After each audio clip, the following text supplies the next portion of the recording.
Log. The cool summer breeze carried the scent of smoke over the mountains. Moonlight bathed the mountain tops. Crouching, former Marine Staff Sergeant Sam Raven Spears sniffed the air. A few feet ahead, his Akita, Creek, was doing the same. After losing an eye during the collapse, the dog relied even more heavily on his nose than before. Hard to believe it had been only 2 years since the event, Raven thought. It simultaneously felt like the longest and the shortest 2 years of his life. The power grid across the United States had been virtually destroyed in the North Korean coordinated electromagnetic pulse attack. That attack started with the strategic detonation of multiple nuclear warheads high in the atmosphere and another in a port outside of Washington, D.C., leading to the collapse. Not long before the bombs went off, Raven had returned home to civilian life from the Marine Corps. It wasn't an easy transition, especially with the demons he carried from combat that often led him to drink. But thanks to his sister Sandra and her daughter Allie, who lived nearby, Raven had settled into a new life in Estes Park, Colorado. His experience as a recon Marine and the traditions he learned from his Sioux and Cherokee ancestors helped him launch a successful tracking business, guiding wealthy wannabe hunters into the mountains. When he wasn't babysitting the clients, he spent time with his sister and niece. While Raven had plenty of problems back then, including addictions and run-ins with the law, life at least had settled into a kind of comfortable normal. Until the collapse. Since then, the country had spiraled into a new dark period of chaos. Entire regions were still without power. The western states had been hit particularly hard. Large swaths of Wyoming, Colorado, Arizona, Utah, and New Mexico continued to suffer. Raven and his dog were out in one of those dangerous stretches of Wyoming. He had taken a job to find an older couple lost during the collapse. They were last seen at their winter home in a small town called Elk Mountain. He only had 3 miles to go, but 3 miles was a long way when you were beyond the boundaries the U.S. government had drawn to mark off the so-called New Frontier, colloquially known as the Badlands. That smell of smoke he detected meant he and Creek might not be alone. Sometimes smoke came from an unmitigated wildfire.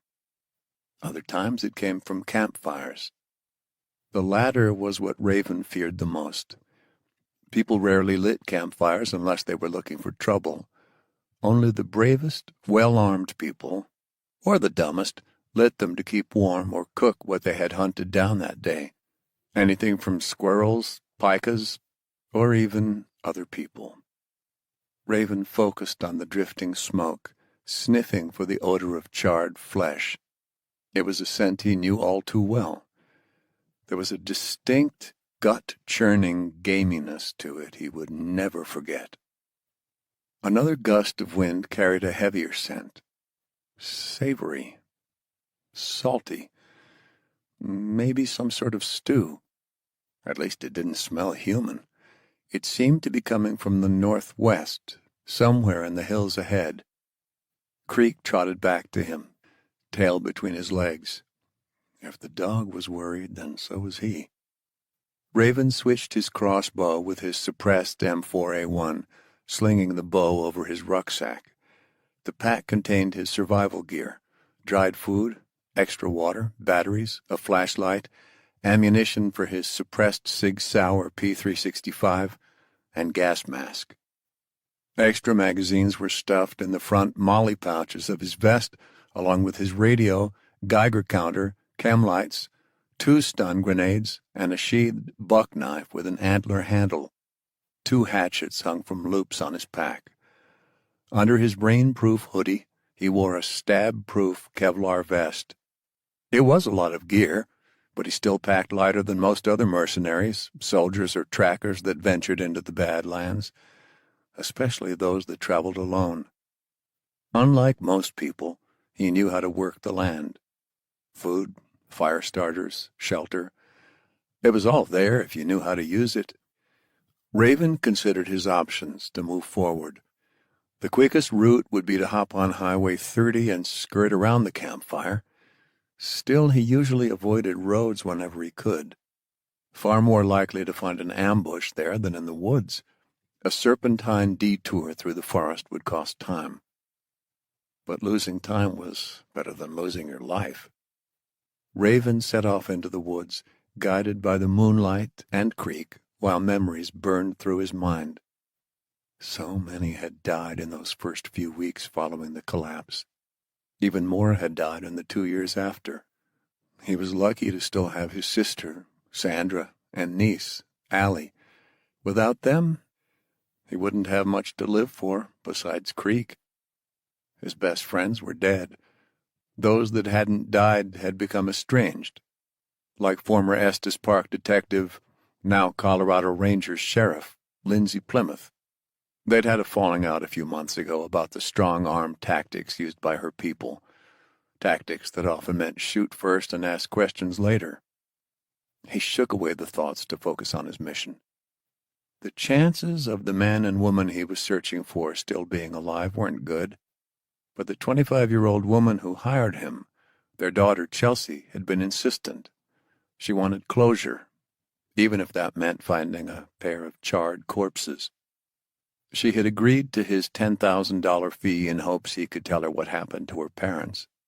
And assuming the worst, she asked him to at least come back with any family photos he might find, along with a gold and turquoise necklace belonging to her mother, if it hadn't already been stolen. A family heirloom, he presumed. Creek bounded ahead, vanishing into the underbrush. Raven maintained his same diligent pace, selecting each step carefully. The forest wasn't too thick here. He didn't have to cut down tangled vegetation or duck under swaying branches, but loose rocks and gnarled roots could still trip him. Moving at night was always difficult, especially without a flashlight. But flashlights, like fires, were something only ignorant people used, or people that wanted to be found. Raven preferred to use the moonlight, keeping his finger along the trigger guard of his rifle as he crept through the forest.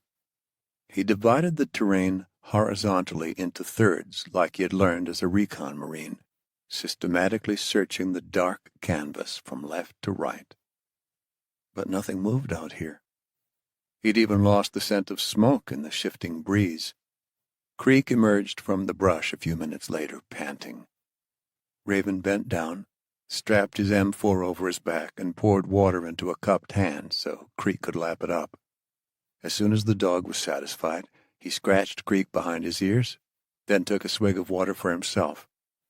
After tucking the bottle away, he followed Creek through the final stretch of forest. Their improvised trail came out at a bluff overlooking Interstate 80. A sprawling metal fence with locked gates formed a barrier below. Metal warning signs swung against the chain link, spaced out every quarter mile. Raven made his way down the slope to one. The rusting sign read, "Danger. This territory does not serve under any legal jurisdiction. Enter at your own risk." In other words, this was the Wild West. Even the foreign aid groups that had helped get America back on her feet wouldn't venture past this boundary without major armed escorts. They had lost too many civilians and peacekeepers over the past 2 years trying to help the U.S. restore law to these lands. Raven didn't need to go far to find a panel of chain-link fence that had already been cut. He pushed the chain-link flap back to let Creek through, then ducked under. The next thickly wooded area was about a mile away, over an open stretch of road and rolling rocky fields. Creek ran ahead, sniffing the ground, and then stopped to raise his snout. He turned to Raven. Whatever had spooked the Akita before no longer seemed to bother the animal. Raven kept low as he ran among the tall weeds blowing in the breeze. Leaves rustled on the skeletal limbs of sporadic trees. He searched the terrain again. Medicine Bow River bordered the field on his left, and O'Mara Creek flowed on his right. He started toward the creek. Maybe he would find boot prints in the mud and gravel if someone was using it as a thoroughfare. Plus, the trees were slightly thicker there, giving him more cover. Creek led the way toward the gurgling water. Raven didn't see any tracks in the moonlight and kept moving. Finally, he spotted the boxy shapes of houses bordering a small town. According to Chelsea's direction, the one he was looking for was on Medicine Bow River right after O'Mara Creek fed into it. He trekked toward the homes slowly, his senses on high alert. Most had broken windows, dislodged gutters, and drooping roofs. Overgrown grass and weeds carpeted the landscape. He kept close to the water. Creek finally stopped before they reached Bridge Street, tail frozen, eyes pointed ahead, waiting for Raven's next command. It had rained the day before, enough to turn the dry ground to mud for a few hours. Good for Raven, too. It helped him see what Creek had already spotted: tire tracks over the asphalt left by dried mud. They appeared to be off-road tires from a four-wheel vehicle. The tracks headed east across a bridge that connected East Main Street. Raven motioned for Creek to follow him down to the edge of the river. From there, they hugged the shoreline and moved under the bridge. Raven waited in the shadows, listening for signs of human activity. He heard nothing, so he signaled Creek to forge ahead. They pushed onward toward the house, now only about a half-mile from their location. As he proceeded, he finally saw footprints near the water's edge. Boot tracks. Several sets. They reminded him of his marine issue variety. Raven stood, scanning both sides of the river. Someone was definitely in the area, or at least they had been recently. He considered abandoning his hunt, the hair on his neck prickling. Even with the M4, could he afford to get pinned down in a firefight with some backwoods wannabe militia? No, you're so close. Something about the look in Chelsea's eyes had gotten to him the day he accepted this mission. Her desperate desire to know what had happened to her parents. Raven understood that all too well. He climbed up the hill and used the meager woods for cover as he continued. He took each step carefully, sweeping the darkness for contacts. And then he saw it. A brown house with a metal fence overlooking the river, just like Chelsea had described.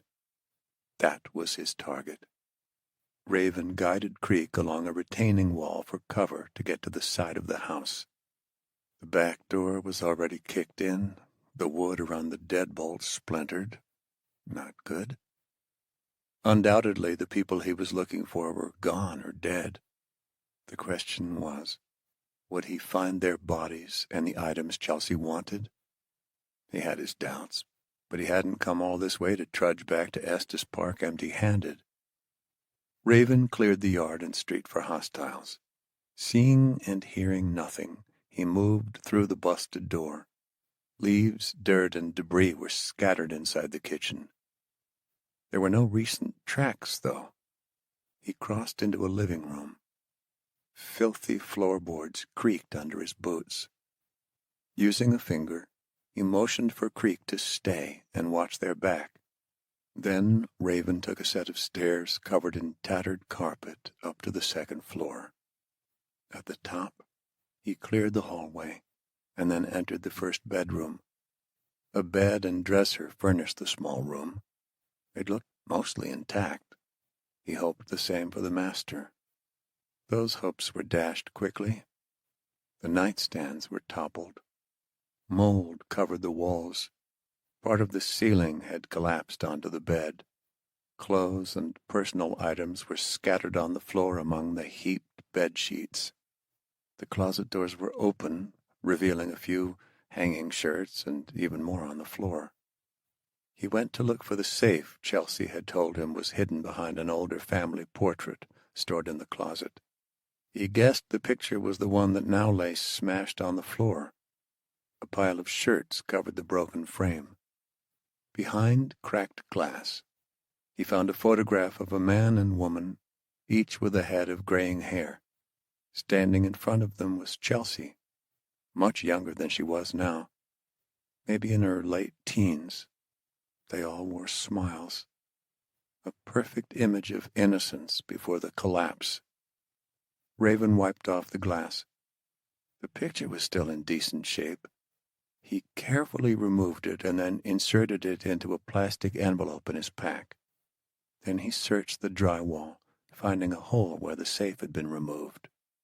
"Son of a bitch," he whispered. Creek suddenly burst into the room. Raven heard the rumble of an engine a moment later. He rushed over to the window. Through the dusty glass, headlights speared across the river. The low rumble of that engine had to belong to a truck. It sounded like a throaty V8, maybe the same truck that had left the tracks he'd seen before. He brought up his rifle scope. Through the moonlight, he could see at least 3 people in the bed of the pickup headed his direction. "Shit, this isn't good, buddy," he whispered to Creek. The dog whined. So much for an easy in and out. Moving his scope from the truck, Raven searched the town for the best escape route. The most direct way seemed to be along the river. As he looked for a path down the steep bank, he noticed what looked like a body in the shallow water just below the fence.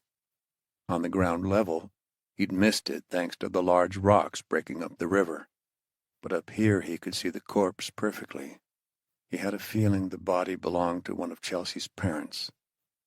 Creek followed him out of the room, down the stairs and back outside. They moved around the house and down toward the river. The truck engine was idling now. A voice called out, "I saw a dog. Went this way." "You sure it wasn't a coyote?" "Ain't no coyotes left out here, man. You ate 'em all, fat ass." Laughter rang out. The truck rolled onward, engine gurgling over the chuckles.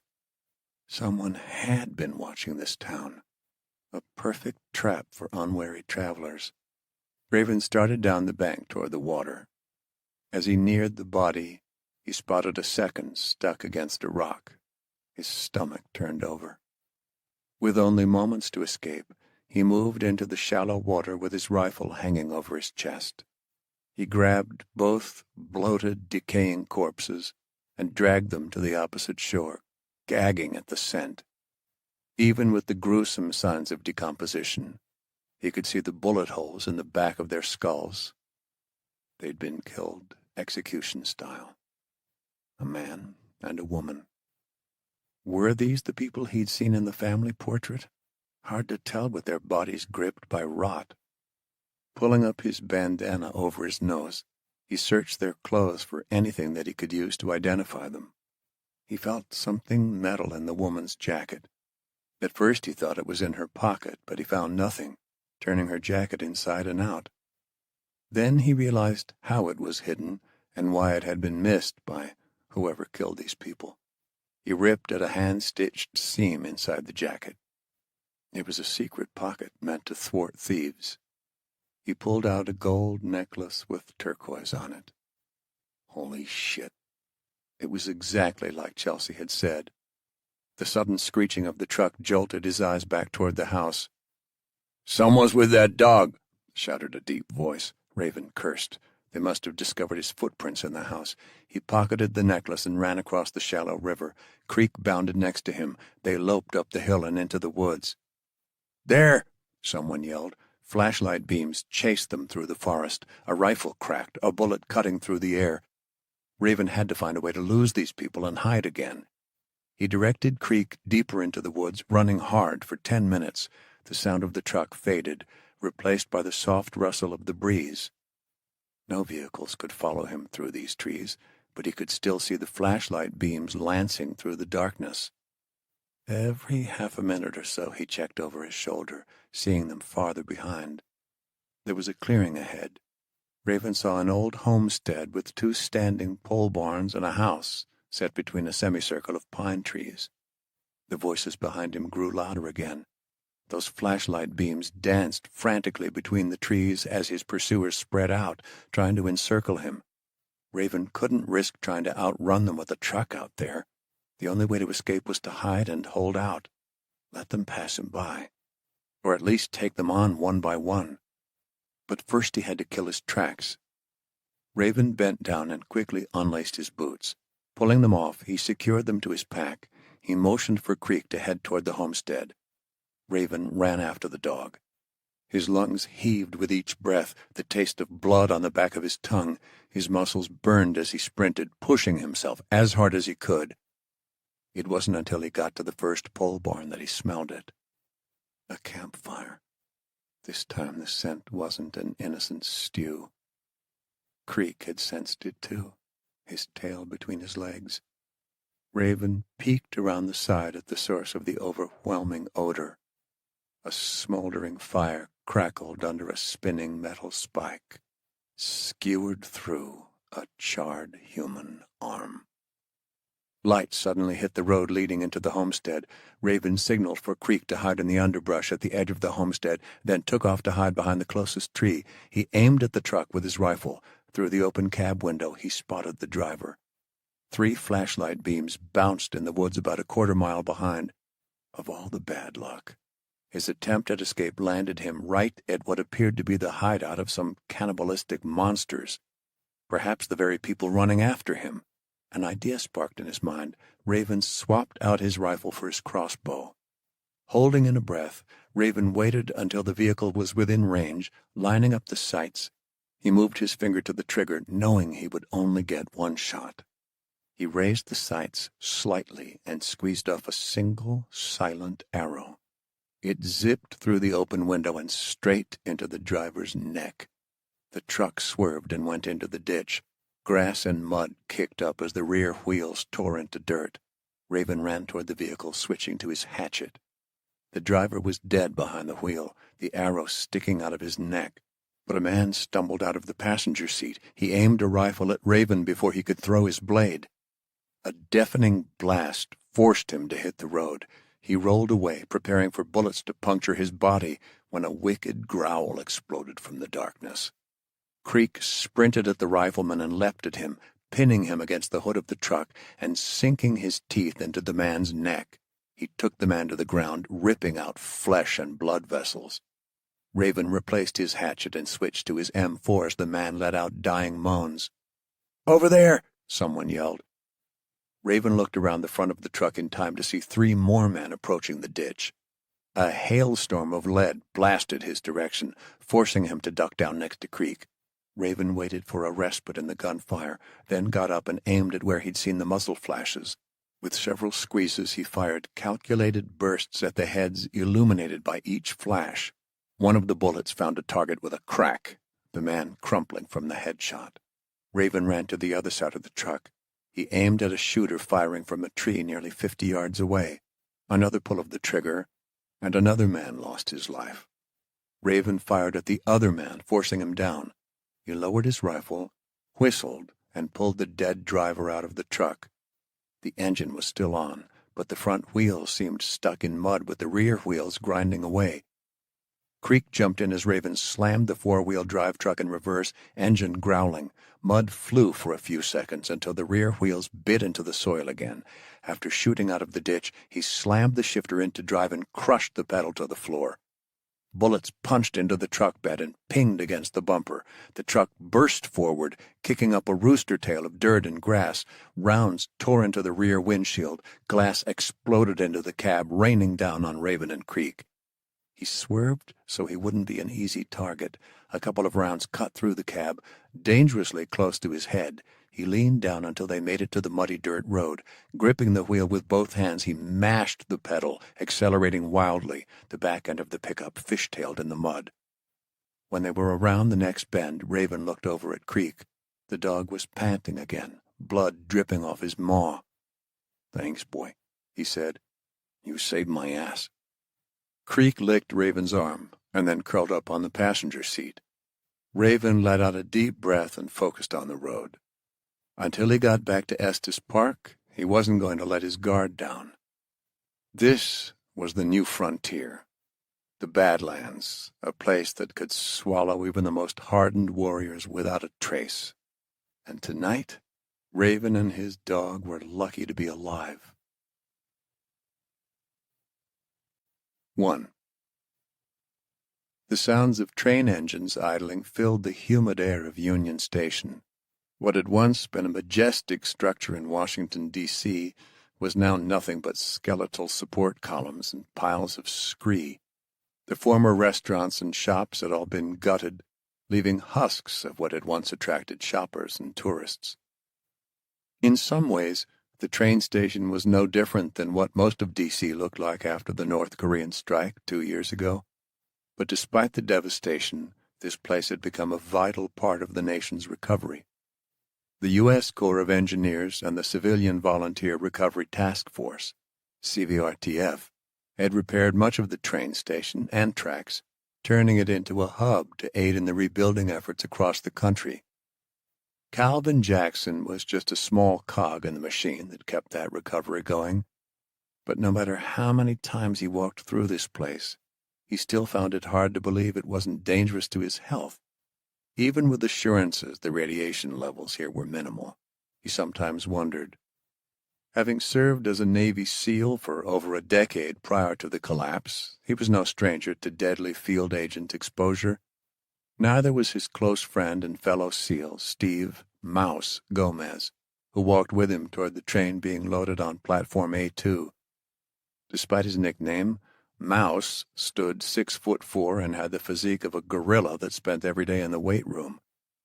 He was a freak of human physiology that looked like he could bend a steel I-beam between his thumb and finger if he was mad enough. The two of them marched between the roughnecks whose job it was to load the precious cargo. Sweat poured down their leathery faces, the sun beating down on them as they hoisted crates and barrels of medical supplies and food. This was the Angel Line, one of the many trains originating on the East Coast that fed goods throughout the country, earning its name by delivering life-saving cargo. Like so many other trains, it traveled on a hodgepodge of routes cobbled together from the well-worn and well-known lines prior to the collapse. But not all these trains made it to their destination, especially when they traveled through the new frontier, or the Badlands, or whatever people wanted to call it. To Calvin, it was simply this shithole landscape filled with murderous asswipes. The only upside for him was the existence of such a place meant he had a job as a steel runner assigned to protect the Angel Line. Even if the SEAL teams no longer had room for him in his bum spine. Still, that experience from his time in the SEALs had earned him a spot as Iron Lead, more or less the equivalent of a troop commander. He was responsible for a solid 80-some steel runners at any given time. The numbers assigned to his group, known as Iron Team, fluctuated depending on the contracts of the people working under him and the size of the trains they were protecting. Mouse was Calvin's senior officer. If Iron Lead was comparable to a troop commander, senior officer was equivalent to the troop senior enlisted on the SEAL teams. "Heat like this makes my balls stick to my legs," Mouse grumbled. While Mouse talked like a jock in a locker room, the guy was 100% professional when shit hit the fan. Of course, all the pent-up pressure of being a professional warrior meant when he could let off steam, he sure as hell did. "Thought your wife took your balls years ago," Calvin replied in a gruff voice. The huge man let out a belly laugh. The sound rolled out like a gentle thunder, if thunder could be gentle. "Giving Maureen my balls was an even exchange for Raquel and Frankie. A great trade if you ask me." Mouse smiled from ear to ear. "They're beautiful, smart kids, Cal," Moose said. "When we get this next load to the west, you ought to come down and see them." Mouse's wife, Maureen, lived near San Diego with their 7-year-old daughter, Raquel, and 5-year-old son, Frankie. Mouse had been a West Coast SEAL stationed out of Naval Amphibious Base Coronado, which was where Calvin had met him during training. The big guy spent his time down there when he wasn't running steel with Calvin. "Wish I could, but I got too much work to do," Calvin replied. They paused and stepped aside as a forklift carried a pallet with steel barrels past. "You got a cabin outside Tahoe that you live in year-round by yourself," Mouse said. "You got work to do? Come on, hombre. Fishing, shitting, and sleeping don't count. Get your ass down south with me and the family just one weekend. Then you can go back up and play mountain man all you want." Calvin shook his head, running a hand through his wiry black hair. For a moment he saw what appeared to be pity in Mouse's expression. He hated pity. "Nah," Calvin spat. "One more job, then I got to get the place ready for winter, maybe next spring." Calvin straightened out his spine as they pushed on. It didn't hurt that bad anymore except for the occasional flare-up. So long as he didn't try sprinting or lifting anything too heavy, he was golden. The spinal fusion had worked, but the docs still signed off on his medical discharge, and that was it for his spot on the teams. Then the collapse hit. Suddenly the government got a hell of a lot less picky when it came to who they hired as contractors and enlisted in the various new services. If you could aim and fire a gun, you could get a job. A decent one at that. He knew what it was like when they weren't available, when people didn't have options. He had grown up in the rough streets of inner-city Baltimore with very few ways to get out. Options were limited to somehow affording an education, joining the military, a fast track to prison, or worse. He went with the Navy and never looked back. The combination of a Pell Grant and Navy ROTC had gotten him a degree at the University of Maryland, Baltimore County. Then blood, sweat, and tears earned him a spot on the SEAL teams. But bad luck derailed his plans. He was on a Black Hawk that went down in Afghanistan, breaking his back in the crash. Then the collapse had eventually led to him joining the Steel Runners. With so few good jobs for someone in his condition to go around, maybe his luck wasn't so bad after all.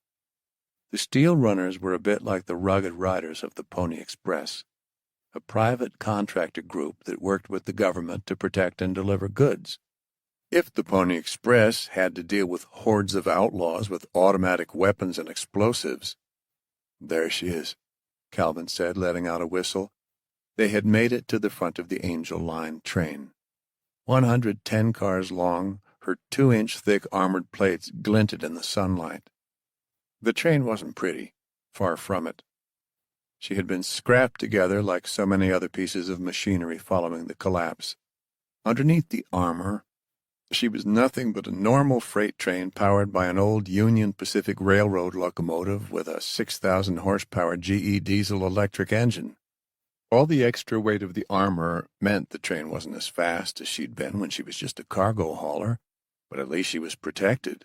The steel plates buttressing the locomotive made it look reminiscent of the first jury-rigged, mine-resistant, ambush-protected vehicles that Calvin had seen in Afghanistan and Iraq.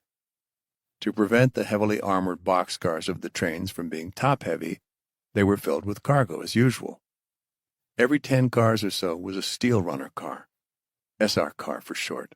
They looked like mobile pillboxes, complete with ammo boxes and bunks inside. A small turret fit for an M249 was situated on top of each car. But those cars offered limited sight lines when traveling the rails. Most of the time, the steel runners preferred to have higher vantage points, even if it meant less protection. On top of the boxcars were the rest of the defensive emplacements, affectionately known as nests. Because of bridge and tunnel height limitations along the rails, there wasn't much room to work with. As a result, the so-called nests were mostly just steel walls a couple feet high. During a long ride, the nests gave the steel runners a chance to enjoy the fresh air. And on a dangerous ride, it gave them alternative shooting positions with a modicum of protection.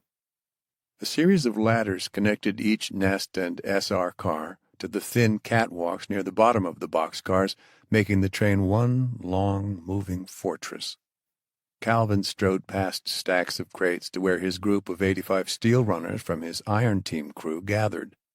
The hardened men and women noticed he was approaching and made room. A woman named Anna, in gray fatigues and body armor, smiled when she saw Calvin. "Good seeing you, Chief." Another man, Travis, with scars gnarling both cheeks, grinned at Calvin. "When's this show starting? Sooner we get out of here, sooner I can make that cash."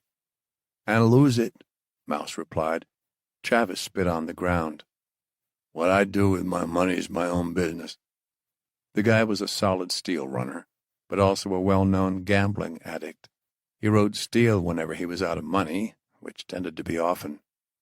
Wait here, Calvin said to Mouse. The big man did as Calvin ordered, standing beside Travis. Calvin climbed up on top of a crate, ignoring the protests from his spine. All right, all right. The idle chatter and talk between the steel runners quieted as all eyes turned toward him. From his pocket he took out a memo, one he'd just received this morning from the board of executives who ran the Steel Runner Union and managed their contracts. Iron Team, listen up, he bellowed over the groaning engines, belching fumes.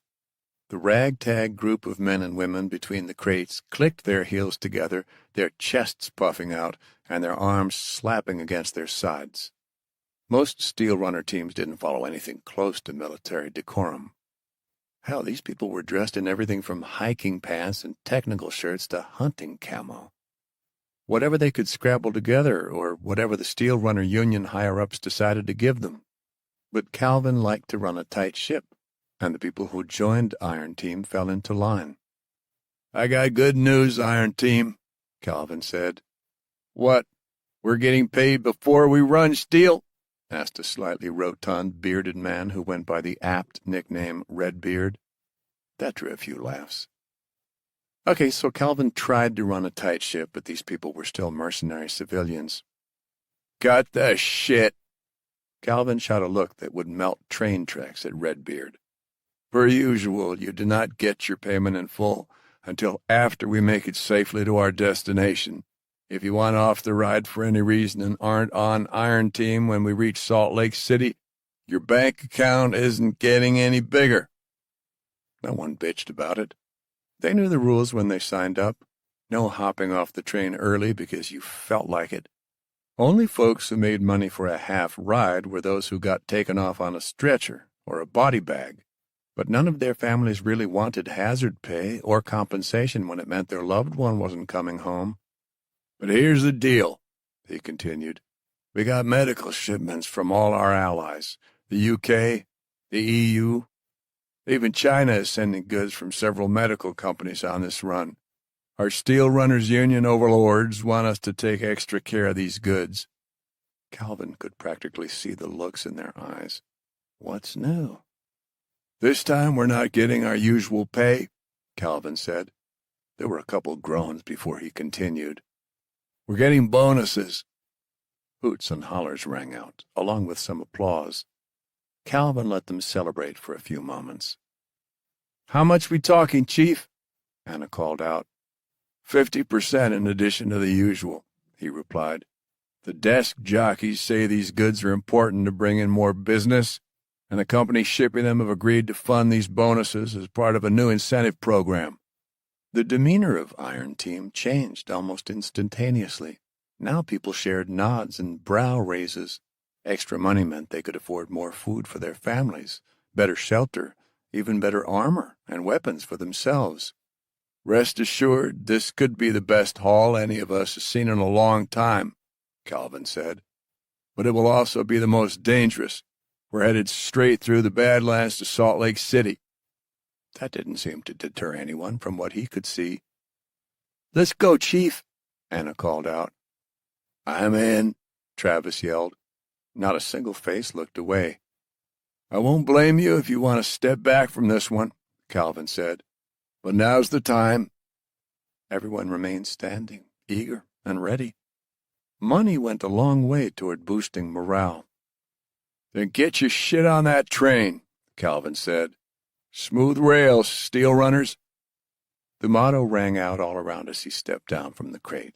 He watched the Steel Runners disperse, joking and laughing while climbing up into the nests or loading into the SR cars. Well, that is some welcome news. Mouse clapped Calvin's shoulder as the former SEAL joined him again. But with this kind of pay, it's going to be a lot more dangerous, right? Maybe, but what else is new? Dead men don't get bonuses. I don't plan on dying, Calvin said, as they made their way toward the front of the train. You? No, man. I plan to make death my bitch as usual. Mouse gestured toward the other Steel Runners. But you know, I worry about these guys. Me too, brother, Calvin said. That's why I'm sleeping with one eye open this entire trip. Mouse scratched the side of his head. Never did figure out how to do that. Yeah, but you got the hang of babysitting all these roughnecks. I'm babysitting you. Mouse slapped him on the back with a chuckle. They made their way to the frontmost nest situated above the main SR support car, right behind the main locomotive. The Iron Team's kitchen and comms station were there, all within easy reach of Calvin. He had a bunk there, which most of the steel runners were vocally envious about, given the proximity to the food. But he didn't care about spending his time locked up inside the support car. Just like in the SEALs, he liked to lead where his people could see him, at the front line. Or in this case, atop the lead nest. It gave him the best vantage of their surroundings, along with the rest of the train. As Calvin got situated against one wall of the nest, clanging sounded from the ladder. He turned to find Anna and Travis climbing up. "Cannot wait for that bonus," Anna said. "My sister's kids are actually going to have a nice Christmas this year." "And where are you going to spend yours?" Mouse asked Travis.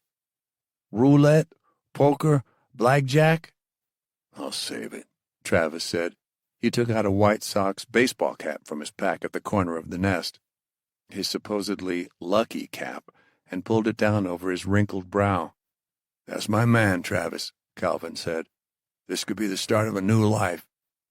As he looked down the train, he saw groups of 4 steel runners scattered along the top in nests like this one. Gun barrels poked out of the machine gun turrets. The burden of leadership sank in as the engines fired and rumbled. He could almost feel the targets on their backs as the train rolled out of Union Station. It was a long way across the new frontier, and it was his job to make sure everyone survived the journey to collect their pay. Like Mouse had said, dead men didn't get bonuses.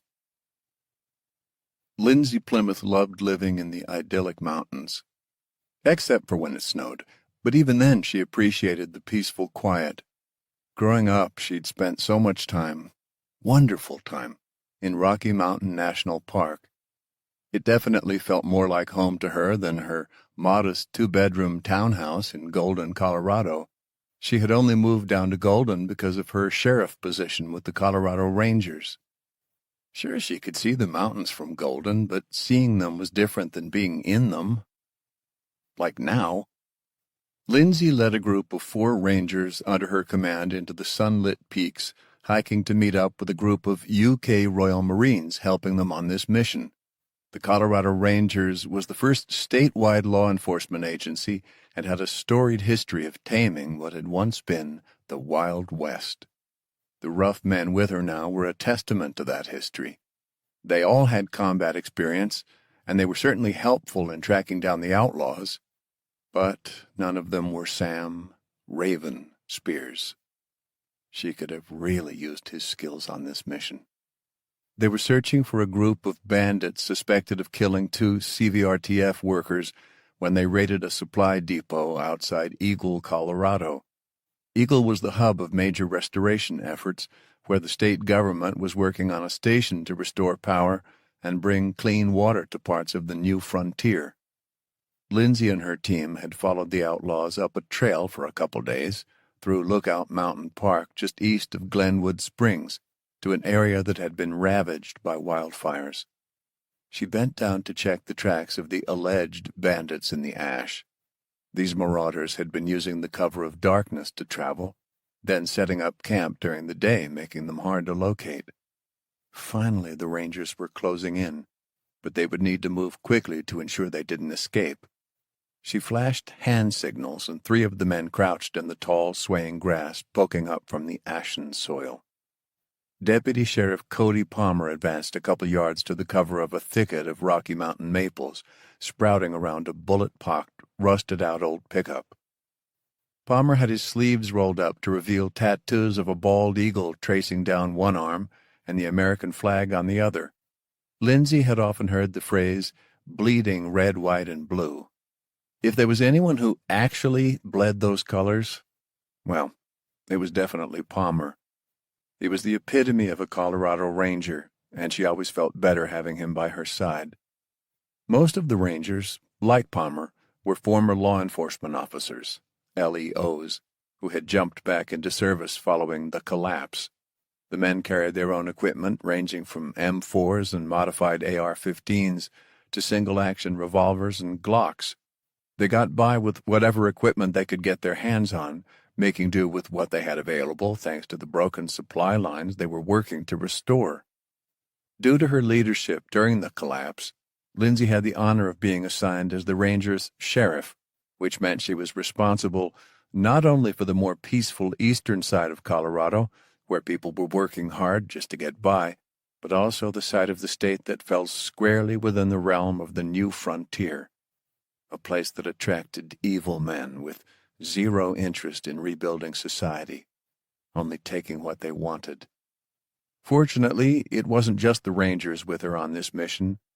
Crunching sounded as a second team in their expeditionary party joined them. Lieutenant George Blair from the United Kingdom's Royal Marines pushed through the underbrush to Lindsay and Palmer's side.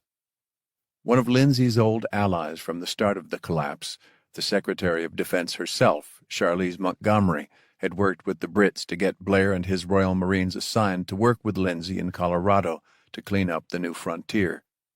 So far they had proved to be a valuable addition, but what Lindsay really wanted was American troops, something not even the Secretary of Defense could convince President Diego to send. So far, the government seemed only willing to send rifles and ammo like those her people carried now. That was great, but she needed more people to use those weapons.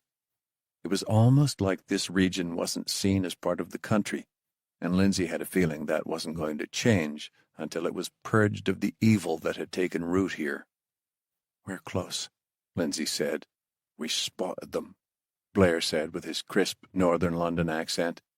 He was a strikingly handsome man with a thin mustache and a serious face. "Show me." The Rangers and Royal Marines fanned out toward a ridgeline overlooking Glenwood Springs. Blair stayed next to Lindsay on the short walk. Accompanying him were 4 Royal Marines. Each carried SA-80 A2 ACOGs. On their thighs they had L-131A1s holstered. Lindsay didn't much like having foreign military men working alongside her, but they had helped protect her and her people enough times to help her get over her personal reluctance. On the ridgeline, a cool mountain breeze brushed Lindsay as she surveyed the wild terrain around Glenwood Springs through a pair of binoculars. She turned them on the remains of the Glenwood Hot Springs Lodge, charcoaled by a forest fire. The air still smelled like smoke. Beneath fallen beams, she spotted a few sleeping bags and backpacks lined up inside part of an exposed hotel room. The entire outer wall had crumbled, but the ceiling had miraculously survived, providing some cover. Much of the town was charcoaled. Brick walls jutted up from blackened timber where the innards of buildings had been gutted by flames. New-growth grass and maples had started to give life to the once charming town. "There," Blair whispered. He pointed at a man acting as a lookout on the hillside overlooking the lodge. "I see him." Lindsay roved her binos over the rest of the grounds. Under a leaning awning, a handful of men lingered, drinking or catching some shut-eye. A couple were smoking. She zoomed in on the empty cigarette boxes next to the guys and AK-47 rifles leaning against the blackened walls next to the men. "Yep, these are our guys," she whispered. "How do you know for sure?" Lindsay passed her binos over to Blair for a look. "Those cigarettes were at the supply depot these guys robbed, ready to be shipped out," she explained. "And those AK-47s were described from the shootout. Not your average rifle out in the Wild West. They probably stole them from a previously deployed foreign peacekeeping force." "Good eye. What's the plan? It will be dark in a few hours." Lindsay shook her head. "I'm not waiting until dark." Blair tilted his head. "Not giving them a chance to see us or escape," she said. "Besides, we don't have the equipment to hunt in the dark safely. Unless you can requisition some NVGs for us from your Marines next time." "Maybe next time, but you know how it goes with lending out equipment like that." She nodded and used her scope to survey the area again. "Have your best shot take out the lookout, then move in from the eastern approach, crossing the river by foot," Lindsay ordered. "I'll take the southern approach up through town, right across the pedestrian bridge. Remember, we want to bring in one or two of these assholes alive for intel." "Yes, Sheriff," Blair said. At her signal, Blair split off with his 4 soldiers down the side of the mountain. They used the tall grass and leafy trees as cover. "Palmer, hold rear guard," she said, returning to her deputy. "If things get dicey, we'll call in reinforcements. Our evac shouldn't be far if we need it." "You got it, ma'am," Palmer said. Then she gestured for her rangers to follow her single file down a path out of view from the bandits. In the urban setting, it was easier to find cover, ducking behind the husks of what used to be sedans and SUVs, or walking at a hunch alongside walls that listed precariously in the mountain wind. When she made it to the narrow pedestrian bridge, she stopped to crouch. She raised her rifle and aimed at the lookout she'd seen before. It was a lone, skinny man in hunting camouflage cradling a scoped rifle. The wind tugged at his long, stiff beard as he watched I-70 for interlopers. After a gust bit into him, he reached down and pulled on a coat with dark stains that looked to be from dried blood. It wasn't just any coat, either. Lindsay zoomed in on the gray CVRTF logo of the Civilian Recovery Task Force. The exact evidence she needed to know this monster was not just responsible for stealing from supply depots, but probably one of the murderers who'd killed the civilians at Eagle. It was amazing he was dumb enough to wear the evidence in the open. But a lot of these raiders weren't the sharpest tools in the shed, as her father used to say. She tensed up as she transitioned from the judge and jury to the executioner. "We have him in our sights," Blair reported over the radio, his voice coming in hushed. "Permission to fire," she replied. "Check his coat if you still have any doubts." There was a pause. A moment later, a single crack of suppressed gunfire echoed over the river. Even with the suppressor, the walls of rock on either side made the sound reverberate. The men around the campsite started yelling. "Target down," Blair confirmed. "Moving in," Lindsay said. "Cover us." Lindsay surged over the bridge with her men. Their boots pounded the concrete as they passed over the Colorado River to the resort. The bandits rushed for cover and weapons. A couple dropped beer bottles, glass shattering over cracked concrete. Others tripped over themselves trying to get away from the side of the pool where there was no shelter. "Don't move!" she bellowed. "Drop your weapons!" The bandits weren't listening. She raised her rifle and sighted up the first man she saw with a rifle behind a cracked column of the pool house building. 3 squeezes of the trigger sent bullets stitching into his side. The other rangers fanned out across the bridge, firing while they moved. Concerted shots slammed into their targets with surgical precision. 3 bandits fell from the onslaught. From what Lindsay could see, there were only 5 hostiles left. 2 moved out from cover to fire on the still exposed rangers. Before they could squeeze off a shot, the Royal Marines opened fire from their position east of the pool. Bullets sparked against the pavement and punched into the 2 men. One of the raiders hit the ground, writhing in his death throes. The other man fell backward into the pool, kicking up a spray of wet algae. All 3 of the surviving men went down on their knees and put their hands up. "Don't kill us," one begged. "Then don't move," Lindsay said, stepping forward toward the long pool. The 3 outlaws that were left did exactly what she had asked. "Cuff them." Blair's men surged up alongside the hot springs pool as the rangers started securing the prisoners. "That was bloody easy," Blair said. "Too easy," Lindsay agreed. She studied the scene and the dead. Most were young. She had expected grizzled, hardened men for the surgical strike on the secure supply depot. Despite the heat and the sun beating down on the back of her neck, goosebumps prickled along her arm. She wasn't one to look a gift horse in the mouth, but this had been far smoother than she had expected. Now she was starting to question what she had been convinced of a few minutes earlier. Had these men really raided that supply depot all by themselves? Lindsay turned to Palmer. "Call in evac."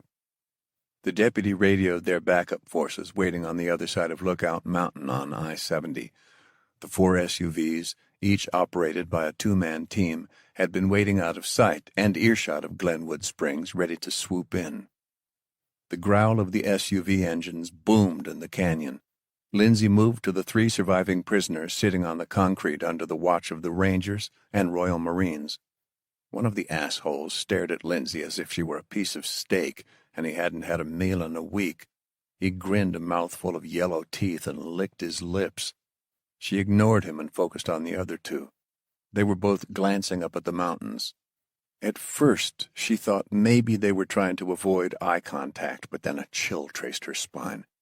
As soon as she turned to see what they were looking at, the crack of a sniper rifle sounded over the canyon. She ducked instinctively, looking for cover and hoisting her rifle back to her shoulder. Palmer dove in front of her, ready to protect her from incoming fire. Another shot echoed from atop one of the mountains to their north. She thought she detected movement in the brush and trees. The Royal Marines and the Rangers scattered for cover, searching for the shooters.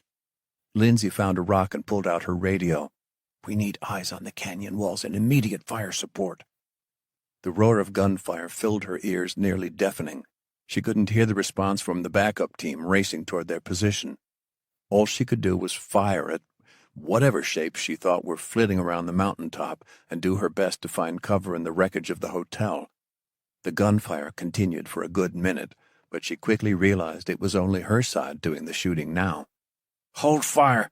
she shouted. The gunshots echoed away to silence. She stared at the mountains, narrowing her eyes. The SUVs skidded to a stop with reinforcements.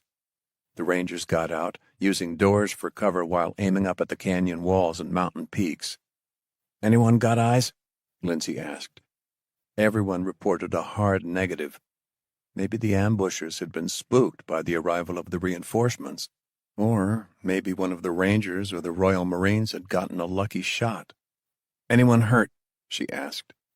"Rangers are good," one of her men reported. "We're all tip-top." Blair rose from behind a rusted metal table and tangle of metal poolside chairs. "Sheriff," Palmer called. He pointed at the 3 prisoners.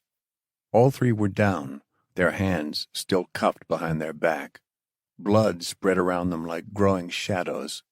Chunks of skull and brain matter peppered the ground, a combination from all 3 of the men.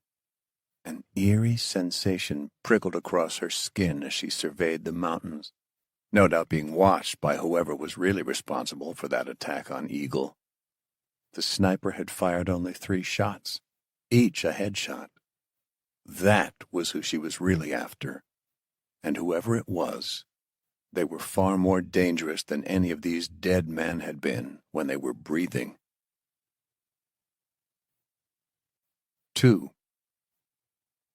The part Raven hated most about being a tracker for hire wasn't the solitude or danger.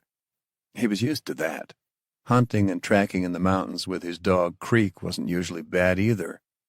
But what he had to do now always felt like an arrow to the gut when he returned after a mission to a family that had hired him to find loved ones. He missed the days of being able to reunite families. At the start of the collapse, he helped save then U.S. Senator Charlize Montgomery's son from a group of neo-Nazis. That had earned him and Sheriff Lindsay Plymouth considerable favor with the now Secretary of Defense. Raven didn't talk to Charlize much anymore. She was out east at the One World Trade Center, which seemed like an entire world away. Inside the tower of steel and glass, she served President Ron Diego, a career politician that had climbed the totem pole the night of the North Korean attack that killed the majority of his colleagues. If you asked Raven, career politicians always seemed like a bad thing for the country. They often seemed to lose touch with the people they served over time. Diego was doing just that with the new frontier. He didn't seem to care much about what happened out here. He seemed far more concerned with isolating the sector and keeping it from spilling into the rest of the country than actually going in to cleanse it of bad guys and restoring the law. With the presidential election coming up in the fall, Diego didn't seem willing to risk any strained resources in a place most voters didn't seem to care about either. It was politics. And with polls pointing at a landscape victory for President Diego, The official New Frontier policy wasn't going to change any time soon. That meant the men and women upholding the law in the Wild West were mostly on their own. And it also meant Raven would continue returning home from missions without much to show, like today. In his vest, he carried what little was left of yet another family shattered by the collapse. Raven had parked his jeep and walked along a rutted, narrow road lined with small cabins in Allen's Park, a bedroom community firmly situated on the safe side of the Rocky Mountains. With Creek tagging along, he waved at a man who was mowing his lawn with an old manual push-reel mower. The man gave Raven a friendly wave, then mopped his brow with the sleeve of his shirt. A few children were kicking around a soccer ball as two mothers watched from a front porch. Bicycle wheels crunched over gravel behind Raven. He turned to see a man riding a bike with a teenage boy and girl he assumed were the man's kids, just out for a morning ride. This was the type of community that had come back in the aftermath of the collapse. But no matter how safe and happy these people seemed, each was still recovering from the losses that had touched every soul in America. A few birds sang noisily from the fir trees outside the cabin to welcome the morning sun. They quieted as Raven got closer. As soon as he looked up at them, they took flight, squawking like he was a mountain lion ready to pounce. He didn't exactly blame them. His boots and pants were still caked in dried mud. He'd driven straight from Wyoming after swapping the truck for his Jeep all the way to Chelsea's place. Despite the peaceful neighborhood, he still had his Sig Sauer holstered at his hip. You never knew when you might walk to your neighbor's house and instead of finding the friendly person that helped get you through the collapse, you found a grizzled bandit with a blood-stained camo jacket and a rifle in his grimy paw standing over your neighbor's body, ready to steal whatever the hell you had on you, too. He sighed as he approached her cabin. Then he rapped the back of his knuckles against the door. A few seconds passed. No movement inside. He reached into his pocket and toyed with the gold and turquoise necklace. He knocked on the door again. "Anyone home?" Creek whined. The hairs on the back of Raven's neck stood straight. He reached for his pistol. Chelsea, the woman who'd hired him to retrieve her parents' belongings, had looked like a tough gal, but if someone had snuck past her neighbors and broken into her home. Raven tapped one more time. This time he heard shuffling inside. Sorry, just a second." He moved his fingers from his holstered pistol just as the door swung open. Chelsea appeared, dark bags under her eyes. Her wavy brown hair looked greasier than last time he saw her. She reared back slightly when she saw him, before forcing her expression into a soft smile. "Sorry," Raven said. "Probably smell about as bad as I look." She eyed him up and down. "Sorry. You must have gone through." "It wasn't too bad," he lied. Raven opened his palm to reveal the necklace before she could ask questions. She stared at it a moment before gently picking it up as if she was handling an invaluable archaeological find from an ancient civilization. A glossy film formed over her eyes. She knew what it meant that all he'd brought back was the necklace. "I'm really sorry," Raven said. Her lips trembled slightly. Did you find their remains?" Raven hung his head low and placed his hand on the back of his neck. He couldn't look her in the eyes. Even Creek let out a whimper. "Yes, I did," Raven said. She shook her head. "I told them to leave, to come live with me instead, and—" Her words trailed off as Raven pulled out the thin plastic protector he'd used to transport the family portrait he'd found. "Here." He handed it to her. She took the photo and stared at it. The tears in her eyes finally spilled over, dripping down her cheeks. A couple landed on the plastic covering the portrait. "How did they die?" she finally asked, looking up from the picture. Raven paused. "It's okay," she said. "I want to know. That's what I paid you for." "They were shot," Raven sighed. "It was probably over very fast. I found them in the river. Together." He paused for a moment. "I looked for the safe, but someone had already found it." "But the necklace?" "It was in your mom's pocket. Guess the thieves didn't look 'em over that good." Chelsea kept shaking her head. "They would have been safer here. So much safer. But they loved the mountains too much. They thought... It doesn't matter anymore." An image of their bloated, rotten faces appeared in Raven's mind again. He'd seen death more times than he could count and knew how to compartmentalize it. But sometimes dark memories broke free of the prison in his mind, releasing images that had a way of coming front and center when he least expected it. Especially now. Judging by the state of those corpses, even in the cold, pure mountain waters preserving them, they couldn't have been more than a few weeks or months old, which meant her parents had clung to life for a while out there. If only Chelsea had sent him earlier. But he wouldn't tell her that. It would only make her grief worse. "I'm sorry," he said again. No, don't be." She reached out and touched his forearm, squeezing slightly. "I wanted closure, and you gave it to me." The fingers of her right hand still gripped his wrist as she examined the necklace in her left. "You sure you don't want to come in for a minute?" she said. "I was just making some food, and, well, I could really use the company right now." Chelsea looked bedraggled, probably put through the ringer while she was waiting for news of her parents. Underneath that exhaustion were a pair of high cheekbones and a subtle, dimpled smile. There was a small gap in her front teeth that Raven couldn't help but find endearing.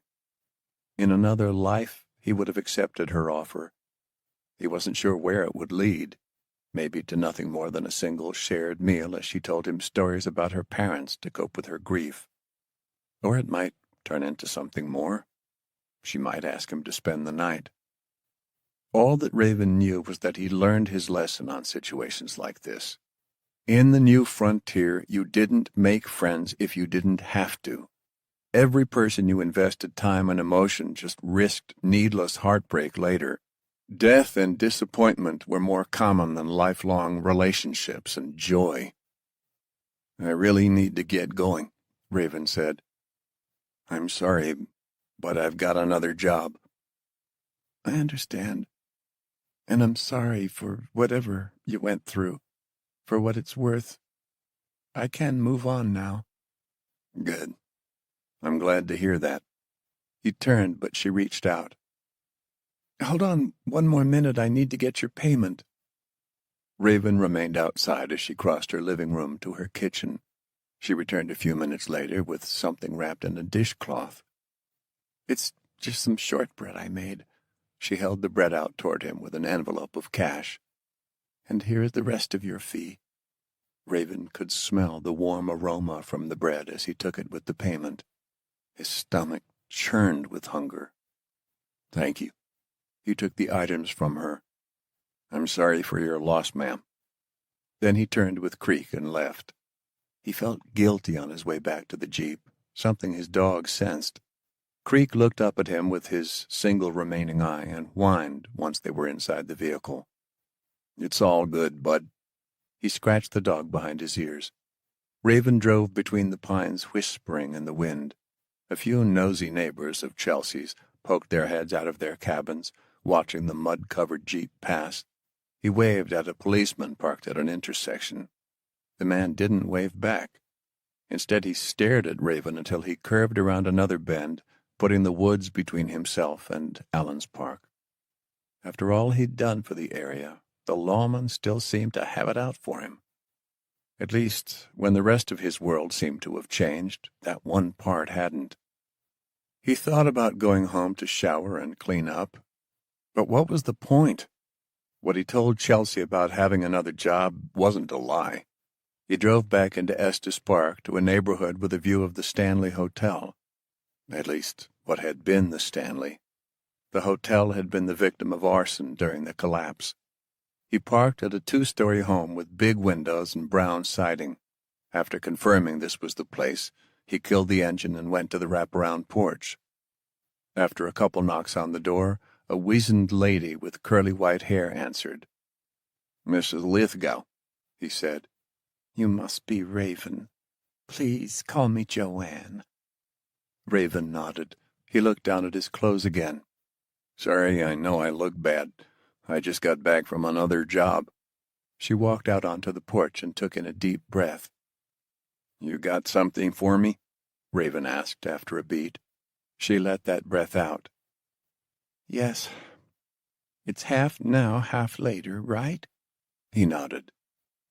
"It's just inside, but first, can I tell you about the job before you accept?" "Yeah, please." She looked at the mountains. "It's my son, Richard Lithgow, and my granddaughter, Lara. They were camping out near Kremling, somewhere north of Santoy Mountain at the start of the collapse. She was only 14 when they first went out, but she'll be 16 now." 2 years ago?" Raven asked. He didn't like the odds of finding anyone missing that long. Any evidence would be harder to find than Chelsea's parents. "Yes, that's right. I sent a few other trackers out there. One never returned. Another said he had to turn back. A group of armed men scared him." "It's a bad area."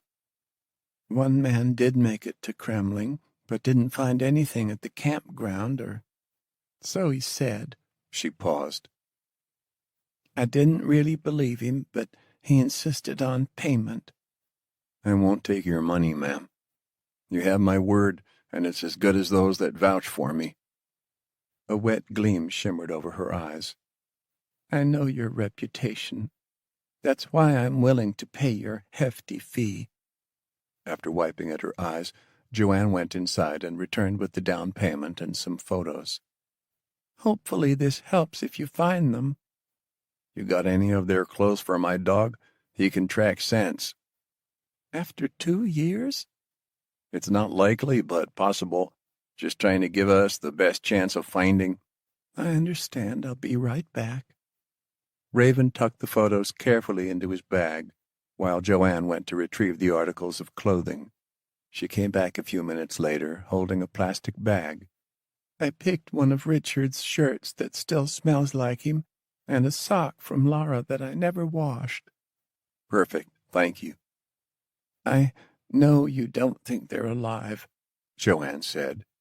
"No one else did either. But Richard is an outdoorsman at heart.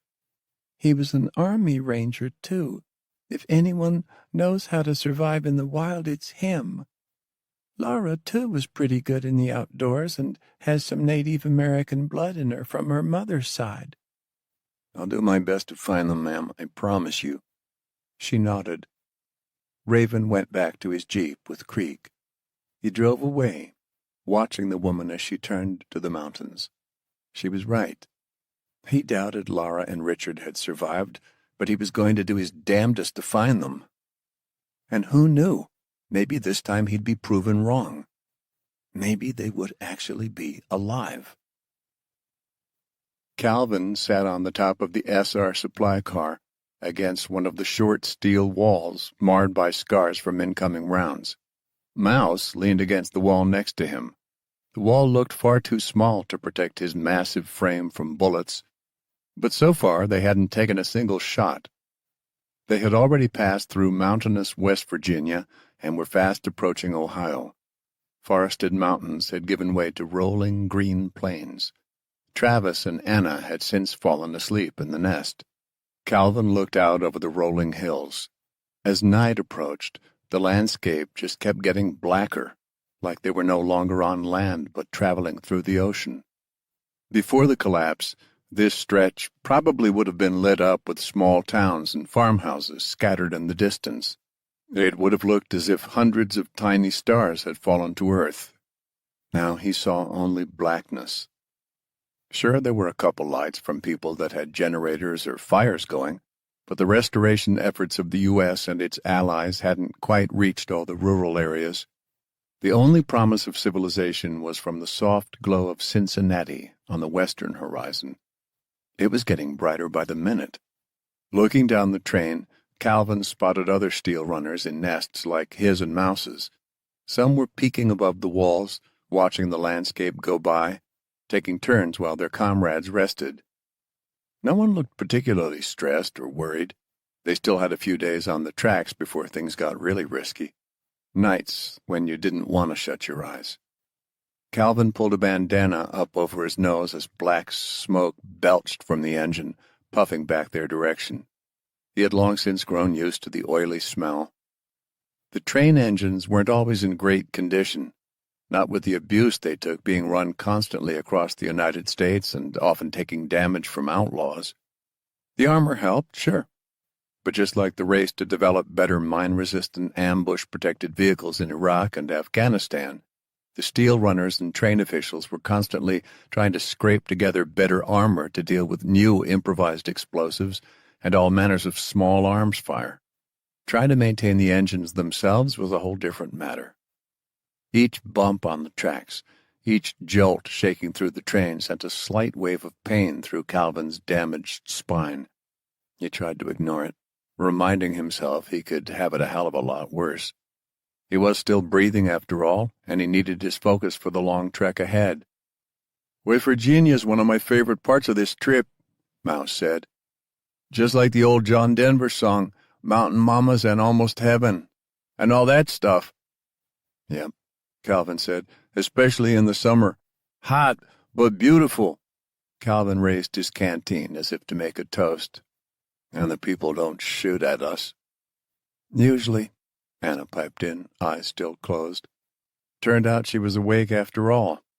"Not like the yokels that like to take pot shots at us in Nebraska," she said. "I could go and wring their necks." Mouse rustled through his pack and pulled out one of the sandwiches the train's cook had passed out earlier. He took a bite of the ham and cheese, chewing with his mouth wide open as he spoke. "The hell else is there to do in Nebraska?" Mouse asked with a mouthful. Anna shrugged. "Cow tipping, getting laid, drinking moonshine, I don't know." She opened her eyes. "You think we'll be okay, Chief?" "What?" She combed a hand through her thick, dark hair. "I mean, I like the idea of bonuses, but I never knew private companies to be so generous." Travis was awake now, too, and started unwrapping his sandwich. "She's right. Maybe they don't think we'll make it, or maybe they want us to fight harder because they know shit's getting worse on the rails." "The raiders just keep getting smarter," Anna went on. "You know how they used to sabotage the rails, firing on us and the train conductor." "I'm more worried about the remote-controlled IEDs," Travis added. "Nothing we can really do to detect them, just gotta hope the train survives against a blast." "Every time we adapt to them, they adapt to us," Mouse chimed in. He stuffed the empty sandwich wrapper into his bag and wiped his mouth off. "Feels like we're fighting Al-Qaeda all over again." "Only this time it's in our own backyard," Anna replied. "Fucking A." Travis scratched at one of his long scars. "I keep thinking about what's next." He took a solemn bite from his sandwich. "Some of my buddies told me Cincinnati was going to shit," Anna said. "More crime, more murders. The recovery efforts aren't working. People are getting desperate. Rioting and looting supply depots. Maybe we got more to worry about than the new frontier." "Take it easy," Calvin said. "You guys are getting ahead of yourselves." Lightning flashed across the horizon. It was so far that they could barely even hear the thunder. "Another summer storm," Mouse said. "Looks like it's a good 30-40 miles or more north." All the same, Calvin recalled where he had stowed his poncho in his pack, just in case it started pouring. Anna and Travis looked worried, despite Calvin's assurances. "Relax," Mouse rumbled, sensing what Calvin had picked up on. "You two are in the best seats on the train riding with us," he said. "Seals, baby." Anna scowled at him. "Don't call me baby." "It's a figure of speech," Mouse said. Trust me, I ain't calling you baby. Yeah, he's calling me baby, Travis winked. Everyone laughed. It brought Calvin back to the banter he and Mouse had shared with their former teammates. The two of them had been together for a long-ass time. In fact, they'd been swim buddies since Bud S, or basic underwater demolition SEALs training. Anna rubbed the back of her neck. I just gotta survive this run. Why is that? Mouse asked. She shrugged. If this bonus really comes through, this will be my last ride. I'm going to buy myself a place in New York and stay near my sister with money I've saved up. How about you, man? Mouse grumbled to Travis. Still got to figure out my life. Travis took another bite of his sandwich. Get my shit back in order. Well, you got plenty of time to think, Calvin said. Going to be a long ride. What about you, Bud? Travis asked Mouse. I'm running steel as long as Calvin does. Someone's got to look out for the boss. I don't need protecting, Calvin said. You can retire. Find a different job in San Diego. Stay with the family. I'm sure Maureen would like it if you weren't kicking your own ass by running steel forever. Someone's got to do it, Mouse said. Someone doesn't have to be you. Trying to get rid of me, Cal? Nah, man, you know that ain't it. It's the fact you've got a family. Calvin grinned, again recalling their time on the teams. Remember how Ricky and Williams could never keep a steady girl? I sure as hell couldn't. Not when we were at the beck and call of Uncle Sam, never knowing when we'd be on a C-130 flying overnight to go nab an HVT or run a security op for some VIP. It's being tough. Mouse was quiet for a second. Maureen and I almost didn't make it because I think in a way I'm addicted to the action. Plus, this is great pay, and we need the money. What the hell would I do in San Diego? Sell bicycles? Anna chuckled. What about you? She asked Calvin. You going to keep doing this forever? I don't think I'm the type that can sit at home either, he replied. I got to work. Got to keep my hands and mind busy. Another flash of lightning cut through the distance. This time the low rumble of thunder rolled over them louder, reverberating through the walls of their nest.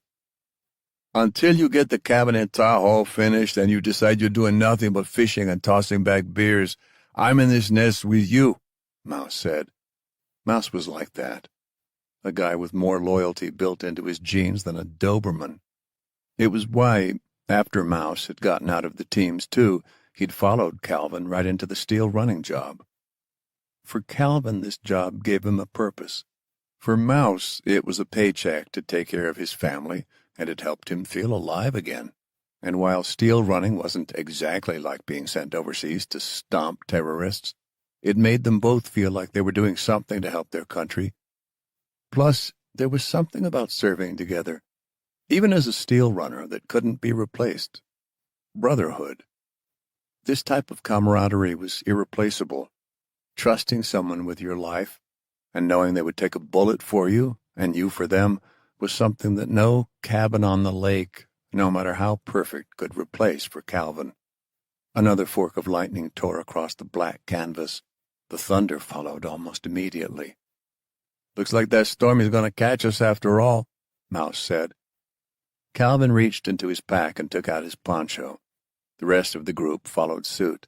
The first few drops of a gentle rain suddenly gave way to a downpour that rang out against the steel nests in a percussive din.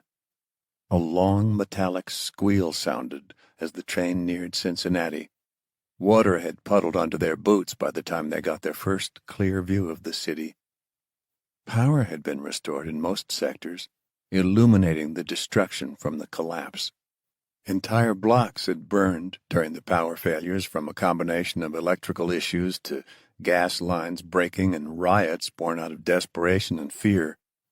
Many buildings were nothing but rubble. Piles of broken concrete and charred support structures were everywhere. Abandoned vehicles with busted windows and flat tires filled the streets. The iconic Ferris wheel near the river leaned precariously. As the Angel line rolled toward the train station, Calvin noticed armored vehicles driving through the slick streets framing the rails. French and British flags whipped in the storm. It was good to know their allies were working day and night to help restore order, but that didn't mean they were completely safe either. Calvin took out his radio. "All Sierra Romeos. Sierra Romeo 1 here. Keep your eyes peeled. I repeat, keep your eyes peeled and weapons ready. We aren't expecting trouble, but with the storm, I don't want to get caught with our pants down. Over." A flurry of affirmatives came back over his radio. He peered out over the nest wall with his rifle at the ready. Mouse, Anna, and Travis did the same, their weapons already loaded and charged. The train finally roared to a halt at a busy rail yard.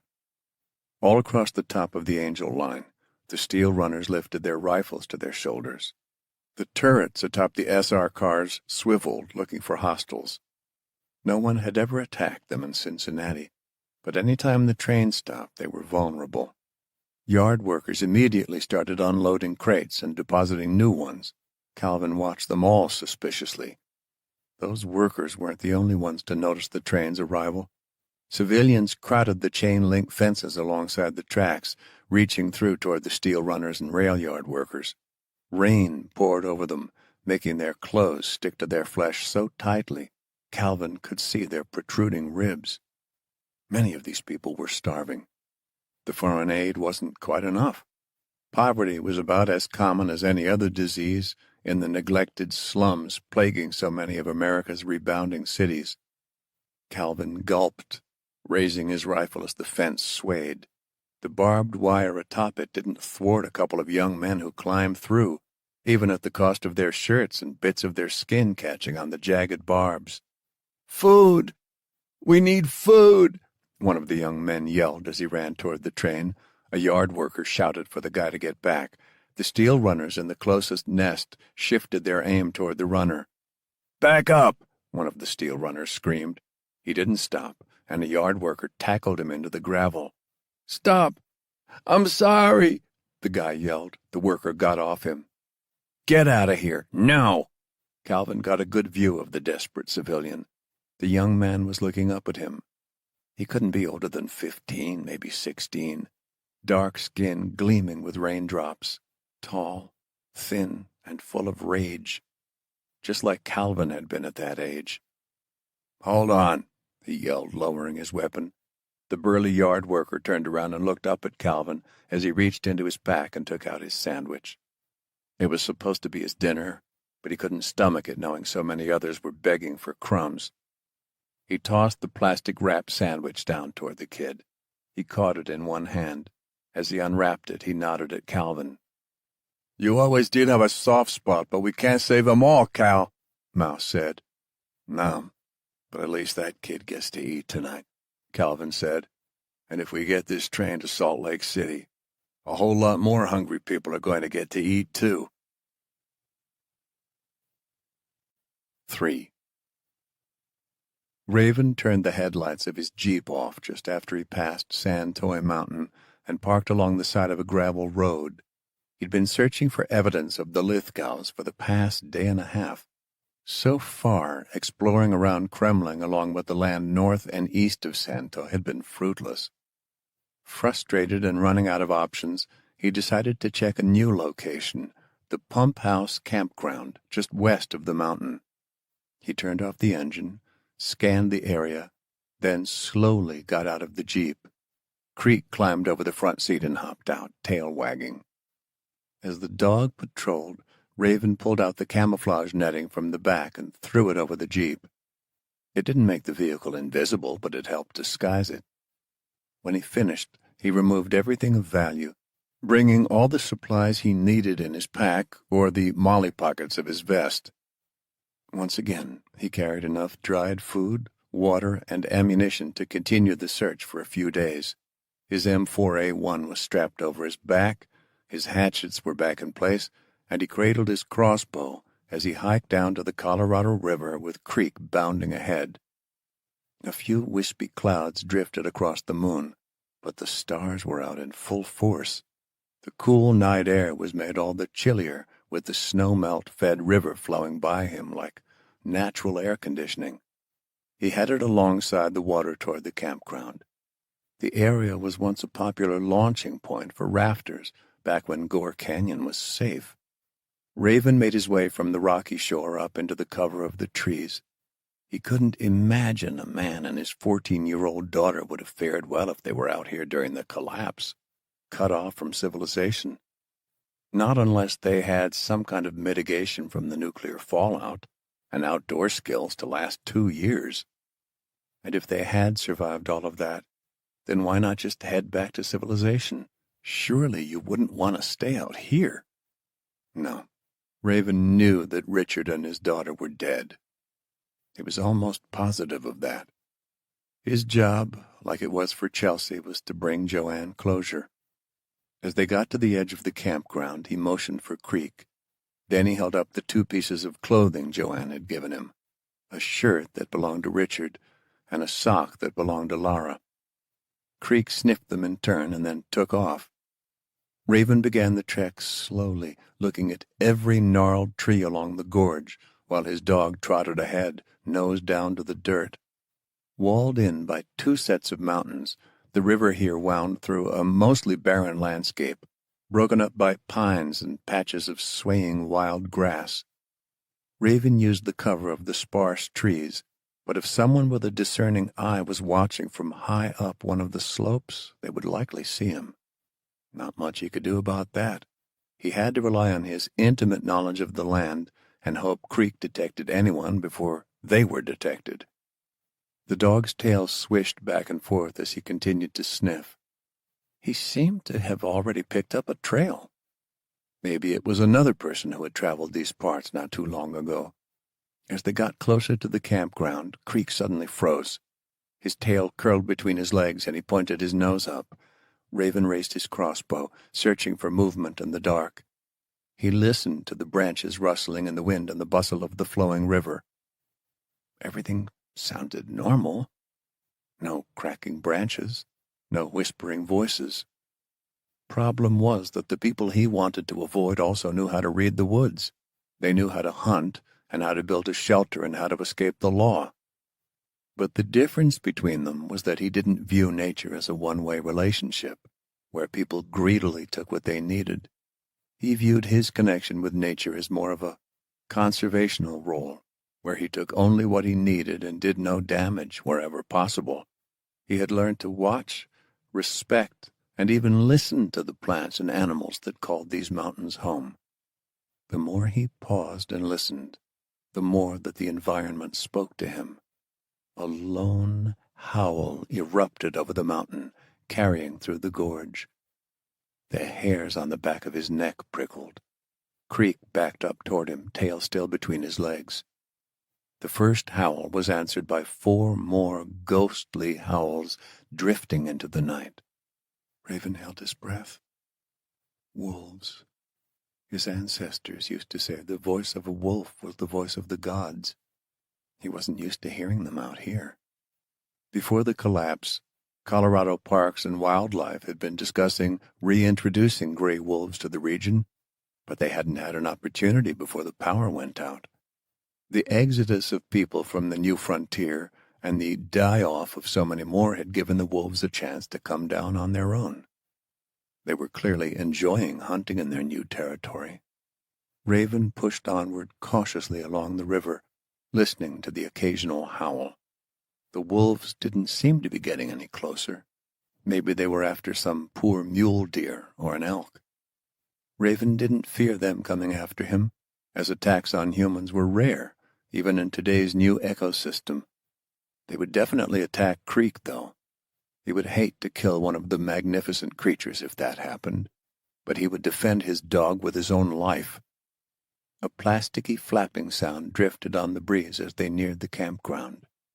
Sure enough, a pair of deflated rafts were caught on the branches of a tree. Those trees were directly next to the small concrete bathrooms. A few rusted-out SUVs and sedans were covered in grime in the nearby parking lot. Raven scanned the ground but saw no sign of recent tire tracks. He kept heading toward the rafts. He paused when he noticed a thin white string at about ankle height. Kneeling, he examined the thread and followed it to a tree.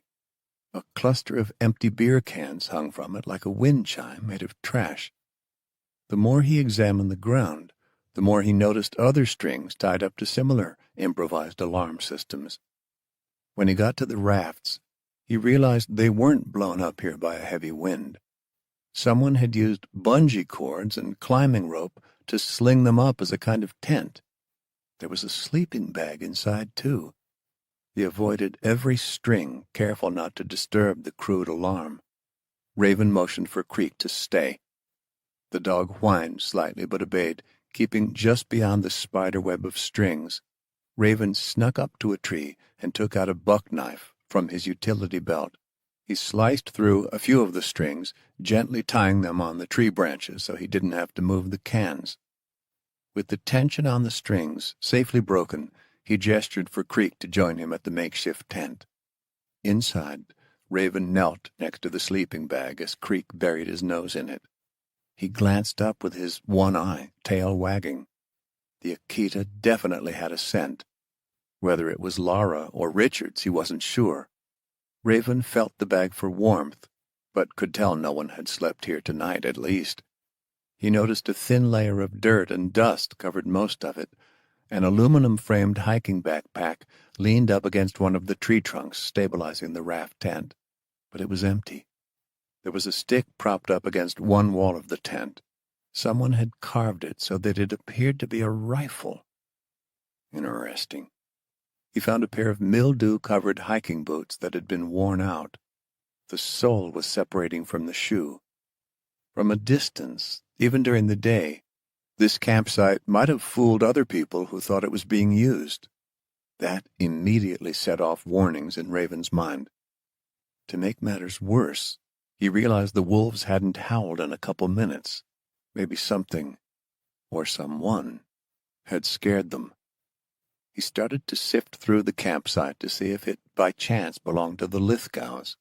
The lack of noise sent a shiver through his flesh. He hunched down, listening for something. Anything. It felt like something, or someone, was watching him. His heart hammered. Raven shouldered his crossbow and continued the search. After another 30 minutes, he still had yet to find any concrete evidence of the Lithgows. Creek took point again as they pushed through the camp. Judging by the way the Akita looked back and forth in the darkness, the dog couldn't quite tell what or who was out there, much less where. Raven halted when he saw something unusual ahead. "The hell," he whispered. He indicated for Creek to get behind him before approaching a scaffold of branches and sticks in a thicket of trees. A couple of deer skulls hung from two corners. Atop it was what Raven guessed to be a body shrouded in an animal skin. He was intimately familiar with this scene, or at least he knew it from the stories his grandfather had told him when he had grown up on the Sioux Rosebud Reservation in South Dakota. This was a Sioux burial ritual. He approached the body, careful to watch his surroundings, feeling a warm reverence approaching the corpse. Traditionally, bodies would be left on just such a platform for a year after death. People still treated the deceased as if they were living, showing the same respect they would any other person. Joanne Lithgow definitely wasn't Sioux, and neither was Richard, but she'd mentioned that Lara was part Native American. Could this be Lara's doing? He couldn't help himself. He felt drawn to the sight. Creek walked beside him, tail down like he could feel the spirit of this person still lingering nearby. Raven didn't want to disturb the body. There was no telling how long the person had been out here, and tradition said it could take days or longer for the deceased spirit to take the right journey after their death. Disturbing the body meant disturbing someone's carefully planned ritual. But if this person had anything to do with Richard or Lara, then he couldn't just walk away either. He paused by the body, asking forgiveness to the person's spirit. "I'm sorry to disturb your rest, but I'm looking for a man and his young daughter."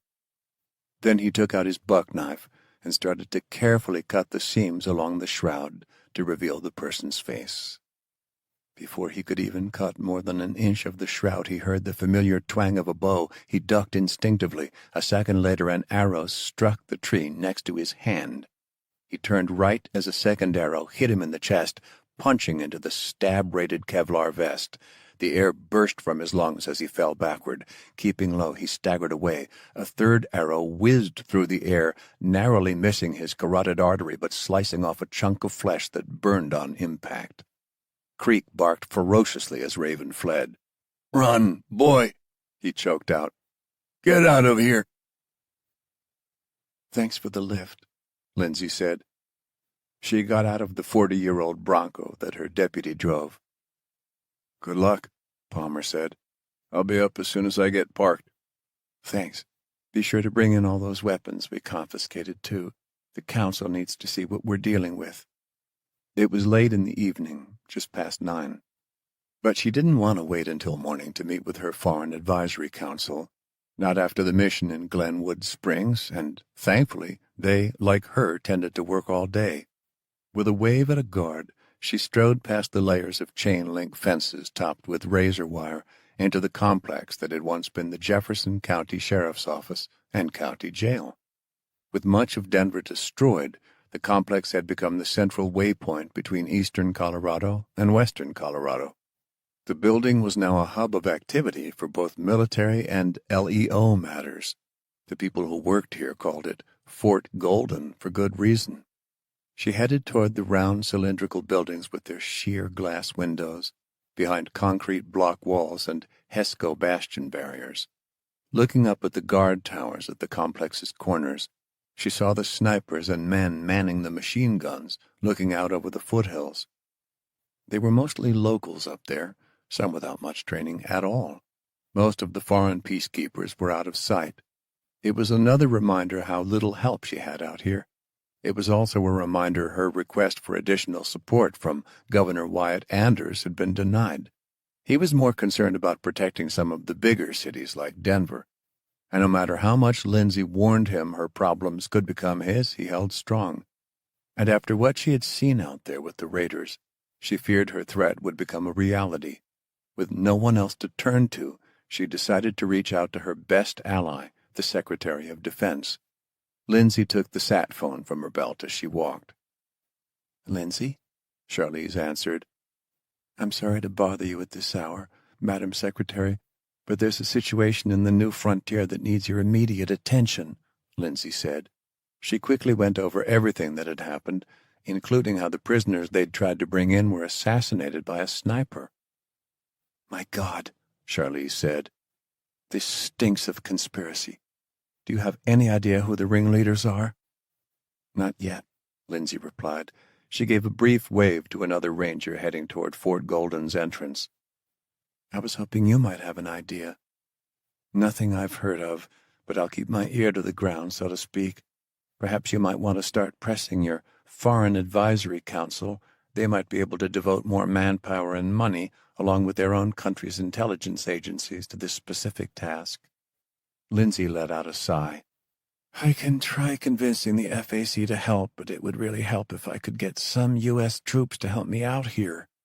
I appreciate the weapons and supplies you've all sent, but we're stretched thin here. We need more trained soldiers." Charlize paused for a moment. "With the election coming up, I really don't think that is going to happen. I'm sorry, and part of that is because of how well you have done. Some days it really doesn't feel like that, and now I have a bad feeling we're going to see something worse than before. You can handle it. I have faith in you." "Thank you, Madam Secretary." Lindsay strode past an SUV that 2 rangers were loading with weapons and ammunition. "Faith doesn't secure our borders, though. All those front-range communities of yours have survived the past couple of years. That counts for something. President Diego has said as much to me, and to be honest, he's reluctant to send more aid your way because you've done so well keeping things under control. All due respect, but I'm not sure I buy that. Can I be honest?" "Of course. To me, I think this is more about how bad it would look if U.S. troops died out here before the upcoming election." Lindsay tried to keep the anger out of her tone, but President Diego was really getting on her nerves. And now I will be honest, Sheriff. Lindsay braced herself, hoping she hadn't offended the Secretary of Defense and her best ally. The President has decided to let the FAC deal with the new frontier in tandem with your office and other allies, Charlize said. I know you didn't sign up to deal with these people when you became sheriff, but these councils have accelerated the recovery efforts across the U.S. Indeed they have, but if I could have just a small fraction of the troops that have secured other areas of the country, I could bring back law and order to the new frontier. A guard held open the door to Fort Golden for Lindsay, and she entered the hall, giving her a moment to consider her next words. If anything, she needed to keep the Secretary of Defense an ally and not rub her the wrong way. I'm sorry. I understand you are in a pickle, and I will do more with less without bringing this up again, Lindsay said. Trust me when I say you aren't alone in this. While the new frontier is the worst in terms of lawlessness, we have threats to the recovery of our nation all over the map, and that is why the FAC is so important. There is no telling how long we will have their assistance. Oh? I've heard rumblings that some of the countries helping us aren't sure how much more they can devote. The collapse crushed the world economy, and many of our allies are still hurting back home, Charlize continued. President Diego is not the only one that doesn't want to lose troops, and we've already seen some of our support pull back for that very reason. Lindsay had witnessed that firsthand. Most of the foreign troops deployed to the United States for recovery had pulled out within the first year due to the violence. China, for example. They were still here helping with aid, but their soldiers were almost all gone. All that remained were peacekeeping forces, but they rarely left their posts. Lindsay felt her stomach churn with anxiety. She knew where this was going, and while the FAC wasn't over-the-top helpful, she didn't need them. We barely have our highways back together, and we sure as hell don't have reliable supply lines figured out or funded yet, Charlize said.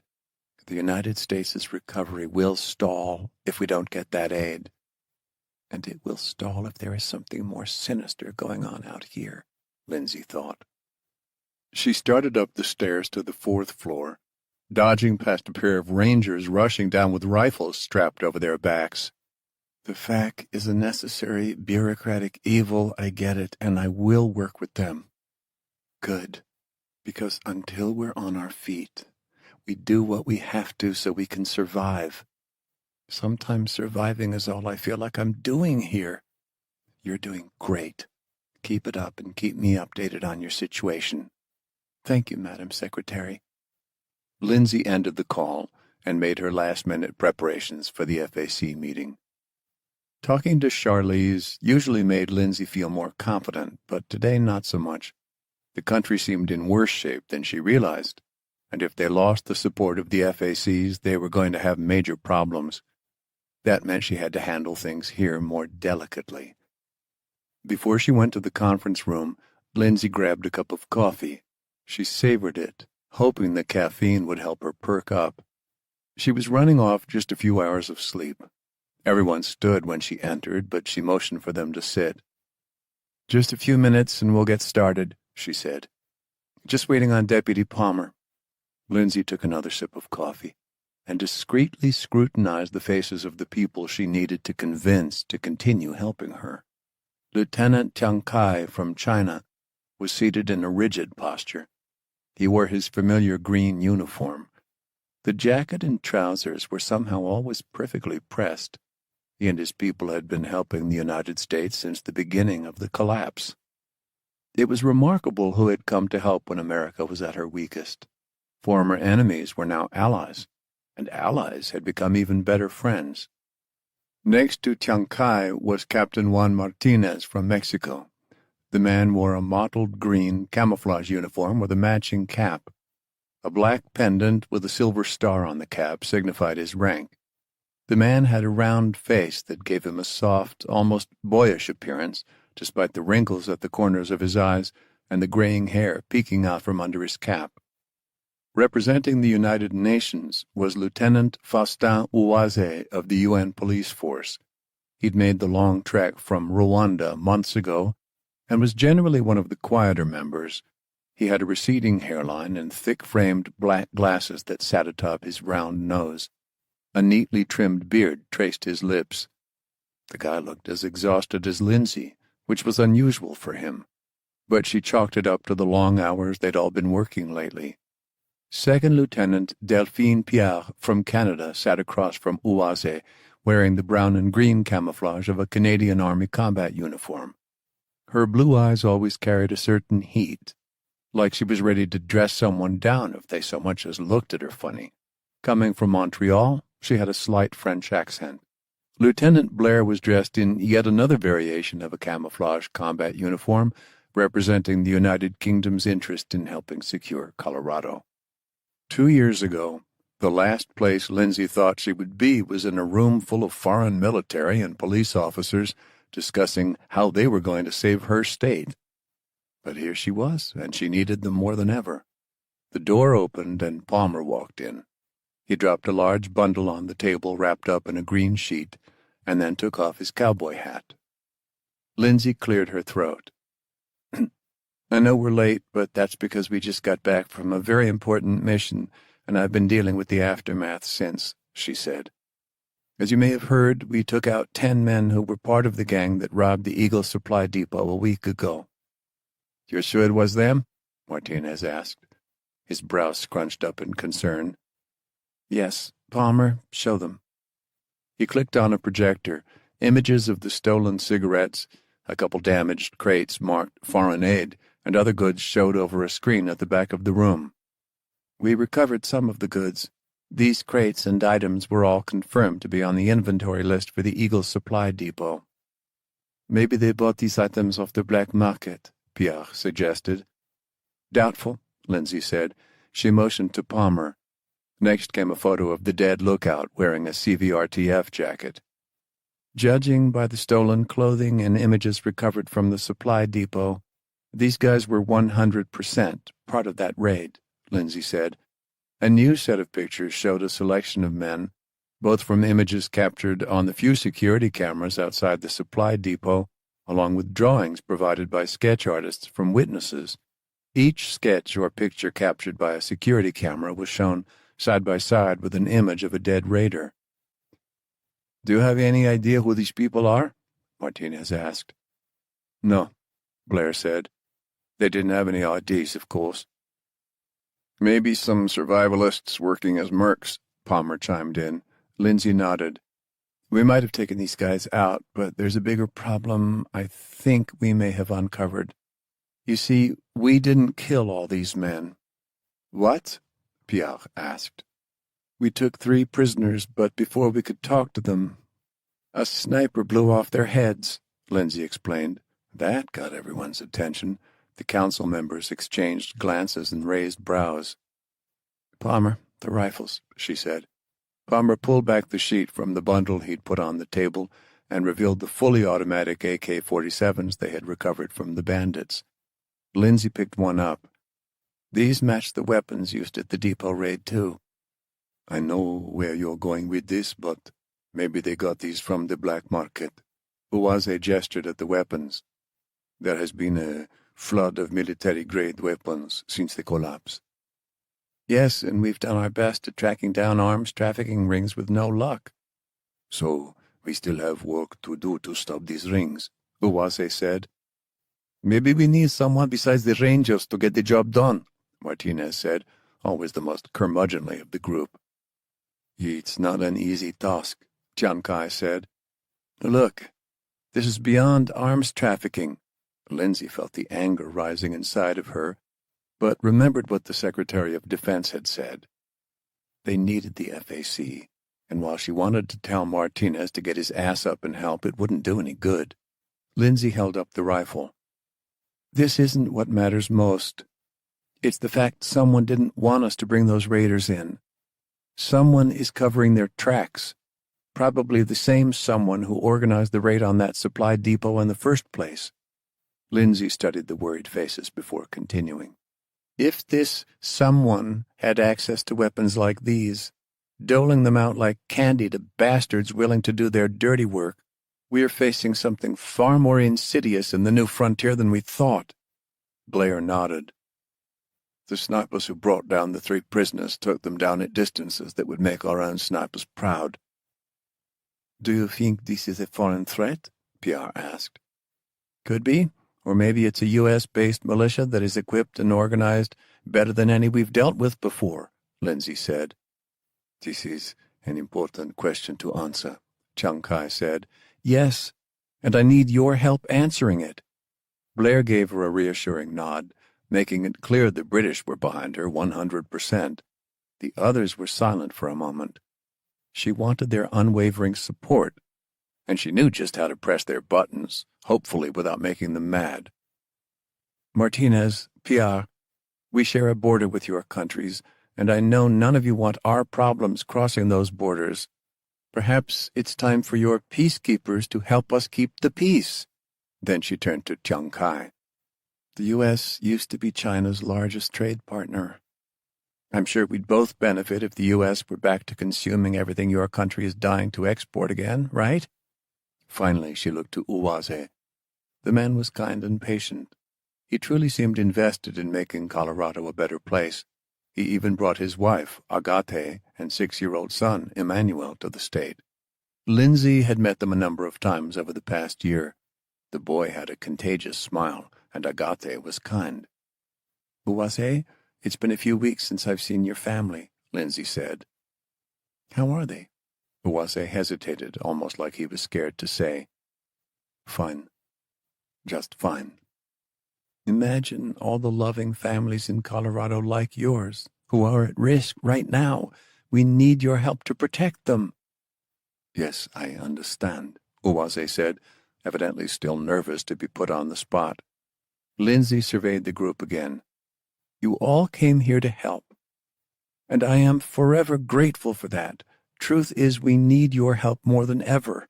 I hope I can count on you because our success is your success.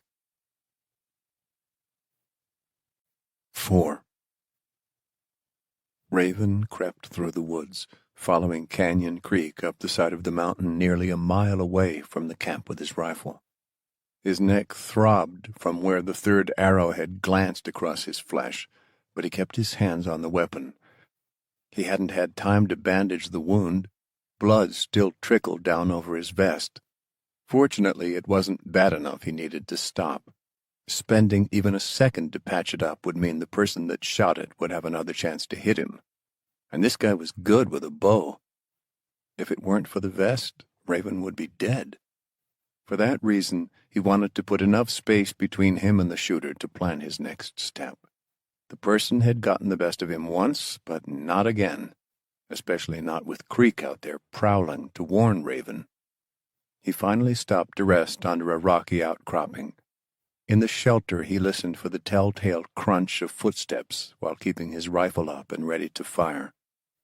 Creek emerged from the surrounding brush a few minutes later, tail up. They were clear.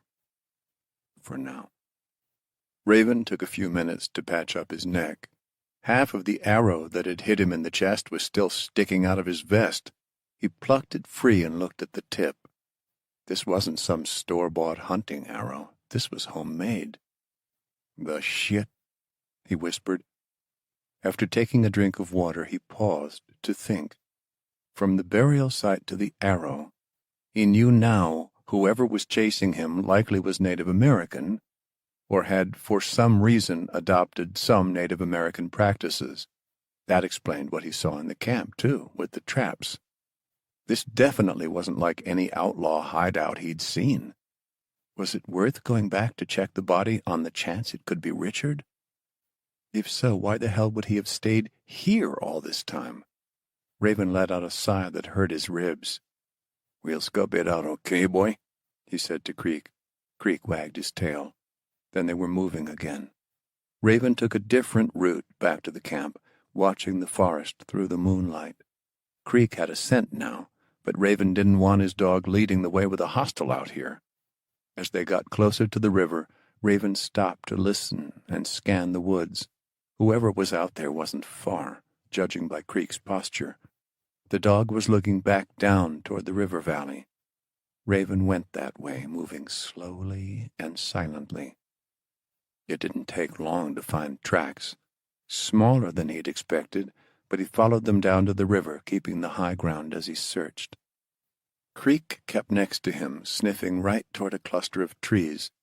Raven stared for a few minutes before the moonlight revealed an opening in the rocky mountainside. He could vaguely hear someone or something moving around inside. Whoever or whatever was in there had drawn Creek's scent. If it was a person, they had to know something about the camp, and as a result there was a decent chance they had encountered the Lithgows. "I know you're down there," Raven said. "Come out with your hands up." In the dull moonlight, Raven saw the silhouette of a person standing with a bow and arrow, creeping to the edge of the opening and turning toward the hill Raven stood on. "Don't move," Raven called out. The person took a step anyway. Raven fired a suppressed shot into the dirt in front of what looked like a thin, lanky man. "Next one will be a bullet to the head," he said. Whistling, he ordered Creek to flank their quarry. "Drop the bow," Raven said. The thin man did not respond. Raven took a step closer. "I'm not going to ask you again." Creek ran over, growling from the other side a minute later. His target finally dropped their bow and moved into the moonlight. That was when Raven realized the person he was after was not who he had envisioned them to be at all. It was definitely no man. "You shouldn't be here," she said. Raven lowered his rifle slightly and took a step toward her. She didn't answer, instead staring at him with eyes radiating anger, even in the dim moonlight. If he added 2 years to the pictures Joanne had given him, then he could almost recognize the once innocent young woman now hiding behind those spiteful eyes and the long hair. She was dressed in animal hides and pieces of a tarp that had been cut and fashioned into clothes. "Lara?" he asked, taking his finger off the trigger. "Lara Lithgow." She suddenly stiffened. "Your grandmother hired me to find you," Raven said. "To find you and your father." At that, Lara looked away for a moment, back down the slope toward the burial site Raven had uncovered. Apparently, he had already found her father. Of course. If he had peeled back that shroud, he would have almost certainly seen the distinctly aquiline nose and light brown hair of Richard Lithgow. "How do I know my grandma hired you?" she asked, tensing again. She looked like a frightened doe ready to spring into the woods. "I wouldn't know your name or where to find you if she hadn't," Raven said. "I thought she—" Raven waited for her to finish the thought, but Lara remained silent. "Your grandma sent up other search parties, but my guess is they took her money and never searched very hard," Raven said. He approached cautiously, lowering his rifle completely now. He was close enough he could see a wet sheen glimmer in the girl's eyes. "You been up here all this time?" he asked. "I thought everyone forgot about us."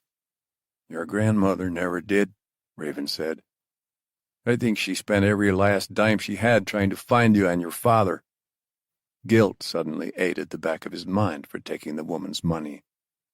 He'd deal with that later. "I tried leaving here with my dad after everything collapsed," she said. "But we got sick and we came back, trying to survive until he got better. He never quite got well enough to leave the mountain, and with all those dangerous people out there—" "I'm sorry. I'm sure it's been hell." "I tried to leave again, but there are men in these mountains. Evil men, with guns and vehicles, and all I have is a bow." "I know, but I'm not one of them." She took a step back. Her arm shook like she was about to raise the bow again. He also noted the roughly carved stone dagger jutting from a belt that looked to be made from handmade leather. "How do I know that?" she asked. Creek let out a growl as the howl of a wolf pierced the night. "I know you don't trust me, but I'm here to help you," Raven said. "Come with me. I promise I'll get you back to your grandma safely." She hesitated, glancing back down at the burial site again. "What about my dad? I can't leave him there." Raven had a feeling that was why she had attacked him. She had been protecting her father's spirit, which meant she'd been the one to make that burial scaffold. "You're Sioux?" he asked. "On my mother's side." Raven put a hand over his chest. "I'm half Sioux and half Cherokee, actually. Your father's spirit will find his way. But I can tell you that his spirit won't want to leave this earth if his girl is killed on this mountain." Laura seemed to think about it for a second. "Fine. But I have a few things I need first." "Sorry, but I'm not sure I want you going back in that hole of yours." Raven figured if he let her out of his sight, she'd run. And this time she wouldn't be found so easily. She shook her head. "That's not my camp. I just use it to hide sometimes. My stuff is somewhere else." "All right." Raven held her gaze. "Just stay close." She went to pick up her bow, but he shook his head. "I'll carry that," he said. Laura paused again, then turned to Raven. "I'm sorry for shooting you," she said. "It's just, I thought you were another one of those men." He grunted. She reached down to her bow. "Easy," he said. "I'm not going to knock an arrow," she said. The weapon looked crude, but appeared to be carved from an ash tree. The string was definitely the sinew of an animal. "Please don't take it," she said. Raven thought on it and then nodded. "All right, but please don't make me regret this." She slung the bow over her back and walked up to Raven. Creek followed, tail wagging. "Your mother must have taught you a lot about our heritage, huh?" he asked as they trudged from the river and into the trees. Maybe if he kept her talking, she'd let down her defenses and trust him a bit more. "My dad liked to take me camping, but my mom was the one that taught me about nature," she said. Her voice was weak and hollow, like she wasn't used to speaking to another person. "She showed me how to survive off the land, and my dad taught me how to survive." They walked the rest of the way to her camp in silence. It was so well camouflaged with branches and leaves covering everything from a small fire pit to scavenged camping supplies and 2 sleeping bags. One must have been her father's. He felt another pang of sympathy. Around the fire pit, Raven noticed tools made of animal bones. She gathered up a few of her belongings and put them in a dirty hiking pack that she slung over her shoulders. "Are we walking all the way back to the front range?" she asked, fear visible across her face. "I've got a jeep parked not far," he replied. "It'll just be a couple hours' walk." Together they started down the side of the mountain with Creek leading. The howls of the wolves drifted in the still night air. "Have the wolves been here long?" he asked Laura, in part to keep her mind off running away. "Sure, but they don't bother me," she said. "I think their spirits know who I am. They leave me alone." Raven didn't doubt that. And he wasn't particularly worried about the animals coming after him or Laura, but he kept a close eye on Creek. As they hiked, Raven noticed Laura looking at his neck. "What?" he asked. "You're bleeding through your bandage." "It's fine." "Fine until you get an infection." She could hardly meet his gaze when he looked at her. "My mom always said you should clean a wound immediately." "Who was sent to rescue whom?" She snorted, and Raven thought he had even drawn the tiniest hint of a smile from the frightened kid for the briefest moment. "Come on, let me have a look," she said. "After all, it's my fault." Raven decided maybe it wasn't a bad idea, so long as she wasn't trying to trick him again. He paused and knelt, keeping an eye on the knife at her belt. "I've got some bandages and—" "No need." She was already scrounging through her pack. She withdrew a small pouch filled with a poultice of leaves and flowers. The smell was extremely fragrant and familiar. "Yarrow?" Raven asked as he pulled back the bandage. "That's right." Laura rubbed it on his wound. It was supposed to help stop excess bleeding and clot the blood. Sure enough, the oozing blood began to coagulate. I mixed it with prickly pear cactus, too, to help stop any infections, she added. The cactus was native to the drier parts of the mountain and could be used as an antiseptic. Your mother taught you very well, Raven said. And your dad, too.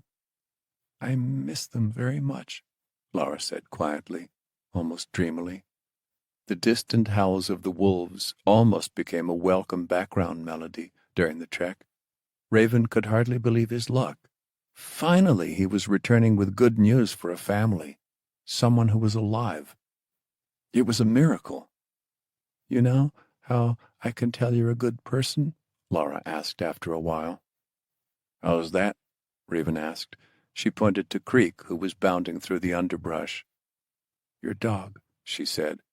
He looks happy and well-fed, even though he's missing that eye. Most of the guys up in these mountains with dogs don't take care of them like you do. A person who treats an animal well is probably a good person. Raven smiled. Creek had helped him again without even knowing it. Calvin was lying down on his bunk in the SR supply car, trying to keep his eyes closed. He wiped the sweat off his forehead with a sleeve. The hot, humid summer air was nearly suffocating, making sleep difficult. It didn't help that Travis snored like an 80-year-old man in the adjacent bunk, nor did the fact they were sleeping next to the kitchen. The cook, a bearded man named Zach, turned toward him, his bald head glistening with sweat, illuminated by the glow from the oven and stove. The smell of a salty stew drifted from a pair of massive pots. He was surrounded by crates of food and ammunition that lined the car's walls. There was a small space between the supplies where the train's comm officer, a woman in her early 30s, worked at a radio. Calvin nodded at the cook. Can't sleep? Zach asked. It's the heat. Don't I know it? Zach used his sleeve to wipe his brow before turning back to the stove. Calvin climbed up a ladder in the center of the car. He opened a hatch that led to the nest and took in a breath of fresh air. Yo, boss, Mouse said. Didn't think my shift was up. Mouse stood at the side of the thigh-high steel wall on top of the train car. Anna was there, too, on watch. She stared off over the darkened landscape. Pinpricks of light winked across the fields from fireflies. It isn't, Calvin said. Just got tired of listening to Travis's snoring and dealing with all the fire of Hades down there. You know, Hades is the god of the underworld, Anna said. He isn't like another name for hell or something. Thank you, Miss Jeopardy, Calvin said as he settled against one of the nest walls. My pleasure, she said. It's a small token of my gratitude for putting me on a sleep shift with Mouse instead of Travis, who sounds like a shitty chainsaw. Ahem. Mouse cleared his throat. Much as I like seeing you try to dress down the boss, Hades can be another name for Hades. So I should get the points for this one, not Anna. Anna rolled her eyes.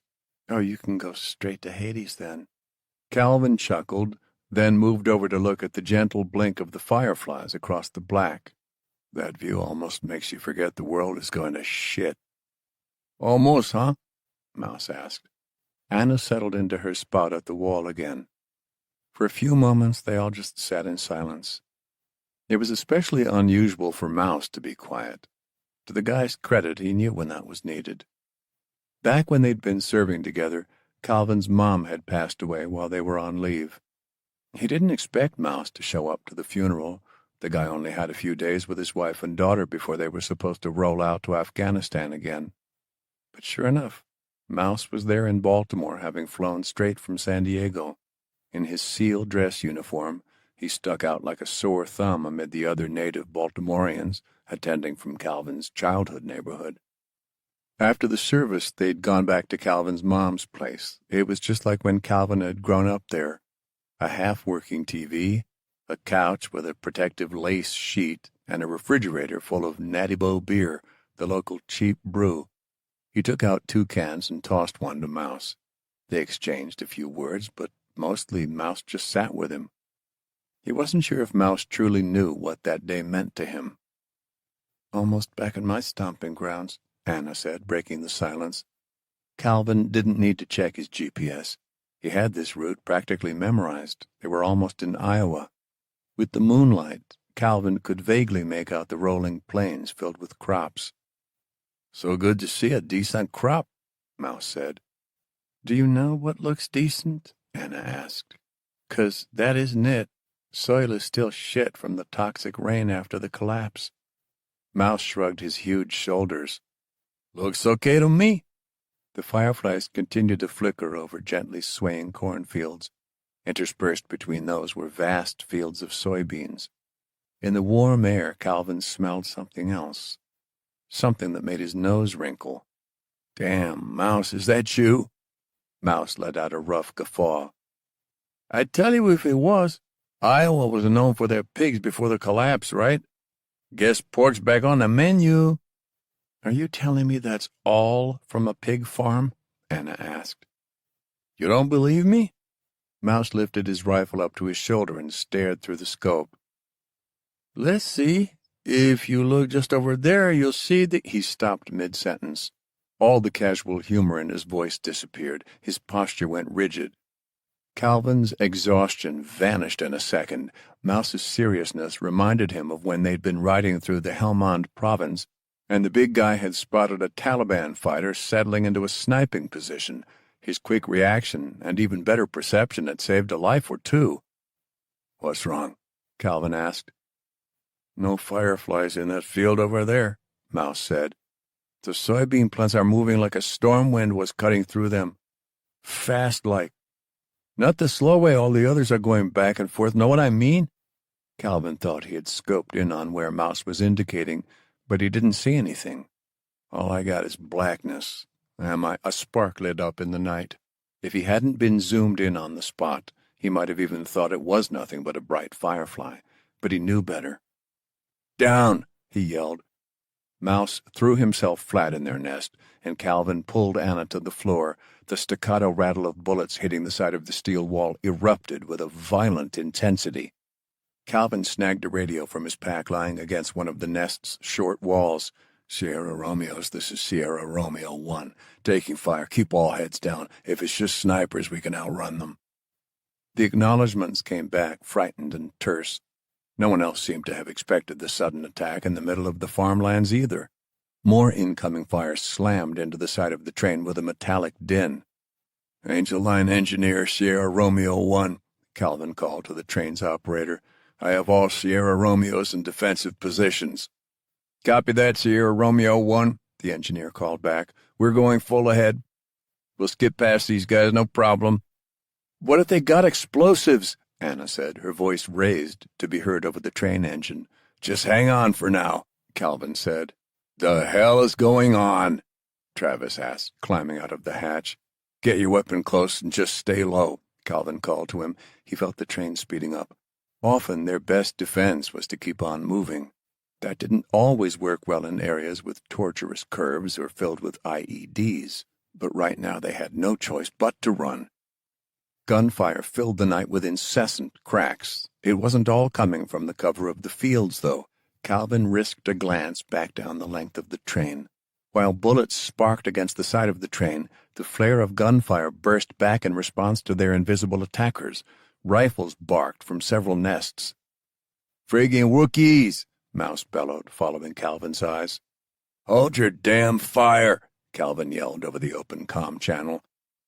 Most of the steel runners weren't as experienced at engaging in firefights. They didn't have the mind for ammo conservation. They just pulled their trigger whenever they were spooked, unloading dozens of rounds a minute at unseen targets. Might as well have been firing at ghosts. The gunfire lancing into the side of the train was erratic at best. He fought the adrenaline plunging through his blood vessels, telling him his only options were fight or flight. Most of the steel runners were giving in to those instincts, but not him or Mouse. They chose the third option, instilled by years of training to overcome baser human instinct. Wait and stay calm. "All Sierra Romeos, hold your fire!" Calvin yelled over the radio again. You're just wasting ammo shooting at an enemy we can't see." This time they followed his instructions. Calvin listened to the enemy fire now that his teams had stopped shooting. Judging by the volume of gunfire, he guessed there were at least a couple dozen people spread between the fields. "This place is supposed to be safe," Anna yelled between shots. Travis was holding on tight to his rifle with one hand and his White Sox cap with his other, frightened by Anna's statement. Anna was right. Something was wrong. They weren't used to attacks out here, not in these numbers especially. Usually an attack like this was coupled with an IED blast derailing the train first. So what was the point of this assault? Were they just trying to pick off steel runners? Calvin didn't much like that idea. The gunfire continued to grow in intensity as they passed more scattered snipers. Rounds smacked into the train's armor, pinging off in ricocheting blasts. He peeked over the side of the wall again. Most of the sparking gunfire seemed aimed at the slots in the sides of the SR cars, or at the openings the turret gunners used. These people were definitely after the steel runner blood, but if his people just kept their heads down, they should be okay. Then came the sudden flare of fire closer to the train. The brief light was enough to reveal two men near the tracks as they lit what appeared to be a Molotov cocktail. Shit. Calvin didn't hesitate. He squeezed the trigger, sending gunfire lancing into the man with the bottle. The man fell, and the bottle cracked against the ground. It shattered, spreading flames around the edge of the field as the train shot past. "Sierra Romeos, they're using Molotov cocktails," Calvin called over the radio. "Fire at anyone using one." All throughout the darkness in front of the train and beside it, more fire blossomed to life. Molotov cocktails flew at the armored hull, flames licking over the steel. Most of them burst harmlessly.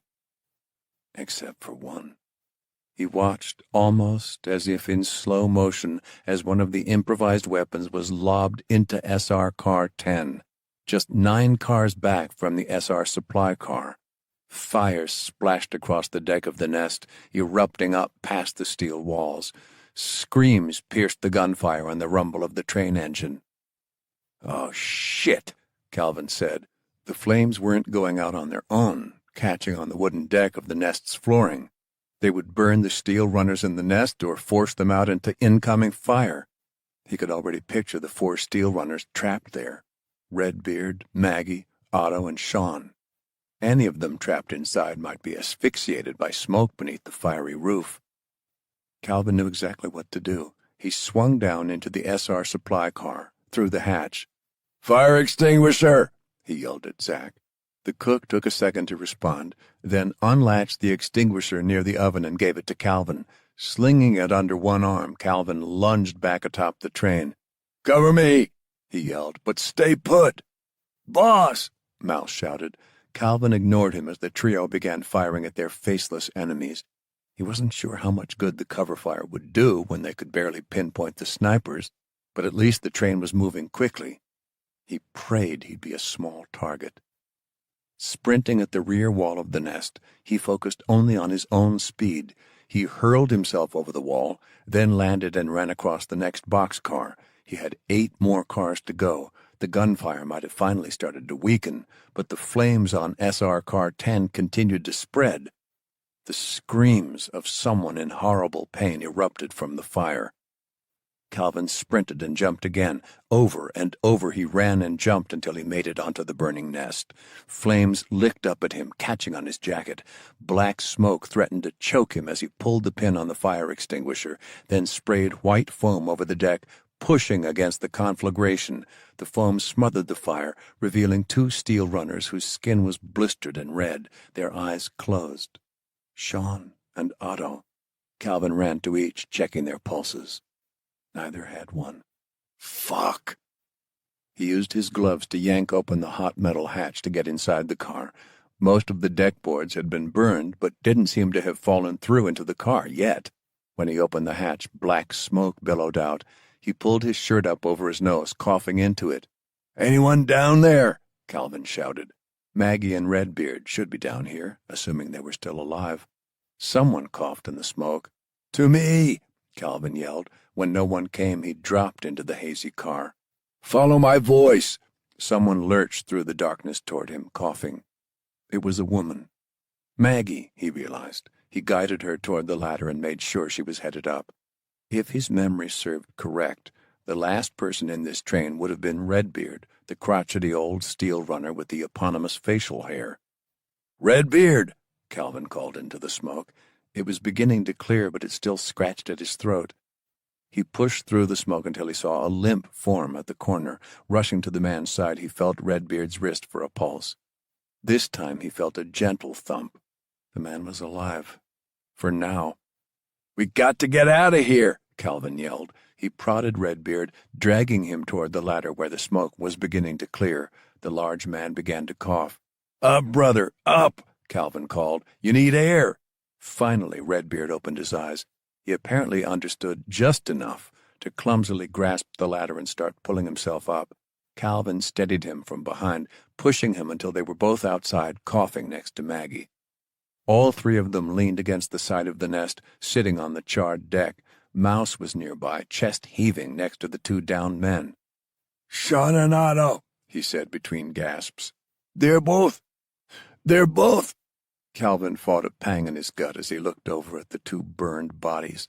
Sean and Otto, both just in their mid-20s, were dead. Maggie began to cry. Redbeard simply stared into the darkness, coughing. It was then Calvin realized the gunshots had stopped. He slowly raised his radio to his mouth. "Sarah, Romeo's," he managed to say, his throat scratchy. "Status report." In came the calls from the other cars. 2 more steel runners had died. Another 11, in addition to Redbeard and Maggie, were injured. A mixture of burns and even a couple unlucky bullet wounds. Calvin issued orders based on the info, making sure the medics stationed at various SR cars were headed to the men and women that needed their help the most. "Is it over?" Redbeard asked. Calvin looked out into the fields and brought the radio back up. "Everyone stay alert," he said. He kept his rifle up, anticipating an IED or more gunfire, but it seemed the attack was done. "What do you think?" Mouse asked. Calvin wasn't sure what to think. An attack like this outside of the Badlands was nearly unheard of, especially one as fierce as this. "Why not go after the cars?" Mouse asked. "I don't get it." Calvin replayed the attack, from the snipers to the Molotov cocktails. "They're trying to thin us down," Calvin muttered. He looked back out into the now calm darkness. Fireflies once again had reclaimed the night. He stared to the west, shuddering to think what hell awaited them when they entered the unforgiving mountains of Colorado. His only hope was that he could at least make a call to the Steel Runners Union. Maybe they would send some extra help to get them through the mountains. If not, then Calvin and his crew would be on their own against God only knew what kind of forces. 5. The night air grew chillier as Raven and Laura hiked back to his jeep. Creek continued to sniff at the wind, guiding them cautiously between the trees and boulders. Every time Raven looked back at Laura to make sure she was following him okay, she avoided his gaze. "You doing okay?" he whispered. She nodded. Even in the dim moonlight, the dirt smeared over her face was visible. She smelled awful, too, but he didn't exactly smell like roses either. He still couldn't believe how long she had survived out there. The stories she had were probably remarkable, but he wasn't pushing for any. He looked forward to reuniting her with Joanne, an occurrence that was far and few between nowadays. The last thing he wanted was for her to bolt from him in fear. "Almost there," he said. They passed through a few more patches of trees, climbing down an incline toward the road. Just as they came around another boulder, Creek grew still, his tail curling between his legs. He let out a soft growl. Raven motioned for Laura to stay still. Had some thieves found his jeep? He had taken every precaution, but the vehicle wasn't invisible. Slowly, he slipped his rifle from his back and drew it up to his shoulder. Then he peeked around the boulder, peering through his scope. Moonlight glinted off the bits of glass and metal showing through the branches and netting he draped over his jeep. Sure enough, he heard footsteps in the pine needles and gravel. He sucked in a breath and pressed himself tight against the rock. The crunching continued, and he drew his aim toward the source of the sound as a shape stalked out of the obsidian darkness, growling. Creek, who was somewhere in the forest behind Raven and Laura, growled back. Raven aimed his rifle at the wolf, his heart pounding. He could practically see the ripple of its muscles as it stalked forward, its fur undulating gently with each precise movement. 2 more wolves curled down the road, baring their fangs. Raven kept his rifle on the lead wolf, the biggest of the trio. Laura stayed calm as he jerked his chin for her to get behind with Creek. The beast in front of them froze. "Brother Wolf, I don't want to harm you, but I won't let you hurt my dog," he said. Creek trotted up behind Raven as the wolves studied them. "Go. Get out of here," he said, jerking his rifle barrel. After just a couple seconds, the lead wolf turned and casually walked into the woods. The others bolted after it, disappearing into the brush. "They're after Creek," Raven said. "No," Laura replied. "They're protecting us. If they wanted to kill your dog, they would have." Raven kept silent as they continued to the jeep, watching the forest for the creatures. He peeled off the branches and netting, then opened the passenger door. Creek hopped in, sneaking to the back seat, safe now. Raven motioned for Laura to get into the passenger seat. She hesitated, looking at him suspiciously. "It's okay," Raven said. "I'm taking you home."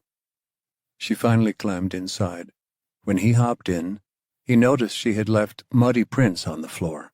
The grime coating her clothes smeared across her seat. She tossed her dirty gear into the footwell. Raven cringed, wanting to tell her to be careful, but decided against it. "What?" she asked. Raven forced a smile as he inserted the key in the ignition. "Nothing."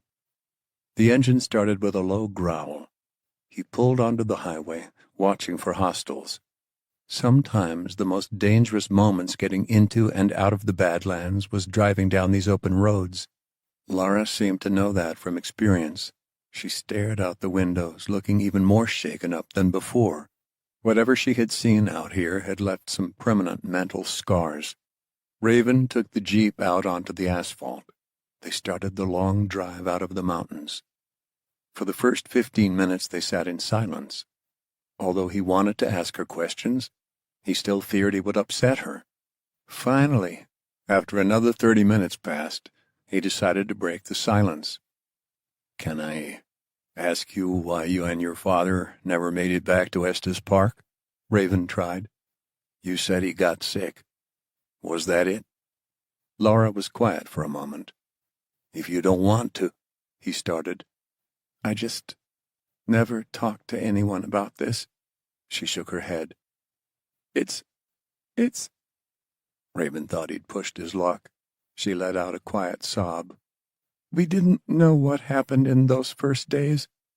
The explosion in the sky. Our cell phones stopped working. Our car wouldn't start. And then when we were prepared to start heading back, the wildfires were everywhere." "I remember those fires. Those first few days were just chaos." "We were cut off from everything." Laura shivered, and Raven knew it wasn't from the cold night air. "After a few weeks, we found some people we thought would help us. A group of men they had guns," she continued. "They took everything from us. Everything." She pressed her hands to her eyes. Raven didn't push it. He wasn't quite sure what she meant. She looked out the window, brushing away a tear. "We came across a dead deer," Laura started again. "It looked like it had broken its ankle. That's how I got the stuff to make my bow.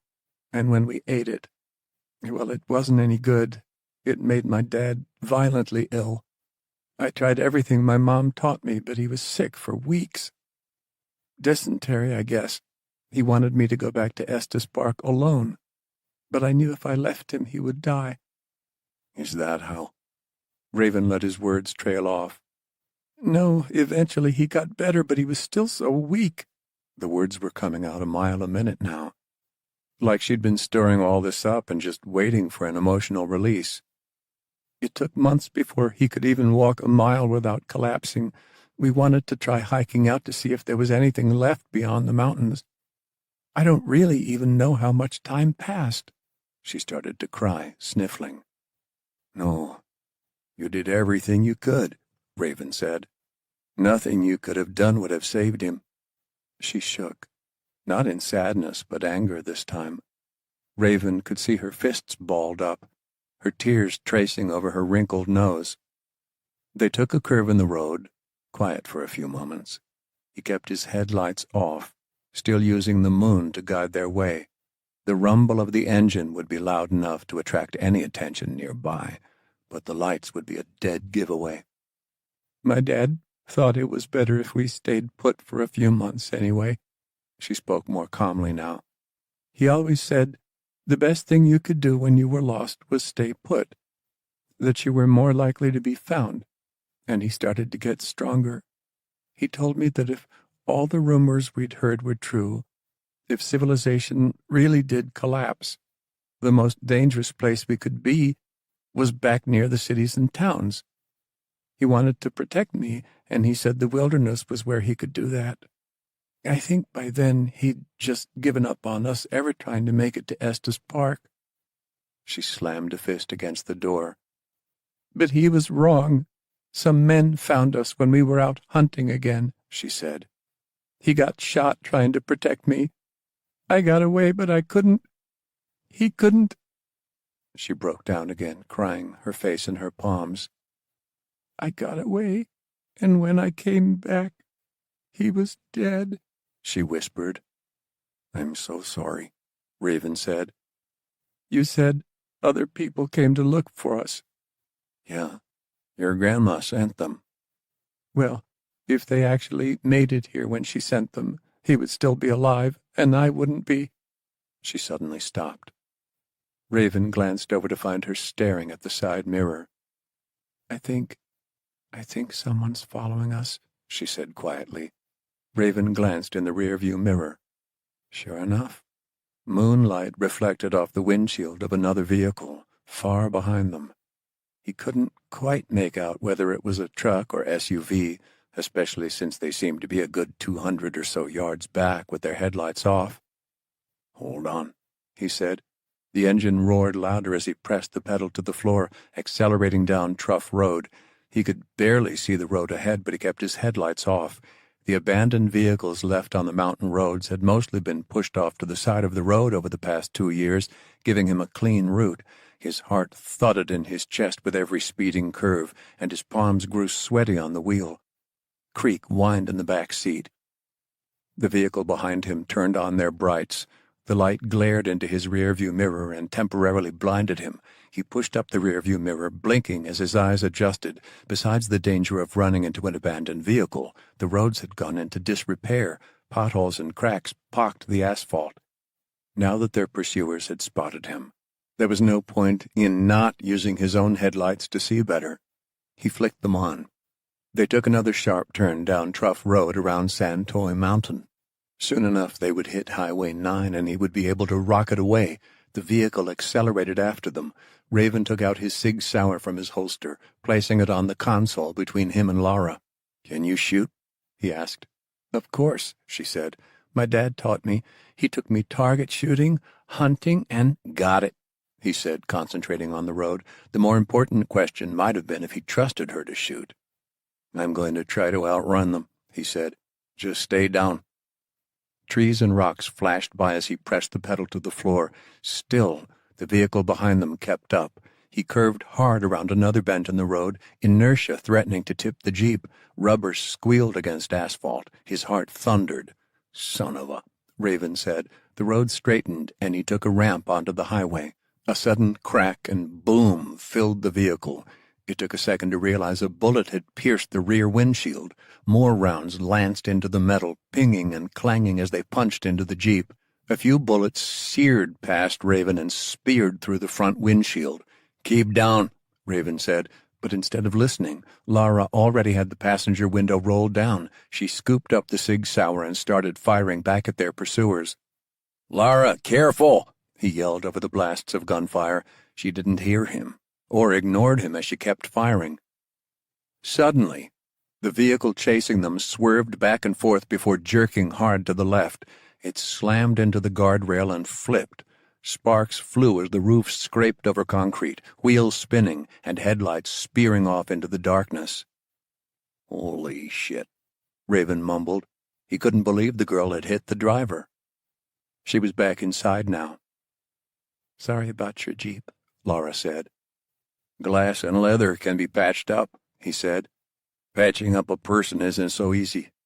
You okay?" She nodded. "Now I know how you survived out there." Raven was hardly able to believe what had just happened. "Thanks. You were a heck of a shot." For the first time, she actually cracked a genuine smile. Lindsay sat at her desk in the office at Fort Golden, stirring sugar into her coffee.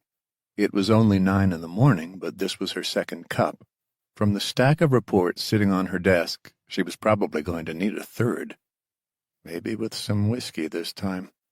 She had become an LEO to protect and serve the public, not to sign and send an endless stream of documents.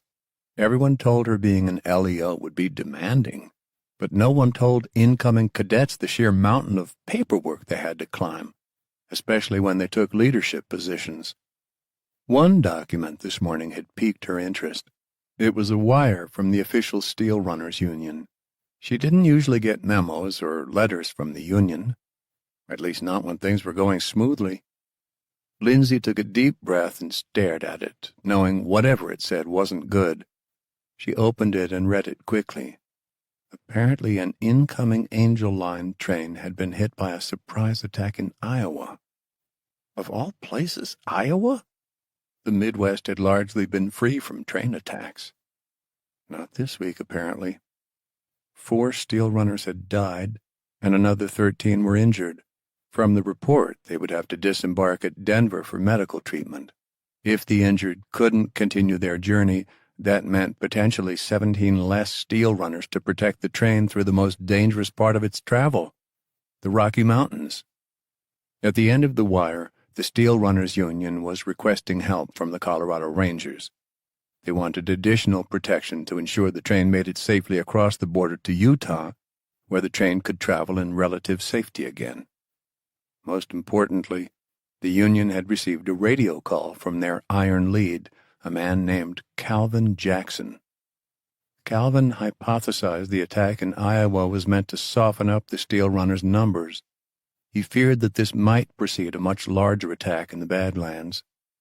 Steel Runners didn't usually ask for help, so if they were requesting aid now, that meant either they were hurting or they were actually frightened.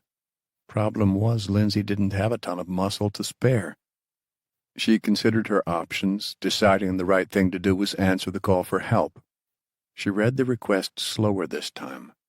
On top of reinforcements, they had asked for scouts to check the tracks for IEDs or ambush sites. Lindsay placed the wire down on her desk. What they really needed was Raven Spears.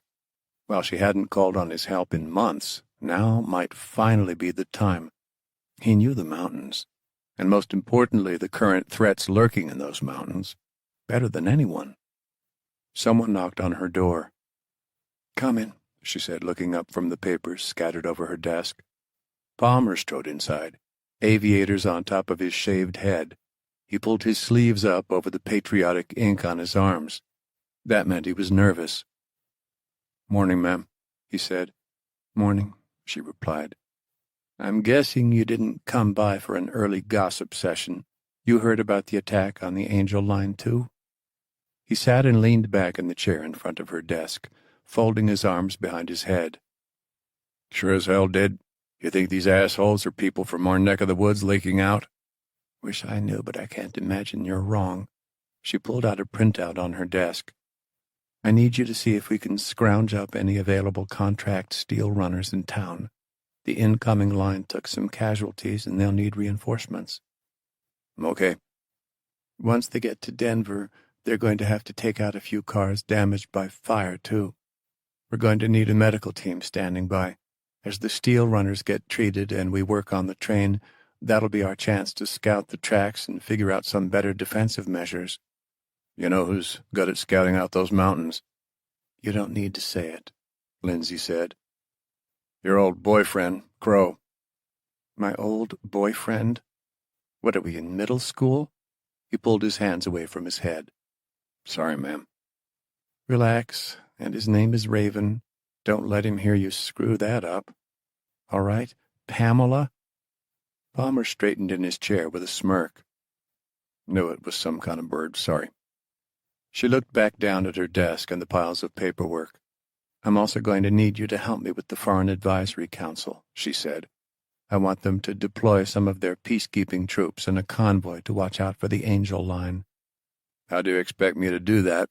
They seem happy to hide in their outposts. I've already asked and explained how important that cargo is. Your job is to make sure everyone understands that security will be top-notch and there is little threat to their people. Palmer scratched at his chin. We have to make sure no one is hurt or those peacekeepers will be going right back into their safe outposts. Understood. I will make sure security is top-notch. Good. Is there something else? She asked. You seem worried. I'm sure it's nothing, but I was doing my daily rounds at the clinics, checking to see if any badlanders wandered in with gunshot wounds or something so we could question them. That was yet another report Lindsay usually had to review. Intel they squeezed out of the outlaws, who were so desperate they came to the front range for medical treatment. Yeah, and? She picked up her coffee. Palmer leaned forward, growing stern. Sure enough, a couple sick people wandered in from the new frontier. Very sick people. Sick with what? Lindsay set her coffee back down without drinking any. Don't know. They'd had their fair share of health scares during the recovery. Cholera and typhoid had run rampant through the population, especially when the country was having a hard time supplying people with fresh, clean water and reliable power. In much of Colorado, they still didn't have reliable power, and the water supply wasn't what it was prior to the collapse. So if another disease outbreak threatened to take her state, she wanted to stay ahead of it. She looked through the pile of papers but didn't find any reports. I've got nothing on this at all. I'm sure you'll be hearing something soon, Palmer said. The doctors were all concerned. I even saw one wearing a hazmat suit. She stood and started heading toward the door. If the docs are concerned, I don't want to wait. Let's go see now. Palmer stood and pulled on his sleeves again. Now she knew what had him so nervous. They were in her dusty white Ford Bronco headed toward the Golden Clinic in just under 5 minutes. Public health issues weren't actually under the umbrella of the Colorado Rangers Sheriff's Office, but Lindsay liked to stay involved in anything that might affect the security of her state. Much to the annoyance of the clinic's doctors and other government workers within her reach, that meant she liked regular reports from them. I sure hope this isn't cholera, Palmer said. We haven't had an outbreak in months. That's why this worries me. But it was just a matter of time, Lindsay said. Yep, until we get the power restored, clean water and hospitals set up again on the new frontier. All these diseases that keep popping up are like a cancer that keeps eating us up from the inside. Lindsay agreed with a nod. Hopefully what Palmer had seen was nothing more than a couple bad cases of dysentery or some lingering radiation poisoning. Maybe that's why the doctors hadn't said anything to her yet. She pulled up outside the small medical facility. Upon entering the lobby, a young nurse greeted her from behind an intake desk. She recognized the nurse, Mary, from her relatively frequent visits to the clinic. I'm looking for a Dr. Divakar, she said. The staff didn't seem to be panicking or setting up any kind of isolation unit. Maybe it was Palmer that had overreacted. Of course, follow me. Mary led Lindsay and Palmer through the hall until they reached the doctor. Dr. Devakar, Sheriff Plymouth is here to see you, Mary said, before disappearing back down the hall. A shorter woman in a white coat looked up at Lindsay. She had dark black hair tied up behind her head and deep brown eyes set behind round, perennially cheerful features that belied her usually sour mood. Sheriff Plymouth, I wasn't expecting you. I know. Sorry to drop in, but Palmer said he was by earlier and you had some sick patients come in from the new frontier. At that, Devakar nodded. We do. Did. I'm working on a report that aligns with our protocols. Screw protocols. If these people are already dead, I need to know why and what we're dealing with. Devakar sighed. Follow me. She led Lindsay and Palmer back between the quiet corridors of the clinic toward a back room. We got 2 more patients in since Palmer was here, apparently, Devakar explained. They had the same symptoms, and we immediately put them in the isolation ward. She gestured toward a clear glass partition separating a patient room from the corridor. Signs at the closed door reminded the medical staff to use personal protective equipment when checking on the patients. Lindsay looked past the glass to see 2 men. Each had skin wrinkled by sun exposure and long, tangled beards. Normally, she expected the men's skin to be leathery and tan from spending all their time in the mountains, but these guys looked as pale as the sheets draping their bodies. Sweat poured over their foreheads. A nurse in a full-body gown, face shield, and mask appeared to be checking their vitals. They drove in about an hour ago, Devakar said. Where one of them did, the other was already passed out in the passenger seat. Lindsay stepped up for a better look. Both have fevers charting anywhere between 102 to 105. Lymph nodes are swollen, a lot of coughing and mucus drainage from both. One of the guys has lesions that may or may not be related to his illness. Either way, they're not responding to any medicine yet. Do you know what it is? Not yet. Power's been too unreliable lately for some of our testing here, even with the generators, so we sent our labs down to Denver for processing from the first 2 victims. No guesses? Lindsay asked. A sudden onset illness like this worries me, especially with your nurse in a bunny suit. We are not taking any chances. Everyone that treated the first patients without proper PPE is currently in quarantine and being observed. Any symptoms yet? Not that I've heard, Sheriff. Lindsay turned from the window. You still haven't answered my first question. I don't like to make guesses, but if you insist, it could be anything from an unknown viral infection to an influenza variant, or even Rocky Mountain spotted fever. We've been trying to treat for bacterial diseases too, like pneumonia, diphtheria, or even Legionnaire's disease, but the patients aren't responding to broad-spectrum antibiotics. Right now we're just shooting in the dark. I see, Lindsay said. She let out a sigh. Thank you, Doctor. Please let me know when you do get the lab results back. I will. Devakar stepped away, but Lindsay remained at the window watching the nurse work on the patients. Her heart thumped, thinking about one of her rangers being on the other side of this glass. We better get back, Lindsay said. She walked with Palmer back to their Bronco. That shit looks pretty bad, he said once they were inside. Lindsay stared out the windshield at the mountain peaks, growing more concerned by the minute. Her job was about to get a hell of a lot harder. First, she had to convince Raven to come down to help her secure the Angel Line route through Colorado and assist the steel runners. Second, if these sick men were wandering in here, that meant there could be plenty more out there spreading whatever it was they had contracted. When we get back, I want you to make sure we've got a meeting set up with Calvin Jackson, the Iron Lead, as soon as he gets to Denver, Lindsay said. I'm going north to find Raven. Why not just try and get him on the radio? Because I don't want to give him a chance to say no. 6. With the early morning sun at his back, Raven walked up to the 2-story house nestled between the trees in Estes Park with Laura. Creek stayed in the Jeep, sleeping peacefully. After Raven had taken the initial payment from Joanne Lithgow, he was all but certain he would return here alone, covered in mud, and without a shred of evidence to tell the woman what had happened to her son and granddaughter. Now, striding up the sidewalk beside him, was living proof that he'd succeeded. He turned to Laura. She ran a hand through her matted, wild hair. The dirt on her face was even more apparent in the daylight. She was quiet again. While she was tall for 16, she slouched, looking like she wanted to disappear. "Go ahead," Raven said. "I'm just scared to tell her about my dad." "Don't worry.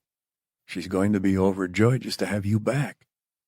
Raven stayed back while Lara sucked in a breath and went to knock on the door. 2 raps later, and a voice called out, "I'm coming." The door whipped open. Joanne looked first at Raven. A sorrowful expression, the same he'd seen yesterday, painted across her features. From the dark bags under her eyes, it looked like she hadn't been able to sleep. Her gaze traced from Raven over to Lara. "Lara, is it really you?" Tears sprung from Joanne's wrinkle-lined eyes. She walked out and wrapped her thin arms around her granddaughter. "Oh, my God! Oh, my God! Sweet Jesus, thank you," Joanne said. "I'm sorry, Grandma," Laura began, choking up. I couldn't save Dad." "Hush, child, hush."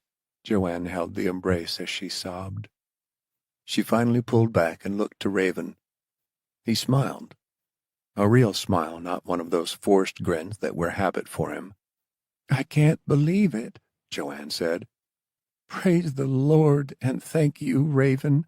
You're a godsend, a miracle worker." "My pleasure, ma'am," he replied. Raven stepped back again as Laura and Joanne continued to embrace. He felt himself giving into the moment, too. After all the pain he'd delivered to people for the past couple years, the feeling of joy wasn't one he expected to experience. When they finally parted, Joanne went over to Raven and reached out for a hug. He gladly accepted. She was strong for a little old lady. "Wow." She pulled away. "What an amazing gift you've brought me. Come, let's get you paid up right away." Raven definitely could use it, especially with the damage to the Jeep. Fixing those windows would cost a pretty penny. Right now, though, his heart was full. Laura would need her grandmother's care, and they could both, no doubt, use the money to ensure she had everything she required to first heal, then flourish again. Joanne certainly didn't come off as wealthy. Those other so-called trackers had swindled enough from her. "Finding Laura and bringing her home is payment enough," Raven quickly said. Joanne looked visibly stunned. She held Raven's gaze, then glanced at Laura again. Her mouth moved, but no words came out, as if she was struggling to find a way to thank Raven. Finally, she softly said, "Please, there must be something I can do." "Take care of Laura," he said. Then he turned and glanced down at the girl. "And you take care of your grandmother." "I will," Laura said. Raven nodded. "If you ever need me, you know where to find me." He started to leave, but Joanne called out, "Wait. Really, is there anything I can do? Are you hungry?" "Honestly, I'm exhausted, ma'am." Raven looked down at his clothes. "And I need a bath and a change." Laura grinned through her joyful tears. "Me too." "Maybe we can have dinner sometime," Raven suggested. "You are more than welcome here any night," Joanne said. Raven started to leave again, but stopped. "Laura, if you ever want to learn about your Sioux heritage, well, I'm happy to share about that half of myself with you." He almost couldn't believe he was making the offer. Maybe he was letting the emotions get to him. Then he thought about Laura's dad, how he'd been sick. "Same with my sister, Sandra, too. She's a nurse in town. You might want to drop by the clinic just to have her make sure you're healthy, okay?" "I will," Laura said. Thank you. Raven finally went back to his jeep. Creek sat upright in the front passenger seat, but then curled back up. Raven turned on the engine and pulled away, waving out one of his busted windows. Lara and Joanne stayed on the porch, waving as he left. Seeing these two together had tugged at his heart. He figured he should visit his sister and niece, then clean up at their house. Since his sister worked all kinds of shifts, she wasn't there to let him into her house, so he used the key she'd given him. It was almost 7 in the morning. He didn't want to wake Allie, his 8-year-old niece, so he went to the living room to rest on the couch. One of Sandra's elderly neighbors, a man named Elmer, was sitting in a recliner, a shotgun propped next to his armchair, also snoozing. Raven cleared his throat. Elmer fumbled for the shotgun. "It's me, Raven." Blinking, Elmer focused his old brown eyes on Raven. He relaxed back onto the chair. Morning, Raven," he said. "I guess I fell asleep." Raven chuckled. "Guard duty is tough." Elmer laughed back. He was a gentle, kind man. But Raven knew if shit ever went down, the older man would rip people limb from limb to protect his sister and niece. "Have a good morning," Elmer said. "I'm gonna go home." "Thanks for everything you do." "It's an honor, Raven." After Elmer left, Raven took a shower, then changed into an extra set of clothes he had upstairs. When he finished, he returned to the living room and sat on the couch. He put a fresh bandage on his neck before lying down. The windows were open, letting in the crisp mountain breeze. While he tried to get some shut-eye, the excitement from all that had just happened kept him awake. Creek seemed to have more luck. The dog had stayed upstairs, drifting off at his favorite spot in front of Allie's door. Raven waited a half-hour or so before deciding he was too restless to fit in a nap. Instead, he made coffee and eggs with toast while he waited for his sister to return and for Allie to wake. About halfway through, he heard pounding footsteps come down the steps. Allie bounded in with Creek at her heels, his tail whipping madly. Her dark hair and tan skin matched her mother's. Every day she seemed to look more and more like Sandra. "Uncle Raven!" She ran toward him. He gave her a hug and then went back to the gas stove. "Did you make me some eggs?" Allie asked. "Nope, I ate all of them." She let out a huff. "Seriously?" "I'm joking, kiddo," he said. "How do you want them this morning?" "Scrambled, please." "You got it." He set about cracking eggs and mixing them, then listening to them pop as he poured them into the hot skillet. "Think I should make some for your mom, too?" he asked, looking up at an analog clock on the wall.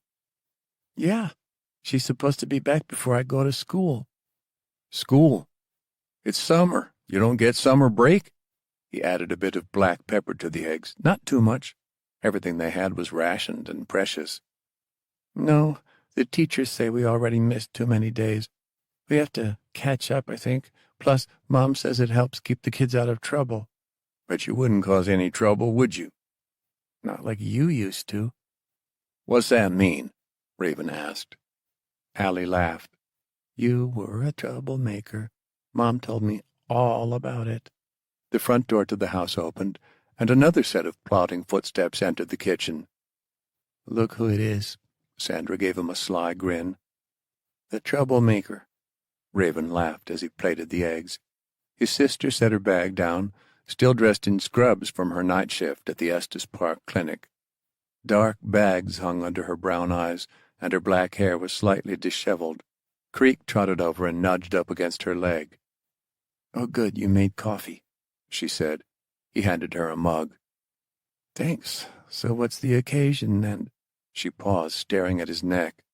"Holy, what happened to your neck?" Raven reached up to the fresh bandage. "Just got back from a mission where the person I was looking for almost killed me." "Raven!" "Don't worry, she's okay and so am I." "Glad you're fine," Allie said, leaning her head on his shoulder. For a second, Raven relished the moment. He was sober over 2 years now and had his family around him. Family that had at one point lost faith in him, faith he had finally earned back. Your luck is going to run out, Sam, Sandra said. He knew when she called him by his birth name he was in for it.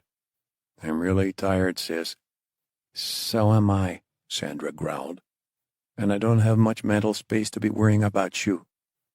She was right to be worried. He was lucky to be alive, and luck was a finite resource. Look, it's actually a cool story, Raven said. Have a seat, I'll tell you. Sandra reluctantly sat with Allie. As they ate, he told them how he had found Laura and brought her home. And get this, she has Sioux blood, Raven said. I told her you and I would be happy to talk to her about, us. She seemed like she could use some friends to help ease her back into this world. Sure, Sandra said. Allie finished her eggs and left to get ready for school, leaving Raven with his sister.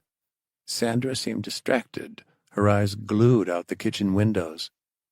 Something else wrong? Raven asked. Sandra took another drink of coffee. We had 3 new patients from the Badlands come into the clinic yesterday.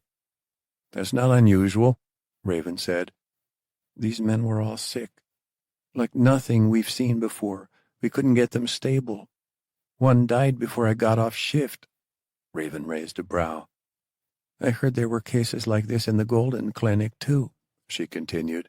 Same with another clinic on the Front Range, all over the past week. Cholera again? Sandra sighed. I don't think so. It's not just bullets out there, Sam. Disease is still a major threat. Don't worry, he said. I do my best to stay away from people. That includes the sick. Yeah, I know. Should I be worried about you catching whatever this is? I'm taking precautions, Sandra said. We all are. Everyone's using personal protective equipment again. Masks, gloves, face shields, you name it. Allie bolted back down the stairs. I'm ready. Good. Raven is going to walk you to school, Sandra said. Can Creek come too? Allie asked. You'd be delighted, Raven said. He took his plate of mostly eaten eggs and slid them onto the ground. Creek wolfed them down in seconds. Let's go, kiddo. Raven headed to the front door. Wait, Sandra said. She walked over, a rueful look on her face. I'm sorry for being harsh, Raven, Sandra said. I miss you and worry about you all the time. I know. I do the same, but we're strong and we'll get through anything. He kissed her on the forehead and then went outside. Allie followed him onto the porch with Creek. Just as they started down the stairs, a dusty Ford Bronco rolled up the gravel driveway. He knew that vehicle well. Ah, shit, Raven whispered. Good timing, Lindsay Plymouth called as she stepped out of the vehicle. Bad timing, he thought. Hi, Allie, Lindsay said. How are you doing? Fine, Allie said sheepishly. Allie, go play with Creek, Raven said. I'll be over in a few minutes. Okay, but I'm going to be late if we... I'll drive you. Okay. Allie scampered off with Creek while Raven walked over to the Bronco. Lindsay, how you doing? Raven asked. Fine. You look surprisingly good. Got my beauty sleep. Lindsay smiled but didn't hold it for long. Raven knew then she wasn't here to rekindle what they used to have. I dropped by your place just a few minutes ago, she said. Since you weren't there, I figured I'd find you here. What happened? A lot. I need your help. She reached out but stopped short of touching him. I got a job, she continued, and I need someone I can trust. I know things didn't end well for us, but I'm asking because I got nowhere else to turn. What's the job? Lindsay raised a hand at a window in the cabin where Sandra stood watching. Sandra didn't wave back, but Raven did see her nod before vanishing inside. I got to take Allie to school, Raven said. How about we talk after that? Lindsay hesitated, as if she couldn't wait, but finally nodded. Okay, but how about I drive? She asked. Your Jeep looks worse for wear. Yeah. After last night, Lindsay wasn't wrong. He didn't have any other work lined up, and after ditching the second half of his payment from Joanne, he'd need money to fix his Jeep. Fine, he said. Let's get going. It was mid-afternoon when the Angel Line finally made it to Union Station, deep in the heart of half-destroyed Denver. Calvin was in the SR supply car, watching over some of the injured he, Mouse, Anna, and Travis had transported to the bunks. Redbeard was lying in Calvin's bunk. The man continued to cough, and the blistering burns over his arms and face had grown more scarlet. They required fresh bandages every couple hours, and they were starting to run out. A middle-aged steel runner named Jennifer, with burns running down her arms, was in Mouse's bunk. Travis and Anna had given their bunks up for 2 more injured steel runners who had third-degree burns. Another steel runner, Maggie Olson, the one Calvin thought he'd saved, had succumbed to her injuries just before entering Denver after Calvin called in his report to the Union. She had been a single mother of 2, living outside Philly. From what Calvin knew, the woman relied on her neighbors to take care of the kids when she was running steel. Now those kids would be staying with their neighbors permanently. That meant a total of 5 steel runners had died, thanks to those monsters in Iowa. Last Calvin counted, there were another 13 with injuries ranging from minor burns and lacerations to smoke inhalation. 6 were in such bad shape they wouldn't be continuing the journey. After the attack, there had been nowhere they could stop, no safe zone. Calvin feared the attackers would come after them if they paused to treat the injured. So his best bet to save the steel runners had been to get them to Denver, where they would have better access to medical facilities. As soon as the brakes squealed to a stop, and the train jolted into the station, Calvin began barking orders. "Travis, Anna, help Jennifer off," he said. "Mouse, take Redbeard." "You got it, boss," Mouse said. He slipped one big arm around Redbeard's shoulder. Redbeard's eyes seemed glassy, and part of his beard was singed off. "Careful now, buddy." The older man groaned as he came off the train. Calvin stepped onto the chaotic loading platform. Medics with Red Cross armbands stood at the edge of the loading platform with gurneys. But there was also work to be done. Yard workers lined up carts to take off cargo and resupply the train. "Over here," Calvin yelled. "I need 2 gurneys on the supply car." Then he pointed to another car. "The rest of you get your asses down to SR car 20. The medics sprang into action, winding between the other workers and crates lined up on the loading platform.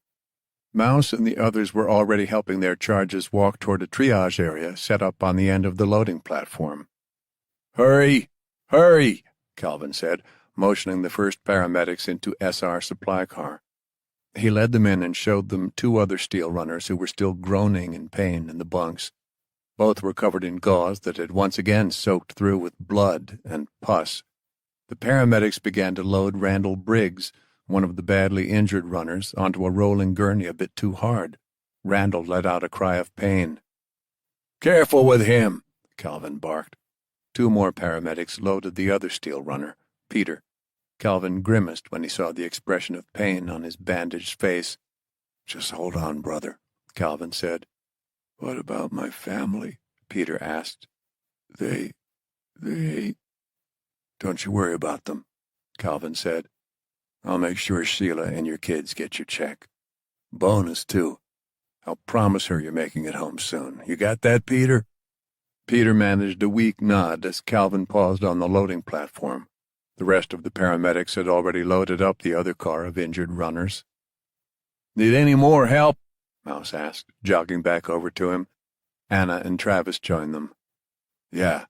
Calvin signaled to another group of paramedics with gurneys and began marching with them toward SR car 40.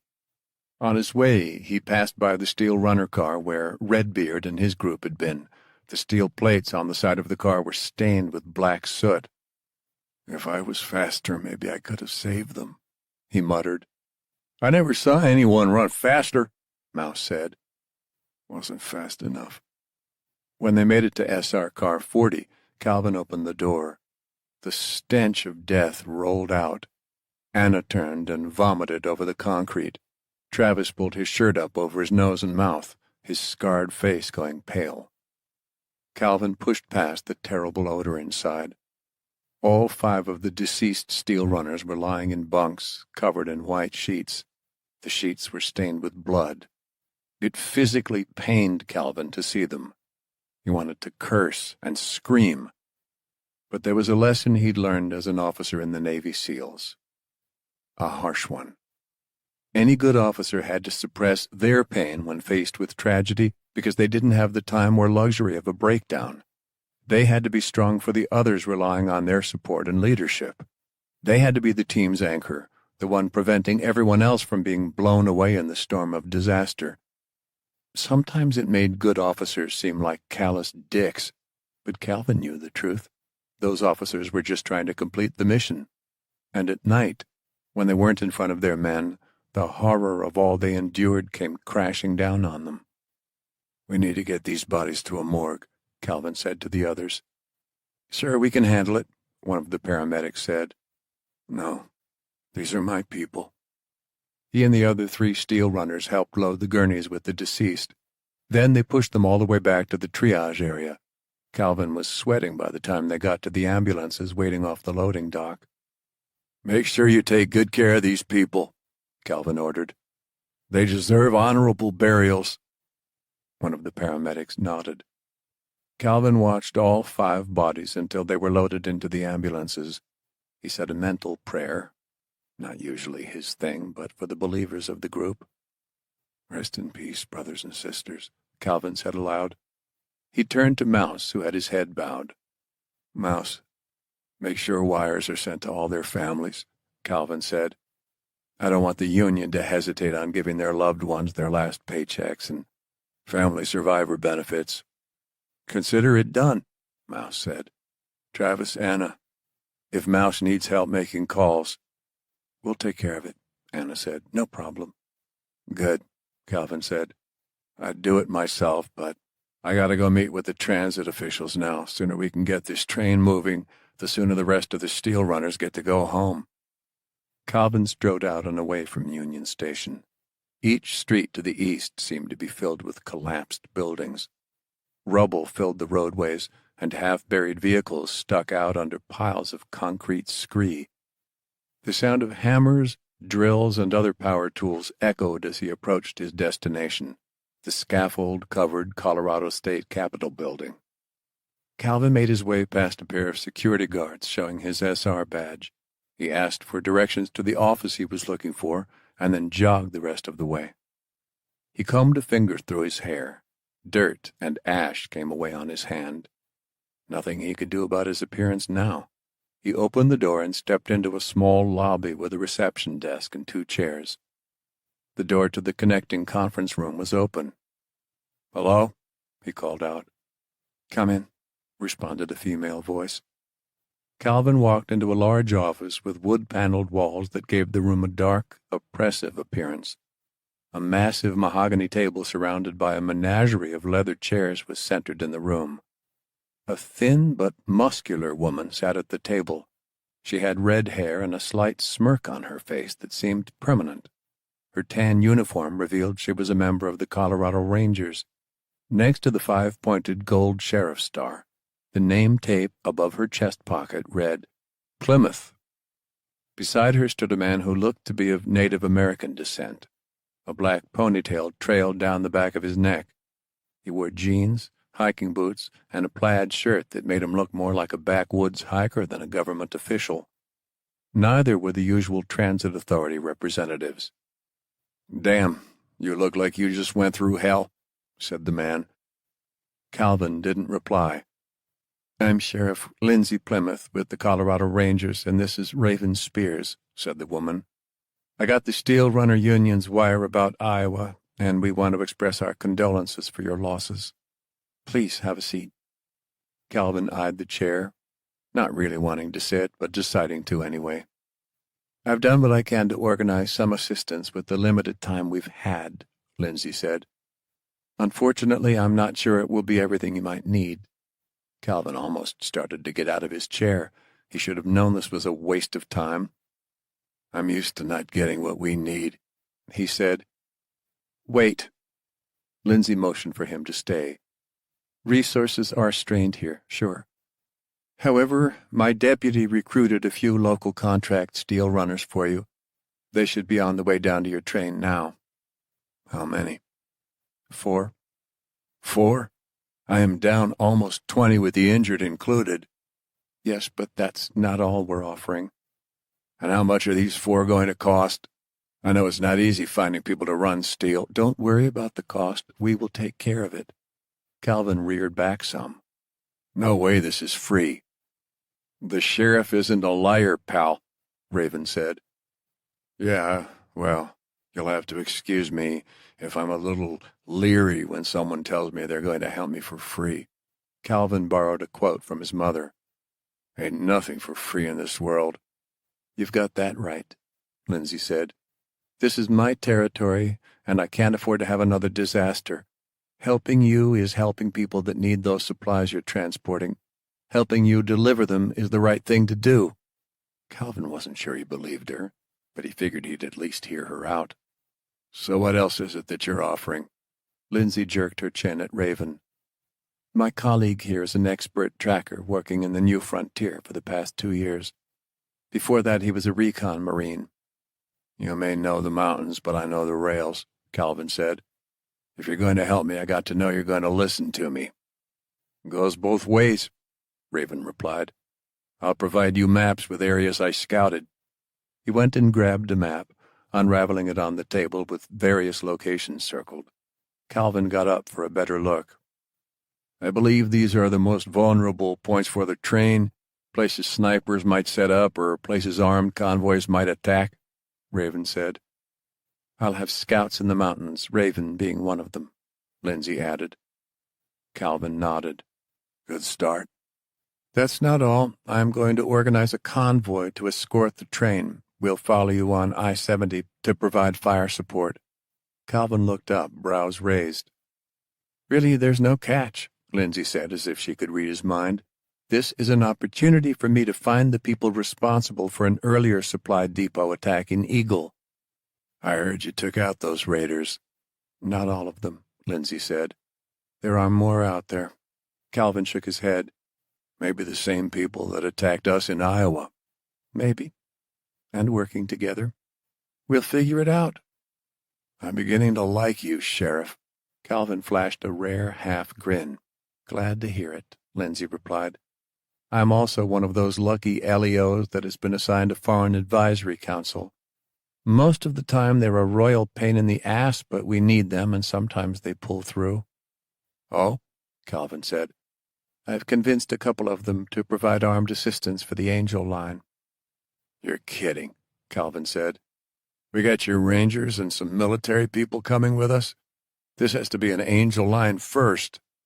"Like I always say, your success is our success. Everything has a domino effect out here, and our foreign allies understand that thanks to some recent hard talks we've had behind closed doors." She leaned forward and slid another piece of paper over to Calvin. "One last thing. Here's the new departure time and schedule for your train. I've personally adjusted it." Calvin picked up the paper and examined the schedule. "This has us getting into Salt Lake City almost a day earlier than expected. We barely have time for repairs and taking care of my injured runners. We can't make a change like that without the Steel Runner Union's consent." "We can, and we will," Lindsay said.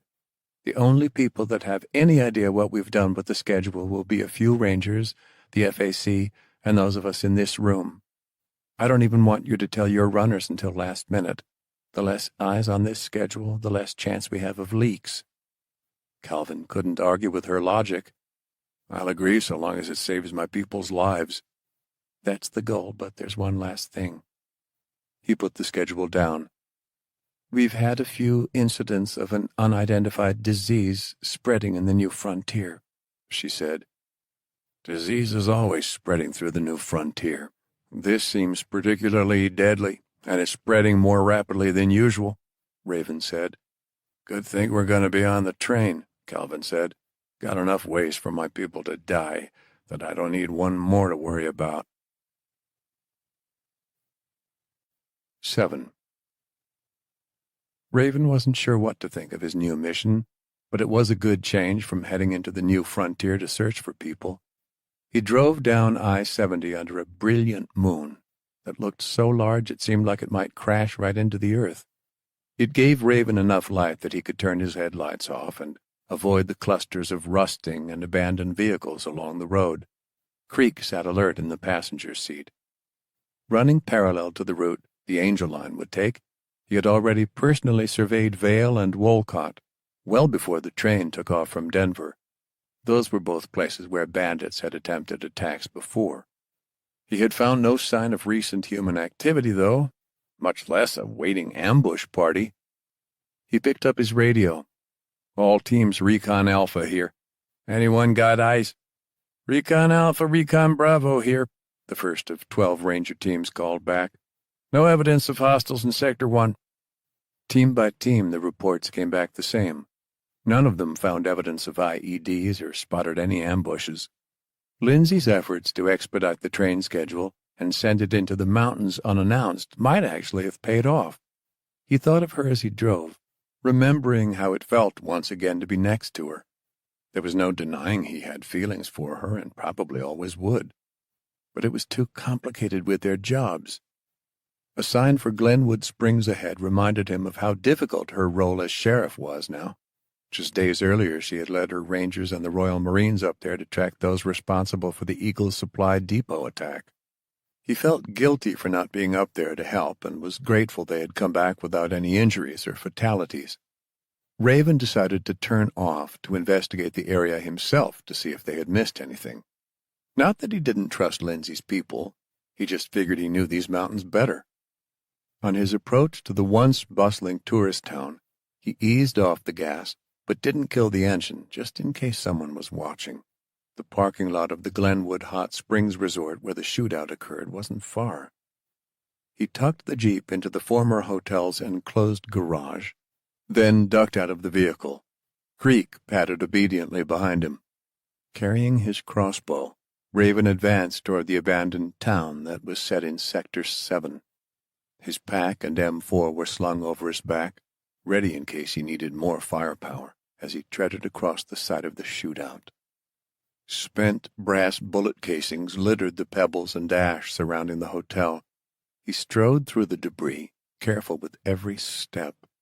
Bending down, he checked the bloodstains from where Lindsay's 3 prisoners were killed by snipers. Raven looked around at the surrounding mountains. He hoped to figure out where he would set up shop, if he was a scout or group of raiders waiting to ambush the train. There appeared to be 2 good locations. One was a peak just north of and above the hotel. The other was a mountain that rose above the train tracks on the southern side of the river, opposite this one. Raven started back through the hotel with Creek trotting ahead. They passed a few other buildings that were little more than brick walls and charred support beams. From there, they climbed up the steep mountainside. Branches from the dry honey locust and hackberry trees snagged at his jacket. The constant buzz of insects droned on despite the relatively cool night air. Just as he neared a crest, nearly 1,000 feet above Glenwood Springs, he heard a familiar sound. A single howl pierced the night. Were these the same wolves he encountered with Laura? She'd thought they were protecting her. Maybe that was true. As far as he knew, they might be looking out for him, too. Or maybe they were like Iktomi, the trickster. According to lore, Iktomi had taken the form of a wolf when the earth was newly formed. She traveled beneath the planet to find humans dwelling in a subterranean world and promised them that the surface of the world was full of food, green grass, and blue skies. But when the humans left their protected subterranean villages, Iktomi led them to a world where food was scarce, the weather was inhospitable, and many people died. Was this wolf leading Raven into a false sense of security, like Iktomi had done? He tried to shake the thought, to tell himself he was being superstitious. Maybe it was his exhaustion. Maybe it was the eerie size of the moon looking down on him. That feeling of foreboding dread would not go away. Chances were good the wolves were just stalking Creek after people had driven the rest of their prey out of the area. He kept his eyes on his dog as they approached a plateau just under the peaks of the forested mountains overlooking the town. The fur along Creek's back stood on end, and his tail curled beneath his legs.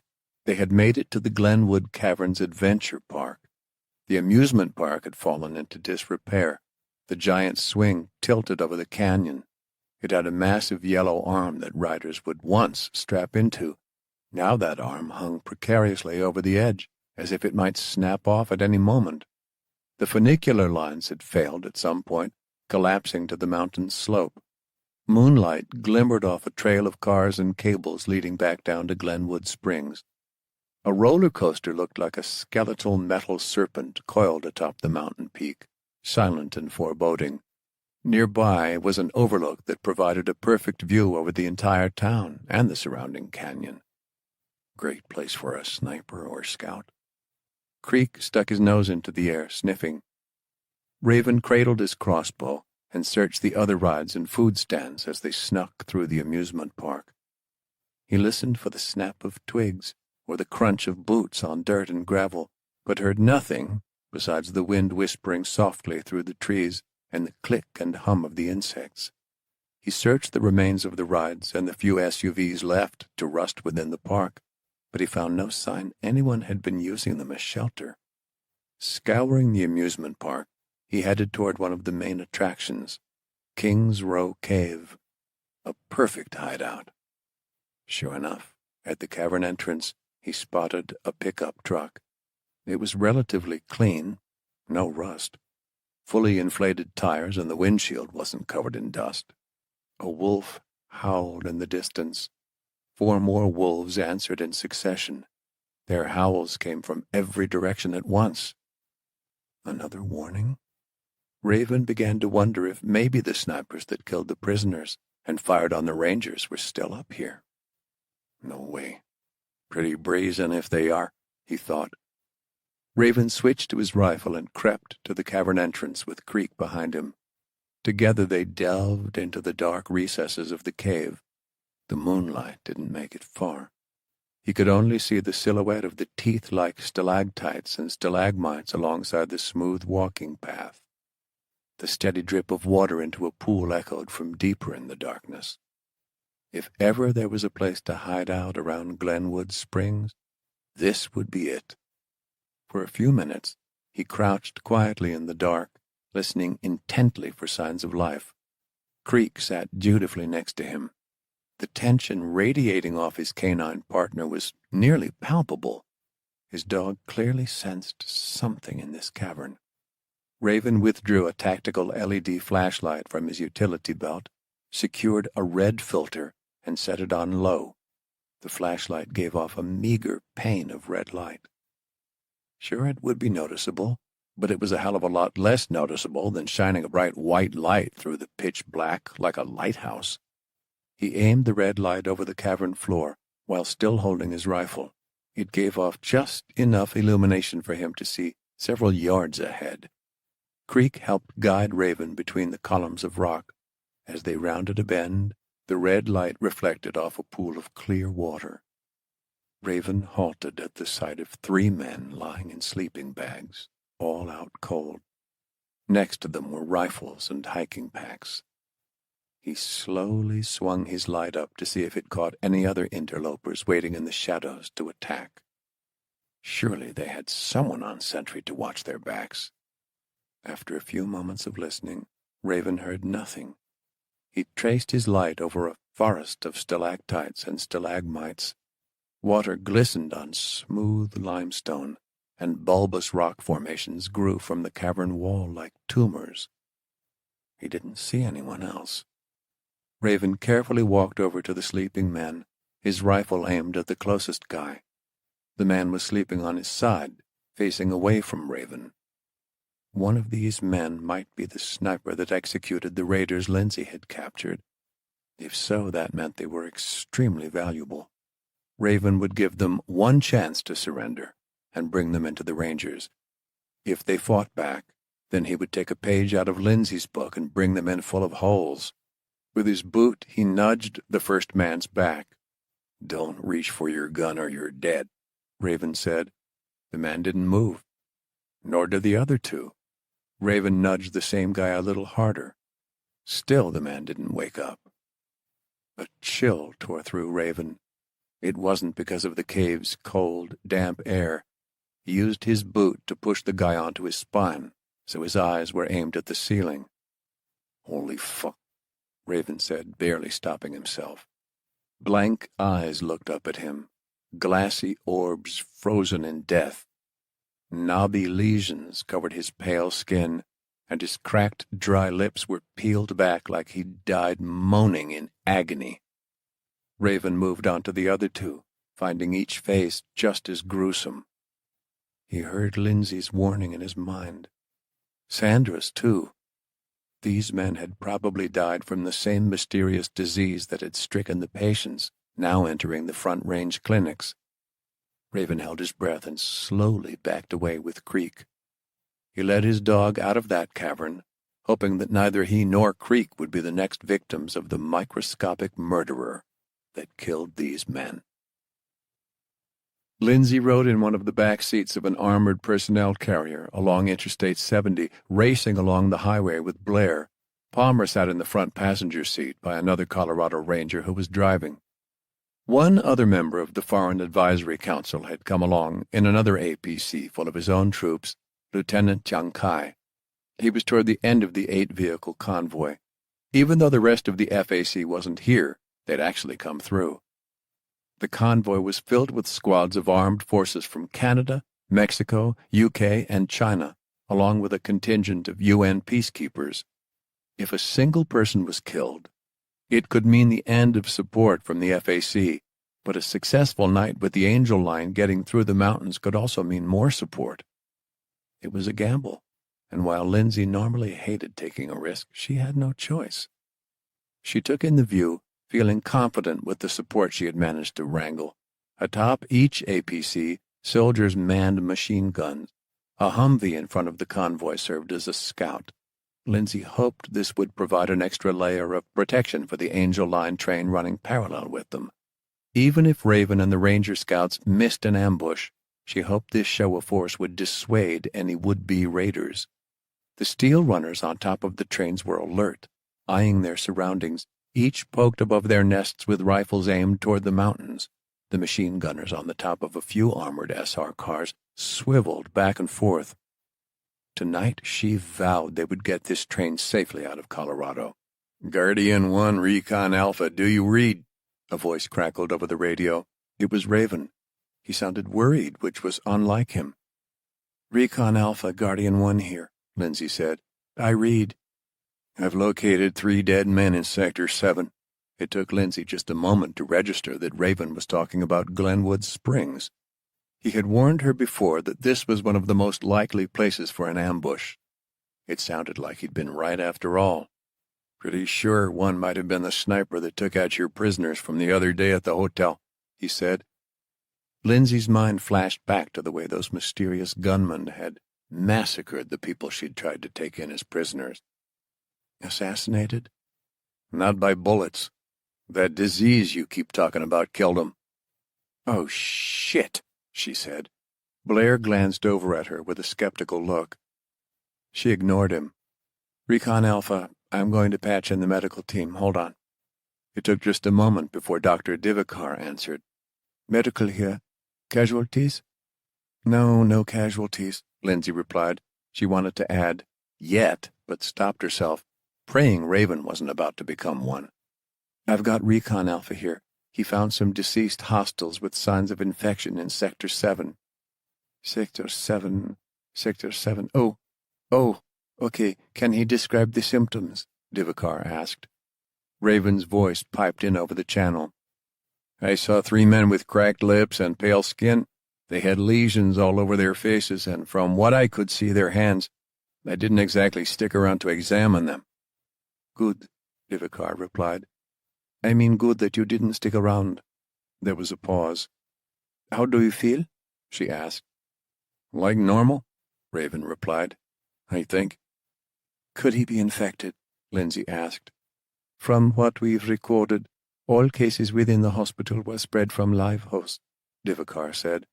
"No one has caught this disease, whatever it is, from a corpse." "Well, I mean, one person did, one of my nurses. She came into contact with one of those lesions, though. I mean Recon Alpha, did you touch one of those lesions?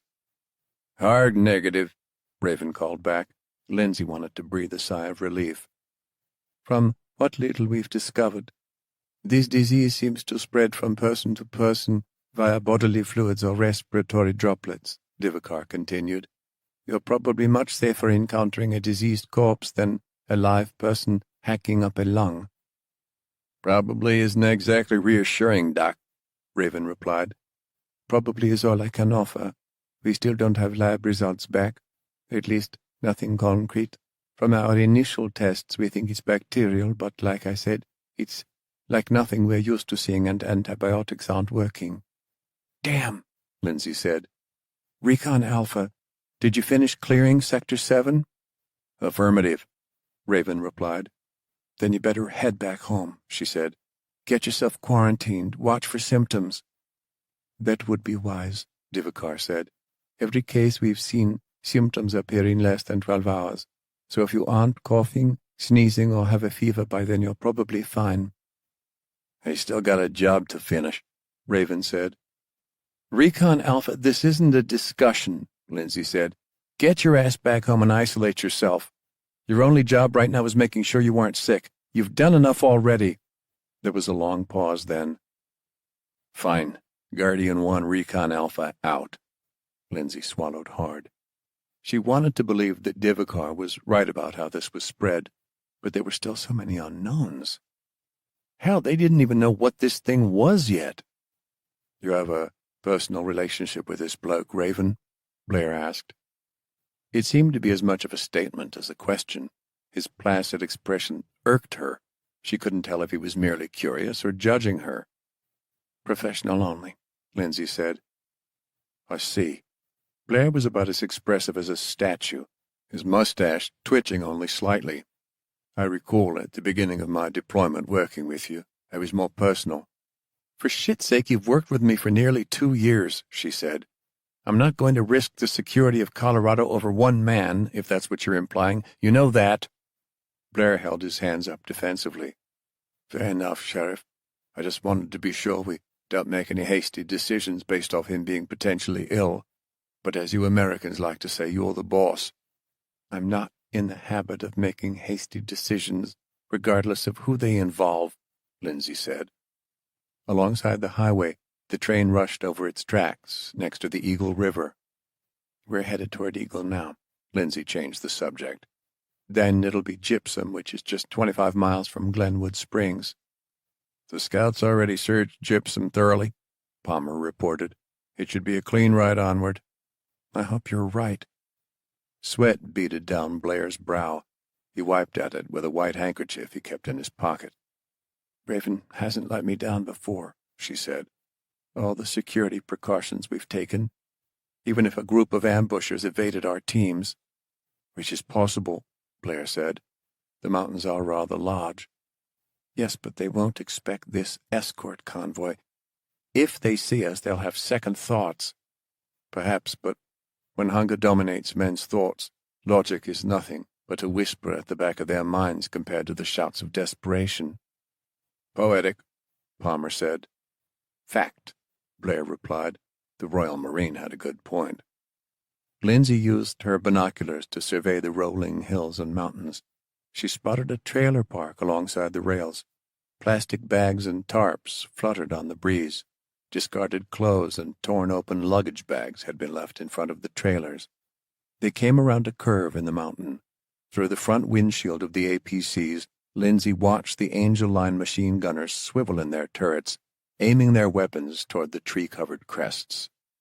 The train chugged alongside them, just across the river. Every steel runner nestled on top of the train cars mirrored the movements of the machine gunners. Their gazes and guns were aimed at the rocks and trees looming along the mountainside. Lindsay scanned the slopes for movement, reminding herself to breathe. She couldn't help but think what her old mentor, Marcus Colton, would tell her now. After they had worked together for a few years, he admitted that when he had hired her, he wasn't sure how long she would last. She was fiery and outspoken, maybe a touch sarcastic.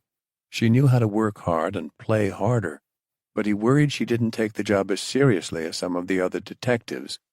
He said his opinion of her had changed dramatically since then, especially after those first few days, when the United States seemed to have turned into one big dumpster fire. She figured she had some idea of what he would say in this moment. You can handle anything, whatever it is, you can handle it. Or maybe something along the lines of never underestimating the enemy, because as soon as you did, you'd get your ass whooped. He wasn't as poetic as Blair, but Galton was often right. Sierra Romeo 1, Guardian 1, Lindsay said into her radio. You got a sit rep? Looking good out here, Guardian 1, Calvin replied in his deep voice. Updates from the recon teams? So far, so good. Recon Alpha is returning to roost. Returning? Already? He may have come into contact with that disease, but he also found 3 hostiles, all dead in Sector 7. Guess we know that way is clear. Copy that. Lindsay set her radio down and looked up at the moon, the pale light glistening off the leaves of the trees rushing by.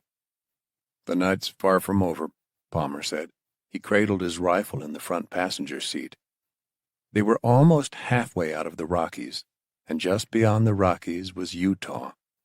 Even with Raven taken out of the mix, she was more certain than ever they were going to deliver these steel runners to safety. Maybe their luck would hold for once, or maybe there was something insidious waiting ahead. She stiffened at the thought and kept focused, ready for anything. Whatever it was, she could handle it. 8. One of the first rules Calvin had learned as a SEAL was that when shit hit the fan, you didn't have anyone to rely on except yourself and your swim buddies. Right now, his swim buddies were steel runners, and they were stretched out between the train's 110 cars. They were no doubt drained from the Iowa ambush, both mentally and physically. Morale after an attack was never good, especially one that claimed the lives of your comrades. And truth was, the steel runners weren't SEALs, not even close. Sure, a few were former military, but they weren't trained for the type of attack they were hit with in Iowa, or what might be waiting along the tracks in the Rockies. That meant Calvin and Mouse had a harder job. He was hoping the extra help they were getting from Sheriff Plymouth and her tracker friend Raven would help, but Raven had just been pulled off the field. The mountains rushed by as the train barreled through the darkness. Anyone see anything?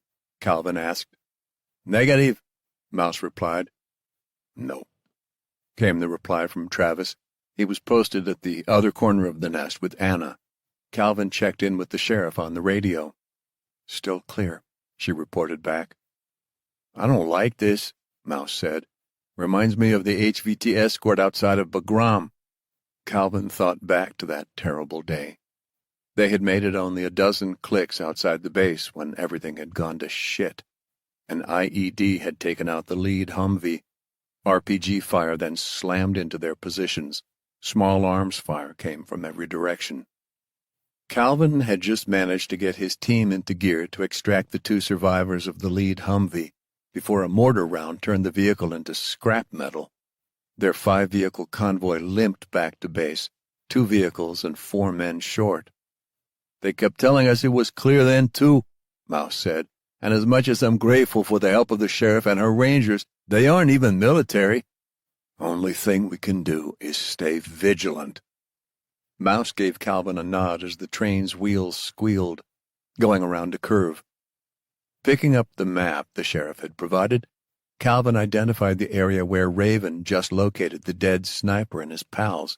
According to the map, they were about to hit a series of potential ambush sites that Raven had marked. Lindsay had vouched for Raven and her scout teams, but the mountains were vast. To truly clear the Rockies, it would take days, if not weeks. And what if someone was tracking the trackers? There were far too many variables on this run. If Calvin had learned one thing, the fewer uncontrolled variables affecting a mission, the better. If something's gonna happen, it could be up here, Calvin said. Stay alert. Copy that, Anna said. Calvin picked up his radio again. "All Sierra Romeos, this is Sierra Romeo 1. Be advised, we are about to enter territory with 3 confirmed deceased hostiles, but more might be out there." A flurry of copies came back from each of the Steel Runner teams. As the train went around another bend, Calvin got a good look at all the gun barrels poking out of the SR car nests. The burning cars and odor of death lingered on his mind. He pictured Redbeard lurching out of the smoke-filled car and the charcoaled bodies of Sean and Otto. Then he imagined Maggie dying in her bunk because they couldn't get her to Denver in time. They couldn't afford another attack. Calvin crossed over to Anna and Travis. "Got anything?" he asked. They both shook their heads. Calvin pushed down on Travis's White Sox hat. "Stay lower, my man. Christ. You want to give a sniper an easy target?" "Sorry," Travis said. He ducked down some. Calvin dragged a couple spare ammo crates closer to the duo. "Damn, guys, you want these things closer to you than your jockstrap," Mouse said. "Man, you got a thing for jockstraps?" Travis asked. "You sure as hell talk about them a lot." "What I do in my free time is my own business." Mouse gave him a ridiculous wink. A gust of wind slammed into the exposed nest, nearly taking Travis's hat. He reached up as it lifted off his head. "Shit," he called out. Mouse turned and caught it before it could fly out of the car. "Damn.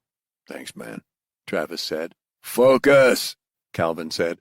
The men turned back to their positions, keeping a watchful eye over a ridgeline with plenty of boulders and trees to hide behind. "You know how we used to poke fun at the pilots who always had those lucky socks or keychains or shirts or whatever?" Mouse asked. "Yeah," Calvin said. "Maybe it isn't such a bad idea. Maybe I should get a hat like Travis's." Then he grinned. "Or maybe a lucky jockstrap." "You're too much, bro," Travis said. "And by the way, if this hat was so lucky, I would never lose at cards, right?" "We don't need luck," Calvin grinned. "We're Navy SEALs. We make our own luck." "You're Navy SEALs," Anna sighed. "The rest of us are just mortals." Raven drove down I-70 with Creek, trying to keep calm. Divakar had assured him he was most likely okay. Most likely didn't mean definitely, though. "It's gonna be okay, boy." He gave Creek a pat. The dog actually didn't seem to have a worry in the world right now. He was curled up in the passenger seat.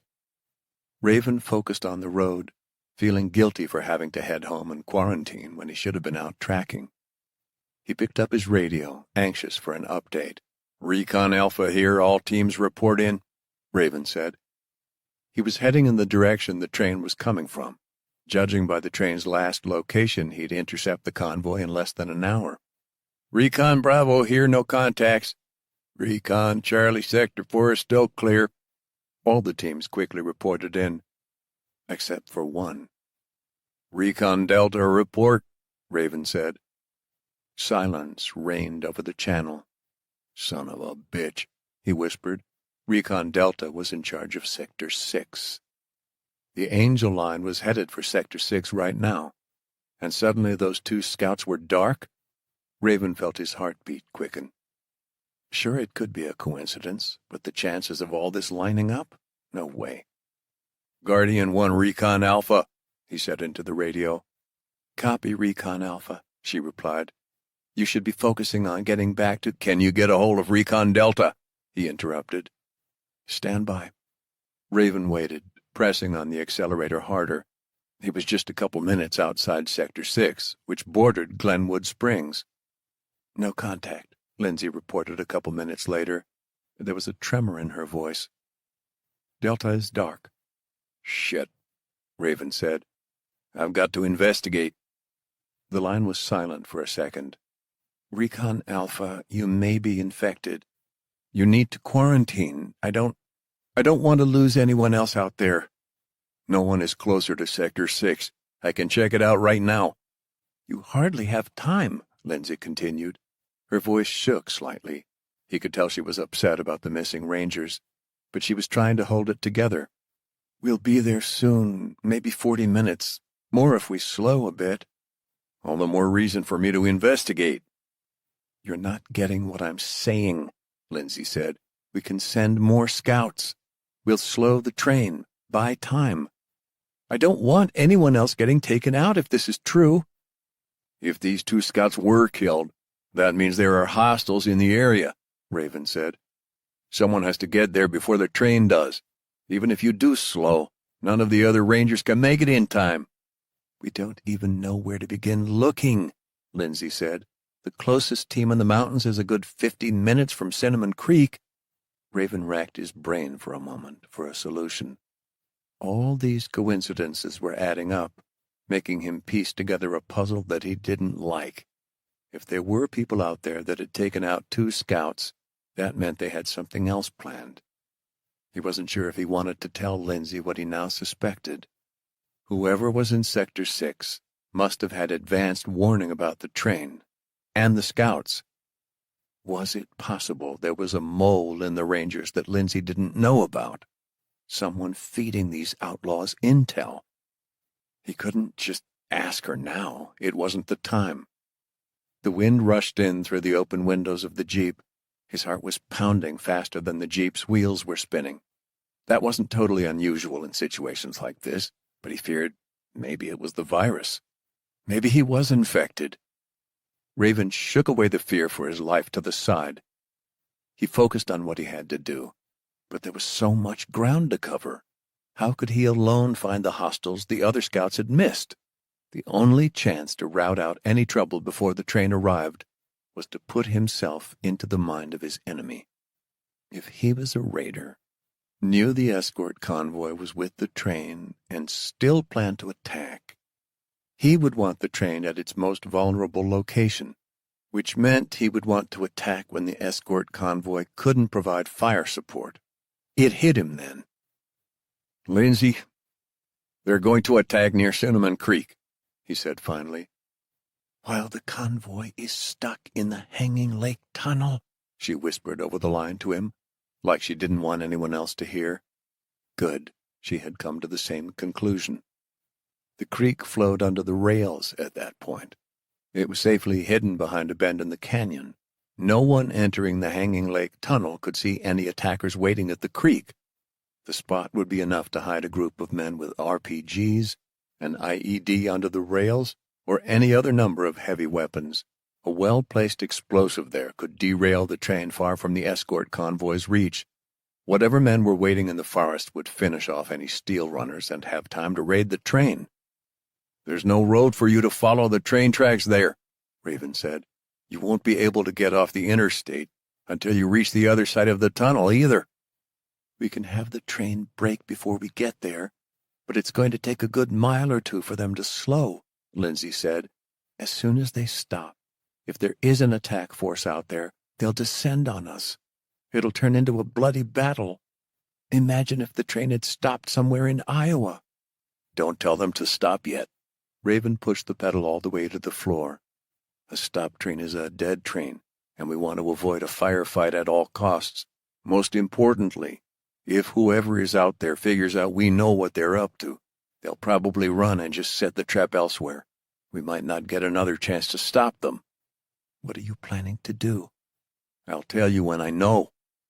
The Jeep raced down the empty highway, dodging between abandoned cars left to rust. "Be careful," Lindsay said over the line. He didn't have time to reply. After another curve, he went down an off-ramp, bouncing over cracked and buckled chunks of neglected asphalt. Ahead was the tree-lined parking lot and rest area at the trailhead to Hanging Lake. Sure enough, 2 black GM SUVs were parked there near the Colorado River. Neither had been there before when he passed a couple hours ago. "I got you now," Raven whispered. Creek was sitting straight up in his seat, panting, trying to look out the side window. As soon as Raven reached the edge of the parking lot, he braked hard and threw the vehicle into park. He grabbed his M4 and cleared the area, seeing no sentries in his first sweep. With his crossbow slung over his back and both hatchets hooked to his utility belt, he set off with his dog to hunt.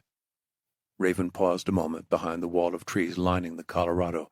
Then he took out his binoculars and scoped out the terrain. Creek came up by his side. Sure enough, when Raven zoomed in, he saw movement near the rails. From the pale moonlight, he could just make out the dark shapes of maybe 2 men near the short drainage pipes that sent Cinnamon Creek into the Colorado. He could just barely see them ducking behind the drainage pipes, their heads bobbing as they worked on something near the rails. His suspicions were right. Time to let the steel runners know what they were about to run into. Sierra Romeo 1, Recon Alpha here. What's the train's ETA to Hanging Lake? He asked. 30 minutes now, Calvin replied. Guardian 1 apprised me of the situation. We've slowed the train as much as we can without opening ourselves up to an assault. We still have 20 minutes before we need to order the train to brake. What's going on? I've got eyes on 2 contacts near Cinnamon Creek, Raven replied. Get your runners ready if shit goes down. But don't brake unless I tell you. I'll deal with these guys. There was a moment of hesitation. 2 against 1 plus maybe more, Calvin replied. Bad odds, man. Not when they don't see me. Raven switched the channel to a private line to Lindsay, telling her what he told Calvin. No way, Sam, she started to say. Lindsay, we don't have much else of a choice. Too many lives are on the line tonight. He shut off the channel. She was too far away to help anyways, and he wasn't in the mood to argue. He needed to use the precious time to figure out a plan on how to take down these 2 hostiles. The best he could come up with was crossing the Colorado River and flanking them. Raven looked at Creek. The dog wagged his tail, and they were off. A few minutes later they found a narrow crossing. The water was still deep in the middle, forcing Raven to wade out. He winced as the frigid water came up to his balls. Keeping his rifle above his head, he waded to the other side with Creek swimming by him. When they got there, the Akita shook the water from its fur. Together they stalked through the woods. The ambushers would be expecting their quarry to come straight at them on the rail tracks. Unfortunately for them, they didn't know Raven's spears had figured out their ploy. He headed up the slope with Creek, so they would come back down to attack the enemy on their southern flank. It was probably the last place they would expect to be hit. The pair crept through the verdant forest as quietly as possible, using the cover of the towering fir, spruce, and cedar trees. Raven and Creek made it up the side of the mountain, then trekked eastward just a couple minutes before coming back down. Lifting his M4 and aiming back down the mountain, the scope revealed both men near the drainage pipe. Even through the dark, he could see them setting something up near the rails, an IED, no doubt. Scanning between the trees, Raven looked for more crushed leaves and footprints with the help of the meager moonlight. Shit, he muttered. He saw 2 more men guarding the pair by the rails. Now that he had a closer view, he could see each was armed with a rifle and wore what appeared to be hunting camo. Maybe these guys had more reinforcements waiting in the mountains somewhere. Those men were probably hiding to avoid the Ranger scouts that had been combing through Sector 6. If that IED derailed the train, the 4 men here would call in backup to help slaughter the steel runners and escape with the cargo. Raven couldn't stop them all, but he could take a few down and maybe derail their plan, forcing them to flee. It was either that or have the train break and become easy targets for any other reinforcements out there. Doing so would be a massacre, even if the steel runners were ultimately victorious. He considered his options, thinking about radioing Lindsay, but there wasn't anything she could do. This was on him. Stay low, stay silent, and take them down one by one, Raven thought. He let his M4 fall on its strap again and readied his crossbow instead. At a hand signal from Raven, Creek ran to the foliage and ducked under the leaves. Then Raven crept silently through the forest until he was about 10 yards away from the nearest guard. He centered his crossbow on the guy. The man was currently turned in the opposite direction with his rifle. Raven held his breath, then pulled the trigger. The arrow lanced through the back of his target's throat. The man fell to his knees as Raven came around with a hatchet in one hand. His eyes flitted up to Raven, bulging over his bulbous nose. He choked out something as Raven brought the hatchet down with a heavy thwack to the skull. The noise was enough to grab the attention of the other guard. He had been made. But there was still time to silence the other asshole if he was fast enough. 9. Raven pitched his other hatchet at the other guard. The blade whistled through the tree branches, but the man dodged it. With a thunk, the hatchet cracked right into a tree trunk. The guard raised his rifle toward Raven. A whistle from Raven sent Creek launching out of his position. With a vicious growl, the dog leapt and latched onto the guard's neck. The man let out a booming shot that seared past Raven as Creek tore into flesh and muscle. By the time Raven was there to help, the dog had ripped the guy's throat out. Blood streamed out, soiling the ground. Raven unslung his rifle and brought it up, looking around for reinforcements. The shot the guy had managed to get off meant the time for sneaking and surprise was over. But Raven didn't much care now. He was on the warpath. 15 minutes, Recon Alpha. Calvin's voice came over the comms. We need to make a call whether this train stops or not. My men are ready for a prolonged engagement if that's what it comes to. Not yet, he said. Raven ran down the slope, keeping hidden while searching for the other 2 men 50 yards down the mountain. From behind a tree he saw them. They hid behind the train tracks, crouching behind the berm where the rails were. Neither were firing yet. Another couple bursts from his M4 would finish the job. But he also had a chance to figure out who they were. Lindsay would want to talk to these men. They were worth more alive than dead. Still, he wasn't about to risk them shooting his ass by calling out from his position. No, he had to do something to disable them that wasn't putting bullets into their bodies. Raven looked down to his flash grenades on his vest. They would have to do. He moved into a new position, then threw one of the grenades. It went off with a deafening pop and blinding flash of light. Cries rang out. Raven fired around the men before yelling, "Drop your weapons!" The stunned raiders did as ordered. "Smart. Now step away from your rifles and throw out your sidearms," he called out. "Nice and easy." Again they complied, tossing their pistols to the ground. "We just need this medicine, man," one of the men said, blinking. He spoke in a loud voice, apparently still struggling with his damaged hearing. "You don't understand. They promised they'd help us if we just—" "Shut the fuck up," the other guy shot his comrade a glare. "They'll kill us if you say another word." Were these guys talking about the same disease that sent all those mountain dwellers from the Badlands into the Front Range clinics? Last he'd heard, neither Divikar nor anyone else back on the Front Range knew shit about a cure. Especially not a cure being shipped via the Angel lines. These guys must be mistaken. Still, this talk of someone killing them, like the people in Glenwood Springs. "Hands up and step over here," Raven said. They continued to follow his instructions. "Are there any others out there?" he asked. Raven glanced around, looking for Creek or signs of another attacker. But as soon as Raven took his eyes off his captives, the one that had yelled at his comrade reached for something at his hip. "No!" Raven shouted. By the time he looked back, the guy had drawn another pistol. "Damn it!" Raven unleashed a burst into his chest. As the gunman fell forward toward the train tracks, the other man dove for his pistol, then started to bring it up toward Raven. Another squeeze of the M4's trigger sent a 3-round burst punching into the man's chest and shoulder. He dropped his pistol, his hand reaching for the bullet wounds. He made it a few steps before collapsing into the grass. Raven looked around the slope, searching between the trees. He didn't hear any other boots crunching over the rock or through the leaves. No movement either. Creek was looking around too, but didn't seem to have any scent. Satisfied, Raven pulled out his radio.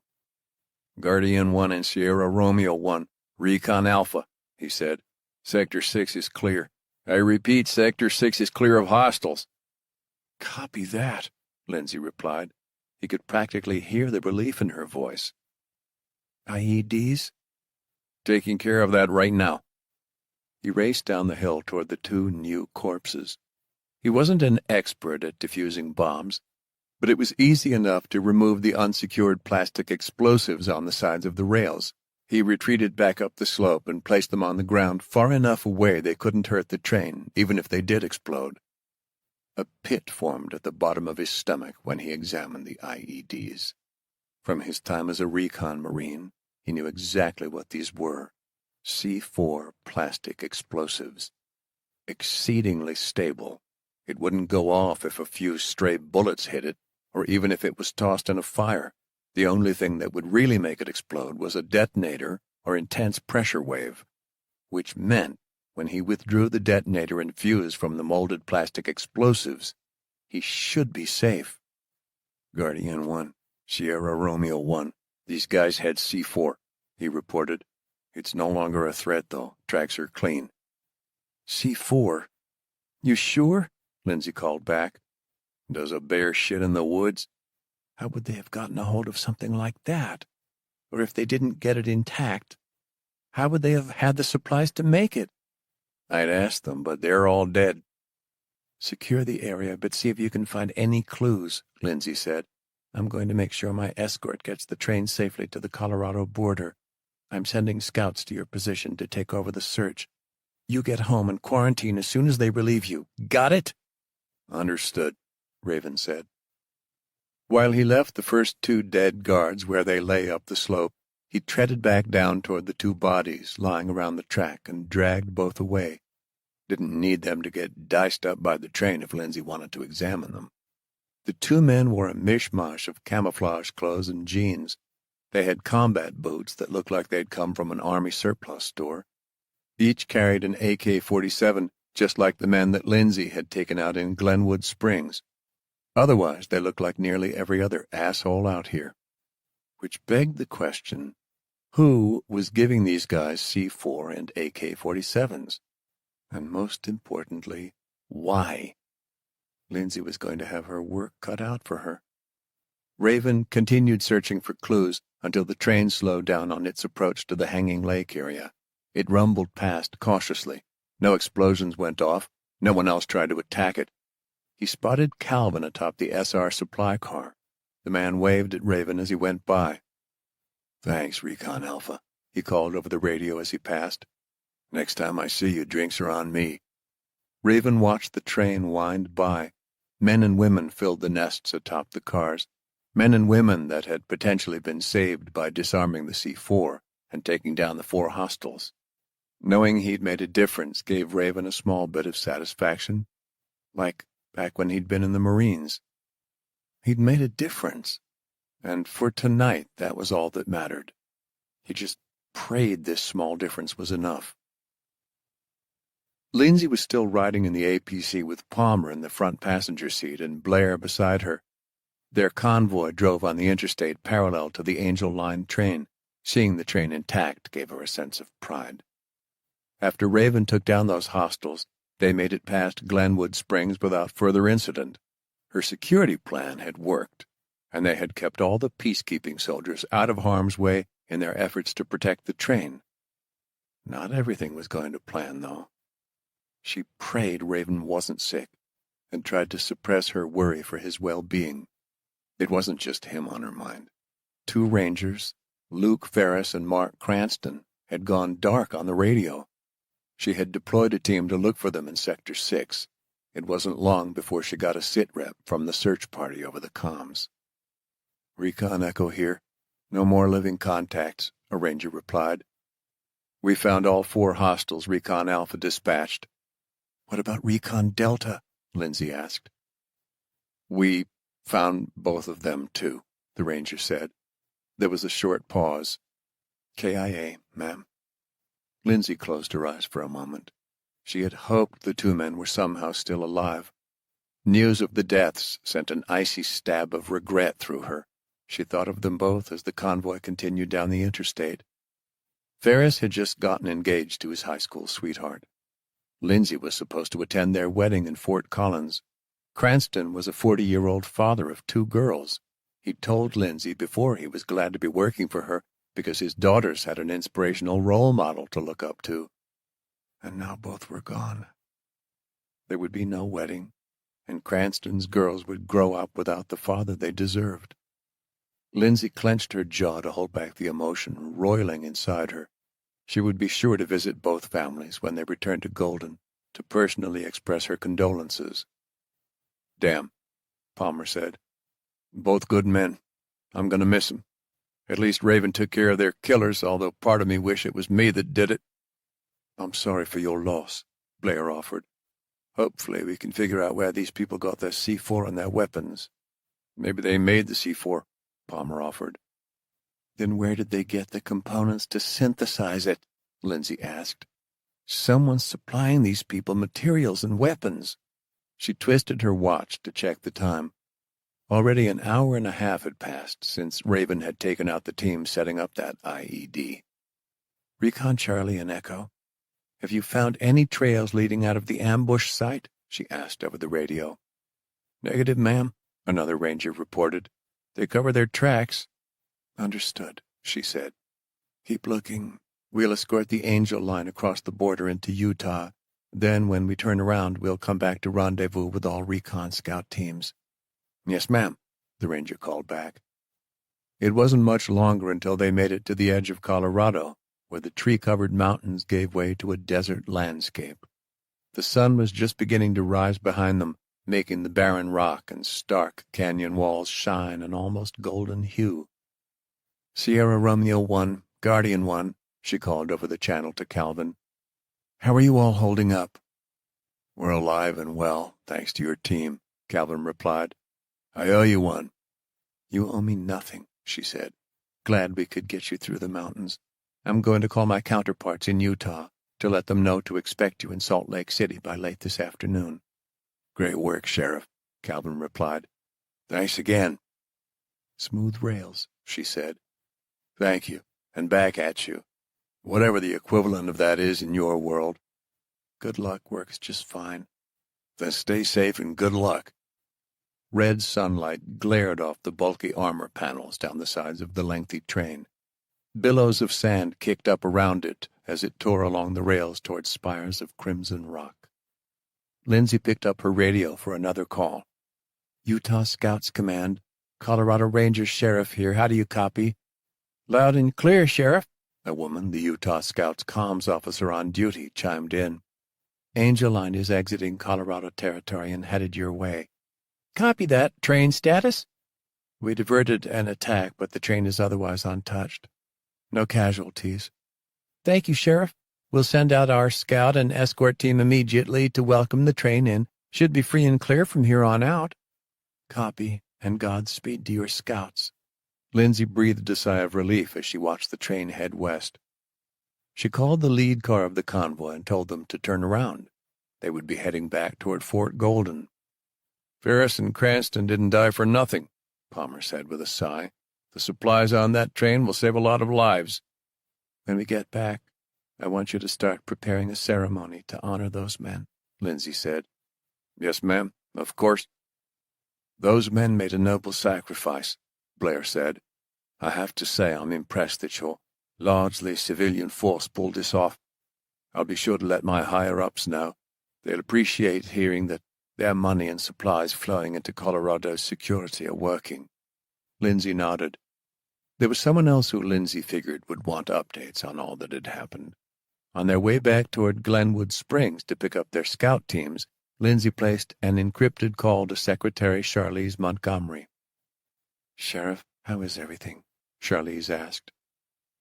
"Good. The Angel Line made it through the mountains unscathed after we thwarted an attack, thanks to the FAC peacekeeping teams and Raven. He's a valuable asset, always was. And I'm glad to hear you got the FAC to help with troops. Good to hear no one was hurt." "None of their people were hurt. I made sure of that, but I lost 2 of my rangers." "I'm very sorry to hear that." "Thank you." Lindsay paused a moment. "After what happened to the Steel Runners in Iowa, and now this, it makes me nervous there are some dangerous forces behind these attacks." "I agree, but I trust you to figure out who they are. If you need my help, I'll do what I can." "We're doing the best we can with what we've got," Lindsay said. "But it's hard enough to keep our borders safe with less manpower.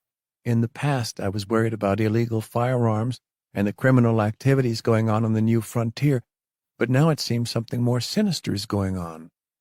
Have you heard anything else since our last call?" Charlize let out an audible sigh over the line. "Keep this between us," she said. "Okay," Lindsay replied. "I've seen reports that foreign interests are still trying to use our weaknesses against us. President Diego is doing all he can to keep us safe. As you know, Lindsay, this is an election year. We are so close to recovery in multiple sectors of the country, but it's taking all our manpower to secure them against the violence from our own people," she sighed. "There are plenty of people who hate what America stands for and would like nothing better than to see us completely crumble," Charlize said. "Sometimes I feel like the dam is so cracked, it's just a matter of time before it breaks again." "I can relate. I know, and I'm sorry we can't do more right now, but you've done a fine job getting your FAC to work for you. Well done." "Thank you, Madam Secretary. Keep me updated, and I will do the same." After the call ended, they continued on toward Glenwood Springs. Not only did they pick up the scout teams, but they also recovered the bodies of the 2 rangers, Ferris and Cranston. Lindsay oversaw the men being loaded into the convoy vehicles, along with all the weapons and supplies her rangers had found on the bandits that Raven had killed. Right before they were ready to load up into the vehicles to leave, Blair stopped in front of the APC he'd taken with Palmer and Lindsay. "I'm going to go ride with Chang Kai," he said. "Why's that?" Lindsay asked. "You know I'm on your side, Sheriff," he said. "Sometimes I fear the other FAC members are not as enthusiastic to support your efforts. I'd like to gauge Chang Kai's response to tonight's events and see if I can't cajole him into getting his government to give a little more to your cause. Would that be a problem?" "Not in the slightest," Lindsay said. "I appreciate it." "My pleasure." Blair marched off to the last APC, where Chang Kai and a couple of his men lingered outside. She waved Palmer into the lead Humvee in the column. After everything that had happened, she needed to speak with him in private. They slipped into the back seat, past a ranger manning the mounted machine gun. The driver gave them a nod, and they took off back for the mountains. "I hope Blair can help talk some sense into Chang Kai," Palmer said. "All this diplomacy stuff is a pain in the ass." "I don't love it either," Lindsay said. "The thing is, we've got to be adaptable if we want to defeat evil. And rest assured, evil exists in these mountains. We have to do everything in our power to stop it, even if that means learning about evil things as despicable as diplomacy and politics." "I'm just glad you're the one in charge and not me," Palmer said. "Listen, Palmer." She leaned closer to him. "Getting more support from the FAC isn't all that's on my mind. I also want you to keep your eyes and ears open. Today was too much of a coincidence. Somehow these raiders were ready for our adjusted train schedule. They tracked down and killed our scouts, too. They knew we were coming." "You smell a rat?" Lindsay looked around and shrugged. "We might have a traitor in our midst."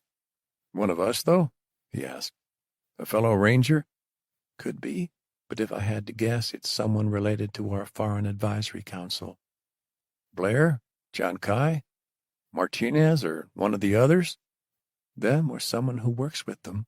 All I'm saying is that I want you to report anything or anyone suspicious."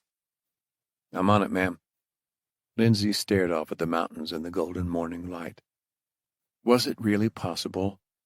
Could one of their foreign allies that was supposed to be helping her country defend their supply lines really be trying to sabotage them instead? 10.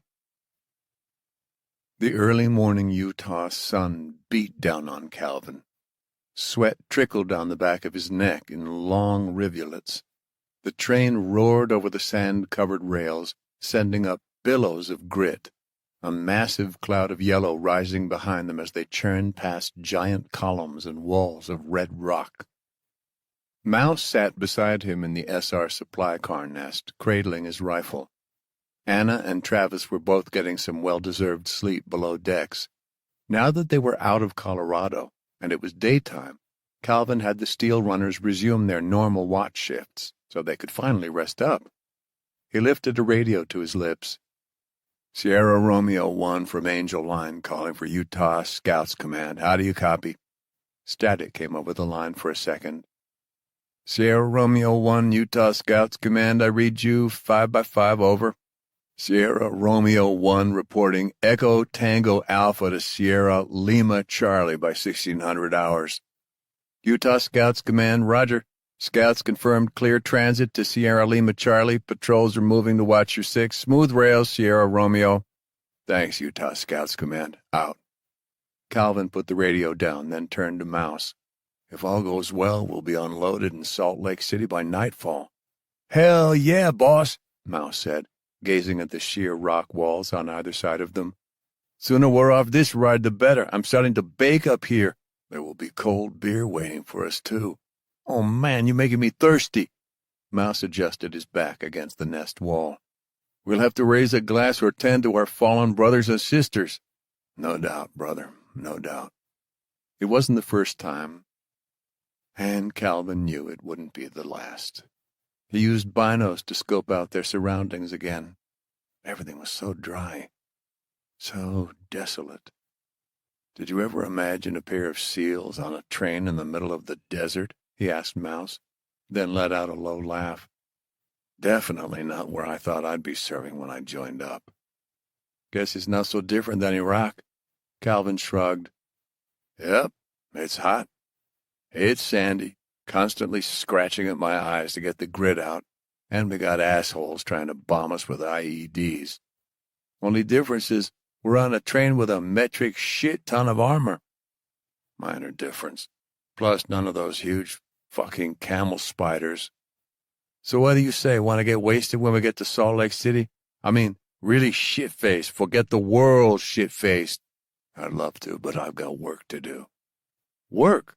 Train will be in the station. What you got to... Mouse let his words trail off. All the good humor they'd shared evaporated as quickly as a puddle out here. He seemed to pick up on exactly what Calvin was thinking.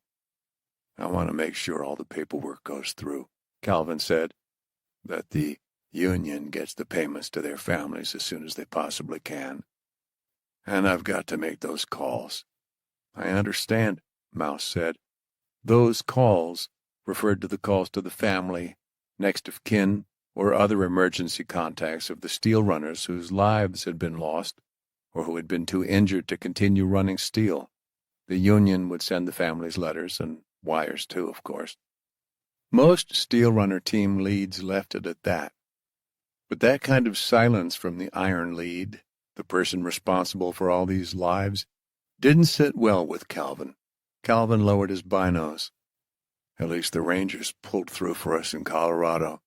I'm going to put in a word with the union to see if we can get that kind of support every time an Angel Line runs through the new frontier. We'd save a lot more lives. Yeah, I'm sure if you mention how much money it'll save by preventing stolen cargo, they'll jump right on it. Hopefully.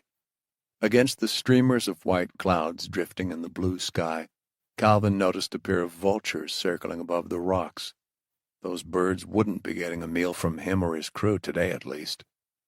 The hatch to the deck suddenly opened, and Travis poked his scarred face out. Man, did we end up in the devil's armpit while I was sleeping. That drew a laugh from both Calvin and Mouse. Travis got out of the hatch and knelt near one of the nest walls, adjusting his White Sox cap. Did I mention my ball? I've heard enough about balls from Mouse, brother, Calvin said. The big guy stealing my material again. Travis scratched at one of the long scars down his face. He suddenly stopped and sighed, pointing at the scars. I ever tell you where I got these? Calvin shook his head. Mouse shot the guy a confused look. I know this sounds random, but I promise I got a point, Travis said. Back in the early days of the collapse, I was just trying to survive in North Carolina, Charlotte to be exact. Things were going to shit. Looters and gangs and just panicked people everywhere. Me and my buddy Paul, God rest his soul, were trying to scavenge enough food and water to stay alive. I heard Charlotte was rough, Mouse said. Understatement. It was like its own little slice of hell. Travis started to choke up a bit before he continued. Paul and I were trying to make our way through Belmont, a neighborhood just northeast of downtown. We were going to see if we could get safely to a friend's place. The guy was a prepper. We thought if we could just make it to his house. Again, Travis paused, eyes falling to the deck of the car. Let's just say we weren't the only ones with the bright idea of visiting him. Problem was that the other people who got to him first weren't really friends of his. His house had been looted. His guns were gone. His food ransacked. And the only things left, these 4 asshole guys with rifles. Travis swallowed hard. They tried to rob us. He continued, but me and Paul, we didn't have shit, so instead, these twisted fucks tortured us, tied us up and tortured us, trying to get us to admit we had some hidden stash of weapons or food like our friend. Travis shuddered.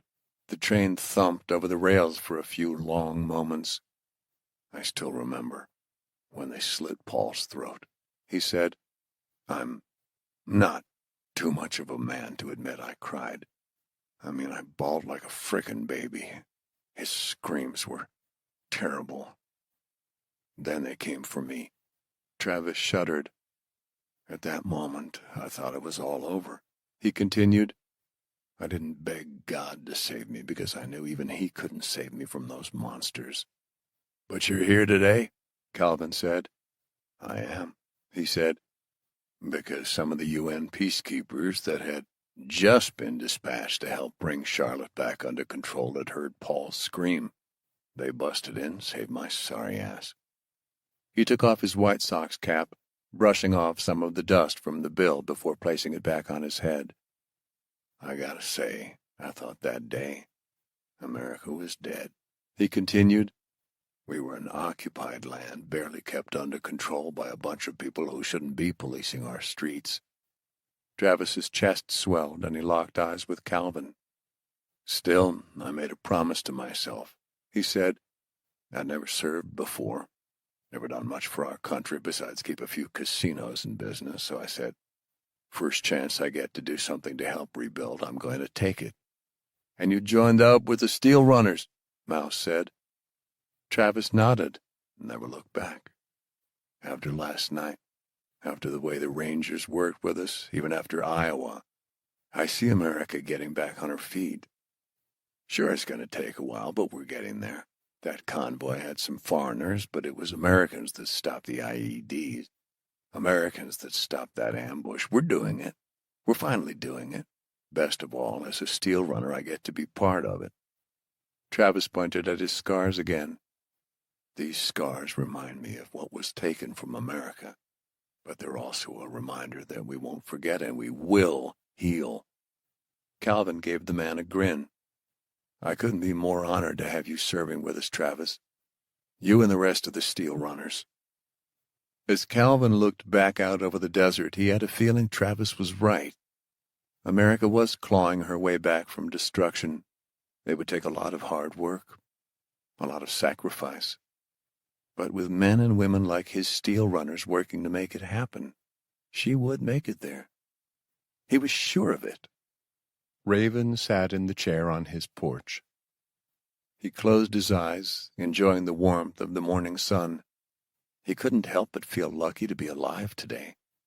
Right now he was glad to be relaxing, especially after the tense moments he had just endured. A wet nose pressed up against one of his palms, followed by a whine. Creek sat on his hind legs. There was still blood in his fur around his maw. His tail whipped, happily. It's a good day, buddy, Raven said. We're alive, and we got the train to Utah. Raven leaned back and sighed.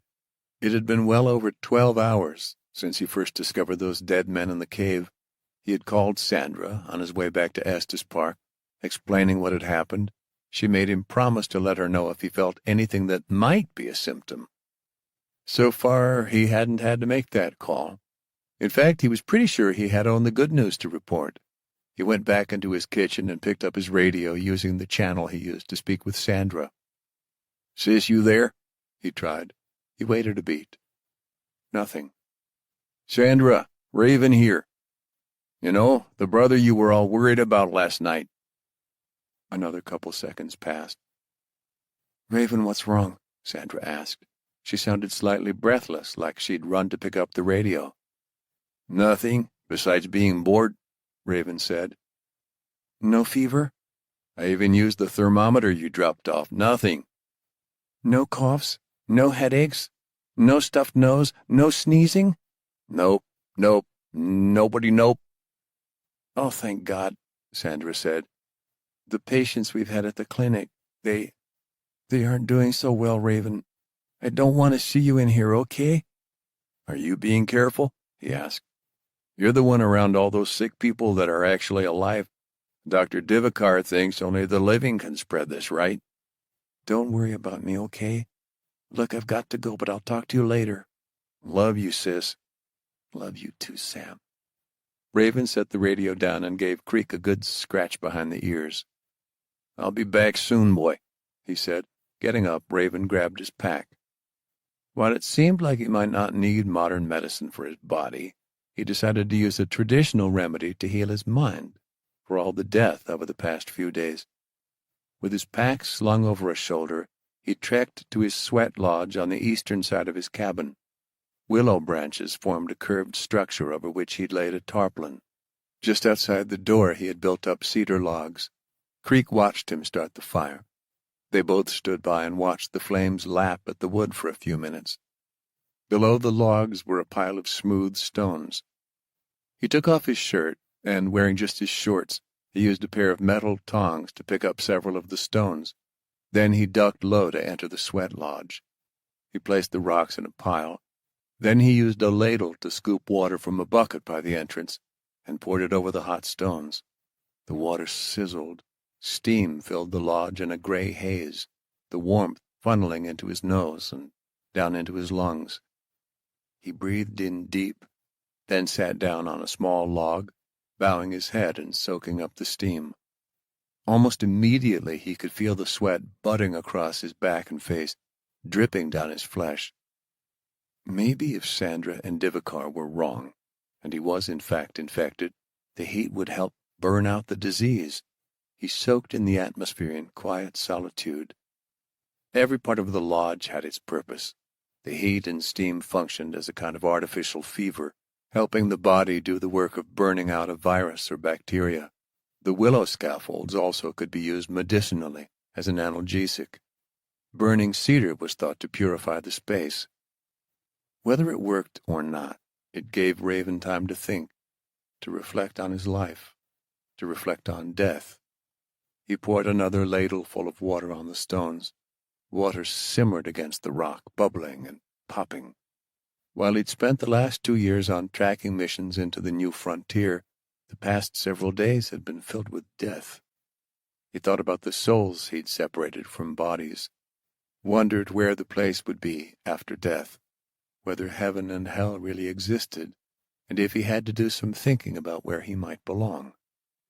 Even if others thought he'd killed out of necessity, some days he questioned if taking so many lives really could be justified. It hurt him to his core, even if these men were evil, that he'd taken them from parents or children, wives or siblings.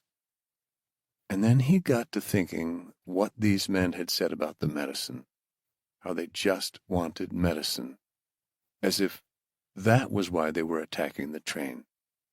But someone had also supplied them those weapons.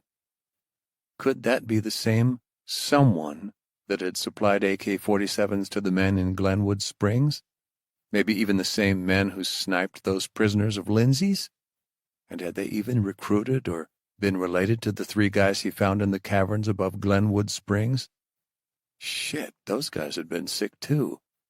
They might have needed this medicine the ambushers were talking about. It made him wonder if this mythical medicine, or whatever the hell these guys were after, had somehow been used to convince others to ambush the trains. Maybe he was getting paranoid. His thoughts were quickly devolving into a conspiracy. Lindsay was better equipped to deal with all this, and he'd already told her everything he knew and thought so far. The crunch of twigs and gravel snapped him from his trance. Had Sandra come to check on him? His mind whirled back to the ambushers. They had evaded the Rangers, and if there was a traitor following Lindsay's every move, maybe that traitor had sent someone to kill Raven in revenge. He reached instinctively for a weapon, but he had nothing in here. Raven rushed over to the door, peeling it back and looking for the hatchet propped up near the logs by the fire. That would have to do. He poked his head outside.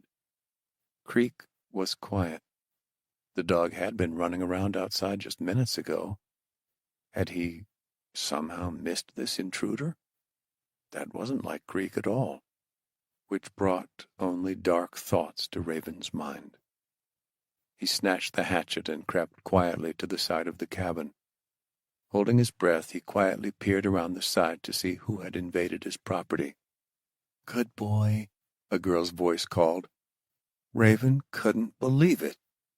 He dropped the hatchet and moved around to the front of the cabin. There, standing on the porch with Creek wagging his tail and circling her, was Laura. The teenager had a big Tupperware bowl cradled under one arm. She was petting Creek with her free hand. When she saw Raven, her face blanched. "I'm... Raven." "Sorry, I was..." He gestured to the side of the house. "I was in the sweat lodge."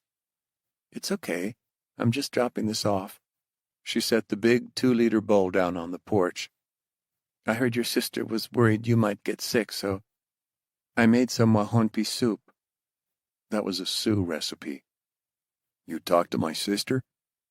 Laura stepped off the porch and started to walk closer to Raven. "Yeah, I saw Sandra." He held out his hand to stop her. "Look, I don't think I'm sick, but if I am, I don't want to give it to you." "You look fine to me, but okay," she said. Then she pointed at the soup back on his porch again. A sad look crossed her face. "We didn't have any bison, so I had to use beef. The carrot and potatoes are all grown at my grandmother's place, too. My mom used to make it for me when I wasn't feeling great, so I hope it helps you like it did me." "Thanks. Back to my sister." "My grandma brought me to the clinic to get checked out after you dropped me off. I met your sister there. She invited me over for a meal. She said if I needed some more friends in the area, she would be happy to help." "Oh, I see." "She was very nice. Allie is too." Laura forced a slight smile. "Allie wants me to show her how to make a bow." "I bet Sandra loved that." "She didn't seem to mind too much." Laura paused briefly, then glanced away. "Anyway, I just wanted to say thank you for helping me again." Raven crossed his arms over his chest. He expected Laura to start the long trek back to Joanne's place, but instead she shuffled her feet, looking down at the ground. "Something else on your mind?" Raven asked. She let out a long sigh. "I wanted to ask if you could teach me more about our ancestors. Could you, please, Mr. Spears?" "Raven," he said again. "Sorry, Raven." "What do you want to know?" Her voice hitched up slightly. Raven thought he actually saw a bit of joy behind her wary expression. "I want to know the legends and history and how to track like you do." "Now's not a good time, but soon, okay?" "Okay. Thanks, Raven." She started to walk away, giving room for Raven to get to his porch. He looked down at the Tupperware bowl, feeling guilty all of a sudden. He whistled, and when Laura turned, he said, "You want to hear a story?" Raven could see her features brighten. "It's not Sioux, but do you want to hear about where disease and medicine come from?" he asked. "Yeah." Laura jogged over, but stopped when Raven held up a hand. She nodded, staying a healthy distance away from him, wrapping her thin arms over her sweatshirt. "This is from your Cherokee side?" "Yeah," he said. Then he began to tell her. "There was a time before civilization, well before the collapse, before history books were ever written. Back then, all the animals could talk. From the trout in the river, to the ants crawling through the dirt, to the bears scrounging through the foliage. Animals and people lived together in harmony." "Must have been nice," Laura said, almost dreamily. Raven dipped his chin. Of course, as you know, people started to settle down and create towns and villages and settlements that spread over the earth like wildfire. He paused and looked around at the trees. People then invented weapons the animals couldn't defend themselves against. Our bows, spears, fishing hooks, knives, and blowguns were used to slaughter animals. Smaller creatures, like bugs, didn't stand a chance either. They were stepped on and smashed. Lara seemed to sulk in despair. Creek settled at her feet as if to comfort her. The animals realized they needed to protect themselves and met in a council, Raven continued. Almost immediately, the bears agreed to go to war with the humans. They figured they should arm themselves with bows and arrows like the humans had. They cut down locust trees to make bows. Raven went silent for a second. But then they realized that they needed to make the strings, he said. The bears knew humans made those strings from animal entrails. One bear sacrificed himself so the others could harvest his entrails to create a string. Lara reared back some. Wow. The bears constructed their bows and arrows thanks to their selfless brother, Raven said. But when the first bear drew back the bowstring to fire it, his claw cut right through the string. He tried again and again. Even when his claw didn't harm the string, it got in the way when he tried to fire the arrows. As a result, the arrows never flew straight. Another bear suggested cutting their claws so they could fire an arrow. The chief of the bears said that wouldn't work. They needed their claws to climb trees and hunt. They would starve without the claws nature had given them. A look of concern crossed Lara's face. The deer met to come up with a better alternative, Raven said. They suggested that if a human hunter didn't pardon themselves after he killed a deer, they would inflict the hunter with rheumatism so it would be too painful for him to hunt again. It's only if the human asks for forgiveness that the hunter can avoid painful joints that would keep him bedridden. Raven took a moment, thinking about the animals' lives he'd taken to survive. He had spent much of his time in the sweat lodge thinking of human lives, but he often made a habit of thanking animals he hunted for their sacrifice. The fish and reptiles liked this idea too, he went on. They decided that humans who didn't ask for forgiveness for killing their kind should dream about snakes blowing foul breath into their faces, or about eating raw and rotten fish. Those disgusting thoughts would plague the humans' waking hours, making them lose their appetites and grow sick until they starved to death. I'd say the humans in this story deserved it, Lara said. The animals certainly thought so too, Raven said. Each species created new ideas for diseases. They hoped that these diseases would tear through the humans that took them for granted and didn't ask for forgiveness, killing them so the animals could once again live in peace. How would people have survived against all these diseases? Lara said. If every animal conspired against humanity, it seems like we shouldn't even be here today. Exactly. Man would be extinct today if it weren't for the plants. They felt this punishment was too evil. All the shrubs, herbs, trees, grass, and mosses agreed that they would offer the cures to the ailments animals had invented. They allowed men to extract medicine from them. When Raven finished, he thought he saw a slight smile form across Lara's lips. Thank you for sharing that with me, Mr. Raven, she said. It might not mean much to you, but I appreciate it. Any time. Lara looked longingly up at the ponderosa pine branches swaying overhead.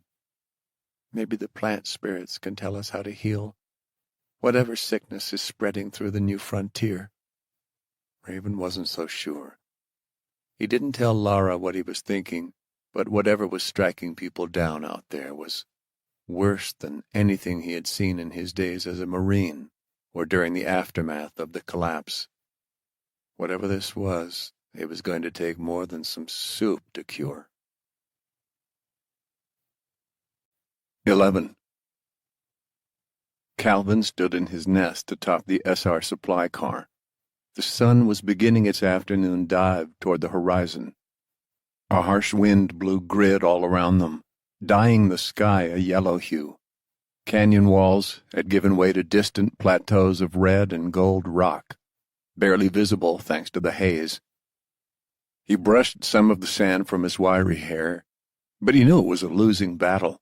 The grit got everywhere, on his clothes, inside his clothes, sometimes inside his body. To make matters worse, his old injuries were acting up again. Some of that was probably due to his nerves finally getting to him. Every jostling movement of the train bumping over the rails sent them chattering with electricity. It felt like 1,000 knives were being swiveled around inside his back and down his leg. "You okay, boss?"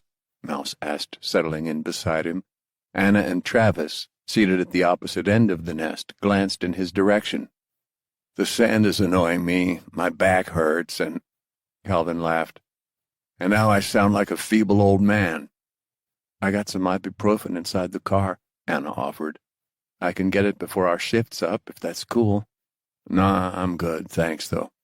Mouse clapped a hand on Calvin's shoulder. Maybe a little too strongly. "Pardon me for being blunt, but you look like absolute shit. I mean," he said, "I've taken shits that look better than you. Maybe you should go snag some sleep before we are relieved." Calvin shrugged it off. "I'd rather stay here like I'm supposed to for the next hour."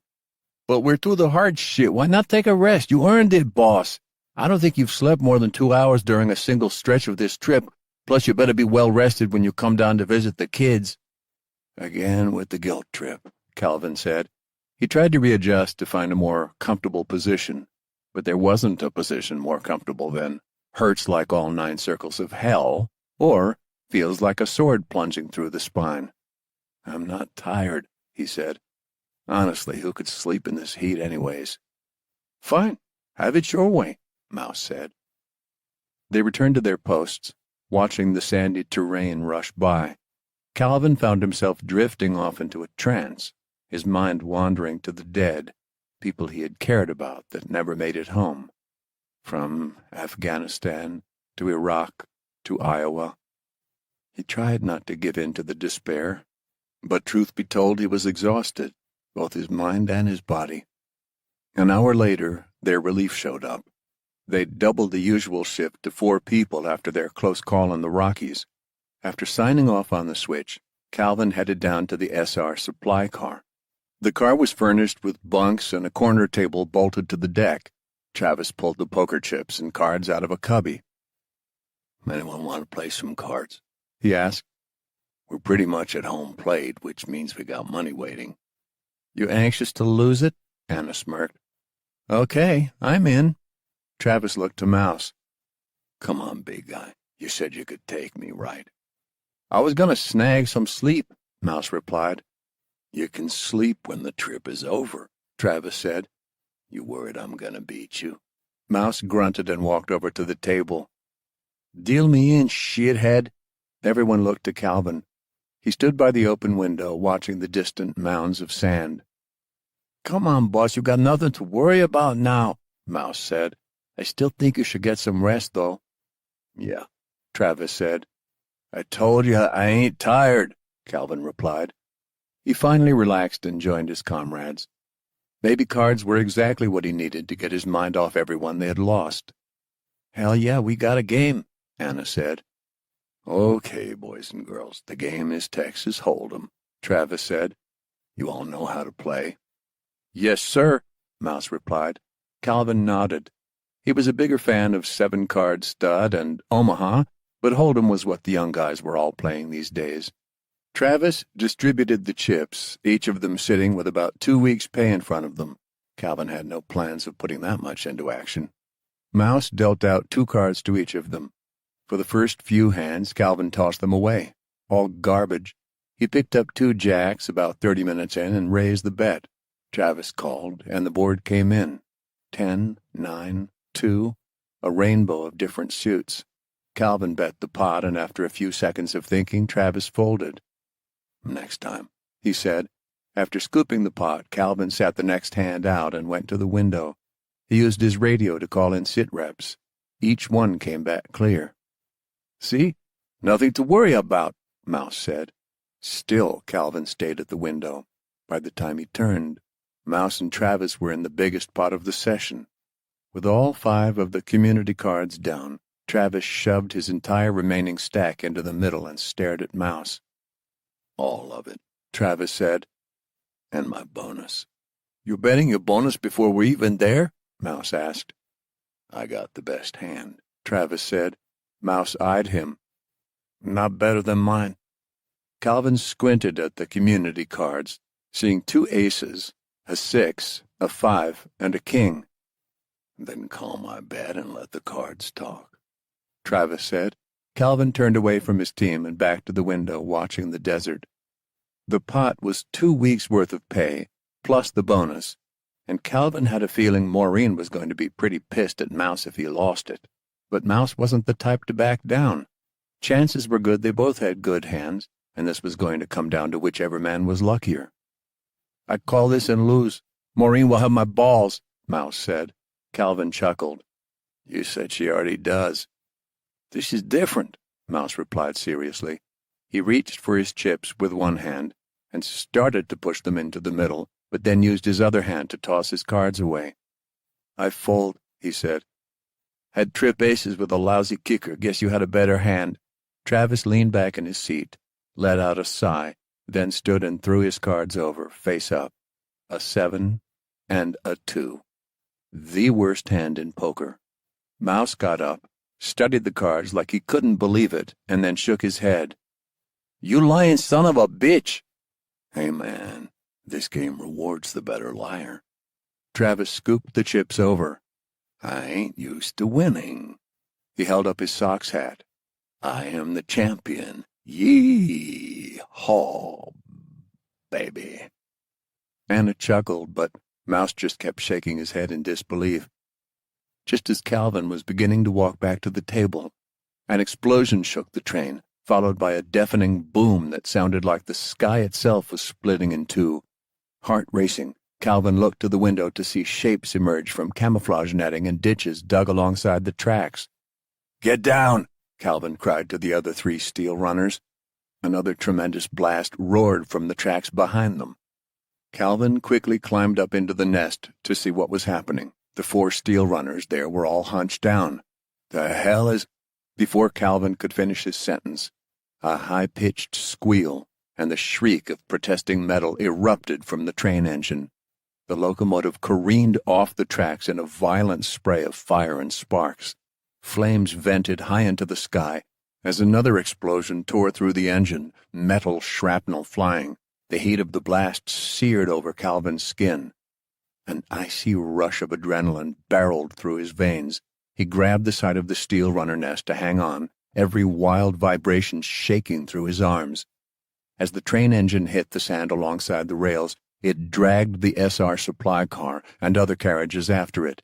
Each one let out a horrifying crashing cry as the wheels separated from the gnarled track. More roaring fire ripped up from other cars carrying ammunition or fuel, each one detonating with monstrous blasts that sucked the air from his lungs. Their car and the burning locomotive plowed through the grid. "Hold on!" Calvin yelled, straining to be heard over the madness.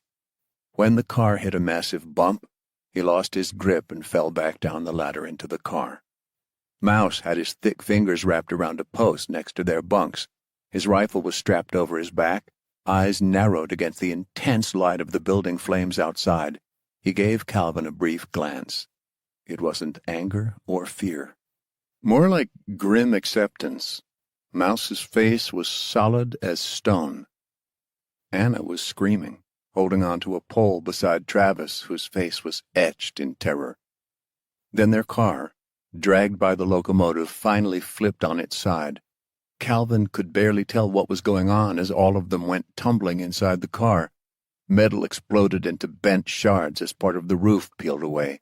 Sand plumed around them, shooting in through broken side windows. Smoke and grit swirled into the car like demonic desert spirits until the car ground to a halt. Pushing himself up, Calvin went to one of the hatches. Those hatches were now like windows in the sideways car. He saw other burning cars scattered in the sand. Flashes of the Black Hawk crash that ended his SEAL career popped through his mind. Only this was even more terrifying. "Get to the hatches," he called to Anna, Mouse, and Travis. "Watch for hostiles." His ears were ringing, and he could barely hear his own voice. Calvin reached for his radio, finding it had been smashed in the crash. Son of a... He turned toward where the cook station was, at the rear of the supply car. "Zach, you okay?" I'm alive," the man called back from under the jumble of pots and pans that had fallen around him. Calvin pressed his rifle to his shoulder. "I need you to get to the SR radio near the back of this car. Call Utah Scouts Command. Tell them what's happening." "Yes, sir," Zach said, pushing himself up from the debris. Part of the roof near that side had also peeled away, forcing Zach to claw his way through piles of sand that had been pushed in. Even as the dust began to settle, all Calvin could make out through the hatches and destroyed roof were the scattered train cars, chunks of metal debris stuck up like tombstones between broken crates and barrels. Then human shapes began to coalesce through the haze. At first, Calvin thought they might be steel runners. Then he saw people wearing gas masks and desert camouflage hazard suits. They were carrying AK-47s, something his people definitely weren't equipped with. "We got 3 contacts straight ahead," Calvin said. He immediately opened fire. The enemies dropped to their knees, finding shelter behind the wreckage scattered about the sand. Return fire smacked against the car. Each hit rang through the metal, but the armor, damaged as it was from the crash, deflected most of the small arms' fire. Mouse's rifle chattered beside him. One of the attackers flipped backward, blood spraying from a hole in his broken gas mask. Anna and Travis were fighting back to the left, neither cowering, both right up against a hatch with rifles blazing. Calvin thought they might have a chance, until he saw flames licking up from a car nearby. He could just barely see it from his vantage, but the fire suddenly billowed out with a puff of black smoke. The neighboring car had been a tanker. Maybe it was filled with fuel or some kind of chemical. Calvin watched in horror as something in the adjacent car detonated. Flames lashed at their car. "Down!" he shouted. Everything seemed to happen in slow motion after the words left his mouth. More of the car's roof peeled away from the intense explosion. The wall of heat slammed into them, blowing through the opening. Another explosion went off, hammering the car, the pressure wave tossing the car and its contents. He flew out and into the sand against another carriage. He saw Anna, Travis, and Mouse thrown by the explosion in different directions. The cook station in the rear of the car was completely gone, replaced by a ball of black smoke and metal debris. Calvin tried to scrabble for his rifle to fight back the hostiles, but he realized his rifle had been torn from his grip. He tried to mouth the names of his friends. Anna, Travis, Mouse, but nothing came out. Before he could search for them, another thundering explosion rattled the desert. Sand blasted across his face, burying him, and barely saving him from a tidal wave of fire that blasted overhead. Lindsay wasted no time when she returned to the Front Range. The first thing she did was stop by to see the families of Ferris and Cranston, relaying the news to Ferris's fiancée and Cranston's daughters. Being the messenger was difficult, but Lindsay remained strong when delivering the tragic news. She reassured the family she would do everything she could to support them in the difficult days ahead. After leaving the Cranston house, she linked back up with Deputy Palmer and drove straight to Dr. Divakar's clinic. Her next task was to see if Divakar had finally figured out what was going on. Last time she had been to the clinic, it seemed relatively normal. Not now. Clear plastic sheets partitioned off the lobby. Everyone beyond those sheets wore face shields, bunny suits, and other protective gear. An exhausted nurse shuffled toward them from the other side of the sheets. "Sheriff, can I help you?" "We're supposed to see Dr. Divakar," Lindsay said. "Get gowned up, then come find me." The nurse pointed to a table covered in bottles of sanitizer, gloves, and masks. Lindsay and Palmer did as instructed and returned to the partition. The nurse was still on the other side, scanning some charts on a clipboard. She pulled back the plastic sheet. "Is it safe?" Palmer asked. "Safe enough if you follow precautions," the nurse said. "All the patients in the ICU are in another isolated area. We're just trying to be extra careful in the non-ICU portions." They wound past other medical personnel in full gowns, gloves, and face shields. All the patients in this non-ICU ward seemed to be either behind closed doors or in their own plastic partitioned areas. "Dr. Divakar always says it's better to be over-prepared and look paranoid than to under-prepare for a contagion," the nurse added. "Hence all of this." The nurse waved her hand at the plastic sheets. That wasn't so different than what Lindsay had said to Palmer about her preparations for the Angel line, and her efforts had paid off. She prayed Divakar's would as well. "There she is." The nurse pointed to yet another gowned individual talking to people at a nurse's station. Lindsay wasn't sure how the nurse knew who Divakar was under all the PPE, but sure enough, when the nurse called Divakar's name, she recognized those tired, nut-brown eyes behind the face shield. "Sheriff Plymouth," Divakar called. She hustled over to Lindsay. "What's the status on those patients with the unidentified disease?" Lindsay asked. "I'm not going to be able to show you them," Divakar said. "Not now. I can see the precautions you're taking." "Exactly." Divakar took a tablet from the nurse's station. "We've isolated everyone we suspect has the disease. With the rate it's spreading, we're calling it wildfire until we identify what it really is." Wildfire. It unfortunately seemed an apt name. Divakar tapped on her tablet.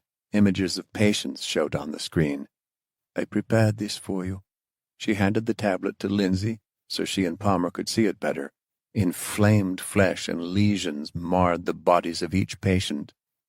"Holy shit," Palmer said. Lindsay shared the sentiment. "How many are sick?" Lindsay asked. "We're up to 32 now," Divakar said. "Some show symptoms like this. Others are just respiratory. It seems like it's manifesting differently in every patient. I get that the lab results aren't back or conclusive, but you've got to have some idea what it is.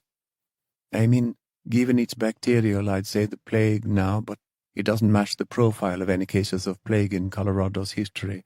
Plus, it looks way worse. Whatever this is, it's new." Lindsay's stomach turned. "Has it reached our community yet, or are all these coming from the mountains?" "Most are from the mountains," Divakar said.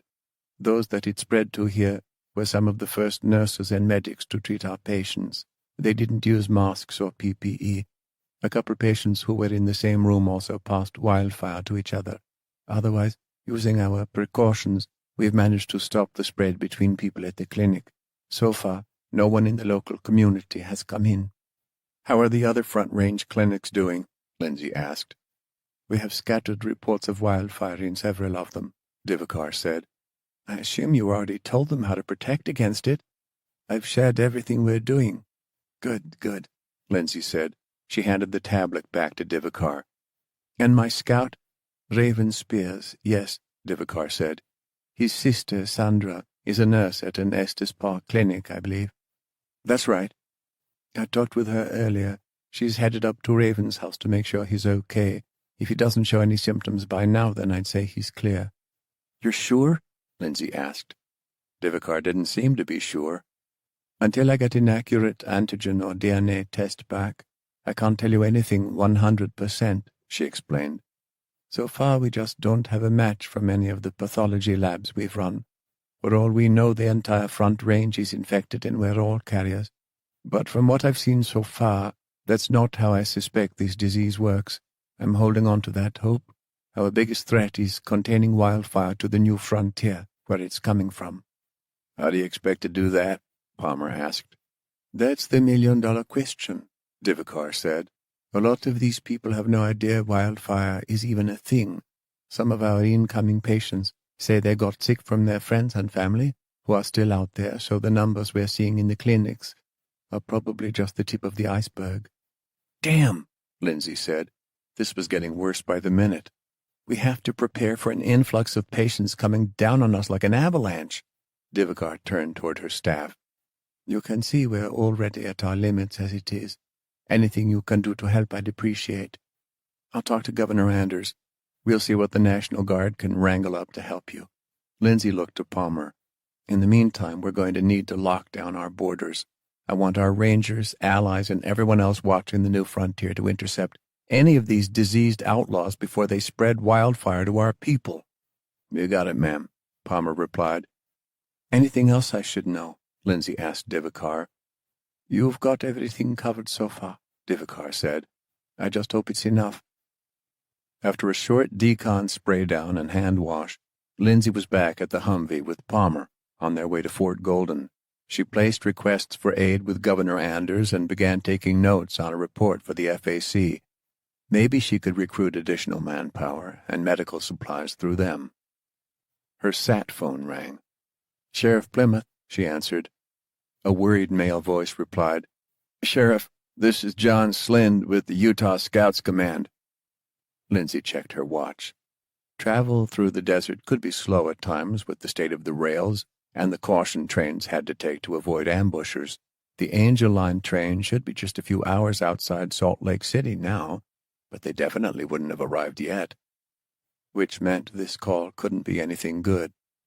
"What's going on, Commander Slind?" Lindsay asked. "The Angel Line was attacked." It took Lindsay a second to register those words. No, we got it through the Rockies," she said. "It can't—" "We had scouts positioned to watch over it on the last stretch in Utah. We thought everything was clear, but someone took out our scouts, and then we lost contact with the train. It hasn't reached any scheduled points past Arches National Park." Lindsay didn't respond for a moment, the shock getting the best of her. "Sheriff?" Slind asked. "Sorry, I just can't believe it.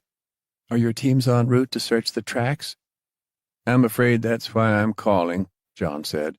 "Our scouts are already stretched thin, and the 3 I lost were some of my best. Salt Lake City barely has enough manpower to keep our city safe. We just can't afford to lose any more trying to find out what happened to the Angel Line. In fact, we needed that line. It had ammunition for us, medical supplies, foreign aid we desperately need."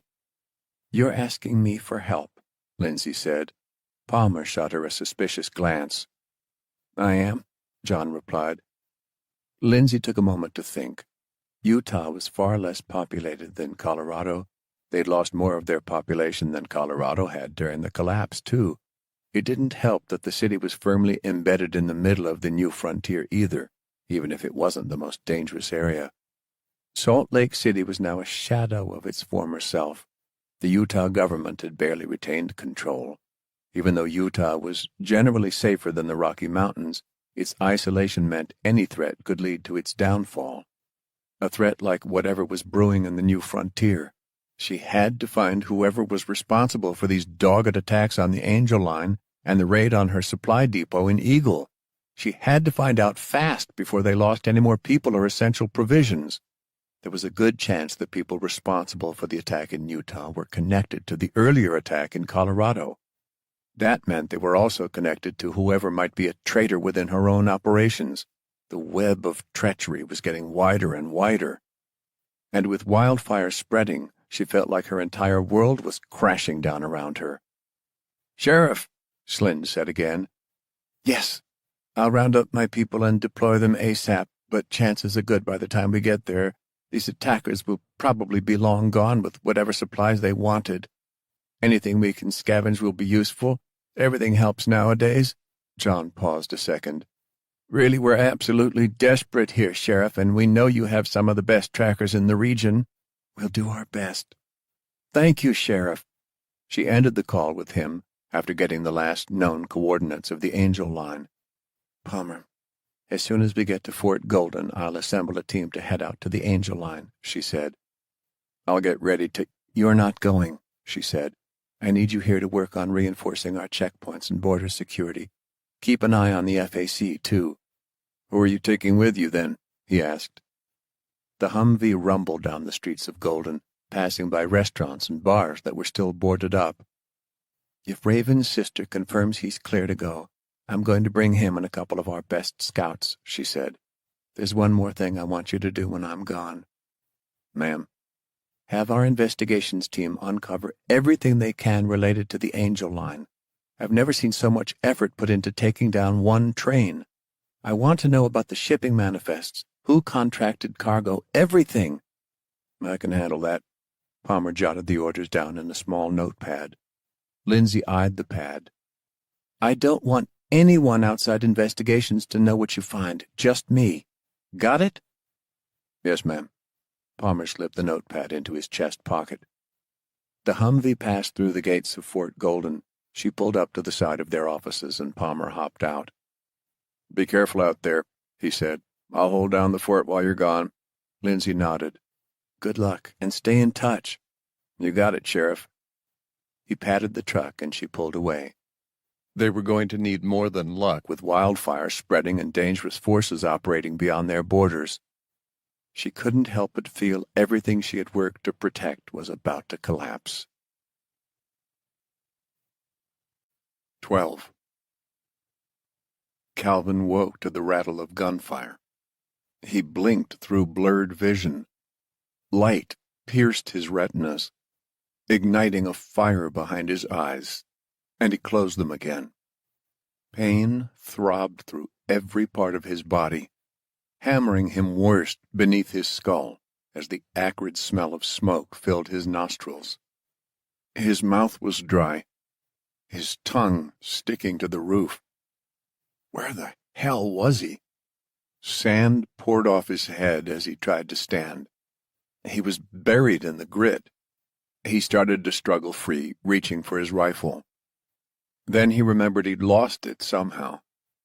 Instead, he pushed his hand into the sand toward his hip, right where he had his pistol holstered. At least he had one weapon.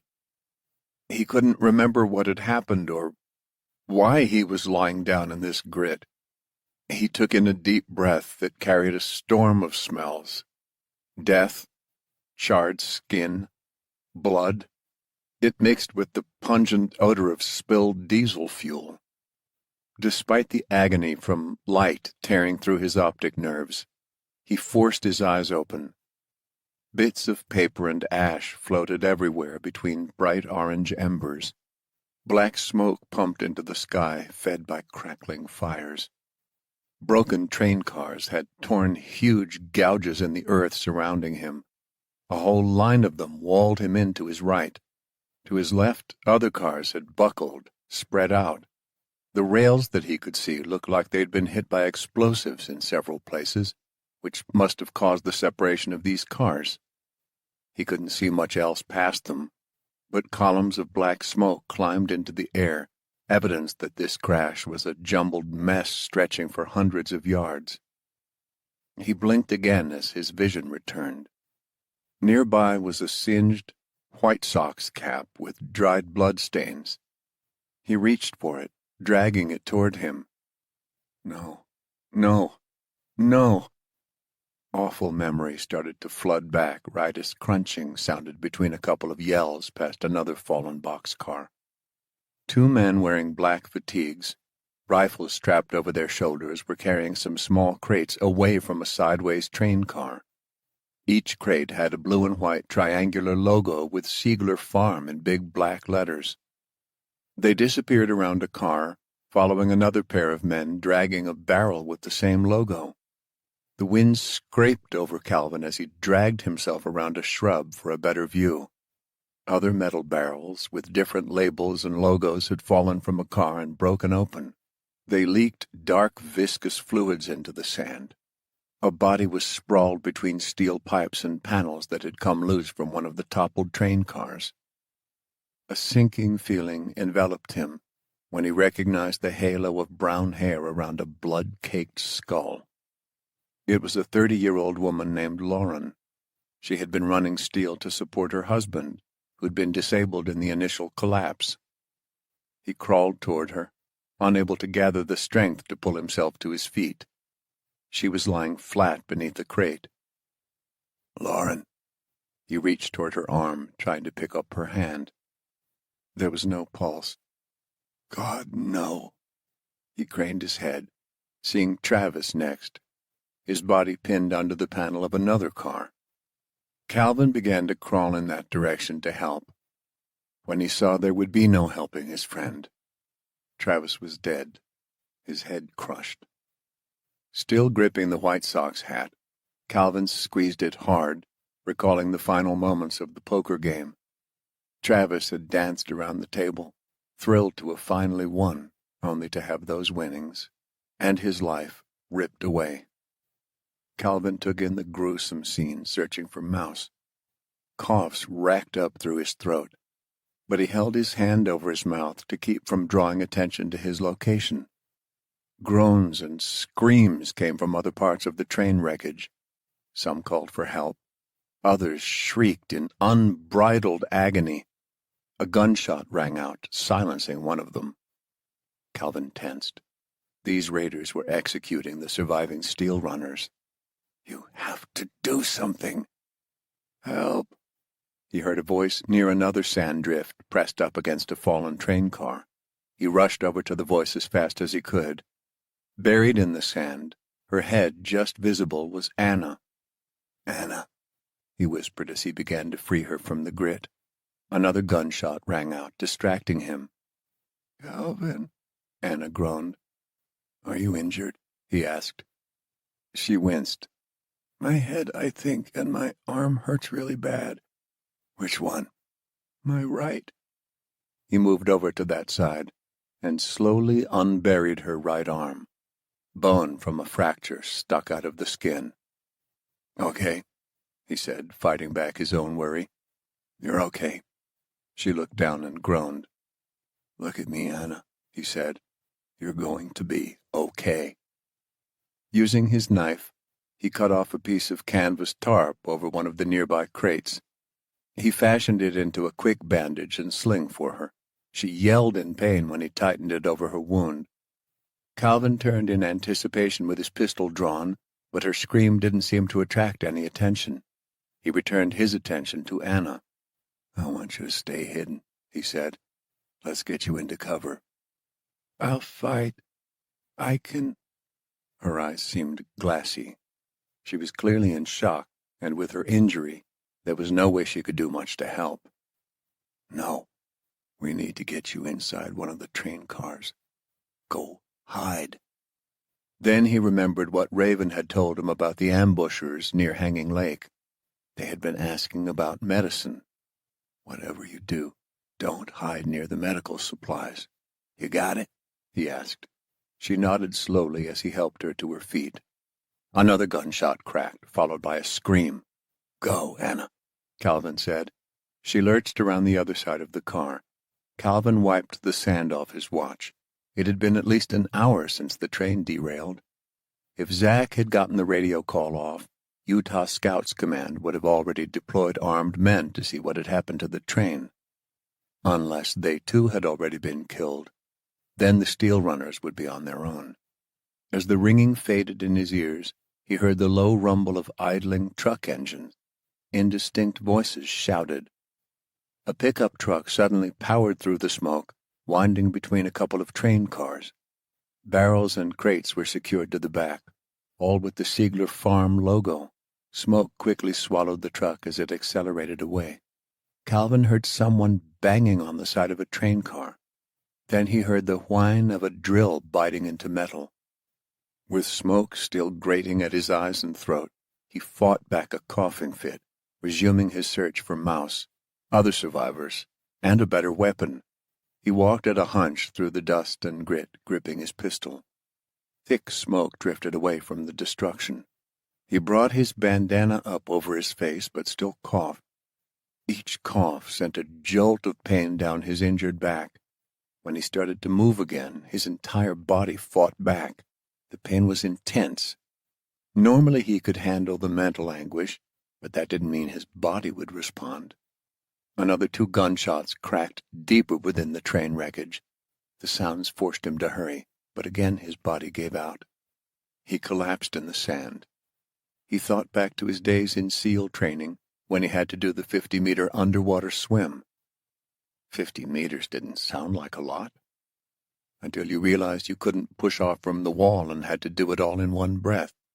If you came up too early, that was it for your SEAL career. You were immediately kicked out of the program. Most guys made it out of the water, their eyes glazed over or wide with panic, gulping down air, straining to stay upright on their hands and knees. One man passed out when he hit the end of the swim, his hand touching the side just in time for the instructors to pull his unconscious body out.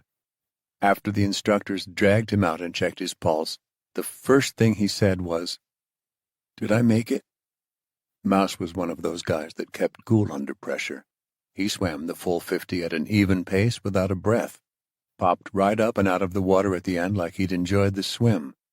When it was Calvin's turn, Mouse clapped him on the shoulder and said, "It's just a mind game, boss." That's all this was now, too. A mind game. Now he had to convince his body to respond. "You're stronger than this," he thought. "You've been through way worse." Calvin pushed himself back toward another busted car. He walked at a hunch, coughing in the smoke, and doing his best to stick to the shadows of the train cars. Where were the rest of his people? Every step sent agonizing pain up and down his spine, but his legs were finally working.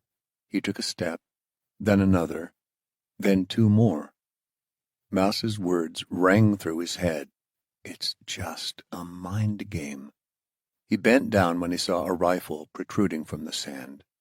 Grabbing it, he checked to find half a magazine. He palmed it back in and raised the weapon at two figures around the next car. "Thank God," Calvin said when he saw two more steel runners. Jaron Thomas and Kelly Hart, both in their early 20s, limped toward him as he lowered his rifle. They were struggling to stay upright, leaning against each other, looking lost. Calvin gave them directions to meet up with Anna, and they took off. He encountered another 3 runners, one who could barely walk, and told them where to go to. Another burst of gunfire went off in the distance, followed by a plea. "No, please, no, no!" Calvin thought he recognized the voice of Zach, the cook. The man's screams were quickly quieted by another blast. Calvin shuddered. He had to find Mouse. With the rifle shouldered, he stumbled around another overturned train car, following the snaking line of broken cars. The noxious odor of oil and smoke made him dizzy. More viscous black liquid dripped from a punctured steel barrel in the sand. Definitely oil or fuel of some kind, judging by the odor. As it poured over the ground, some of it pooled and then sank into the sand. Small streams of the black liquid rolled toward the adjacent car that was still burning. Calvin hurried around the car dripping oil, fighting the dizziness and pain. He suddenly stopped at the sight of a hulking man surrounded by broken metal barrels and slabs of armor that had peeled off a train car. "Mouse," Calvin said. He leaned down to his brother, finding he was pinned under an armor sheet. His M4 was on the ground next to him, just out of his reach. Mouse looked at Calvin with eyes completely red from burst blood vessels. "Boss," Mouse said. He tried to move, but Calvin put a hand on his chest.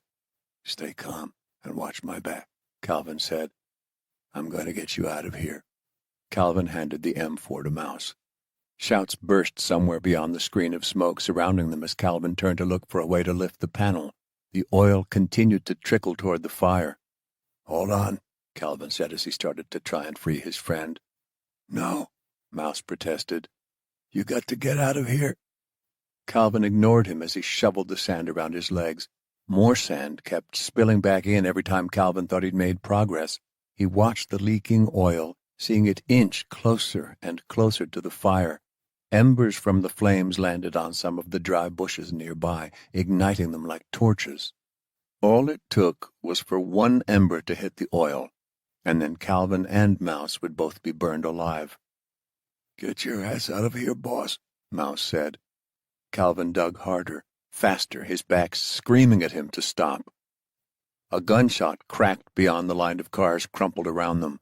Another steel runner executed. "You got to get out," Mouse coughed and spat out bloody saliva. Calvin dug more frantically now. The fire spread to more of the withered plants. Each one sparked to life with a ferocious claw of flames. A burst of gunfire rang out. This time the shot sounded even closer. Calvin thought he saw silhouettes coming toward them in the smoke. "Go. Please, boss. Please." A tear ran down Mouse's cheek, carving through some of the soot. "Tell my kids Calvin looked up as Mouse aimed his rifle at someone walking through the smoke. The person stalking toward them was just barely visible, tendrils of smoke wrapping around them in a shroud. As the figure got closer, Calvin saw it was a man wearing a desert camouflage protective suit and gas mask, just like he had seen before. The man carried a rifle. Clearly some kind of AK variant. Blood spatter covered the man's chest. The man was definitely no steel runner. He carried himself with the confident, smooth movements of a special forces operator. With his boot, he pushed aside a few planks from a broken crate. He appeared to be looking for something. As the man drew closer to Calvin and Mouse, he raised his rifle. A shot boomed, echoing between the train cars. The man slumped to the ground. His weapon clattered next to him with a puff of dust. Mouse had hit the man square in the chest. 3 more raiders in full battle gear with gas masks rushed through the smoke, falling into firing positions near their downed comrade. "Run," Mouse said to Calvin. "You have to live. My kids, Cal. They will need you." Calvin unslung his rifle and prepared to fire over the wall of bent metal, giving them some protection. It was clear these guys hadn't seen them yet, but it was just a matter of seconds, and with Mouse only halfway unburied, there was only one option. Fight. Things weren't like they had been in Bud's. There was no way to save his best friend. Nothing he could do but choose to die beside him or run away to save his own ass. To Calvin, there was only one acceptable option. He fired calculated shots at the 3 men right as a poof of embers drifted around the oil. The hiss of fire erupted across the oil trail. Calvin realized it wasn't a mind game any longer. A wave of fire expanded over the sand. The raiders twisted to flee. As soon as the flames hit the first leaking barrel, it exploded with a deafening boom. The other barrels went off with it. Flames rushed outward like a diabolical creature erupting from the bowels of hell. The 3 men dove away from the inferno. Calvin was blown back, thrown inside another busted train car. His body slammed into wooden crates already half broken by the crash. Boards cracked and splintered around him. Torn bags of grain spilled out from on top of the crates and poured over him, half burying him in seed. He could barely see, blinking past the resurgent pain, but through the broken hole which he'd been thrown, he caught a glimpse of where Mouse had been pinned. All that was left were chunks of twisted metal and a blackened crater. A cloud of dark smoke poured up into the sky. Calvin didn't see any evidence of Mouse, nor the men that had attacked them. He blinked, trying to fight past the pain tugging him toward unconsciousness, but he'd lost the mind game when he lost his brother. If death had come to take him, Calvin would welcome it with open arms. Raven finished up his soup and licked the bowl clean. Creek did the same on the porch floor. "Pretty good stuff, huh?" he said. Raven stood and stretched his arms, looking out over the trees and the adjacent clearing near his cabin. Just beyond, a stream burbled over smooth black rocks that caught the morning sunlight. The whole world could go to hell, and Raven would be perfectly content to spend his life on this piece of land, especially with Sandra and Allie close to him. Just as he was starting to relax, a car engine rumbled in the distance. "Speaking of," Raven said. He stood and started walking down the porch as Sandra pulled the car to a stop on his drive.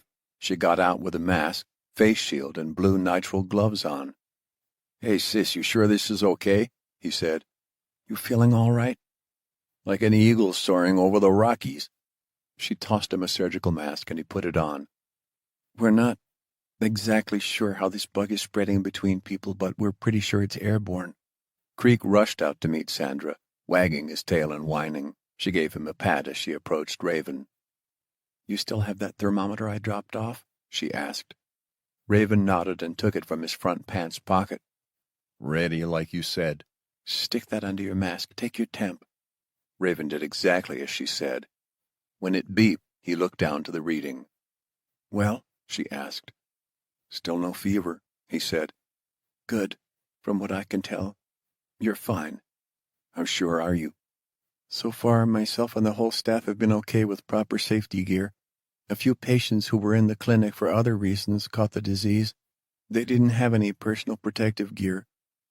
We think they came into direct contact with the infected patients. Damn, I really wish you could take time off until this passes, but I already know what you're going to say. Yeah, same thing I say to you, that you ignore. Somebody has to do our jobs, Raven said. Yep, and this is going to get worse. We need people to take care of the sick. It's not just bad people from the frontier at risk of getting it, it's people in our communities. Creek returned to Raven and curled up near his feet. Are they thinking about closing down the school? There's been talk of it, but Allie's there now. They're watching for infections in the local community before doing anything drastic. I'm actually taking a break now that I helped Lindsay get that last train through the mountains. I'm not planning on anything anytime soon. He jerked his chin to the cabin. If you think I'm not sick, that girl Lara made some wahunpi soup and dropped it by earlier today. I've got a lot if you're interested. Sandra hesitated. Come on, he said. She peeled off her protective gear and put it into a sack, depositing it all inside her car. Once inside, Raven served her a bowl of the soup at his kitchen table, and Creek joined them. Kind of reminds me of when Grandma made it, she said. Lara knows what she's doing. I know, Raven said. I feel bad for her, though. Absent from the community for 2 years. Now that she's back, everything she once knew is gone except for her grandmother. Tough for a young woman her age. Sandra spooned some more soup into her mouth. When she came by and talked to me, she seemed like a smart girl. I was thinking of getting her hired on as a nurse's assistant. I mean, she doesn't have the official training for it, but I think I could get her up to speed. 16 is the minimum age for it, and God knows we need the help. Now's a pretty dangerous time, but she's a strong girl. And with the influx of patients, our clinic manager is getting desperate, hiring just about anyone off the street. For all I know, we could start using Lara's help tomorrow. She would probably like having something to do, to keep her mind off everything. You know what they say about idle minds and hands. They cause trouble, like when we grew up on the res, huh? For a moment their conversation turned back toward life on South Dakota's Rosebud Indian Reservation. Most of their time there had been spent in poverty. Their education had been less than desirable. Raven had managed to escape by joining the Marines, while Sandra had pursued a vocation in nursing that offered her a new life. But she had married a man with a drinking problem that eventually turned to violence. Raven recalled going to rescue Allie from his house in Loveland not long after the power went off. They hadn't seen that asshole since. Always looking out for me, Sandra said. You got my back, too. Always. Raven smiled contently. It had been so long since he and his sister had just sat down and talked. He realized he missed this time with her. He was about to tell her as much when a distant thumping caught his ear. Creek shot up from where he was lying by the table, ears perked. You hear that? Raven asked. Sandra narrowed her eyes, brows scrunching together like she was trying to figure out what he was hearing. Is that a helicopter? Raven stood from the table. They abandoned their soup and stood out on the front porch with Creek. The thumping of the chopper grew louder. Raven expected the bird to blast past them into the mountains, but the noise got closer until it was almost on top of them. Soon enough, between the trees came the familiar silhouette of a black Bell 407GX helicopter, a staple of law enforcement agencies. It started to descend toward his driveway. You expecting someone? Sandra yelled. No, Raven shouted. If someone was using a helicopter to come out here, it had to be extremely important. The fuel was too important for anything short of an emergency. He shielded his eyes against the sun as the chopper lowered into the clearing. Creek's fur shook in the rotor wash. As soon as the helicopter touched down, Lindsay Plymouth stepped out of the passenger cabin, holding her wide-brimmed sheriff's hat. Raven, she called, jogging over to him. Behind her, Raven spotted 2 other men in the leather bucket seats in the chopper's passenger hold. What's going on? He yelled. You sick? Lindsay called back. No, I'm fine. He motioned for Lindsay to follow him to the porch where they could talk without shouting. Sandra stood there looking down as Raven approached with the sheriff. What's this all about? Sandra asked. The Angel line got hit bad, Lindsay said. It's completely derailed. We're still trying to figure out what happened. I need help tracking down who did it immediately before they can escape." Now the visit made sense. Raven massaged his temple, trying to understand how this could have happened. "Why didn't you call?" "You weren't answering your radio," Lindsay said. Of course, he'd had it off because he wasn't looking to do another job. Sandra looked at Raven with concern. "My brother's still recovering from his last mission." Lindsay nodded. "I understand, but we need him." Raven could see the two women sizing each other up, like always. Damn it, I just wanted a peaceful day. But there would be no peace in the frontier today, not with the Angel line destroyed. And Raven could tell Lindsay needed his help bad. She wouldn't have come to him if she wasn't desperate. "What do I need?" he asked. "Sam," Sandra said. "Remember our talk about our jobs? You got yours, sis, and I got mine. Without us, good people are going to die." Sandra sighed, glared at Lindsay, then stepped away. "Be prepared to be out there for a couple days," Lindsay said. 5 minutes later, Raven returned from his cabin with Creek. Lindsay was back on the bird, and Sandra was still on the porch. His sister grabbed his sleeve. "Raven, I got a bad feeling about this." "It'll be okay," he replied. Sandra gave him a hug, pulling him in tight. "Be careful at the clinic," he said. "Be careful in the Badlands." 13. Lindsay checked her watch as the helicopter took to the sky. Their flight out to Utah would be just under a couple hours. They soared high above the tree-covered mountains and over the snow-capped peaks of Rocky Mountain National Park. Sunlight glistened off the alpine lakes and rivers winding between the trees. It was beautiful up here, but Lindsay felt dread rising in her chest. She glanced over at Raven, settled into one of the 4 black bucket seats. He was across from her with Creek at his boots. She handed him a headset, and Raven placed it over his long hair. Besides him, she had brought 2 of her most trusted and talented rangers. Both wore the standard khaki fatigues of the Colorado Rangers, helmets, and body armor. They each carried suppressed M4s for this mission. "This is Larry Yoon," she said, indicating a shorter man with a thin black mustache. His arms were roped with thick muscle, and he had a bulldog face. He gave Raven a sly grin that Lindsay only recognized because she was used to seeing it. Most people would have considered it a scowl.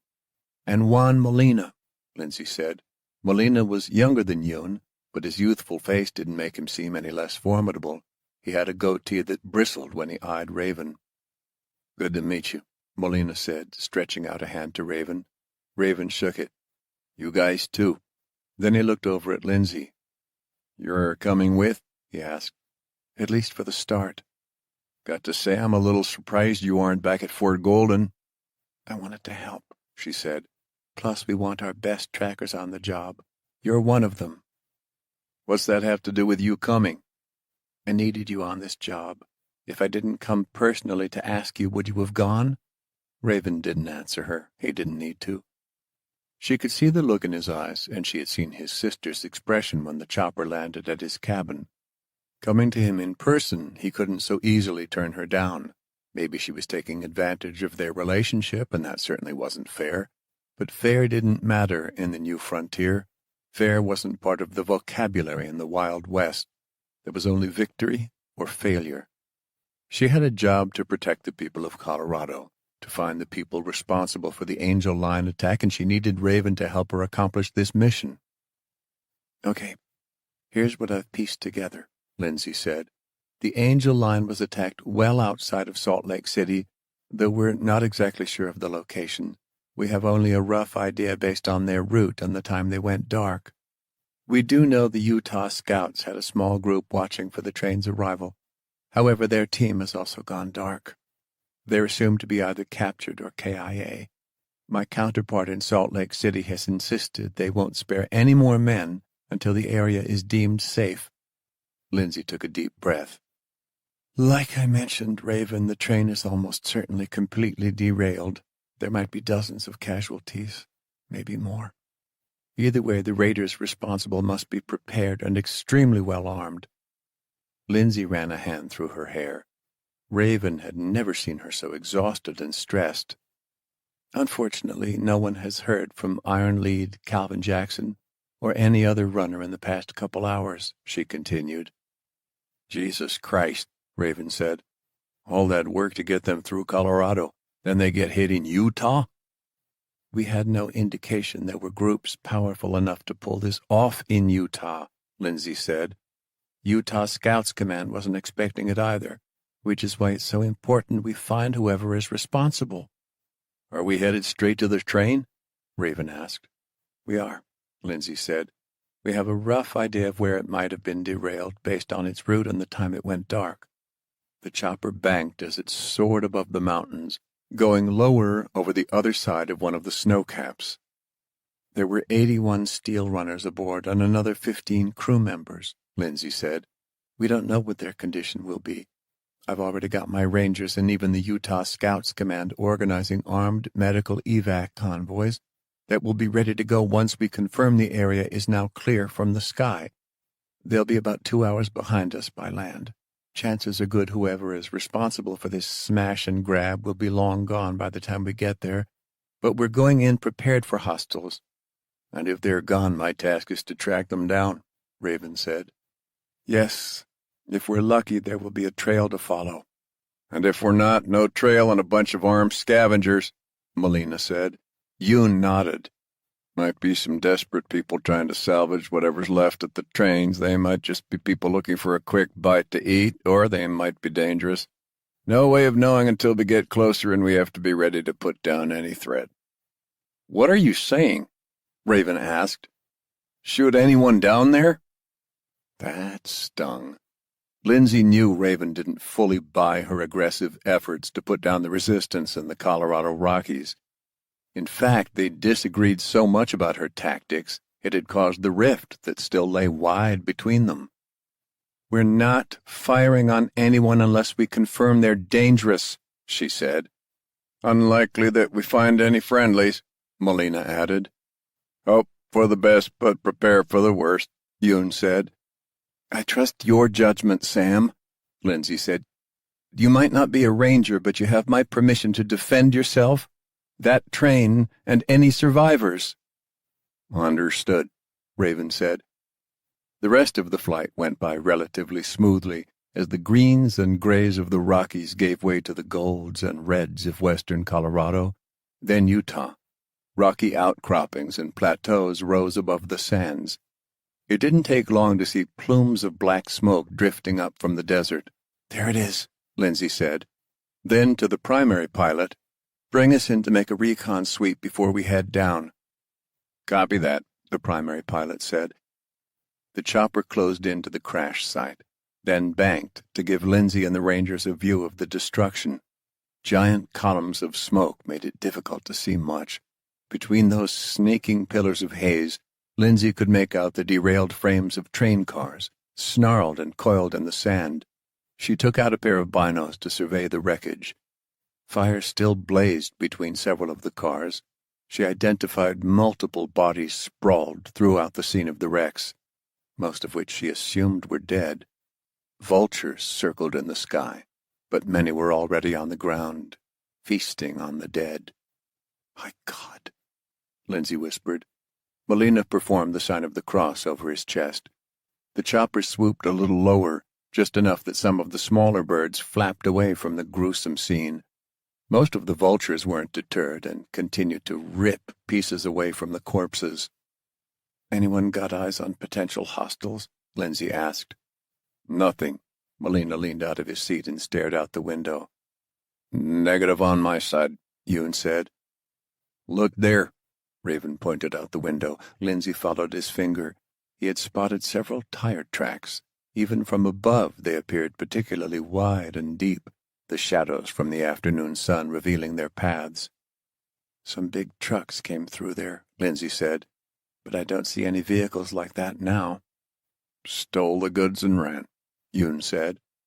Molina scanned the horizon with his binos. I got nothing here. You see anything? Lindsay asked the pilots. Both shook their heads.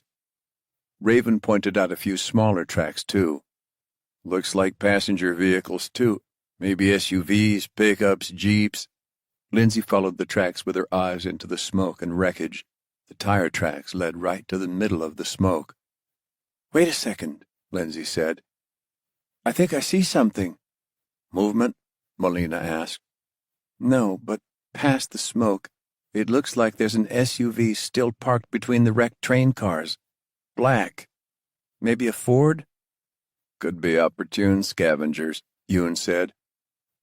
"I got eyes at 3 o'clock, reported one of the pilots. "Looks like a second SUV, a Chevy Tahoe."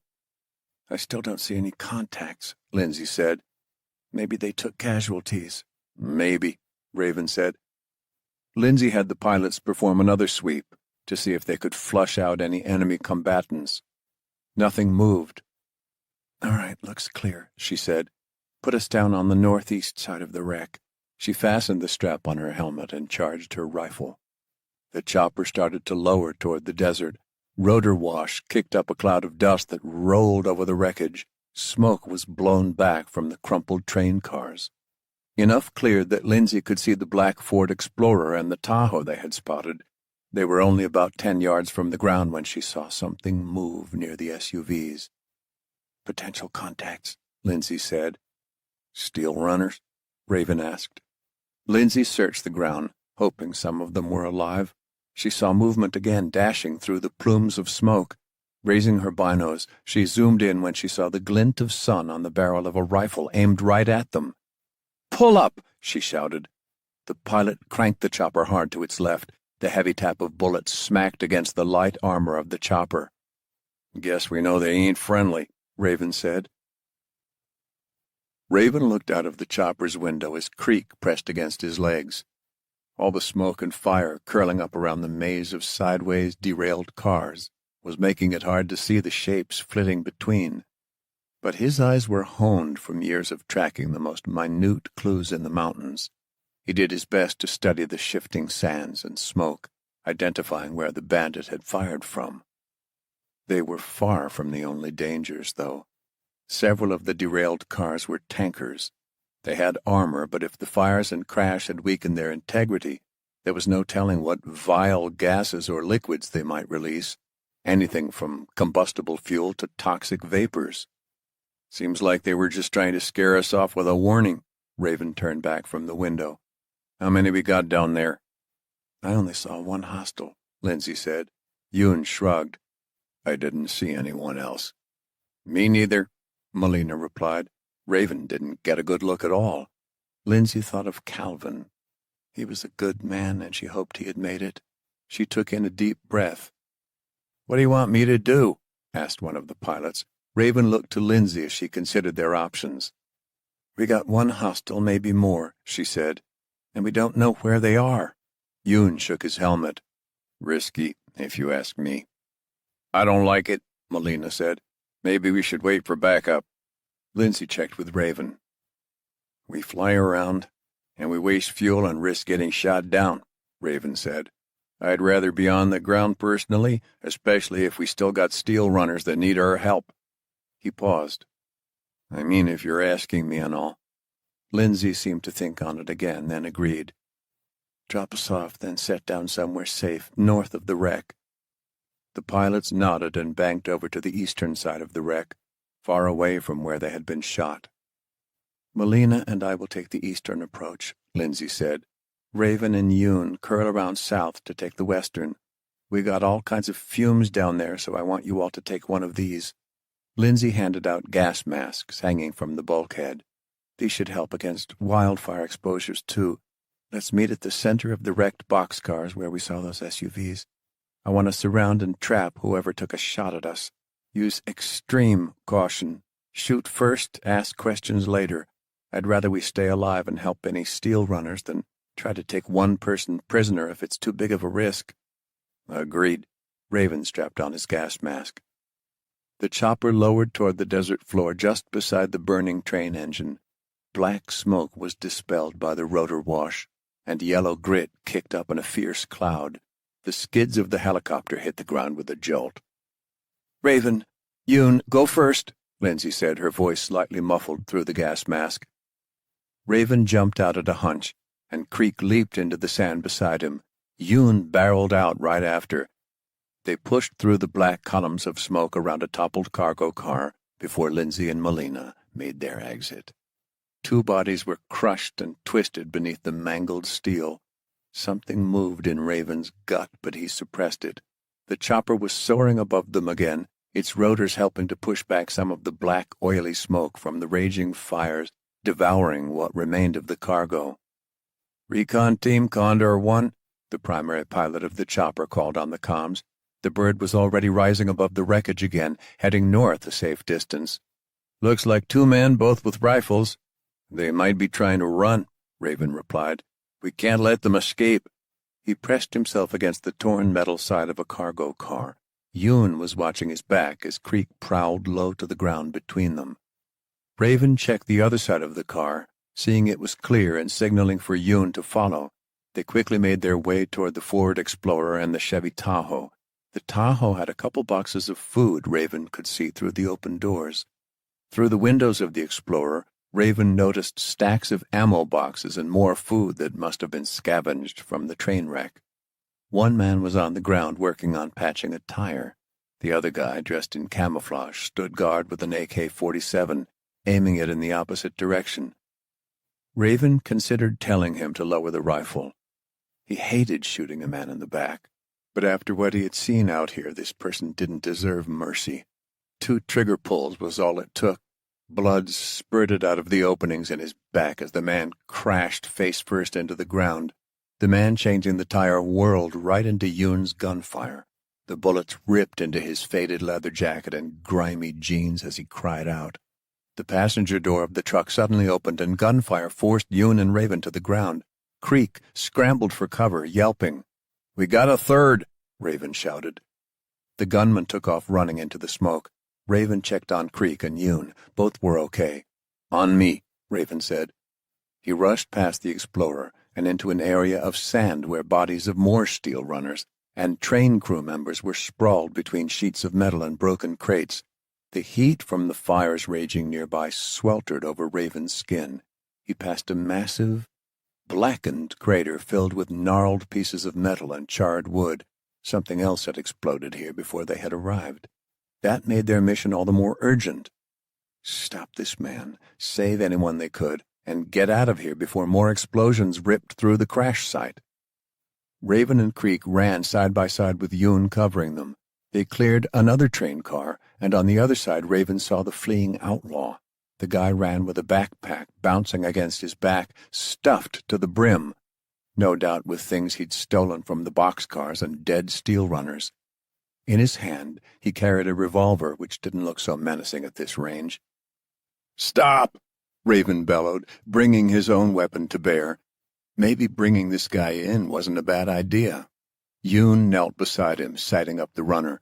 The man took one look at Raven but kept going. "Stop!" Raven tried again. "Or you're—" A gunshot cracked over the sand. The scavenger let out a screech, which was quickly cut off by another gunshot. He fell to the sand, and his backpack ripped open, spilling canned goods and magazines of ammunition into the grit. Raven glanced toward another train car across from the small clearing. Lindsay stood with her rifle still shouldered and aimed at the guy she had shot. He lay in the sand, limbs still. With a hand signal, she ordered Melina to approach. Raven, Creek, and Yoon advanced toward them. "We could have questioned that guy," Raven said when he got close to Lindsay. She nudged the dead man over with one of her boots. "I had the same thought until he aimed that revolver at me." Raven suddenly felt guilty for not taking the shot when he could have. What if this asshole had managed to shoot Lindsay? Raven quickly began to search the scattered footprints and tire tracks. A hot wind blew through the smoke and fire, covering some of the prints with sand. "This guy wasn't part of the initial attackers," Lindsay said. "Just a scavenger, but steer clear of these guys. For all we know, they're sick, like those men Raven found in Glenwood Springs." Melina and Yoon provided security while Lindsay called to the pilots. "Condor 1, can you do another sweep to make sure the sector is clear?" "On it," replied the primary pilot.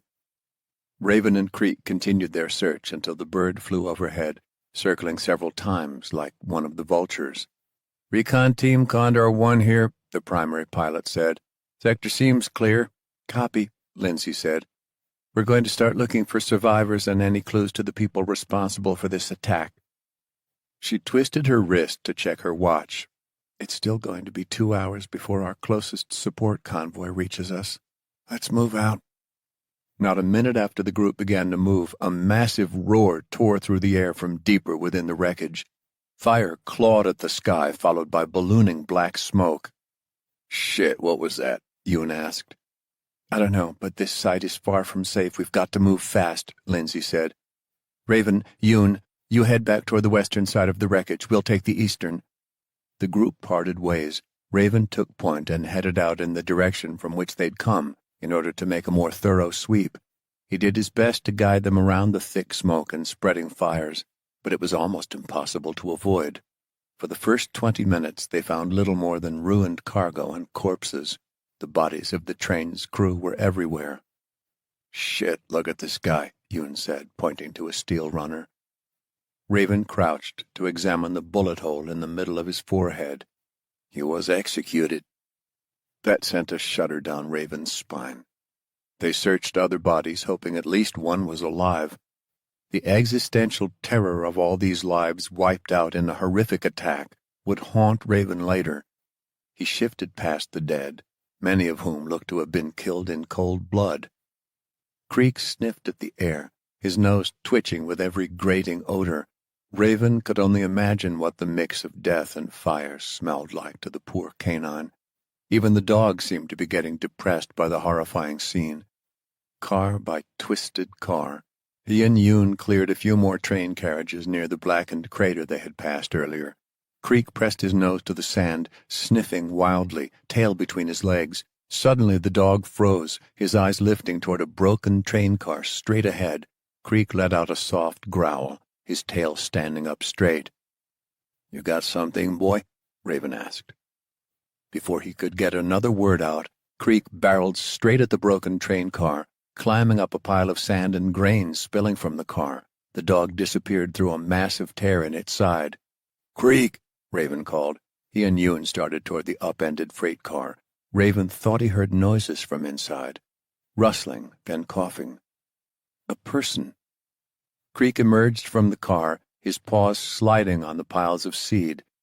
The dog's tail wagged as Raven drew closer with his rifle up. He swept it over the interior of the broken carriage. "Is someone in there?" Raven asked. A figure emerged from the shadows of the grain car, limping, blood covering his clothes and carrying a pistol in one hand. Raven centered his rifle at the shadowed face of a man. Creek suddenly growled as the guy raised his pistol. The dog took the guy down before Raven could get a shot. 14. Ferocious growling was all Calvin could hear as a dog ripped at his sleeve. His pounding head made everything worse. He'd hardly been able to see the dog inside the train car when it had approached. And after hearing the helicopter, Calvin wasn't sure if it was a friendly or another raider here to finish him off. These guys were wearing gas masks, though, just like the monsters that had massacred his people. He tried to fight off the dog as it tore another hole in his jacket arm, teeth dragging across his skin. A whistle suddenly made it all stop. The dog let go, and Calvin thrashed at the air. Two figures stepped toward him, brandishing rifles. They raised their weapon. "Just finish it!" Calvin shouted, starting to push up toward his feet, raising his pistol. "Finish it! Finish!" Someone tackled him. Calvin thrashed against the man, but then someone else pressed their body against him. "Calvin, it's us!" Calvin recognized the voice, though he couldn't quite place it. His head still pounded with the fury of 1,000 elephants stomping his skull. "Easy, Calvin, easy," came the familiar voice. The two men that had tackled him started to back away. Calvin squinted, trying to make out the face of the guy with the dog. It was hard to tell with the man wearing a gas mask, but he thought he recognized the long, dark hair trailing from under the guy's helmet. Could it be? "Raven?" Calvin asked. "Yeah," Raven said, letting his rifle fall on his sling. "Sorry about Creek. He thought you were one of the scavengers that tried to kill us when you raised a gun." He motioned at the other man. "This is Yoon, a ranger. We came to help." Calvin groaned, then began coughing again. The air was acrid with smoke and fumes. Raven handed him a handkerchief. He took it. "We'll get you a gas mask if you can just hang on," Raven said. It wasn't much, but the handkerchief helped filter out some of the garbage in the air. I thought you guys were the raiders with those gas masks," Calvin said. "We didn't see any guys with gas masks." Raven shook his head. "Look, we're going to get you out of here. Just relax. We got a chopper close to the wreckage." Raven put his radio up to the gas mask. "Recon Alpha, Recon Bravo here," Raven said. "I found Calvin Jackson. He's alive." Calvin pushed himself up to his feet, but he felt dizzy. Yoon caught him before he fell. "What about the rest of my team?" he asked. "What about Moose?" He tried to say more, but he started coughing. It felt like glass was scraping up from his throat. "He's taken in a lot of this smoke and the fumes," Yoon said. "We need to move him." Calvin could see better now, the haze of confusion lifting. Despite his blurred vision, he could see Raven's tawny features and Yoon's serious face through their masks. "You okay to get up?" Raven asked. Calvin nodded. The two men helped him out into the sun, away from the toppled train cars and the drifting smoke. Still, Calvin continued to heave and paw at his swollen eyes. They burned something mighty. When they were safely away from the wreckage, his vision finally cleared enough. What he saw seemed straight out of Dante's 9 circles. "Mouse," Calvin whispered. Between flickering fires were bodies strewn between broken crates and toppled steel barrels. The slopes of distant mountains rose behind the columns of smoke. Raven offered Calvin a canteen. He waved it away, but Raven insisted. "You need water," he said. Calvin took it, and after the water hit his throat, he began gulping greedily, some sluicing down his vest as he took in the scene. Raven stared at Calvin, probably surprised to see him alive, but also with eyes full of sympathy. Calvin knew both looks well. It was painted on the face of every nurse and doctor when he'd been sent from Afghanistan back to Germany for emergency surgery after his Black Hawk accident. He saw it on the face of his physical rehab therapists when he was struggling to learn to walk again, even when they tried to encourage him. Then on the faces of civilians when they saw him on his worst days, when he was limping through a grocery store, or when he was at the VA to get checked out. "Tell me," Calvin snapped. "Right now you're it," Raven said. "I'm so sorry, man. We're still looking, but that can't be possible."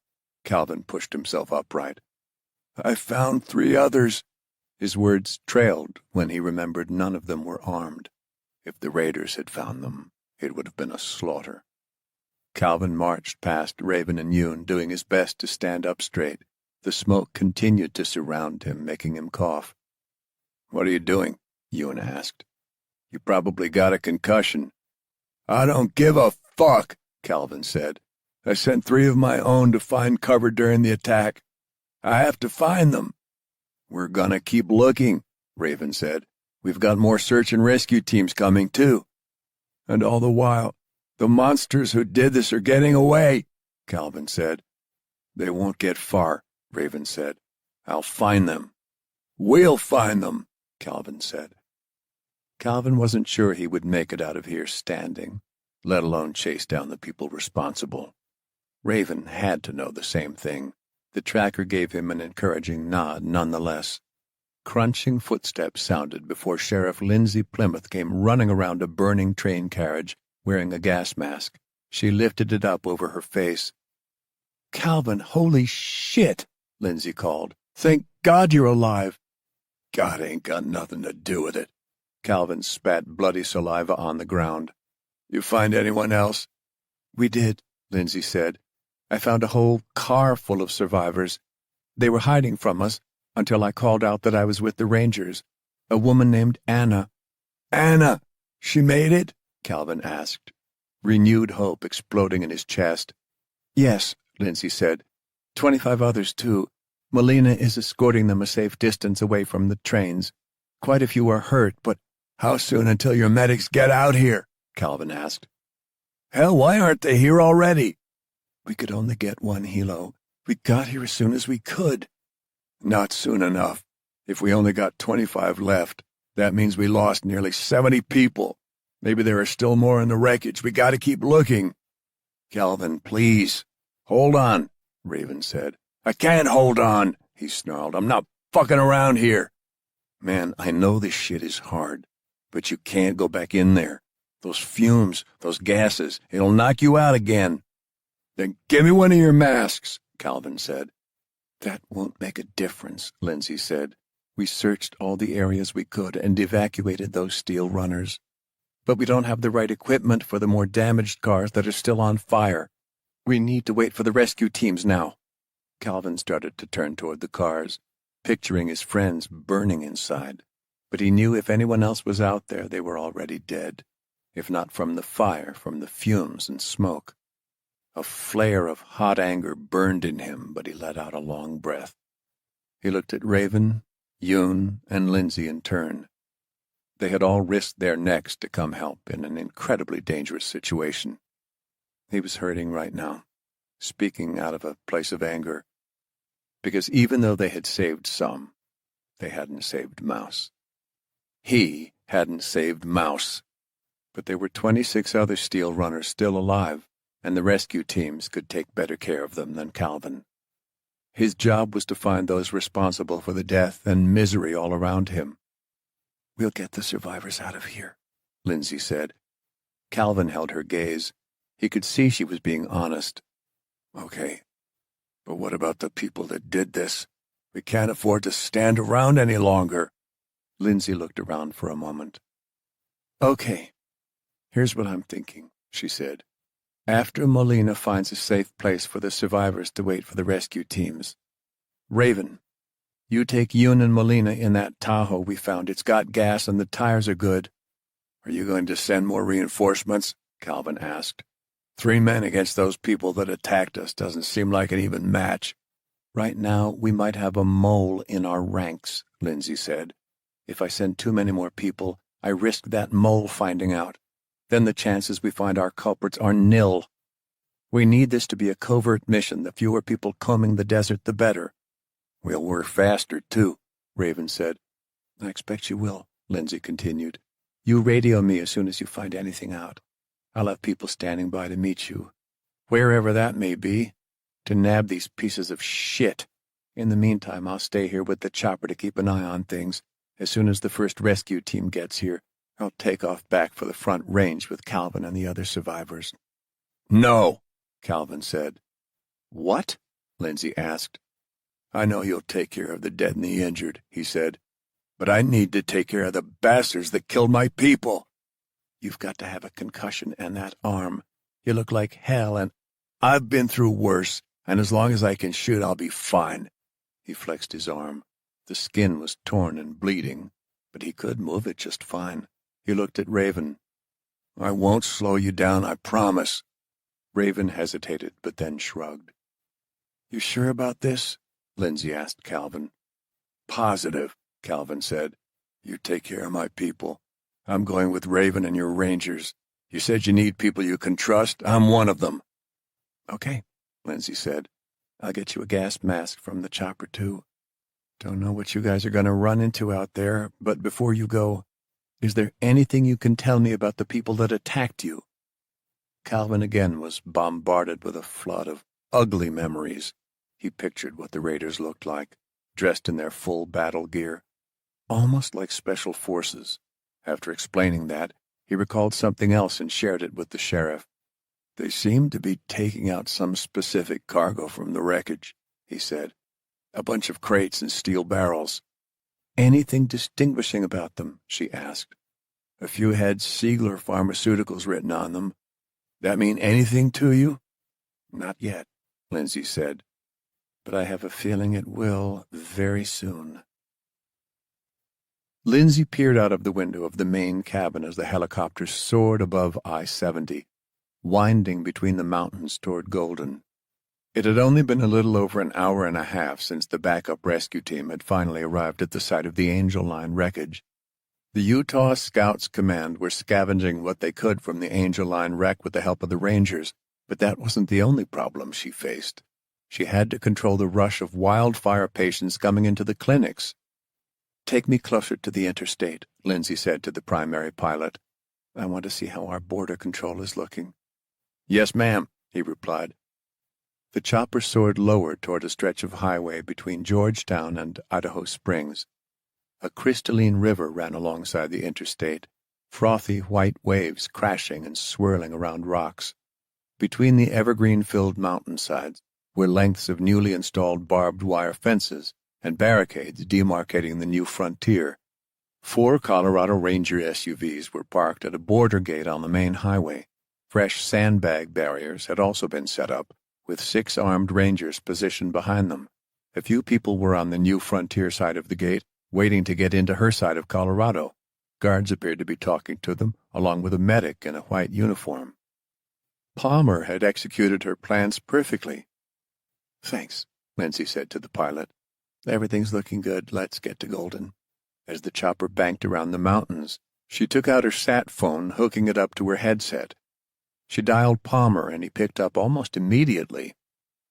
"Sheriff, glad to hear from you," he said. "What did you find?" "Nothing good. It was a massacre." She told him as much as she could, including about the survivors. "I'm sorry, Sheriff." "Me too. But I am glad to hear we got some men and women returning." The day's still young. She changed the subject. Not a single second to waste. "I want investigations to look into a specific company in the manifests and contracts. Siegler Pharmaceuticals. Find out what you can about it, who they are, what they shipped on that train. Iron Lead Calvin Jackson said the people who sabotaged the train were stealing Siegler Farm property. I don't know if they took anything else, but I do want to know why they'd be interested in Siegler." "Count on me, ma'am." Which brings me to another thing. I saw the border control reinforcements are in place. "As much as they can be, ma'am. The mountains are as porous as an old sponge, though I'm afraid we can't cover every entry and exit." "How many people have been through so far?" Lindsay said. "We've got about 100 people requesting safe asylum," Palmer said. "We've also got quarantine tents set up at each border gate so the docs can keep an eye on people coming and going. All that gives us a total of 9 secured gates with lockdown and quarantine operations. We got more popping up on some of the lesser-used roads, too, just to cover all our bases." They passed over Idaho Springs. What once had been a bustling little tourist town was mostly abandoned. Only a few vehicles were left parked in front of the houses, and trash was carried by the wind down the picturesque but abandoned minor street. "You have the latest numbers on the wildfire cases back home?" she asked. "Divikar submitted a report about an hour ago. She said we were looking at 50 patients in the clinics now. Probably more, but they're having trouble confirming diagnoses still. She mentioned a few new groups that just made it to their clinics after passing through our checkpoints, so I don't know how accurate the latest numbers really are. Anyways, the docs keep throwing around suspected diseases like plagues and whooping cough and other bacterial things." Lindsay was silent for a moment. "Did she mention anything about a working treatment?" "Not to me," Palmer said. "She's still waiting on the labs in Denver to identify something that will work, but even they're not having any luck." That gave Lindsay an idea. "I want to get as much attention on this as we can. Palmer, get the FAC loaded up and send them to the UC Health Labs at Cherry Creek. Make sure Divikar comes with." That was where Divikar's samples were being analyzed. "Change of plans," Lindsay called to the pilot. "We're headed to UC Health at Cherry Creek." Not long after, the chopper was swooping past downtown Denver. Scaffolds covered many of the buildings. While a few had toppled, most of the rubble had been cleared. The streets were filled with construction crews, many of which were aid workers from their foreign allies. Southeast past downtown, they descended toward Cherry Creek. The once ritzy neighborhood was still mostly intact. Shops and restaurants, and even the mall had been spared the worst of Denver's destruction, though many of the businesses inside had since died. One building was still bustling with activity, the UC Health Medical Center. Patients, Doctors and other employees flowed into and out of the building. The bird landed on a helipad atop the sheer glass 5-story building. Lindsay opened the side door and ran at a hunch under the rotor wash to the rooftop door. From there, she made her way down the stairs to the building's lobby, bypassing the floors with the labs and clinics. The lobby was alive with patients checking in at desks, nurses triaging, and staff asking every visitor to don PPE. That included Lindsay. She put on a mask, gloves, and paper gown as she counted a good 10 or so patients waiting in the green chairs near the entrance. Nurses whisked some of those patients down the halls or up elevators. Doctors conferred behind clear plastic partitions that separated some of the corridors from the lobby. It took another 15 minutes before Palmer and the available FAC members arrived from Golden. The deputy came in with Divikar through the main doors. Martinez and Uwase followed. The last person in the group was Blair. As soon as they entered, a pair of nurses descended on them, providing masks, gloves, and gowns. The group circled around Lindsay. "Glad you all could join so quickly," she said. "Things have taken a turn for the worse. Before I get into things, I want to know how your people are doing. Anyone have servicemen or women experiencing any sickness?" "Everyone's still healthy from my side," Martinez said. "The Marines are doing well," Blair said. "Uwase?" Lindsay asked, looking at the man. "Oh, no. The UN workers appear to be okay," Uwase said. He sounded like he was distracted. "You're the only one who brought their family here," Lindsay said. "Tell me, are they doing all right with everything going on?" Uwase smiled. It looked forced, like maybe he was regretting bringing them. "Agate and Emanuela are still healthy." Then his smile faded, like he was ready to change the subject. "But what about the train? What happened?" Lindsay nodded. "Many of the steel runners were wiped out. As we speak, Utah Scouts and Colorado Rangers are holding security as teams salvage what they can from the wreck. So far, we've only confirmed 27 survivors, including Iron Lead Calvin Jackson." Martinez shook his head sadly. "It is an unexpected tragedy." "Is it, though?" She still suspected someone. Maybe one of the FAC members. Maybe a ranger had helped relay the critical information that led to that successful attack. The fact that Tian Kai wasn't here made her suspicious. But for now she had to focus on the task at hand, convincing the FAC that they needed more help preparing for the coming health crisis. "You all should already know that over 50 people are infected with what we're calling wildfire," Lindsay said. "I'm going to have Dr. Divikar brief us all on our current progress. Hopefully, as a group, we can come up with new ways to support her efforts." "Sheriff, things are already worse," Dr. Divikar said. "Before I left the clinic, we got more patients in from the mountains. Militiamen, survivalists, and even a family. And some of our own from the patrol groups on the Front Range." "How many?" Lindsay asked. 62 infected now. That includes a handful of U.S. military personnel." "My God," Lindsay said. The numbers rose every time she spoke to Divikar. "We still don't know what this thing is?" Blair asked.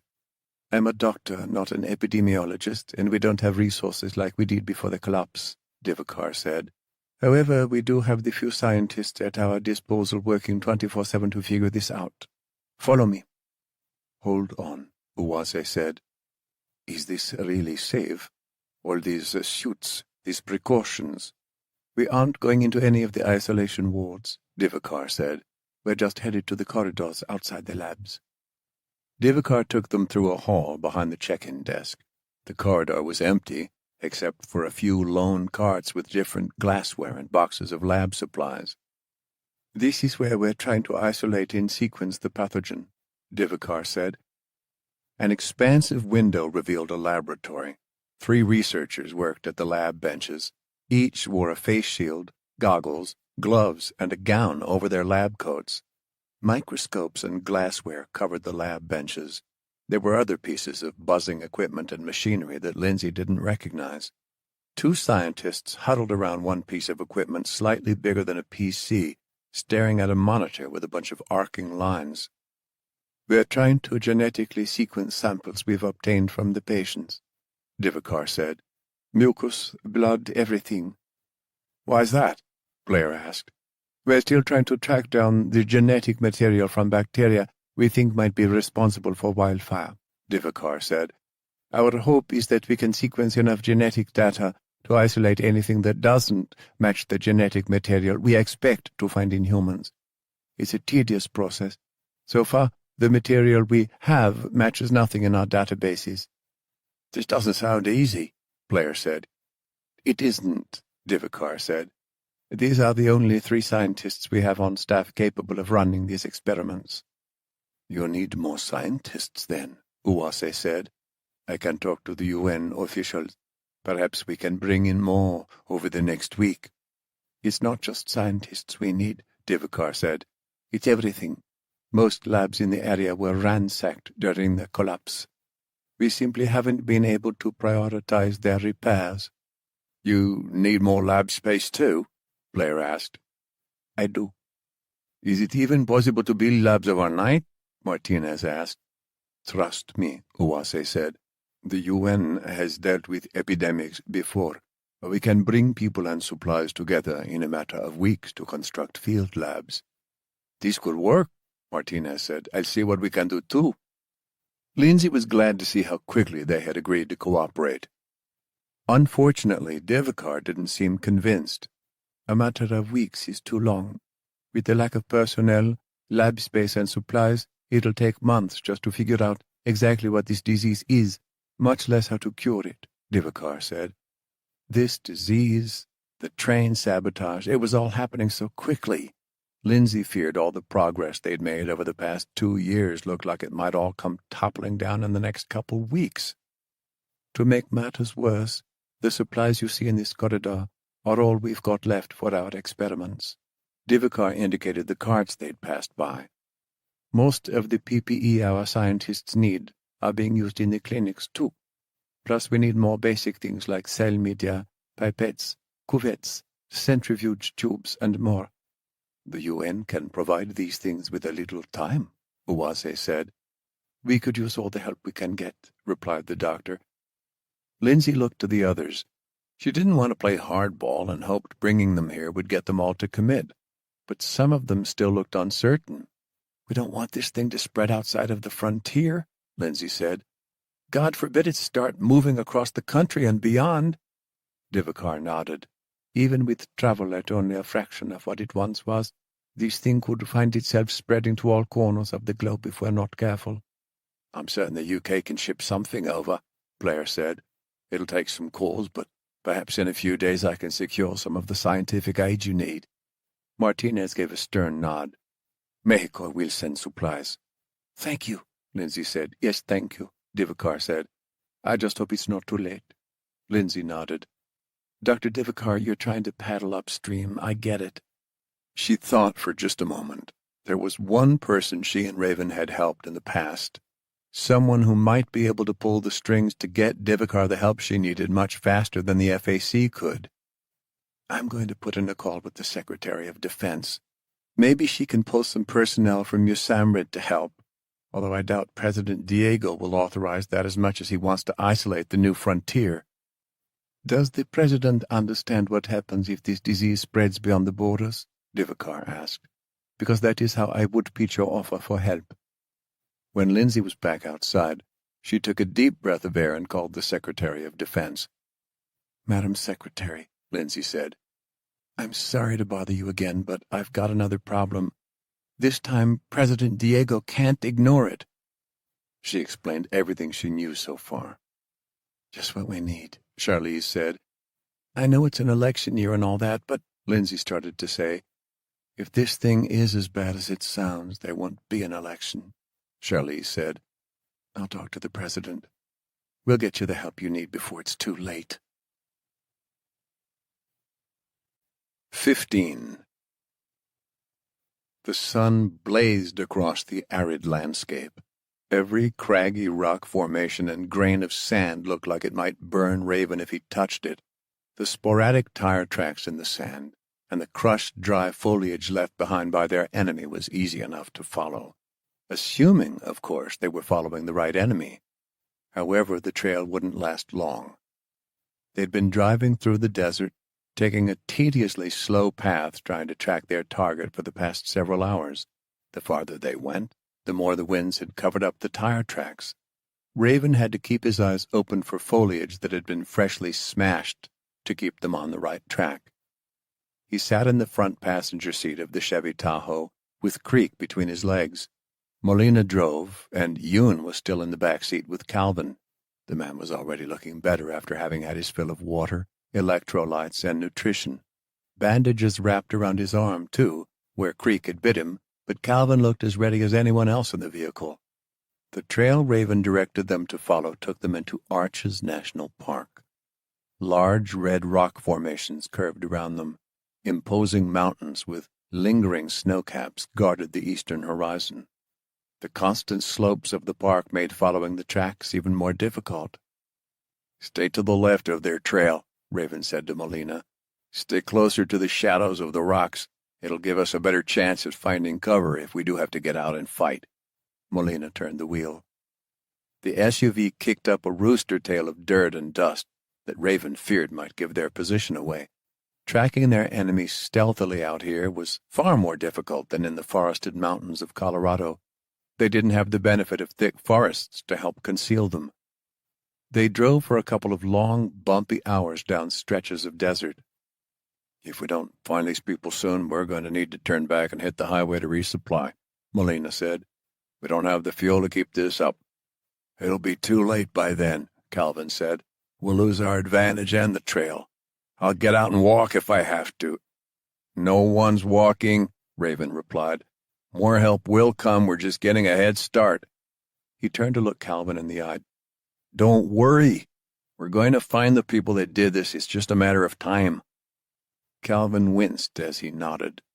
He was in rough shape, partly due to Creek, but it wasn't his physical wounds that worried Raven. The mental agony of what Calvin had endured with losing his people could cause him to do something irrational, like get out and walk. Raven wasn't the type to run from a fight either, but he had learned from making irrational decisions in the past.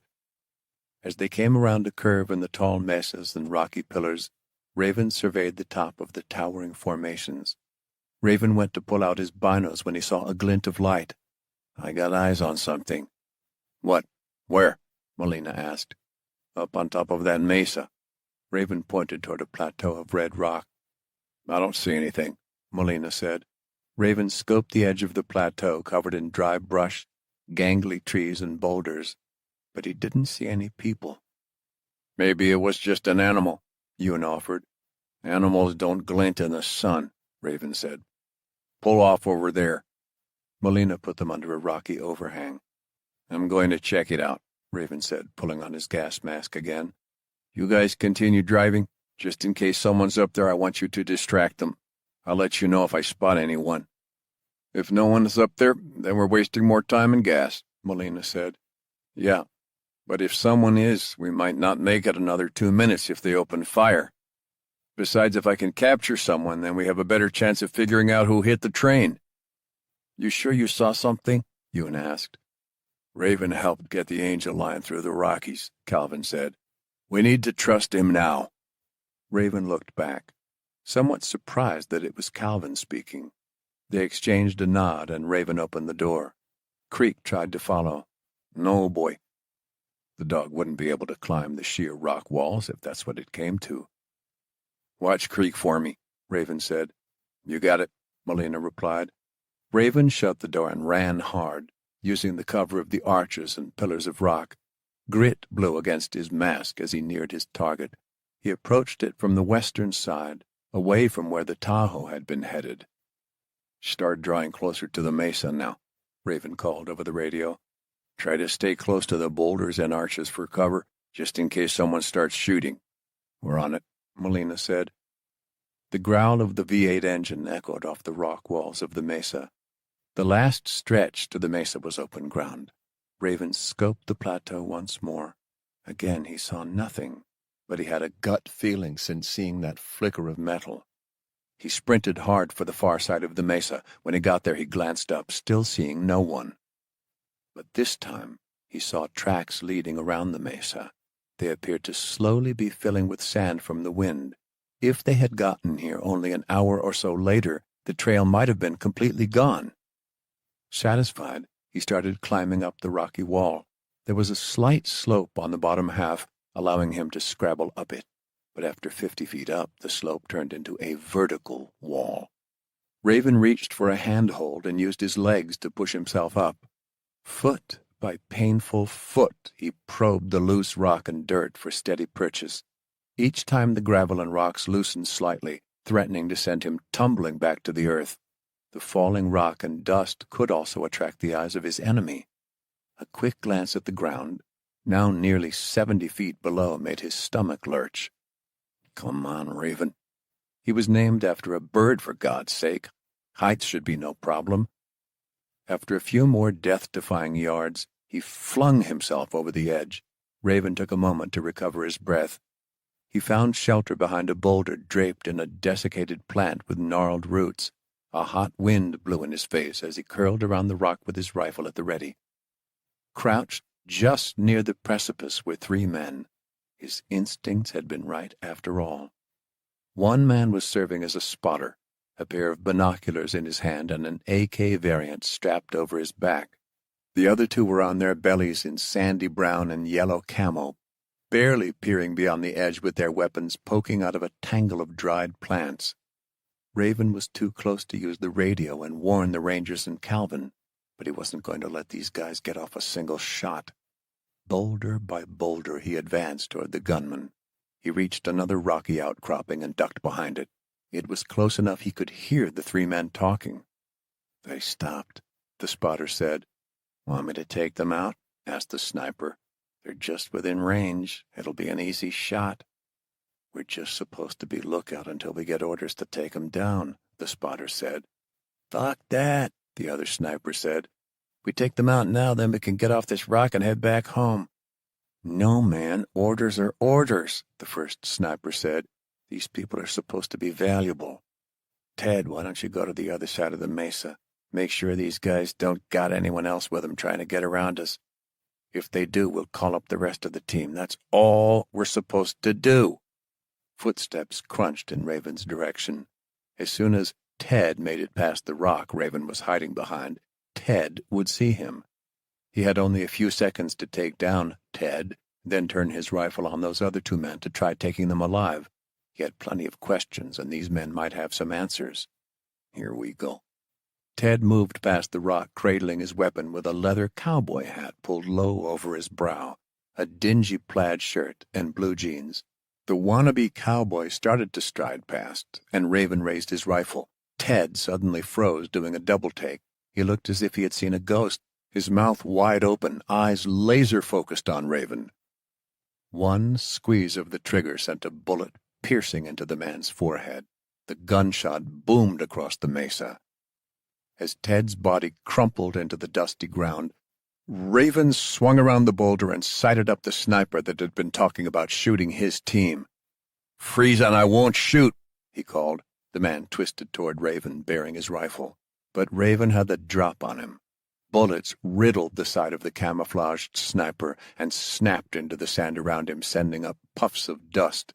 The second sniper took off, sprinting for cover. Raven fired, but the rounds ricocheted harmlessly off the rocks, chips flying. The sniper had disappeared behind another boulder.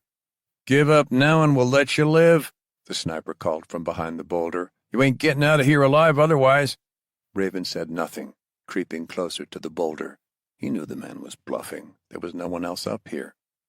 Cavalry is already on the way, said the sniper. Soon as they get here, don't matter if I'm alive or not, because they'll kill you too. That was the last thing Raven needed. This bastard sending a warning to his whole team. He rushed around the far side of the boulder. To his luck, the man had anticipated Raven coming from the other, far side. Raven let his M4 fall on its strap and barreled into the guy, letting out a war cry as he knocked him to the ground. The sniper's head cracked against the rock. His gun flew into the dirt. Grunting, the man turned to his side and reached for it, but Raven already had a hatchet out. He flipped the guy back over and pressed the blade to the sniper's neck. Frightened eyes squinted at Raven. Realization seemed to pass over them. "You damn Injun," he hissed from his back. "I heard about you." Raven made sure the guy was pinned down good, pressing a knee into his sternum. "If you heard of me, then you heard what I do to people like you." He dug his knee in deeper and pressed the blade of his hatchet until it split skin. All the man's aggression melted away as quickly as a snowman in the Utah desert. "No, please," the man said, his fierce facade suddenly breaking. "Ain't nothing personal, okay?" "What's your name?" "Jeff," he said. "Jeff Calloway of the Mountain Brigade. We were told to watch out for you, understand?" "Not sure I do. Help me understand, and maybe there's a chance for you to get off this mesa," Raven said. He leaned down closer. "One move, and you'll meet your friends in hell." "Okay, okay." This man was leaking like an old bucket shot full of holes. He seemed eager to save his own hide. "Who hit the train, and where are they now?" Raven asked. "You got one chance to answer." Raven's chest swelled. "Spit it out." "If I do, they'll kill me." Raven bent down in the raider's face. "If you don't," he growled menacingly, "then I'll kill you." "They're landing now, ma'am," Palmer said, poking his head into Lindsay's office at Fort Golden. She had just been examining the troop allotments for each border control site along the new frontier. But this was even more dire. "Let's go see them." Lindsay stood from her desk and grabbed her hat hanging near the doorway. They hurried down the hall, moving past other rangers and office workers at Fort Golden. "Secretary Montgomery sure works fast, doesn't she?" Palmer said. They turned a corner, dodging past a man pushing a mail cart. "I suppose President Diego realized there are some things you can't ignore." "No shit. 60-some people already. I mean, crap, Sheriff, it's turning into an epidemic." "Divikar tells me it is an epidemic." They hurried outside. It was early evening, and the sun was still bright in the sky. She had to shield her eyes with a hand when she reached Fort Golden's helipad. "You see them?" she asked Palmer. He twisted on his heel, searching the sky. "There." He pointed at a black speck in the distance, slowly growing larger. "That must be them." The speck soon morphed into the silhouette of a CH-47 Chinook. "Boy, they're really sending in the big guns," Palmer said with a whistle. "Big problems call for big guns," Lindsay replied. It was another thing Marcus Colton liked to say. At the time, she thought it was a bit too simple of a saying. But hell, he had a point. She just hoped the guns Charlize had sent were big enough. A Humvee rolled up beside them as they waited, and Dr. Divikar got out. Her eyelids seemed to droop, and her hair was in disarray. She was clearly exhausted. "Thanks for joining us," Lindsay said. The Chinook came in low over Fort Golden.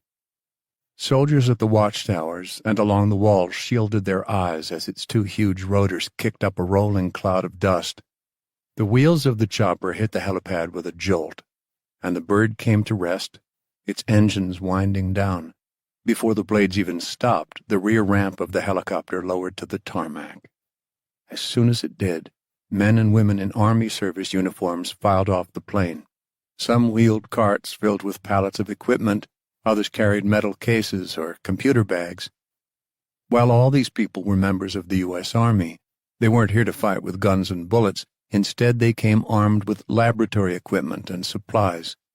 These were the scientists and technicians from USAMRIID, the U.S. Army Medical Research Institute of Infectious Diseases, the best and brightest of America.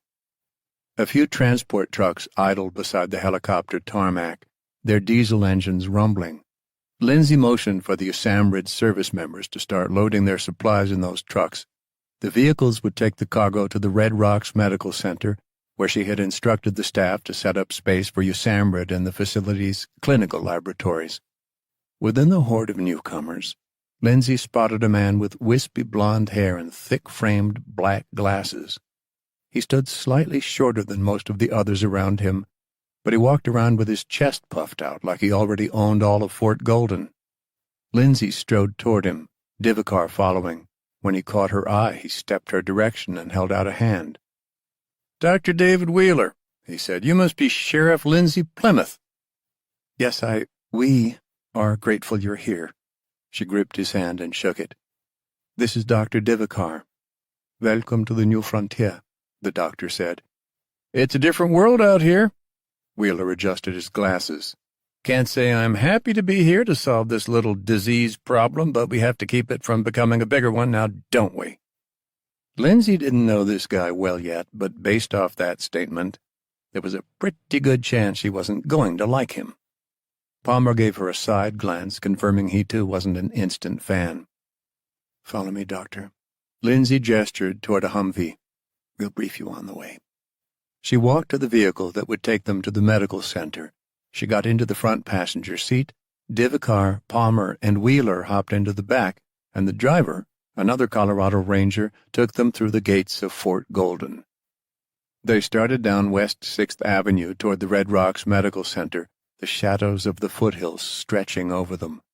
Most of the construction efforts to restore the houses and apartment buildings alongside the road had stopped for the day, making the town look eerily empty. Your clinician's reports call this disease wildfire, Wheeler said. It spread faster than anything we've dealt with so far, Divakar added. I thought you might be exaggerating the threat initially, but now I fear they are right.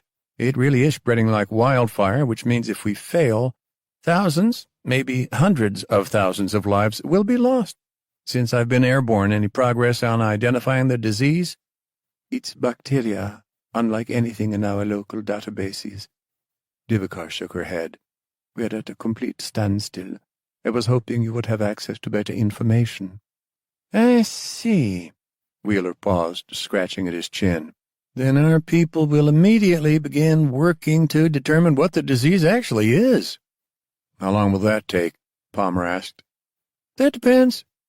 Can you give us any kind of timeline for when we might get some answers? Lindsay asked. We must first perform an exhaustive battery of tests for all known pathogens, Wheeler said. I wish this was like the good old days when someone could just overnight some samples to my lab in Maryland, and I could work with them at home, but even the mail services I once trusted have become too unreliable and slow. If you've got as dangerous of a pathogen on your hands as this wildfire, the last thing I want to do is try shipping it across the country. Of course, Divakar said, which is why I'm glad you're setting up your labs here. I'm looking for quick results and quick answers. Quick is a subjective term. The genetic sequencing of this virus or bacteria could be done relatively quickly if it's similar to something we've seen before. Divakar shook her head. Which we don't think it is. I know you don't think so, but I want to run all our tests before we make that conclusion. Assuming you all are correct, though, we'll need to analyze the wildfire pathogen gene by gene, base pair by base pair. Do you have any idea what the mode of transmission is? From our experience, we believe it's airborne, Divakar said. We are judging that based purely on the few transmissions we believe took place in our clinics. So far, we believe we've quarantined all individuals in our community that have wildfire. I see. Wheeler took a second. Of course, I can't expect clinicians to be epidemiologists. For all we know, you could have asymptomatic people spreading it already throughout eastern Colorado. Or maybe the disease vector is a flea or a parasite we haven't yet identified. Quarantining these patients might prove to be useless if we don't know that it will actually stop the disease spread. At least, it seems you're putting Colorado on lockdown already. Lindsay nodded. We've put stringent quarantine requirements in place to control our borders. For the most part, we're not letting anyone through, but the borders aren't exactly impenetrable. You're trying to do exactly what you need to do, Sheriff. Wheeler adjusted his glasses. I also want to be careful about train shipments. We don't want to send an entire train full of infected people out to the West Coast, where this localized epidemic could turn into a pandemic extremely quickly.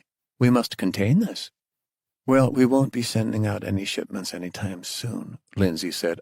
I'm assuming you've been briefed on the Angel Line attack last night.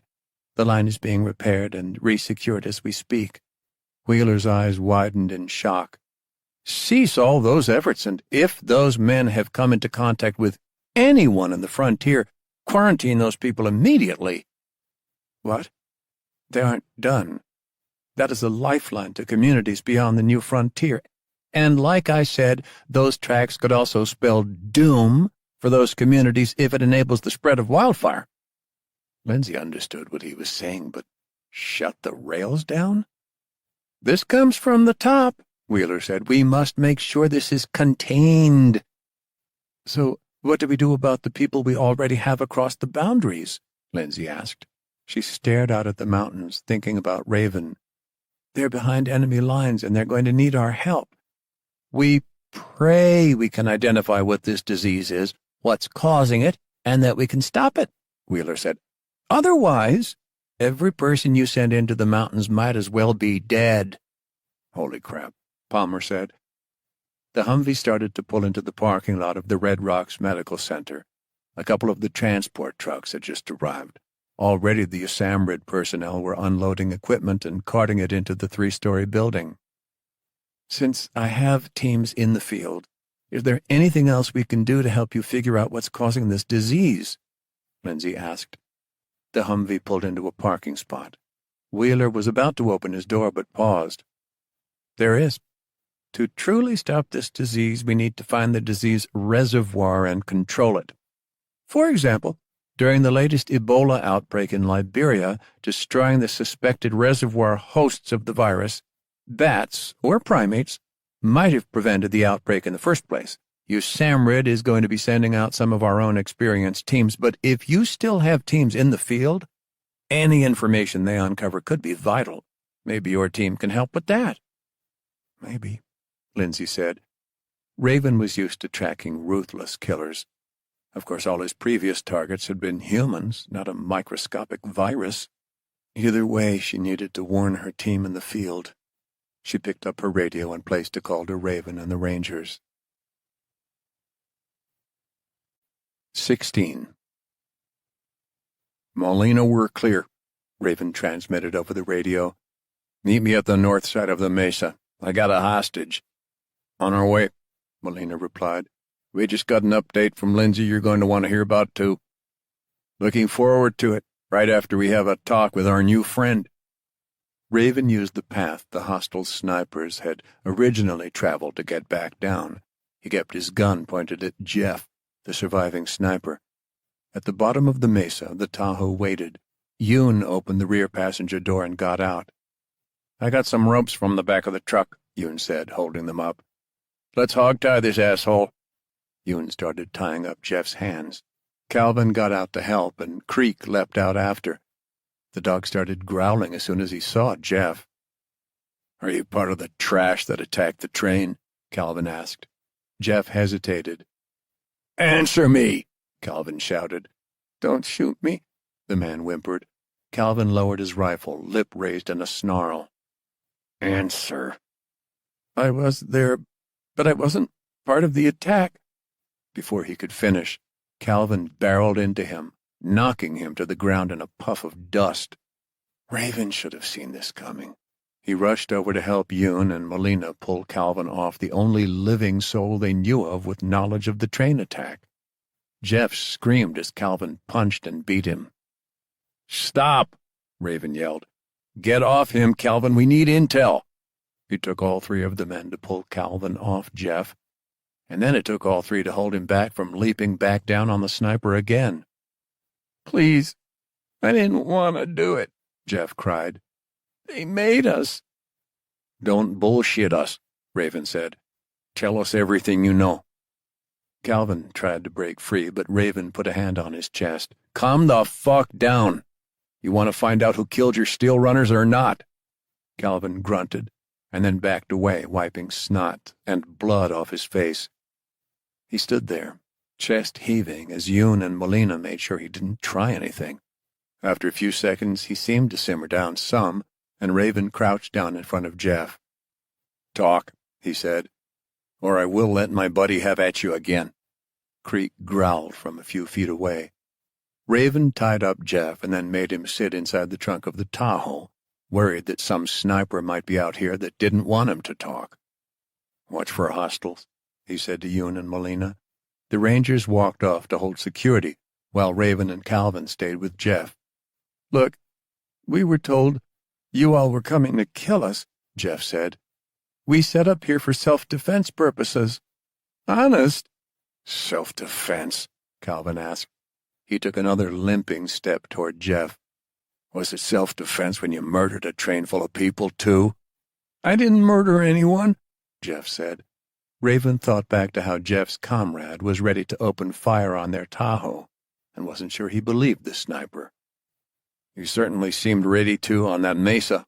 "No, we only wanted to defend ourselves, I swear. The train, it's a different story." Raven narrowed his eyes. "Then explain what happened and do it fast." "I wasn't part of the group that attacked the train," Jeff said. "I mean, I was with the group that came afterward, but we were just cleanup." "Honest?"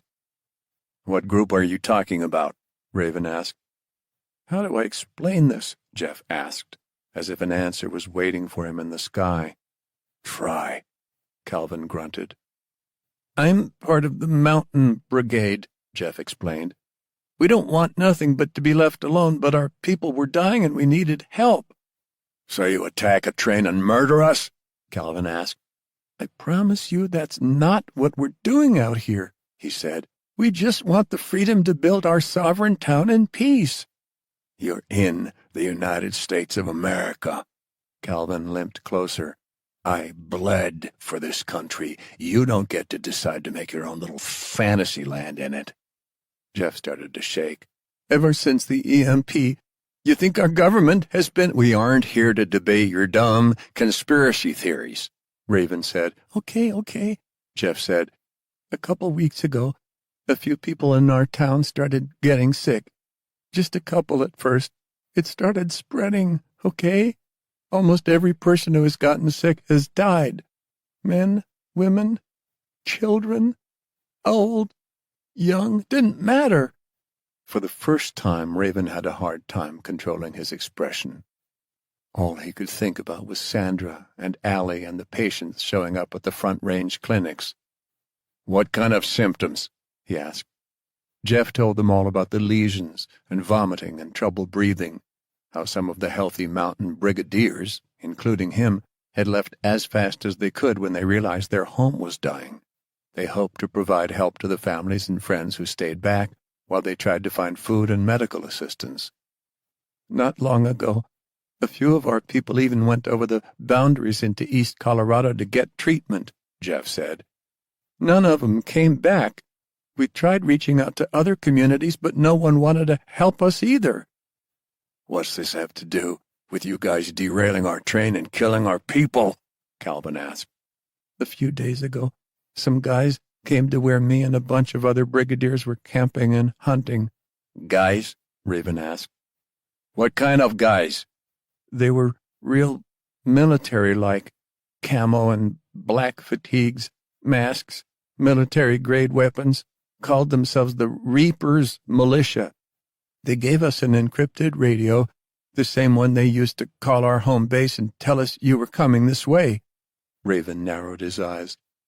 "They told us that they could get our people medicine if we helped them," Jeff explained. "We just had to wait and follow their instructions." "You really just make a deal like that with some militia you didn't even know," Calvin said. "We didn't have much of a choice. It was either that or let our people die. We weren't the only ones either." "What do you mean?" Raven asked. "There are other groups out here that were working with them for the same reason we were," Jeff said. "I heard about some guys near Glenwood Springs, for instance. I think the Reapers got some people to attack Eagle, Colorado. Then there were some other men that were supposed to hit the train when it was back in Colorado last night. The Reapers told us they fucked up, and that's why they made us go with them here in Utah." Raven couldn't believe it. His and Lindsay's suspicions were right. There was a party responsible for coordinating all these smaller militias and groups. Some insidious organization that had the power to convince all these outlaws to work for them, and someone in Colorado was feeding them intel. "Did the Reapers tell you what this disease is?" Raven asked. "No." "How do you know they even have a cure?" The man made a half shrug, or at least the best he could while tied up in the SUV. We didn't, but you got to understand how desperate we are. I got a kid and wife back at our town that got sick. I need to help them. Raven was losing his patience. You made a mistake, buddy. We didn't have much of a choice, Jeff said. So when the Reapers told us to meet them near some coordinates with the weapons they gave us, we did. They said we'd need to be ready to defend ourselves. We didn't know until we arrived and saw them setting up explosives on the train track what they wanted to do. They were the ones that blew up the train. Then they made us help them load their supplies onto their trucks. Why the hell did they want your help? Raven asked. When we showed up with 30 of our guys, they only had about 10 of theirs. They made us do all the heavy lifting, loading their trucks and stuff. Guess it would have taken them way too long if they were doing it alone. Raven might be able to buy that answer, but he was still skeptical. What kind of cargo? Raven asked. I have no idea, Jeff said. Honest, just a bunch of heavy metal cylinders and big crates. The Siegler crap, Calvin said. Can you tell us anything about these Reapers? What do they look like? Where did they come from? They were all in protective gear with gas masks, Jeff said. I didn't see their faces. Only a couple of them would even talk to us. We didn't see any bodies with that sort of gear, Raven said. But you saw guys with gas masks, right, Calvin? I did, Calvin said. Shot one of them dead. Did you see them removing the bodies? Raven asked Jeff. Yeah, they took all their dead with them. Jeff shook his head. I think there were 4 of their guys that got killed. It didn't look to me like they expected those casualties. Raven scratched at his chin. You said you had 30 people with you. Where are the rest? We got another 5 guys camped out nearby, waiting for my team to return, Jeff said. The others all took off south. Most are now off searching for medical help from other frontier groups. I thought the Reapers were going to help you, Calvin said. Jeff shook his head. So far, they haven't given us anything and we're running out of time. They lied to you, Calvin growled, and you helped them kill my steel runners. All for nothing. We didn't kill no one. You got to believe me. The Reapers told us they'd kill us and our families if we didn't do what they said. We're supposed to believe they really told you we were coming to kill you too, Calvin said. But they didn't want you to kill us. Orders were to keep you alive, Jeff said. I guess they wanted us to capture you and bring you in for questioning or something. I'm not quite sure. They have scouts following us or something? Raven asked. He started to get paranoid, looking around the desert, wondering who else was following them. I have no idea. I swear, on my mother's soul, I have no idea. Then tell me this, Raven said. Where the hell is this Reaper's militia? And where's your mountain brigade territory, or whatever the hell it is you people call home? I don't know where the Reapers are, but like I said, we got a few guys camped out nearby. They might be able to help, and if not, our governor back in town is the one who spoke to the Reapers the most. I don't believe a word this piece of shit says, Calvin said. Raven wasn't sure he did either, but Jeff was their only lead. I swear I can get you a meeting with our governor, Jeff said. Raven considered it. Where's this group camped? Raven asked. Just a few miles from here, Jeff said. You said 5 guys? Calvin asked. Yes. How many vehicles? 2 trucks. If we're going to make it to this guy's town and talk to his governor, we need the gas anyway, Raven said to Calvin. That we do, Calvin replied. He moved right up to Jeff. If you betray us, you're getting a bullet straight to the gut, Calvin said. Not the head, not the chest. The gut. You know why? Jeff shook his head. That's the most painful place I can shoot you, he said. Your bile will mix with your blood, and while you're slowly bleeding out, you'll feel agony unlike anything you can imagine. Jeff gulped. Good, Raven said. It's settled then. You take us to your governor, and my friend shoots you in the gut if you screw us. After a 20-minute drive, Calvin found himself staring down the scope of the M40A6 sniper rifle Raven had taken from one of the dead brigadiers. He was prone next to one of the towering red rock arch formations in Arches National Park, Creek waiting patiently beside him. They had sent a brief message to Lindsay apprising her of everything they'd found out. They'd also thought about asking her for backup, but truth was they didn't have time to wait. These brigadiers might slip out of their grip if they didn't do something immediately. Jeff had led the group right to the brigadier camp as promised. Boulders and dried plants surrounded the meager camp where 5 men sat next to a pair of lean-to tents they'd set up by a dead tree. Calvin resisted the urge to open fire on all of these wannabe militia soldiers. Clenching his jaw, he tried to focus down the sights. It didn't help that he could feel Travis's White Sox hat that he'd stuffed in his jacket's chest pocket. The hat was a constant reminder of all that he had lost. Mouse, Travis, all those other runners. He was happy that Anna and the other survivors had made it back to Golden, Colorado, but he worried, based on what Lindsay had told them, that none of them were out of danger now. Even if the brigadiers and reapers hadn't killed his people, it sounded like the wildfire might. The wind tugged on Calvin slightly, coming in gentle gusts. He knew exactly how to adjust his aim to put a 7.62mm round straight through the skull of each man he saw around the campsite, 50 yards away, even though they'd all crouched behind the rocks and boulders, no doubt hearing the Tahoe's approach. He traced his scope over each of the 5 men. They wore a ragtag mix of clothes, ranging from black biker vests to camo jackets. Most wore their hair long and ratty, just like their beards. One guy had the gall to pin medals to his jacket. They were all in the wrong place. No doubt the guy had a bad case of stolen valor. Wanted to be military so bad he probably scoured estate sales and thrift stores for old medals that some poor veteran lost or whose family had to sell to make ends meet. If Calvin had to drop these guys, that man would be his first target. Zooming out, he watched Raven, wearing a gas mask, march Jeff toward the encampment using the shelter of the boulders. Yoon and Molina kept back behind cover. While Yoon had untied Jeff's leg restraints, the man's wrists were still secured behind his back. Their hope was that Raven could get the brigadiers to lay down their weapons and surrender. If the men resisted, though, Yoon, Molina, Raven, and Calvin were ready to do battle. Calvin hoped it didn't come to that. If even one of them got hurt or killed out here, their chances of getting out of the Badlands dropped faster than a drunk trying to sandboard down the side of a mesa.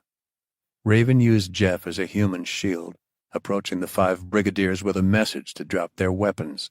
The brigadiers started shouting as they knelt or lay prone in firing positions.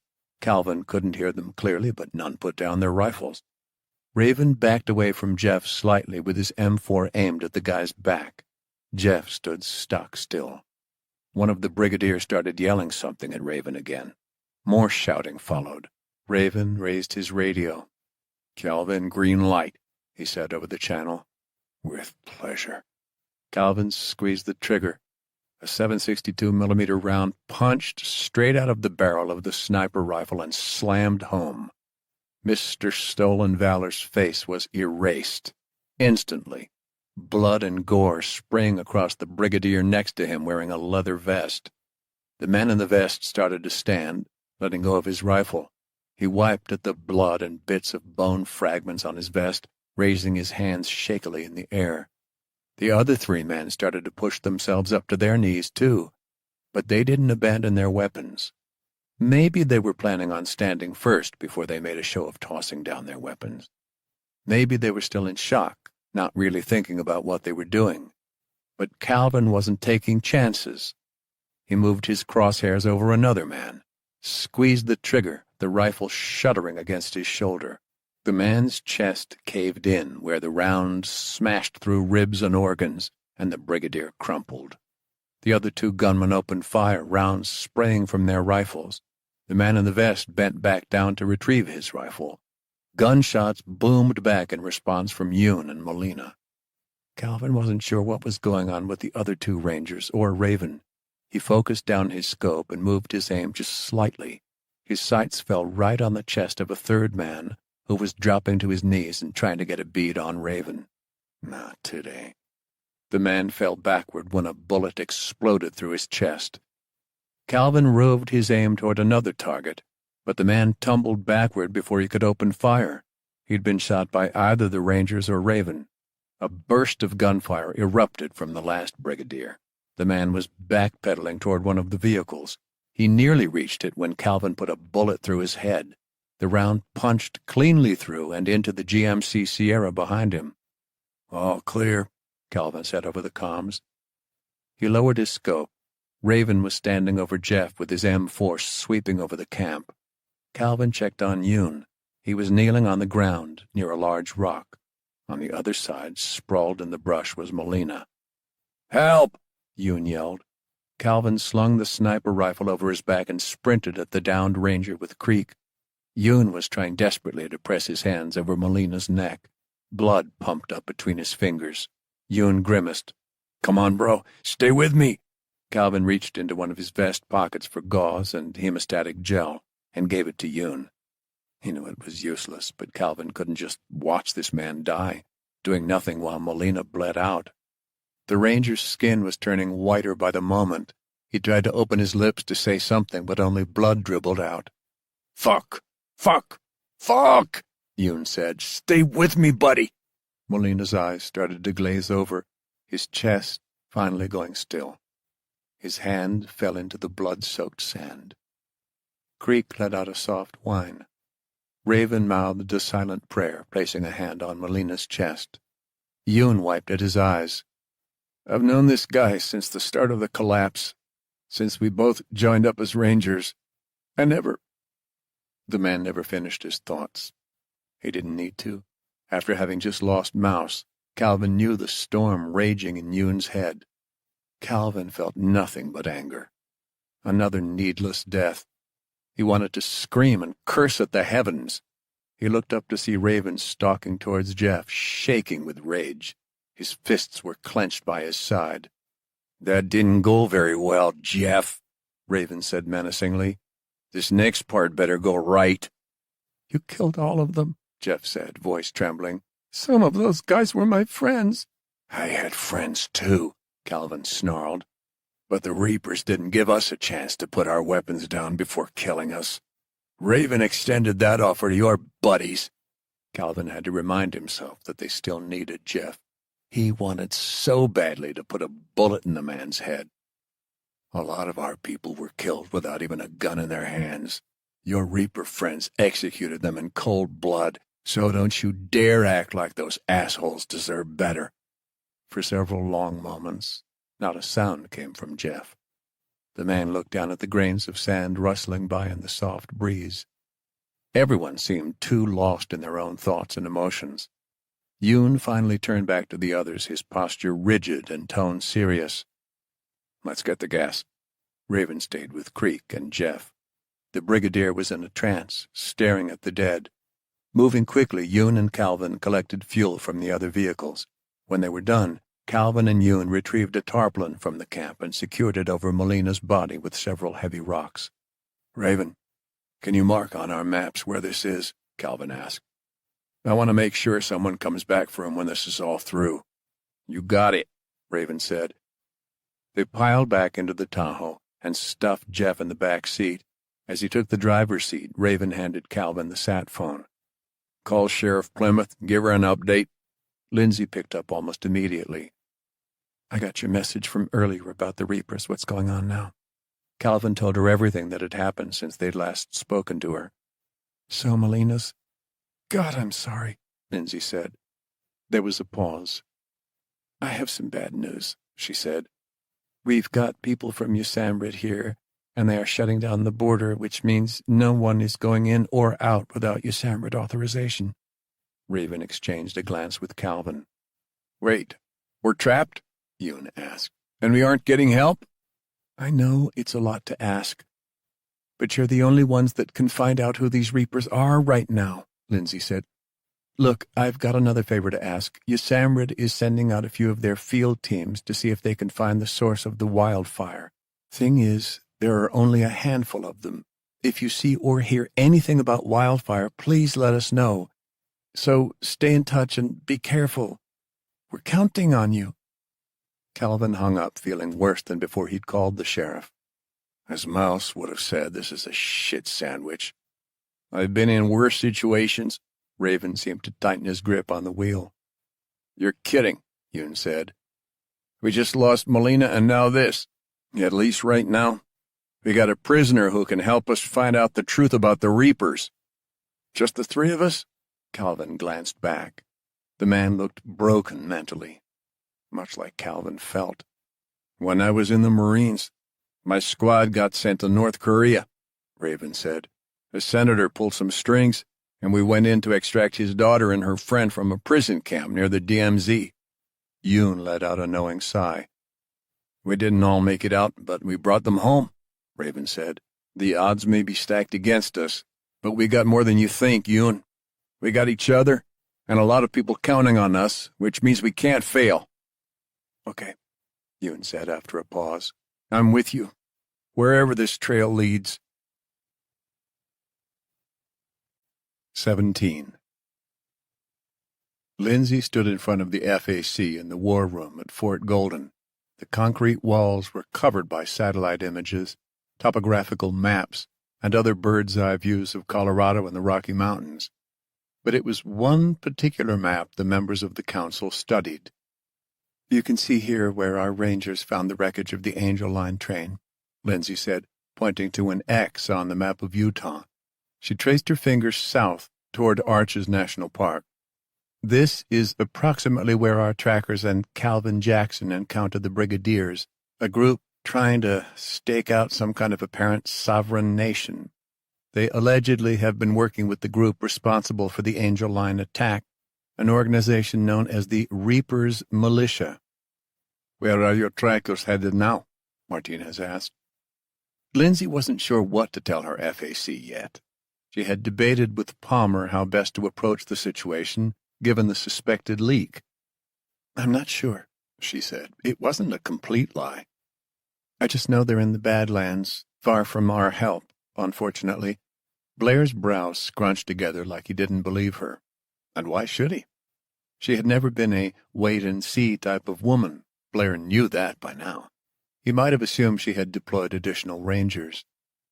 Lindsay had considered doing exactly that, but feared if Dr. Wheeler and his teams found out they would pull some of their support or stop working with her altogether. She couldn't take that risk. She had to trust Raven would get the job done on his own.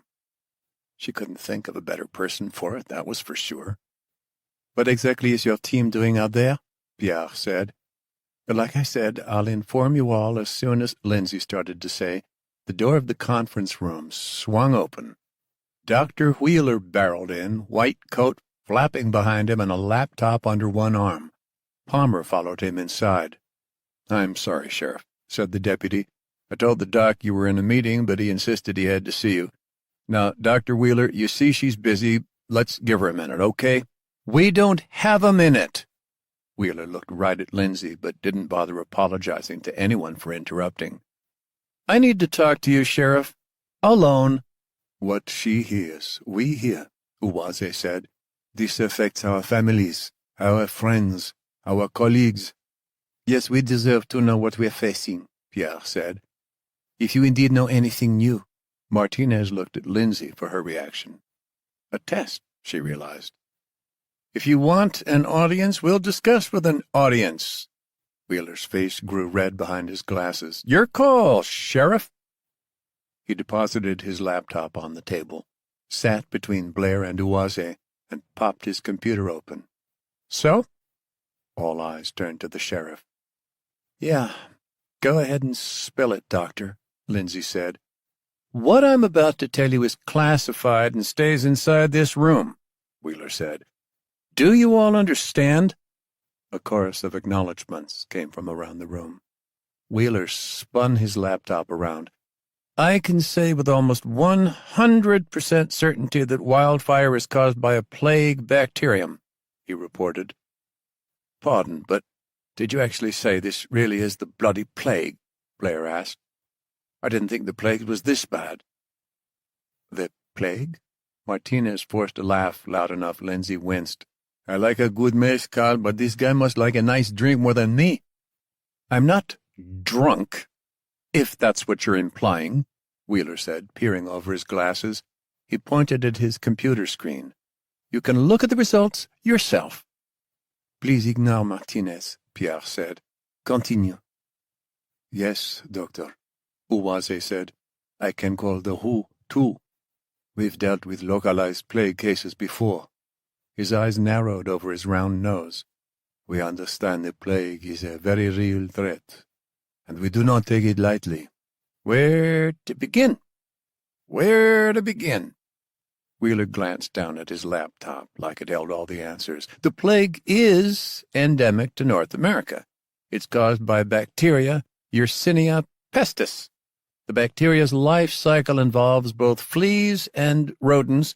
You may know this from the infamous Black Death from the Middle Ages, but I promise you the plague has never really gone away since. I'll show you." He picked up his laptop and plugged it into the projector. It shone a map of the United States on the wall. Clusters of red dots showed across the western half of the United States, particularly concentrated where Utah, Colorado, Arizona, and New Mexico met. "These are recorded cases of the plague in the United States," Wheeler said. "All of these occurred before the collapse." Those cases were frighteningly close to where Raven and Calvin were now. "The good news is that your medical teams have acted appropriately to limit their exposure to the plague," Wheeler said. "Dr. Divakar and her staff are correct in their assumptions that wildfire is infectious via respiratory droplets. Typically, infectious droplets are only caused when an individual's plague is pneumonic, not bubonic or septicemic." "Could you explain what this means?" Chiang Kai said. "Yes, of course," Wheeler said. He clicked a button on his computer. An image of a person's hip appeared. A lump protruded where their leg met their abdomen. The bump was tipped with a red and white lesion. "Bubonic plague like this affects the lymph nodes," Wheeler explained. "From here it can spread to other parts of the body." He tapped on another key. This time an image of a person with blackened fingers appeared. Lindsay narrowed her eyes at the disgusting images. "This is septicemic plague," Wheeler explained. "The plague has spread to the skin and possibly other tissues, necrotizing them. Believe it or not, these are not the most serious forms of plague." "It gets worse?" Blair asked. "Yes, pneumonic plague, the kind that may spread through respiratory droplets, transmits directly between people. It can cause respiratory failure leading to death.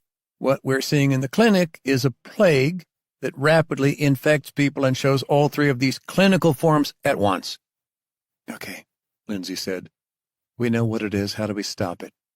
"Normally, common antibiotics can stop the plague. The antibiotics in your clinics should be more than adequate." "I'm sensing a but," Lindsay said. Wheeler inhaled sharply. "None of the antibiotics we have seem to have much effect." "Merde, you are telling me the cures that should be working aren't?" Pierre asked. "I can't say with absolute certainty yet," Wheeler replied. "We've only just begun a new round of experimental treatment regimens, but your clinicians told me they tried everything they had on other patients already. Dr. Divakar said, in fact, the first 4 patients she had underwent direct IV administration of a powerful course of antibiotics." "How are those patients doing?" Blair asked. "Dead. All of them," Wheeler said. "So far nothing has worked, but now that we know it's plague, we can be more diligent and laser-focused on the specific antibiotic courses these patients undergo." "So there's hope," Uwase said. "Hope is nothing but an analgesic to distract us from the pain of reality," Wheeler said. "I do not want to tell you there is any hope. I'll tell you instead, if, that's a big if, we find our cure." "Do we need to worry about it spreading across the country?" Palmer asked. Wheeler faced the deputy and then returned his gaze to Lindsay. "Of course we do," Wheeler said. That is why we must be diligent about keeping the new frontier locked down. After all, it's not just the United States at stake here if it becomes a full-blown pandemic." The council members exchanged worried glances, no doubt thinking about this spreading to their home countries. "I do have a theory why this plague is so resistant to antibiotics," Wheeler said. All eyes flitted back to the doctor. "What?" Lindsay asked. "Back at USAMRIID, we have a genomic database of every infectious disease we've ever encountered.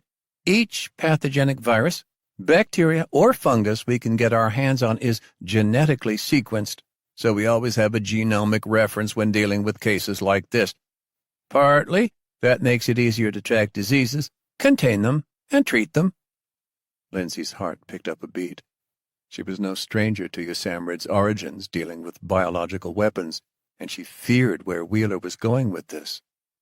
"We also use this to track when new variants of a disease pop up," he continued. "For example, the wildfire plague that we have isolated and characterized from all your patients is unlike anything that we've ever recorded in the United States. For that matter, it's unlike any variant of the plague we've discovered in the world." "What are you saying, Doctor?" Blair asked. "I don't yet have definitive proof, but I don't think this plague is a natural variant. I believe it was engineered." For the first time in Lindsay's 2 years of working with the FAC, the group was stunned into silence. The extra gasoline they salvaged from the Brigadier campsite was enough to get Raven, Calvin, and Yoon down to La Salle, Utah, the small town where Jeff claimed the Mountain Brigade had established their enclave. Night was quickly falling over the barren landscape. Toward the north, the mountain range morphed into ominous, dark silhouettes. The closer they got to the rocky peaks, the more the sandy landscape was replaced by patches of trees and dry grass. They drove past a few lonely houses that sat dark and vacant in enormous acreages. Raven guessed they used to be small ranches or farms. Most had broken windows, and the wire fences demarcating their properties had been torn down. At the end of a long road, Raven could just make out a cluster of buildings surrounded by a fence consisting of patchwork, chain-link pieces, and wooden planks. Dark smoke billowed up from inside the compound. "What's burning?" Calvin asked. "That's the free town of the Mountain Brigade," Jeff said. "Something's not right." "It's not just a signal fire? Warning about our arrival or some kind of campfire?" Raven asked. "No," Jeff said. "Not that big." Raven could see the defensive wall as they closed in. Even calling it a wall was generous. Most of it looked flimsy, thrown together haphazardly. 2 empty watchtowers stood sentinel over a gate that was cracked open. "Looks like maybe someone broke in before us," Yoon said. Raven started to slow the SUV before they got too close. "Anyone got eyes on hostiles?" Raven asked. "None that I can see," Yoon said. "Same," Calvin said. "Jeff, what are the defenses usually like here?" Raven asked. "We always got at least 2 guys in each watchtower," Jeff replied. "Usually there are 2 guys just beyond the gate, too." "No one today. You know why?" Raven asked. He worried that the 5 guys at the camp they'd just killed had warned the rest of the Mountain Brigade. Worse, maybe the Reapers were out there, tracking them, setting up a trap. "No idea," Jeff said. "All I can think of is what I told you before. The governor sent part of the brigade down south to look for medical help immediately after the attack when the Reapers still hadn't given us the meds they promised." "That doesn't explain the fire, though," Calvin said. "No, and I hadn't heard anything about this either," Jeff said. "Calvin, Yoon," Raven said. "Get out and scope the area. Make sure we don't have any tails. Put on gas masks. If people are sick here, I don't want us catching anything. We'll meet up by the gate." "You got it," Calvin said. After slipping on a gas mask, he took off from the vehicle with Yoon, the 2 of them using the cover of dried-out trees and rocks to get closer to the gate. Raven slowly approached the gates, ready to take cover if anyone ambushed them. "I don't know what's going on," Jeff said. "How would I have told them?" Raven waited several minutes until Calvin called back over their radio. "Area looks clear," Calvin said. "I found a bunch of footprints headed out and away from the town, but no people anywhere." "Copy that," Raven replied. He parked the Tahoe, donned his own mask, and yanked Jeff out of the seat. "Let's go, buddy," he said. They exited the Tahoe. Creek followed close behind Raven, and they met Calvin and Yoon just outside the gate. A cool evening wind blew toward them, carrying with it a tumbleweed and silence. "Something's definitely wrong." Jeff walked ahead of Yoon. "My family. Oh, God, what do you think happened? What's going on?" Right when they got to the gate, the howl of a wolf cut through the unsettling quiet. Creek immediately went low and started growling. Raven wondered again if this was the work of Iktomi. Had the trickster dragged them all the way to this brigadier's hideout to lure him into disaster? Or was this simply a warning from yet another pack of wolves? "Iktomi, if it is you, leave us. Wolves, if you are nothing but animals, I have no quarrel with you." "You go first, Jeff," Raven said, crouching near the wooden planks of the fence. "Go on," Yoon hissed at the brigadier. Nervous sweat beaded down the man's wrinkled, leathery forehead. Despite the cool breeze, he nudged through the gate with his shoulder. "Call your people," Raven said. "Let them know we're not here to kill them. I really don't want another firefight if anyone's left." "We got a passcode for that," Jeff's voice shook. "Do it then," Calvin said, voice slightly muffled by his mask. "Brigadiers, freedom calls!" he cried out, voice cracking.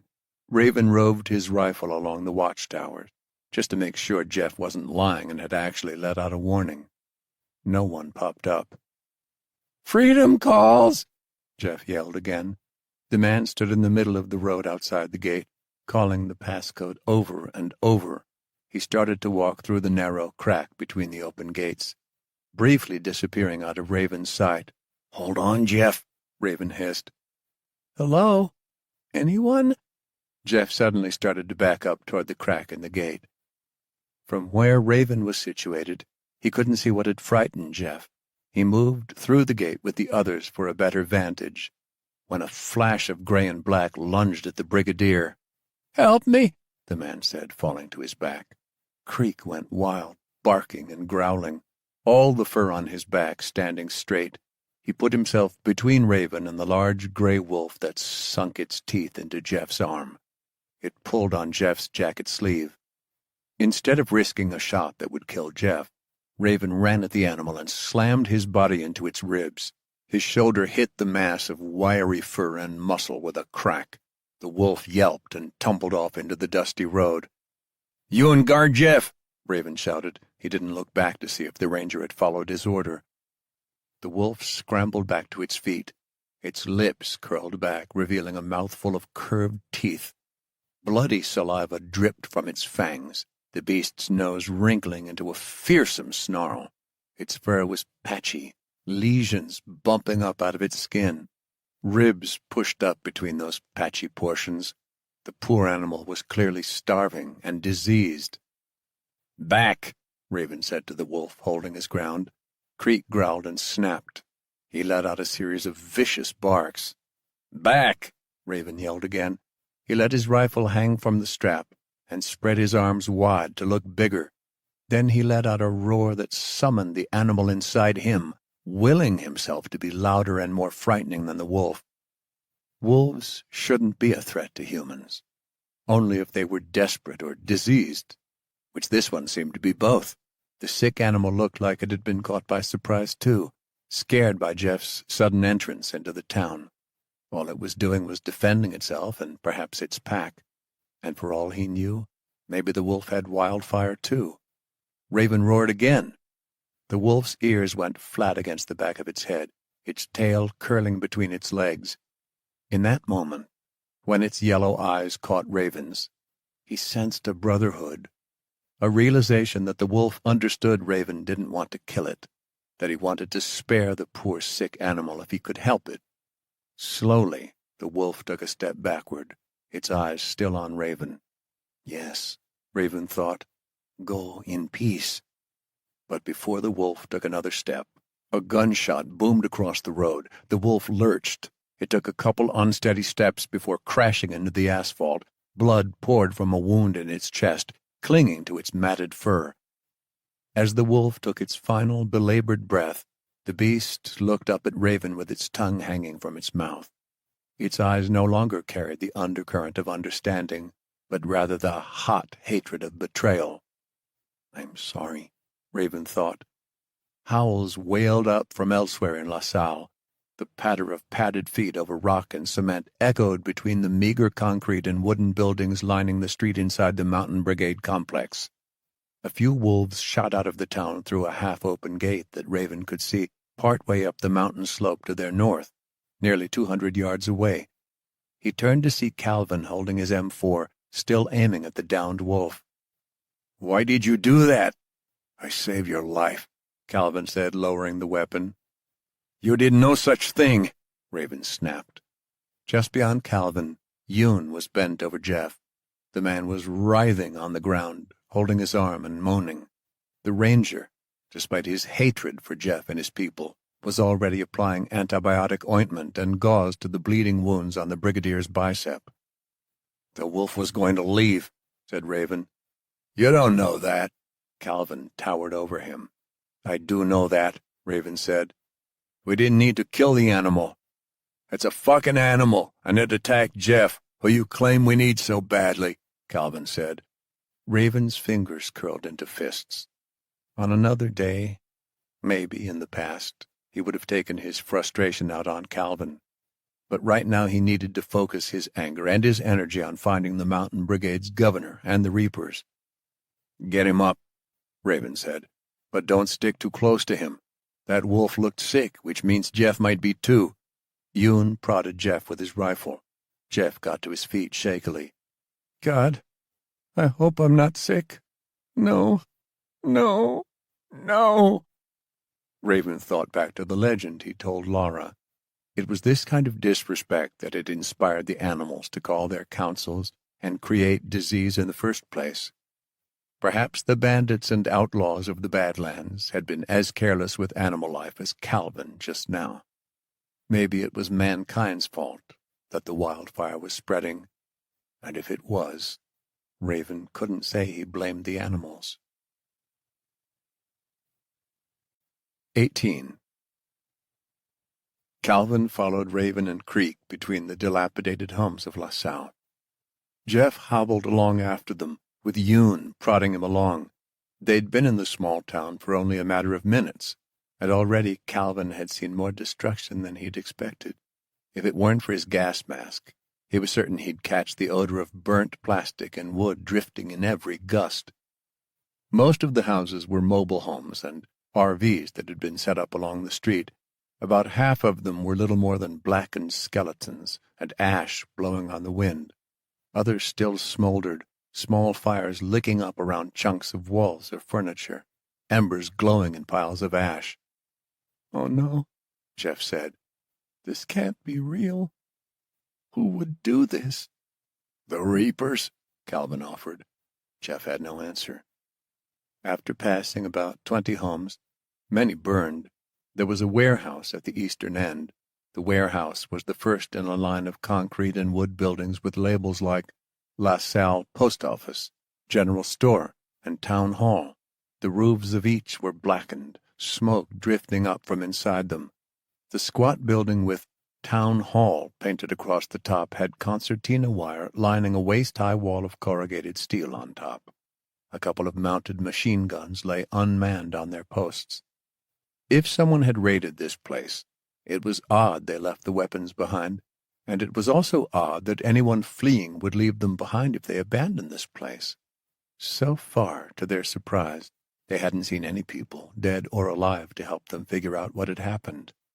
"Who could have done this?" Jeff sobbed again. "My wife, my kid, where'd they go?" Calvin turned back to Jeff. "See, your allies turned on you. You can't trust people who raid trains and attack innocent people." Beads of sweat rolled down the brigadier's face, and his lips trembled. It was either the Reapers or someone else came and robbed this place while you and your militia of dumbasses were busy helping the Reapers rob a train, Yoon said. Based off how some of these buildings are still smoldering, I'm guessing it happened either last night or early this morning, Raven said. Why would the Reapers kill us? Jeff asked. We did everything they asked. To keep you quiet, obviously, Raven said. Your folks wouldn't be the first group of the Reapers' friends to be treated like this. Raven explained what had happened at Glenwood Springs. Calvin racked his brain as he tried to understand what was happening. If the governor stayed here, where would he have been during an attack? He asked. Governor McGregor spent all his time in town hall, or... Jeff jerked his chin toward a trailer home near the northeast corner of the compound. Raven took them to the town hall first. A single pair of windows lined the front facade, each covered in steel bars with black soot staining outward. A steel bar had been used to keep the heavy wooden doors shut. Raven removed it, then signaled for Calvin to open the doors as Yoon covered them. Calvin pulled them open. The single-room concrete building was filled with mounds of white and black ash. Several embers still glowed in a pile of collapsed wood from the rafters in the center. Behind them, Jeff vomited over the ground. He collapsed and started sobbing, tears mixing with the sweat on his cheeks. "Where's my family?" Jeff asked. "Please, where did they go? Do you think they're hurt? Did they burn them?" Calvin backed away from the town hall. "We have to keep looking," he muttered. As Jeff wallowed in a mixture of grief and agony, Calvin, Yoon, and Raven checked the other couple buildings nearby. They were left mostly untouched and abandoned. "Looks like we lost our lead," Calvin said. "That's probably exactly what these Reaper people Jeff was talking about wanted, huh? Cover their tracks by murdering everyone who might snitch." Raven's expression was stoic, stern. "No witnesses, which ain't good for us if the Reapers are following." He turned to scan the streets. "Stay alert," Calvin said. "Jeff said a bunch of his people were infected, too," Yoon said. "Maybe burning this place was to contain the disease." "Possibly." Raven let out a sigh. "But then where did the people go?" "We still got McGregor's house to check out," Calvin said. "Maybe we can find some clues there." "Or that encrypted radio to the Reapers Jeff was talking about," Raven said. They trudged between the trampled dry grass toward the trailer home. Jeff followed them with his head hung low, whimpering, with vomit clinging to his beard. A wooden trellis covered up the bottom of McGregor's house where it stood on its 1.5-foot tall concrete posts. Attached to the house was a diesel generator. The door swung on its hinges in the wind, and the wood near the lock was cracked. Calvin's hope of finding McGregor was quickly dwindling. Raven led them into a living room with a ragged couch and matching armchair. There was a refrigerator with a missing door. It appeared to serve as a pantry, canned goods lining the shelves. Their footsteps made the floor creak as they looked around. Muddy footprints tracked over clothes and papers strewn across the floor. Creek sniffed around, shoving his nose through the garbage.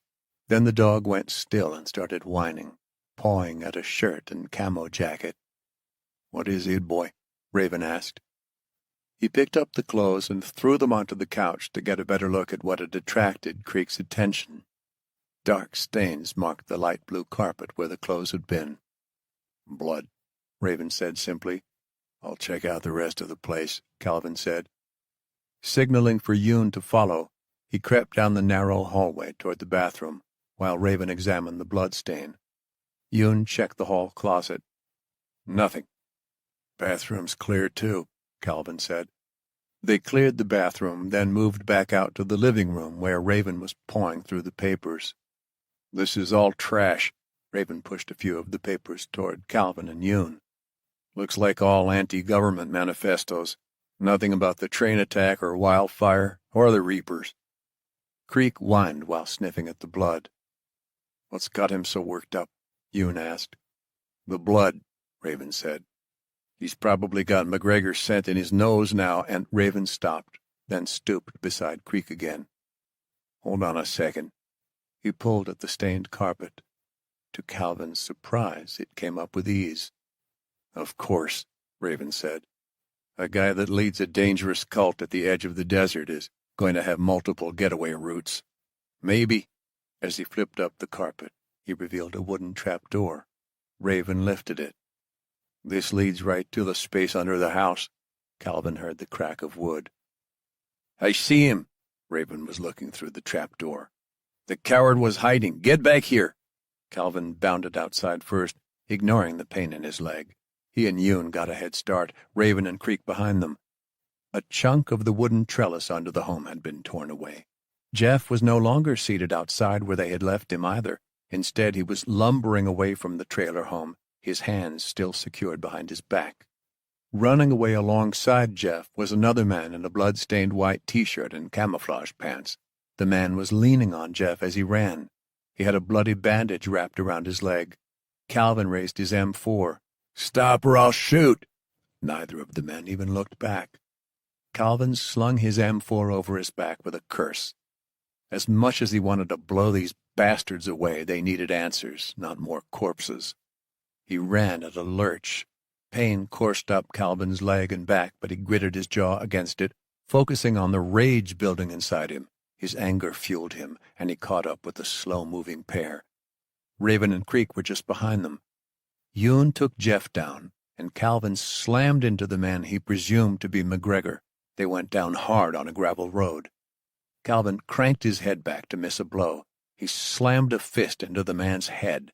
With his other hand, he pushed a fist into the bandage. McGregor let out an agonized howl. Jeff tried to headbutt Yoon, but the ranger moved, and then clocked their prisoner right in his temple, knocking him on his back. Creek growled at Jeff, baring his fangs, and Raven put a boot on Jeff's chest. With McGregor writhing in pain, Calvin dug his knee into his sternum. Then he took out his pistol and aimed it at the governor's face.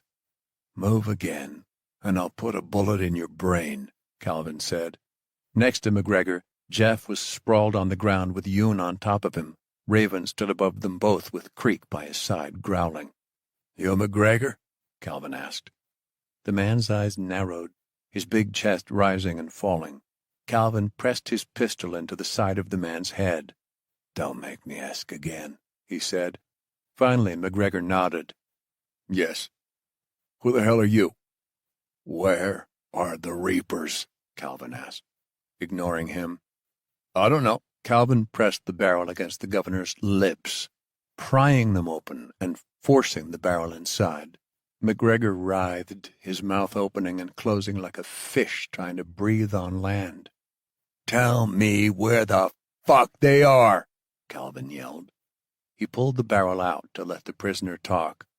I don't know," McGregor said. "Those motherfuckers killed your people and burned them like they did mine," Calvin said. "All you got to do is tell me where they are, and we'll track the Reapers down and rip them to pieces." Yoon pointed to Jeff. "He said you have an encrypted radio to contact the Reapers. We need it." "Nah, it's broken now," McGregor said. "The Reapers broke their own radio?" Calvin asked. McGregor let out a rough laugh. "You think the Reapers did this?" "If they didn't, who did?" Raven asked. The governor's swollen eyes flitted over to the tracker. "Why don't you ask your friends from Navajo Nation, you redskin?" McGregor said with a scowl. "They came here, torched everything, and broke that radio so we couldn't even call for help." While security lights glowed along the walls and buildings of Fort Golden, most of the neighborhoods and communities spread in the foothills were still dark. Here and there, Lindsay could see the flicker of a kerosene lamp, but most everyone was fast asleep. Even as the first bright stars speckled the night sky, Lindsay's shift wasn't over. Truthfully, it never was, but especially now. On the one hand, she was dealing with what could be an engineered virus spreading like its namesake through the Badlands. On the other, Raven was out looking for the shadowy forces that had attacked the Angel Line, and he was now trapped out there. She couldn't help but wonder if the Reapers he tracked had something to do with Wildfire. especially with all the groups they had seemed to have enlisted with promises for a cure to the pathogen. Raven's latest report had her thinking she was missing a key piece to this puzzle, a clue as to who their real enemy was. She had to figure out what was going on before it was too late. She strode toward her Ford Bronco, ready to take a ride to visit some people she hoped could help. Palmer followed, carrying a box of papers and reports submitted from investigations. As Lindsay rounded the vehicle toward the driver's side, she heard the distinct crunch of gravel behind her. She turned, her hand instinctively sliding down her side toward her holstered pistol. "Sorry to sneak up on you," Lieutenant Blair said. "I see you are fully alert at this hour." "Old habits die hard," she replied. Palmer and Blair exchanged a nod. "I need to have a word with the sheriff, if you please, Deputy," Blair said. "Everything good?" Palmer asked. "It's all right, Palmer," Lindsay said. Palmer ducked into the vehicle and closed the door. "Something wrong?" Lindsay asked Blair as they took a few steps away from the Bronco. "I could ask you the same question." "You're going to have to be clearer than that." "Sheriff, I have worked with you for the better part of 2 years," Blair said. "I realize that, and I'm extraordinarily thankful." "I'm afraid it doesn't appear that way at this point," he said. "I understand the threat of the wildfire plague, especially after what Dr. Wheeler said about it potentially being a bioweapon. But I don't believe you're being completely upfront with myself or the Council on everything you are doing to combat the disease. Or if you are, then you aren't doing enough." "Enough? What do you want me to do?" "Send more people out there to figure out where it came from. Right now you have a single ranger with your tracker friend, Raven, and they are hunting for the raiders of the Angel Line alone, correct?" "Look, I understand your concern, and if it were up to me, I would send out more people, but Dr. Wheeler and Yasamrid have forbidden it. They've got their teams out there seeking answers too, and I'm not anxious to send more of my people to their death thanks to what could be an engineered disease. My rangers simply don't have the training to deal with such a contagious, deadly disease. My Royal Marines do. And while you've been asked to hold back your people, I have not." Lindsay lifted a brow. She wanted to trust him and deploy some of his troops, but right now her gut told her someone was leaking info to their enemy. Someone perhaps on the Council. "I'll talk to Dr. Wheeler," she said. "Okay?" Blair looked like he was about to protest again, but Lindsay got into the Bronco. She nodded at Blair before they drove away. "Guy's awfully nosy," Palmer said. "He's got a right to be," Lindsay said. "As much as I believe him, I hate to say it, but I have no idea if one of his Marines is slipping info to someone, accidentally or otherwise. Maybe someone's spying on him for all we know." "I get it, ma'am." They started out at Fort Golden and up Interstate 36, skirting under the dark mountains. Besides a few scattered security forces, the highway was nearly empty. While Lindsay had plenty on her plate, there was one thing she had to do first. She could not bear for Melina's wife to hear about his sacrifice from anyone but her first. So right now she was headed with Palmer up to the Estes Park Clinic where Victoria Melina worked as a nurse. "What's the latest from investigations?" Lindsay asked. Palmer shuffled through some papers. He clicked on the ceiling light to get a better look. "They poured over the shipping manifests like you asked." "Ziegler Pharmaceuticals?" "Yes, ma'am," Palmer said. "We didn't have access to all the resources we needed, so we had to get the feds involved." "FBI?" "We couldn't do it on our own." "I understand. What did they find?" "Well, apparently Ziegler Pharmaceuticals doesn't really exist." "What do you mean?" Lindsay asked. "They're just a shell company in Germany. You look under that shell, you find another based out of Turkey, then Saudi Arabia, then who the hell knows. As the feds call it, it's a Byzantine labyrinth, ma'am." "They have no idea who owns Ziegler?" "Nope." "Do we know what was in that shipment?" "Supposed to be generic medical supplies," Palmer said. "Everything from antibiotics to gauze to water treatment chemicals, nothing suspicious." "Which is why it's even more suspicious," Lindsay said. "No one needs a shell company to transport common medical products. The manifest was forged, or else they used those items to smuggle something through. Fed's thoughts exactly, and before you ask, no, none of us have any idea what it could have been. Figured. The fact that the shell companies were foreign only reaffirmed Lindsay's suspicions that someone with international connections was playing games in the new frontier, which led her right back to the FAC. They finally pulled off Interstate 36 and headed into Estes Park. Many of the street lights no longer worked. Sporadic lanterns glowed from inside some of the storefronts and homes. She took the Bronco up Prospect Avenue to the Estes Park Health Clinic.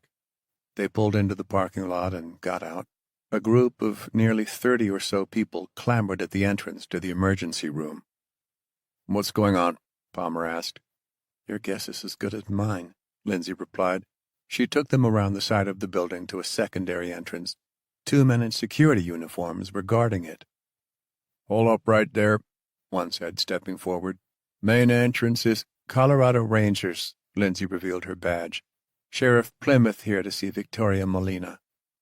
The first security guard glanced at her badge, then waved her into the building. They were immediately met by a nurse. He was a middle-aged man in personal protective gear who offered them gowns, masks, and gloves. By now, Lindsay and Palmer both knew the routine and changed quickly. "I'm looking for Sandra Spears," Lindsay said. "Sheriff Plymouth, right?" the nurse queried. Lindsay nodded. "Great. Name's Bobby. Follow me." He started down another corridor. Lindsay could hear voices demanding treatment or help from another hall connecting to the emergency room. "What's going on?" Lindsay asked. "Word has spread faster than the wildfire," Bobby replied. "Everyone thinks they and their family might have it." "How many are actually sick?" Lindsay said. He ushered them down another busy hall filled with nurses and doctors rushing between rooms. "From what we can tell, none of the Estes Park citizens," Bobby said. "But the more they congregate, the more they force themselves into the emergency room, the bigger the risk of coming in contact with the couple dozen patients who are sick." "Couple dozen here already?" Lindsay asked. Bobby let out a sigh. "Our numbers have rocketed. Border security brought in another batch of sick people trying to drive over from the new frontier just a couple hours ago." "Is security sufficient to keep things under control?" "I'm just a nurse, so I'm not really qualified to say." "I don't care about qualifications. What's your unbiased opinion?" Bobby let out a sigh. "Ma'am, you know those cartoons where a character is trying to plug a dam with their fingers, then the dam bursts anyway?" Lindsay nodded. "I get the feeling we're just at the point where all our collective fingers are plugging holes, and we don't have any more free fingers left." "About to burst, then," Palmer added. "Yes, sir." Just as they rounded another corner, another woman in PPE turned in her direction. Sandra Spears. A thinner, smaller young woman followed her. Sandra strode down the corridor. "Lindsay." Even in that one word, Lindsay could feel the woman's exhaustion and see the worry cross her face. "Why did you come all the way up here?" Sandra asked. "Is Raven?" "Raven's okay," Lindsay said. "I spoke to him not long ago. It's Juan Molina, unfortunately." Lindsay tensed up, trying to hold back her own emotion. "Oh, no, I'm so sorry. Vicky is such a nice woman, and they've got 2 sons. Oh, God. Poor Vicky." Sandra turned her eyes away for just a moment. "We'll look out for her. As soon as you get done talking to her, I'll check on her." "Thank you, Sandra. I'd appreciate that." Lindsay looked down at the younger woman beside her. "You must be Laura Lithgow." "Yes," the younger woman said. "I'm training to be a nurse's assistant. Raven told me a bit about you. Pretty remarkable what you went through. Are you okay to be working here?" "Yes," Laura said. "We need all the help we can get, and 16 is the cutoff for nurse's assistants now," Sandra explained. "I had to do something to help," Laura said. "I couldn't stand by while so many people are suffering." "I'm sure the people here appreciate that," Lindsay nodded. "Thanks again. And Sandra, I'll do my best to keep you updated on Raven." "Thank you. Be safe," Sandra replied. "You too." Lindsay and Palmer followed Bobby again. He motioned down the corridor to a woman standing next to the nurse's station, examining a clipboard. As soon as they started toward her, the nurse turned around. Her blue eyes caught Lindsay's behind her face shield, and for a fleeting moment, Lindsay saw recognition in the woman's gaze. She put a glove up to her mask. "Sheriff, don't tell me. Juan, is he—" Vicky started. "Vicky, I'm so sorry," Lindsay said. Even in their PPE, she embraced the woman. "Juan was a good man. One of my best." "No," Vicky sobbed.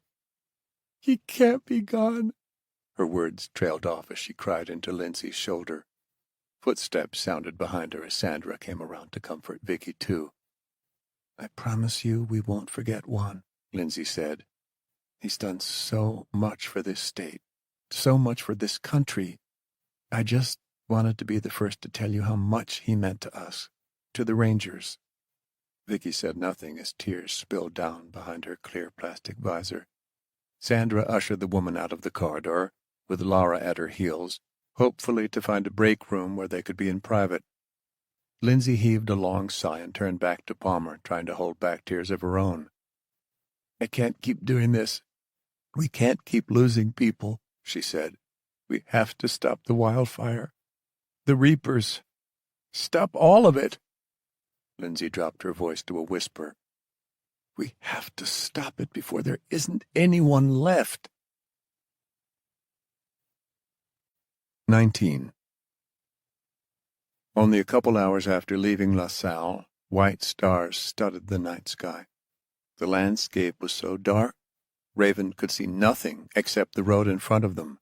The Chevy Tahoe's headlights glared over the highway, the only man-made light for miles. They had left Jeff and McGregor behind. The two men would be nothing but a mission risk. Both had potentially been exposed to wildfire, and neither would be helpful if they got into another firefight. With their gas masks in their laps, Calvin and Yoon had been quiet most of the ride. They were both broken shells of their former selves, with Calvin full of rage and Yoon grieving over his friend Molina. Raven's grandfather had once told him that a man who made decisions from a place of anger was not a man at all, lower than an animal. Anger corrupted a man's spirit. He only hoped he could keep the man from following that path. Maybe Yoon could be Raven's backup, a counter to Calvin's anger.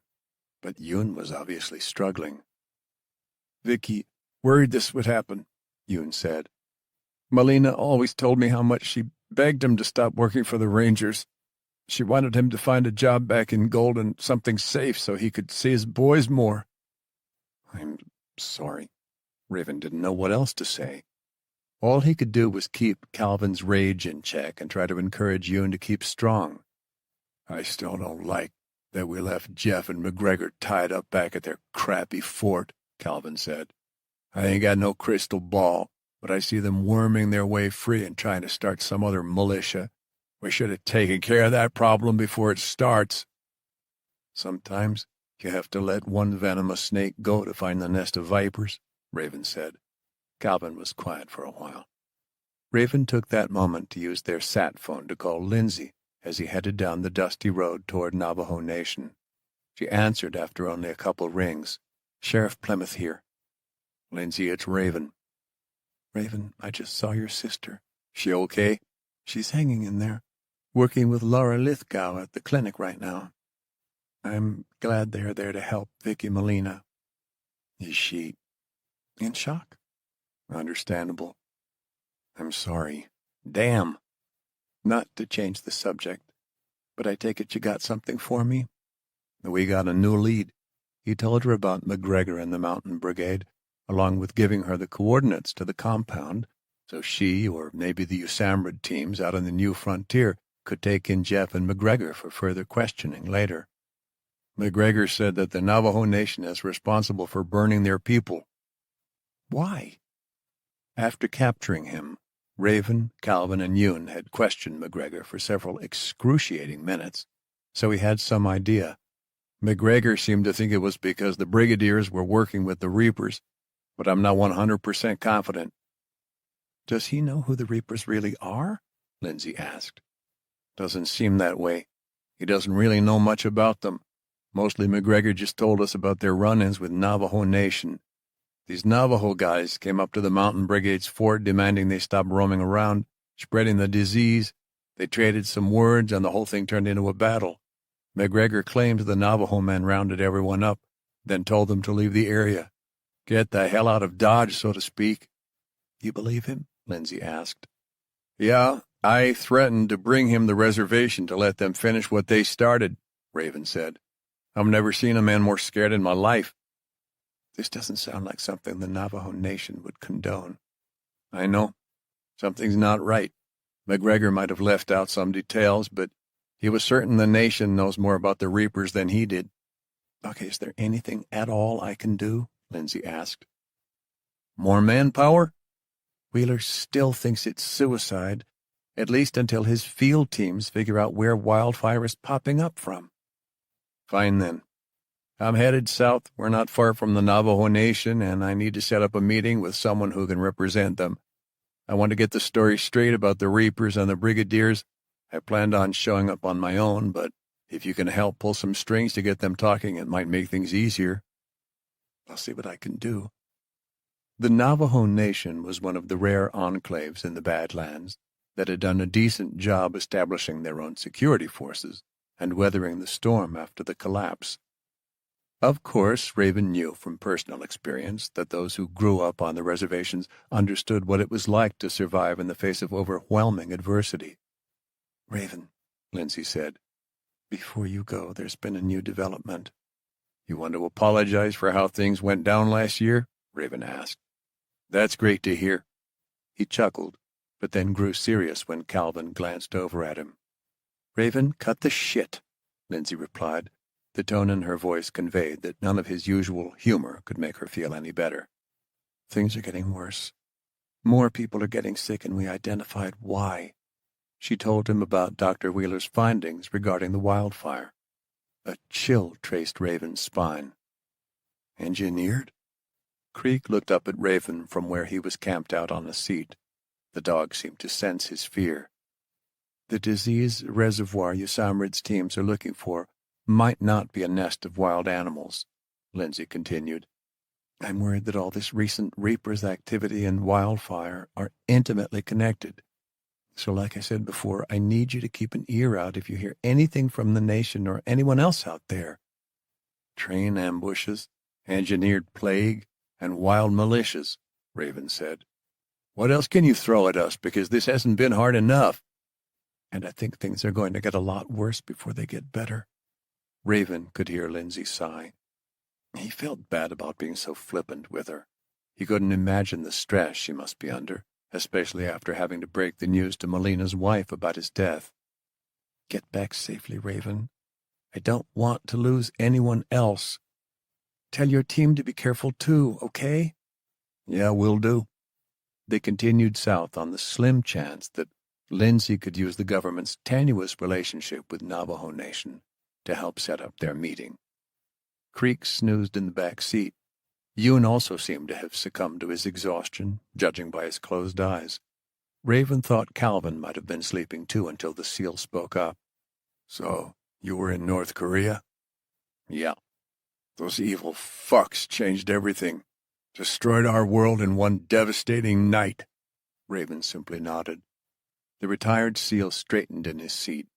Even with only the pale moonlight bleeding into the SUV, Raven noticed a grimace cross the man's face.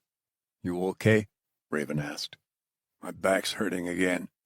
He took a drink of water. It ain't from the train wreck. I was in a Black Hawk crash, Afghanistan. We were after an HVT on a midnight direct action mission. Didn't even make it to the DZ. The bird went belly side up, smearing two of my brothers across the rock and dirt. I got caught up in the wreck. Went through 6 surgeries with the VA before they told me I'd never walk normal again. Damn. When I close my eyes, sometimes I still hear the scraping metal and the cries of my brothers. It never goes away. Each night's the same. Now I got another nightmare to relive every fucking night. This time the one that took my best friend. I'm sorry, Raven said. I've lost a lot of my brothers and sisters. It never gets easier. You just keep shedding more of the shell around your heart until it's nothing but a raw yolk. He thought back to watching his buddy, Billy Franks take that sniper bullet, then losing Marcus Colton. The guy had been a mentor to Lindsay and a close friend to Raven. He decided to tell Calvin both stories. Calvin shook his head when he was finished. You and I are more alike than I thought, man. Yeah, I guess so. At least some of your people made it back. That's got to count for something. Maybe. But you know the worst part for me? Calvin didn't give Raven a chance to answer. When it's your fault, when shit goes bad. On the helicopter, I wasn't piloting the thing. It wasn't my fault it got hit. Nothing I could do. But the train, I keep thinking I could have done something more. Unlike the chopper, I was the one responsible for protecting the train, and I couldn't even save Mouse for God's sake. That's where I've changed, Raven said. He turned the wheel slightly, following a long curve in the highway. I've stopped blaming myself and instead focus on what I can do. What do you mean? I used to dwell on what I could have done to save Billy or Colton. Like, all the time. It never stopped. Then I started to realize if I had done things differently, well, maybe the girls we went to North Korea to rescue would have died instead of Billy. Or maybe after the collapse, with all the shit going on, I would have lost Lindsay instead of Colton. Maybe even both of them. Raven shook his head. Things happen the way they're supposed to, I think, and all we can do is fight to our last breath to try and keep people alive. When they die, it's not because of our failures. Calvin was quiet a moment, probably considering what Raven had said. I spent too many nights and days drinking away my dread, Raven went on. No more, man, no fucking more. Colton was a lawman. I didn't much care for guys like him back then, but he earned my respect. I even considered him a friend. When he died, he left behind a wife, Kelly, and a daughter, Risa. I try to do my best to help them when I can, because that is one thing I can do now. My best bud, Mouse, left behind a family, too. They're the type of people that will drop everything if you say you need help. I mean, I don't know many folks who will actually come help load the truck when you got to move. But Mouse would be there an hour early and bring donuts. Same with his lady. And now, I don't know how I'm going to tell her what happened.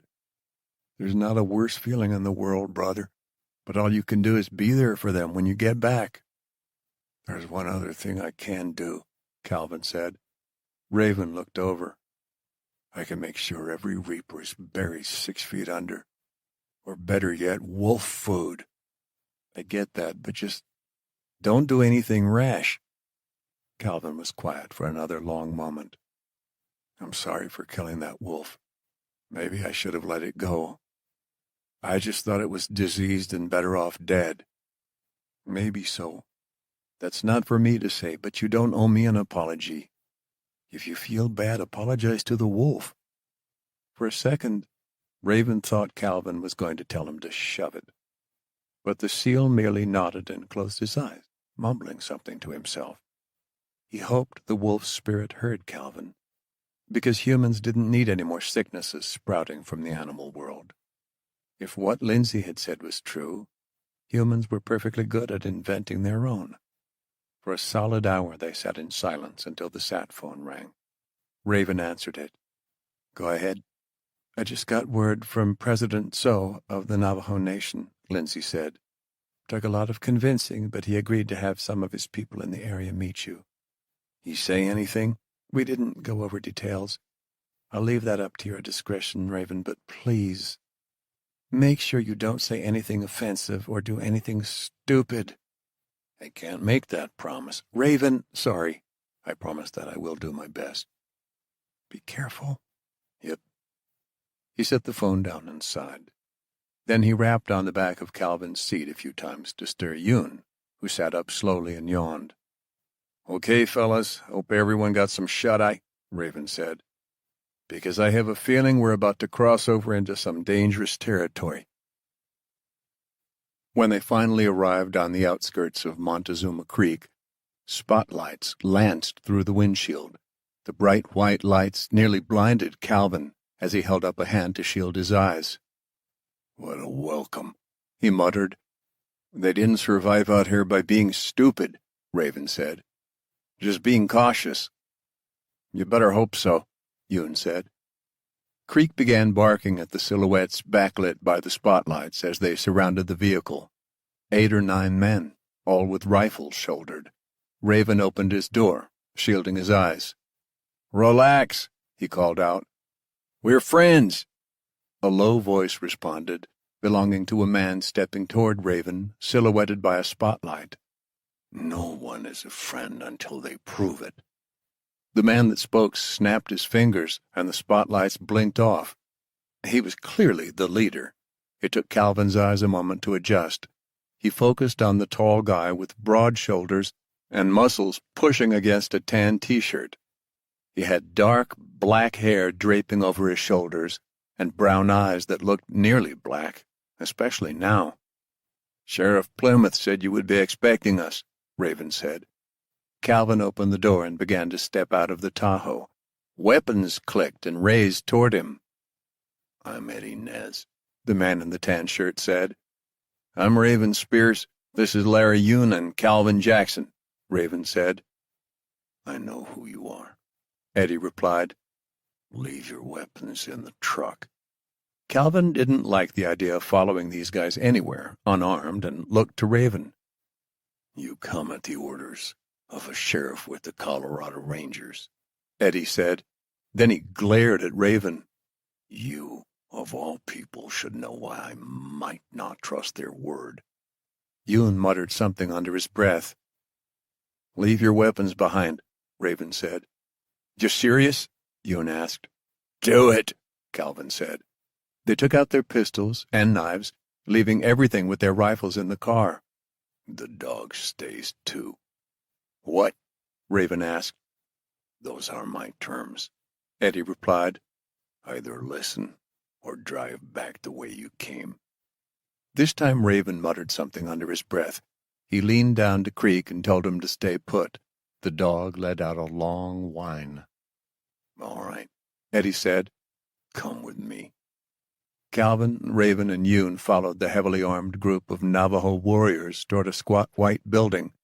The sign had been removed, but Calvin could still make out the ghostly shadows of where letters had been removed from the wall.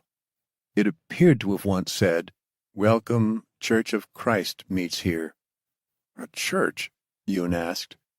"That was one of the Mormons' churches before they ran off after the Great Reversal," Eddie replied. "Great Reversal?" Calvin made a mental note of the term. He assumed it was the Navajo Nation's term for the collapse. 5 of the Navajo men followed them into the abandoned church. The rest stayed outside, guarding the SUV and the street.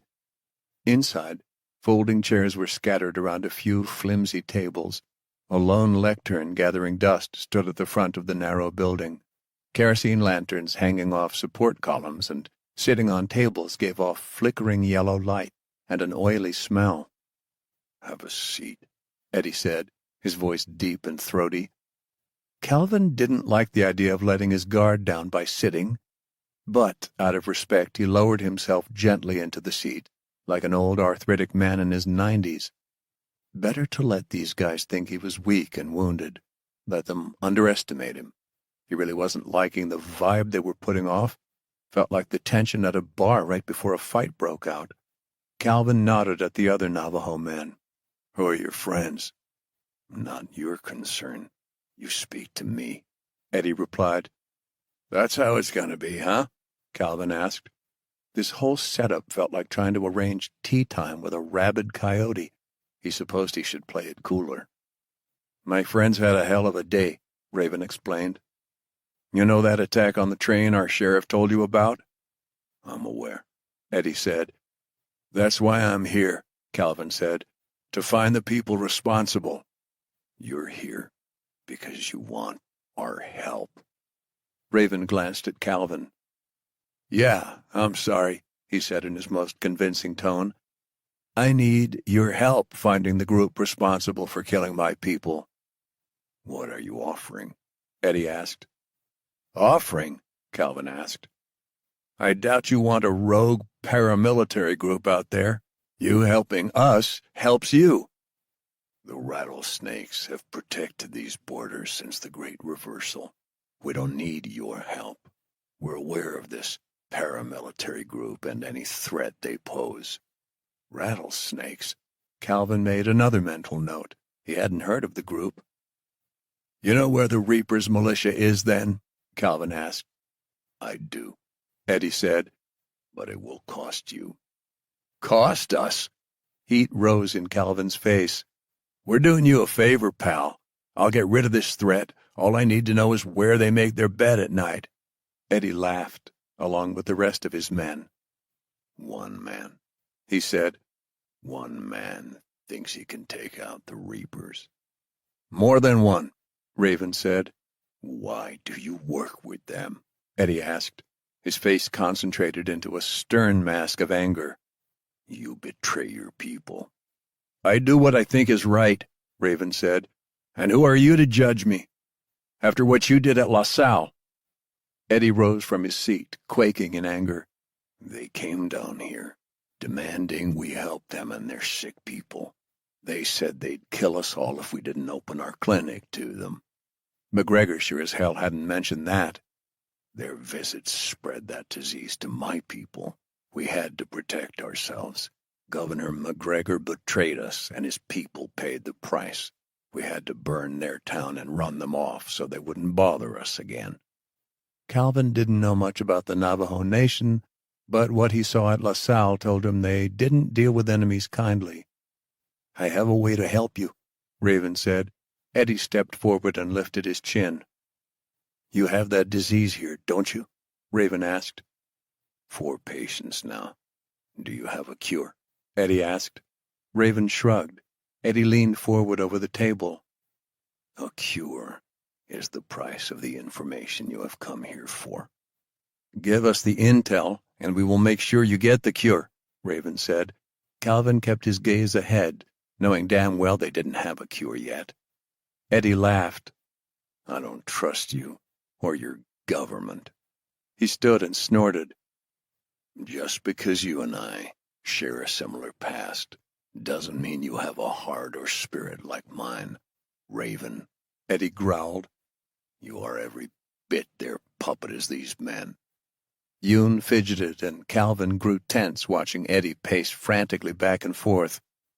My scouts have every one of those survivalist strongholds mapped out, including the Reapers, Eddie said. They even had the nerve to try getting my people to work for them. Did they promise a cure? Yoon asked. They did, Eddie said. Just like you are now. You and them aren't so different. Eddie, if you give us the location of the Reapers, it will cost you nothing, Raven said. If you don't... Eddie gave him a diabolical grin, his teeth reflecting the light of the kerosene lamp at their table. Are you about to threaten me? I just want us all to stay friends, Raven said. Allies, if you will. I'm starting to wonder if President So knows about what happened at La Salle, Calvin said. Eddie's gaze flitted from Raven to Calvin. What the rattlesnakes do is none of the president's business. They don't have us on a leash like beaten dogs, not like you 3. We do things no one else is willing to do to protect our people, because if we don't do it, no one will. Calvin could see then that Eddie was drunk on his own power. The rattlesnakes weren't the noble protectors of the Navajo Nation that Eddie thought they were. This man was forming his own budding terrorist organization. Worse, it also meant that President So's promise of Raven, Yoon, and Calvin's safety didn't mean much, which was no fault of So's. Tie these men up, Eddie said to his guards. I don't want them blabbing their heads off to anyone and interfering with our mission. Calvin stood ready to fight, but before he could even make it a step, one of the guards aimed his rifle straight at his face. The other guards leveled their rifles at Raven and Yoon. There was no chance to defend themselves. Calvin froze, anger heating his chest. You'll regret this, Raven said. Eddie laughed. I'm pretty sure it's the 3 of you that'll regret coming here and making threats. We'll see about that, Calvin said. 20. After the trip back from Estes Park, a chilly night blanketed Golden, Lindsay felt exhausted. As much as she wanted to sleep, she couldn't. After all, plagues didn't sleep either. Someone had to burn the midnight oil to keep her people safe. Which meant after dropping Palmer back off at Fort Golden, her next stop was the Red Rocks Medical Center, where Dr. Wheeler was running his labs. She left her Bronco in the parking lot and passed the security guards outside with a flash of her badge. Wheeler had quickly evolved this community health center into a full-blown biohazard facility. While the main corridor allowed easy access between the improvised labs, other offshoot hallways were blocked with clear plastic partitions. The whole place had been set up for maximum safety, complete with inflatable ventilation ducts, fans pushing in clean air, and sterilization antechambers full of fresh PPE, decon showers, and chemicals Lindsay didn't recognize. Behind those partitions, there were researchers wearing big, bulky biohazard suits. They looked a little like Earth-born astronauts cautiously moving around lab equipment. Lindsay took the stairs up to the third floor. Yosemite men and women in civilian and military service uniforms filed through the halls. She made it past them into what had once been a break room, with views of several different medical labs. This was where Wheeler had set up his so-called Command Information Center. The long table at the center of the room was filled with stacks of papers. 10 men and women were at laptops hooked up to servers that the Yosemite personnel had brought in. The room was hot from all the buzzing computer activity. At the head of the table were Doctors Wheeler and Divakar, pointing at a laptop screen and talking.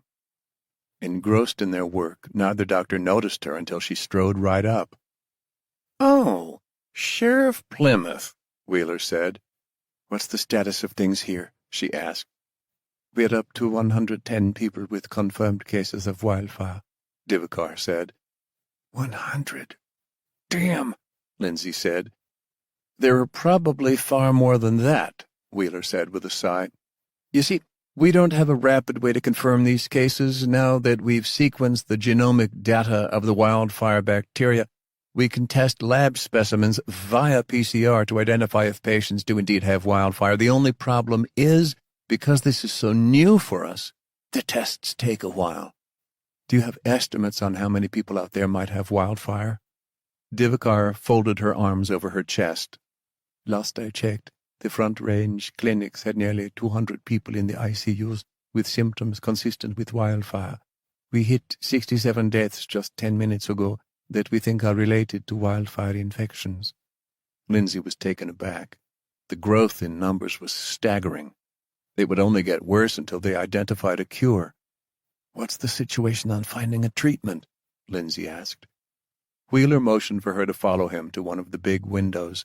He gestured toward a group of 4 researchers using built-in gloves to deposit different liquids into plastic culture dishes behind enclosed stainless steel flow hoods. "We're running through a second series of high-throughput antibiotic resistance tests now," he said. "These experiments are directly challenging the wildfire bacteria with all the antibiotics we have on hand." Then he pointed to the break room full of people working on computers. "Since we now have the genomic data on wildfire, we're also doing bioinformatics and protein modeling experiments to simulate the likely composition of the cellular wall." "In layman's terms?" Lindsay asked. "Basically, we're doing everything we can to understand this bacterium inside and out. We're using the most advanced, well-understood computational and experimental models. I assume we're still waiting on results from the first set of experiments to determine if any antibiotics on hand are effective, since this is the second set." Wheeler was quiet for a moment. His eyes shot back toward the laboratory, as if the answer was somewhere inside. "Doctor?" Lindsay tried. Wheeler didn't turn back to face her. "Well, you're right that we ran the first complete series of antibiotic experiments. We tested every antibiotic on hand, and others that Yosemite brought, but we are no longer waiting on those results. We got them back. Nothing worked." "No," Lindsay said. "That has to be a mistake. There must be a way to stop it." "I hoped so too," Wheeler said. "Maybe we missed something or made an error. That's the purpose of these second series. After all, we're using test samples straight from patients, so we may have inadvertently introduced variables that negatively affected our tests. Either way, these are some of the most talented scientific minds at USAMRIID. We will figure out something, we just need time. Time. Lindsay looked back to Divakar, who appeared exhausted almost beyond recognition. Aren't there alternatives you can try? Lindsay asked. Sure. There are millions of different substances and chemicals in this world that we can try, Wheeler said. However, we're limited by our computational power and experimental output. We have to start with the most obvious candidates, then work our way outward. So unless one of our field teams comes across some clue in the new frontier, the reservoir, for instance, we're shooting in the dark. By then it might already be too late, Divakar said. Our clinics and hospitals will be overrun. After more discussion on the science of the matter, and thanking everyone for their time, Lindsay left with a heavy weight in her gut. While she knew how to fight outlaws with guns and bullets, this microscopic enemy was far more difficult to defeat. She was glad to have Wheeler and Divakar on the job. Unfortunately, it wasn't just the disease that remained a mystery. She still had the matter of the traitor in her midst.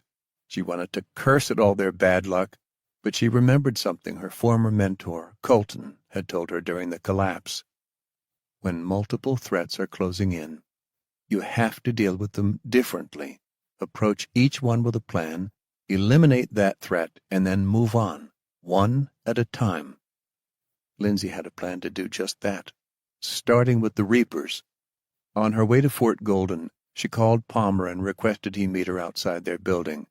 He was waiting outside the front doors when she got there with 2 coffees. She put the Bronco in park, left the engine running, and waved him inside. "Coffee, you are a blessing," Lindsay said. "That's what the ladies always tell me." He slumped into the seat beside her. Lindsay took one of the coffees. "I'm half tempted to fire you for comparing me to one of your ladies." Ma'am, I don't mean no offense," Palmer said, face growing red. "I don't even really, with the ladies and—" "You're too easy, Palmer." The man let out a short laugh, then tipped his cowboy hat. "That's another thing they always tell me." "Now you're pressing your luck." Lindsay took another sip of coffee, then opened the console between their seats. She took out a stack of envelopes from the open console. Each manila envelope was labeled for a different member of the Foreign Advisory Council. She'd prepared them earlier, in the solitude of her Bronco, to prevent prying eyes. "I want to provide Raven and the team a little assistance," Lindsay said. While that was true, the next part wasn't. She hoped Palmer couldn't tell she was telling a lie. "I'm scheduling an airdrop for a resupply. I also plan to send in an armed squad of rangers. I want the FAC to know so we can organize a second resupply and potentially more manpower from them."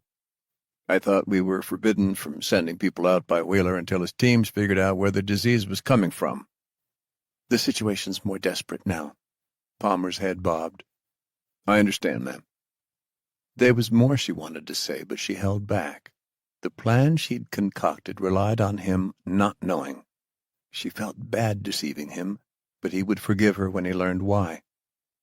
"I want you to hand-deliver these to each member of the FAC," Lindsay said. "Yes, ma'am." "I mean directly, too. Not to their secretaries or assistants or anyone else. It's for their eyes only. You make sure to tell them that. Absolutely no one else sees what's in these envelopes. I don't even want them talking to each other about them. We can't risk this information falling into anyone else's hands." "Understood. I'll get right on it." As soon as Palmer slipped out of the car, Lindsay picked up her phone and dialed the Secretary of Defense. It only took a few rings before the stern voice of the most powerful woman in America answered. "Secretary Lindsay Plymouth here." Sheriff, how are things going?" "Not well." Lindsay explained what was going on with Wildfire, most of which the Secretary already knew from the USAMRIID staff. "I need another favor, Madam Secretary," Lindsay said. "Speak." "I'm going to need to get access to 5 drones. 5 drones we can take over the new frontier." That's a lot to ask for, Sheriff. I already sent you half of Usamrid. I know, but if this works, I could stop a potentially devastating situation that threatens to infect the whole country. The secretary was silent for a moment. If you want these drones, I need to know what for, Charlize finally said. Raven was seated on the floor of the church next to Calvin and Yoon. The three of them had their hands tied with ropes behind their backs and were pressed up against the back wall of the building. About 12 feet away, Eddie was still at the table. Raven eyed the weapons. There was an axe strapped to his belt, and he also wore a holstered pistol. His rifle was on the table. The guard looking at the map with Eddie had a slung rifle. Another guard stood beside Calvin and Yoon, watching over the prisoners with another rifle. Meager light flickered from the kerosene lanterns hanging off the support columns. We move north, Eddie said, tracing his finger along the map. Maybe we take more land. We run into trouble. We can use those three as bargaining points with the U.S. government. He used a thumb to indicate Calvin, Yoon, and Raven. Raven didn't like that he might become a pawn for whatever nefarious purposes Eddie had in mind, but fortunately he didn't plan on being a prisoner of the rattlesnakes for much longer. If Eddie wanted to rant about his plan aloud, Raven would gladly accept the intel. As Eddie ran his mouth, Raven worked a hand free from the ropes binding his wrists. He gave Calvin a slight nod when their guard turned away a moment, then scooted toward the steel runner. With one hand hidden behind them, he worked at Calvin's ropes until Calvin could take over. When he was free, they waited for their chance. Right now, there was just the two guards and Eddie. The closest guard glanced over at Raven, Calvin, and Yoon again. Raven kept his wrists behind his back, doing his best to pretend to still be tied up. The guard rotated back to looking out a window. Raven gave a subtle nod to Calvin. The steel runner lunged up, slamming a fist right into the guard's chin. At the same time, Raven surged toward the now dazed guard and wrenched away his rifle, immediately turning it on Eddie and the second guard. That guard began swinging his rifle around. Raven barely had time to aim, firing a burst that stitched into the man's chest. As he fell backward, Eddie went for the rifle, but Raven fired in his direction. Eddie gave up on the rifle and flipped the table for cover. "Get Yoon loose!" Raven yelled to Calvin. He started advancing toward the table, firing several shots, but Raven couldn't see if he'd hit Eddie or not. He kept firing, knowing that Eddie still had a pistol. "Eddie, give up!" Raven said. Outside, voices clamored in response to the gunfire. People shouted just outside the front of the church. They might only have seconds to escape, but Raven didn't want Eddie shooting him in the back. He fired into the table again, prompting a cry of agony. Suddenly, Eddie bounded up from around the other side of the table with his pistol in one hand and axe in the other. Raven tried to readjust his aim, but Eddie slashed his axe right into Raven's rifle barrel and fired at Raven's head. The bullet narrowly missed, and the loud crack made Raven wince. Out of desperation, he swung the rifle at Eddie's hand, knocking the pistol away. "I'm going to rip you apart," Eddie shouted. He swung the axe at Raven before he could fire his rifle, forcing Raven to duck. Then he had to parry another blow with his rifle, holding it up in both hands. The blade nearly hit one of his fingers, forcing him to lose his grip on the stock. He tried to back away from Eddie, but slipped on blood from the dead guard and fell to his back. A crash of glass sounded over the ringing in his ear. A window behind them had broken. Was that Yoon? Raven didn't have time to confirm anything. The rattlesnake leader lifted the axe again, grinning as he prepared to swing it down on Raven. A chair suddenly crashed into Eddie. From the corner of his eye, Raven saw that Calvin had thrown it. The steel runner barreled toward Eddie, yelling. He ducked low to tackle the man. Before he could, Eddie grabbed Calvin by the neck and flung him sideways into the table. Eddie was a monster, a beast with unholy strength. He snorted and came down hard with the axe again. Raven had only enough time to bring up the rifle, firing a blast that lanced into the ceiling and a support column. One of the lanterns fell to the ground, cracking. Eddie shouldered the barrel away from Raven. Then he head-butted Raven in the face, knocking him back to the ground. As Eddie cranked back the axe again, Raven snatched the cracked kerosene lantern to his right. He swung it hard at his enemy's face as the axe whooshed down again. Glass shattered in a dazzling spray of oil and fire. Eddie swatted at the flames dancing on his skin, screaming an agonizing cry. Raven picked up his rifle and aimed it at his foe, but the burning rattlesnake leader ran and jumped through a window, breaking right through the glass. At the same time, more glass broke from the front of the church. Gunfire peppered through the windows, forcing Raven down. "This way!" Yoon yelled. Raven twisted to see the ranger hunched just beneath a broken window. Calvin rounded past the table where Eddie had thrown him. His lip was busted open and bleeding. In his hands, he had the rifle from the other guard Raven had killed. He shot off a blast of covering fire toward the front window as he and Raven sprinted to join Yoon. Raven thought about recovering Eddie's pistol, but another volley of incoming fire tore into the church. More windows shattered. Splinters of wood flew from each round, punching through the walls as bullets lanced into folding chairs and tore up tables. They needed to run. Now. Yoon climbed through the broken window first, followed by Calvin, then Raven. "I'll kill you," Eddie screamed in the distance. "I'll skin you all alive." His enraged voice pierced the night. Raven kept running without looking back. Only once they were behind a trailer home about 200 yards away from the church did the trio pause. "We got to get the hell out of here," Calvin said. "Back to the Tahoe?" Yoon asked. Raven thought on it, but he wasn't sure that was where Creek would still be. "I have to find Creek," Raven said. Yoon looked like he was about to argue, but the barking of search dogs filled the neighborhood. Kerosene and battery-powered lamps flicked on in some of the trailer home windows. The gunfire in front of the church had finally quieted. "They know we're not there," Calvin whispered. "We got to move. So what's your plan, Raven?" "Head back to the Tahoe and see if Creek is still there," he said. "If not, I'll stay behind and find him, and you guys get the hell out of here." "Let's cross that bridge if Creek isn't there," Calvin said. Raven nodded. He got up and snuck into the darkness with their only rifle. Indistinct shouting exploded from the distant church as Raven and the others sprinted toward the eastern edge of Montezuma Creek. They then looped back around into the main street through town. Rust-pocked cars and trailer homes provided cover as they advanced. From a new vantage behind a burned SUV, Raven faced back down the street toward the medical facility and church. The Tahoe was still there, guarded by 2 men, but he didn't see Creek. Raven's heart quickened with fear. He couldn't lose his best bud. He continued to scan the area, seeing only the 2 guards. Most of the other rattlesnakes appeared to be looking for him and his team. "I'm going to take those 2 out. As soon as I do, you guys run to the Tahoe. I'll keep searching for Creek." "Wait, look," Yoon said. He pointed at the back of the Tahoe, where a furry face suddenly emerged in the back window. "Creek."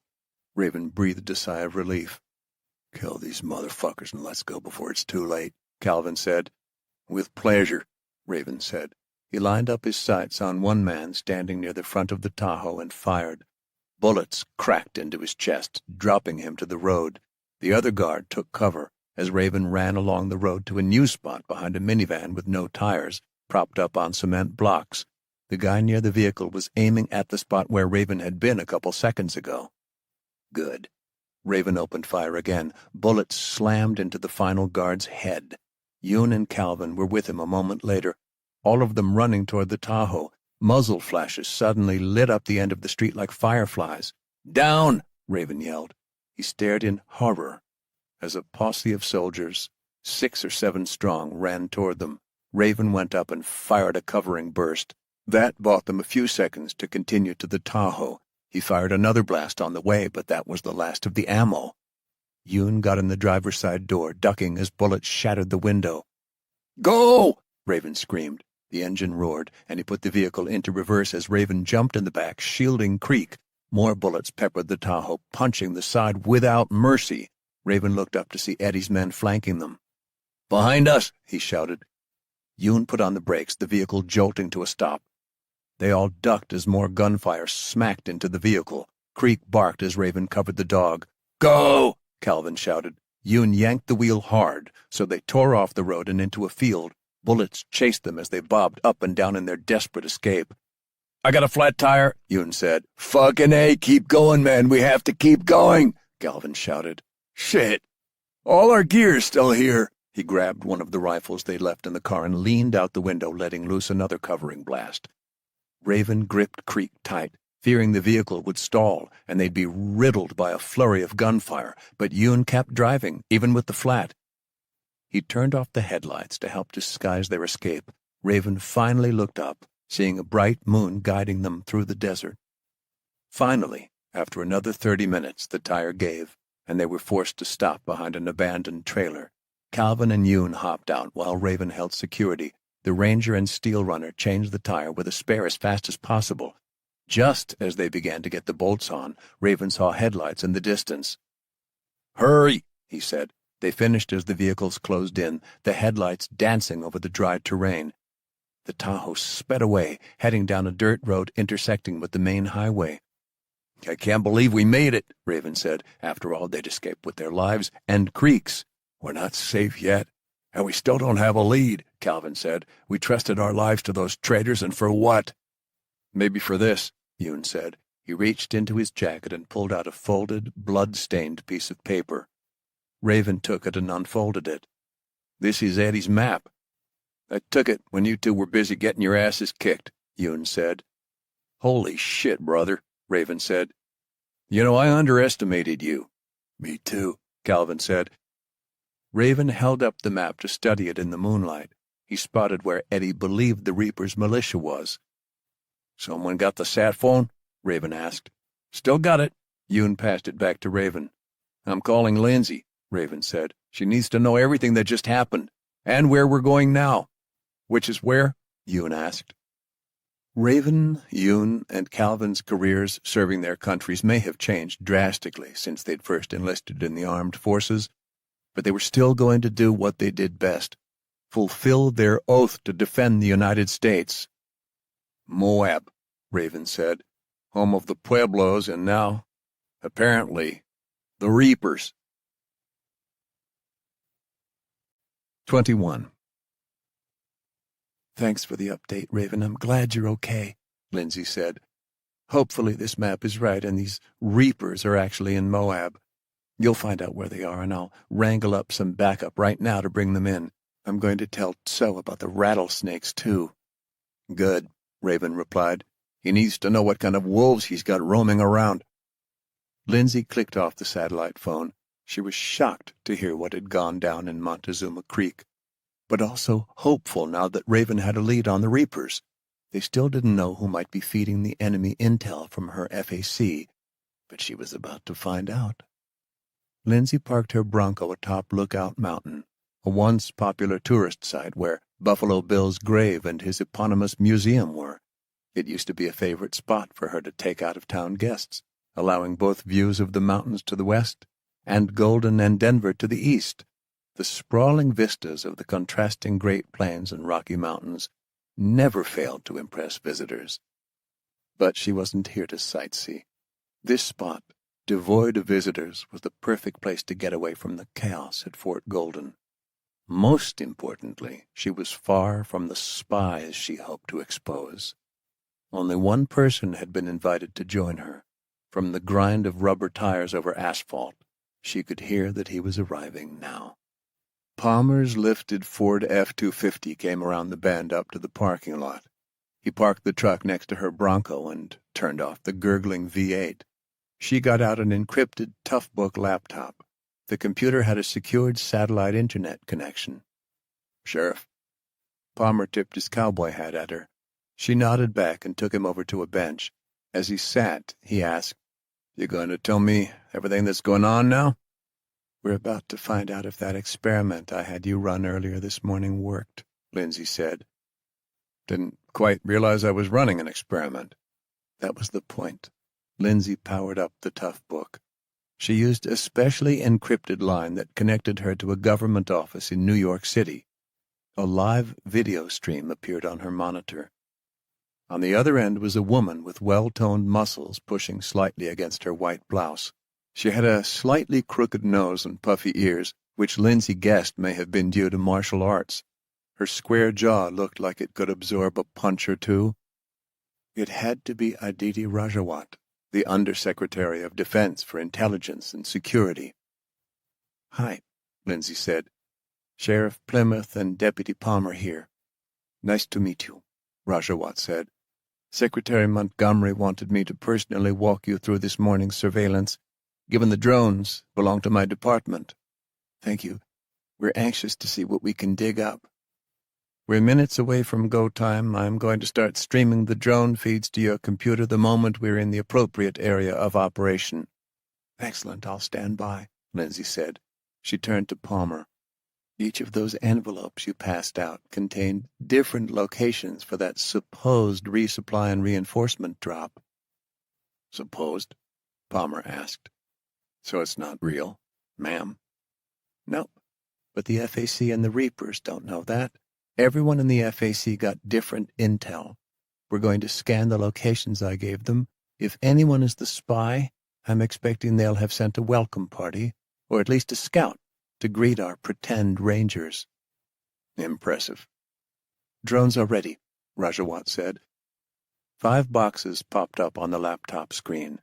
A cool wind blew, and Lindsay shivered. She steeled herself for the moment of truth. "I know this is probably an expensive operation," Lindsay said. "We appreciate this help more than you know. If I'm right, this will pay off in huge dividends, and we'll be able to root out some nasty rot in Colorado that could threaten the rest of the country." "Then let's hope you're right, Sheriff," Rajawat said.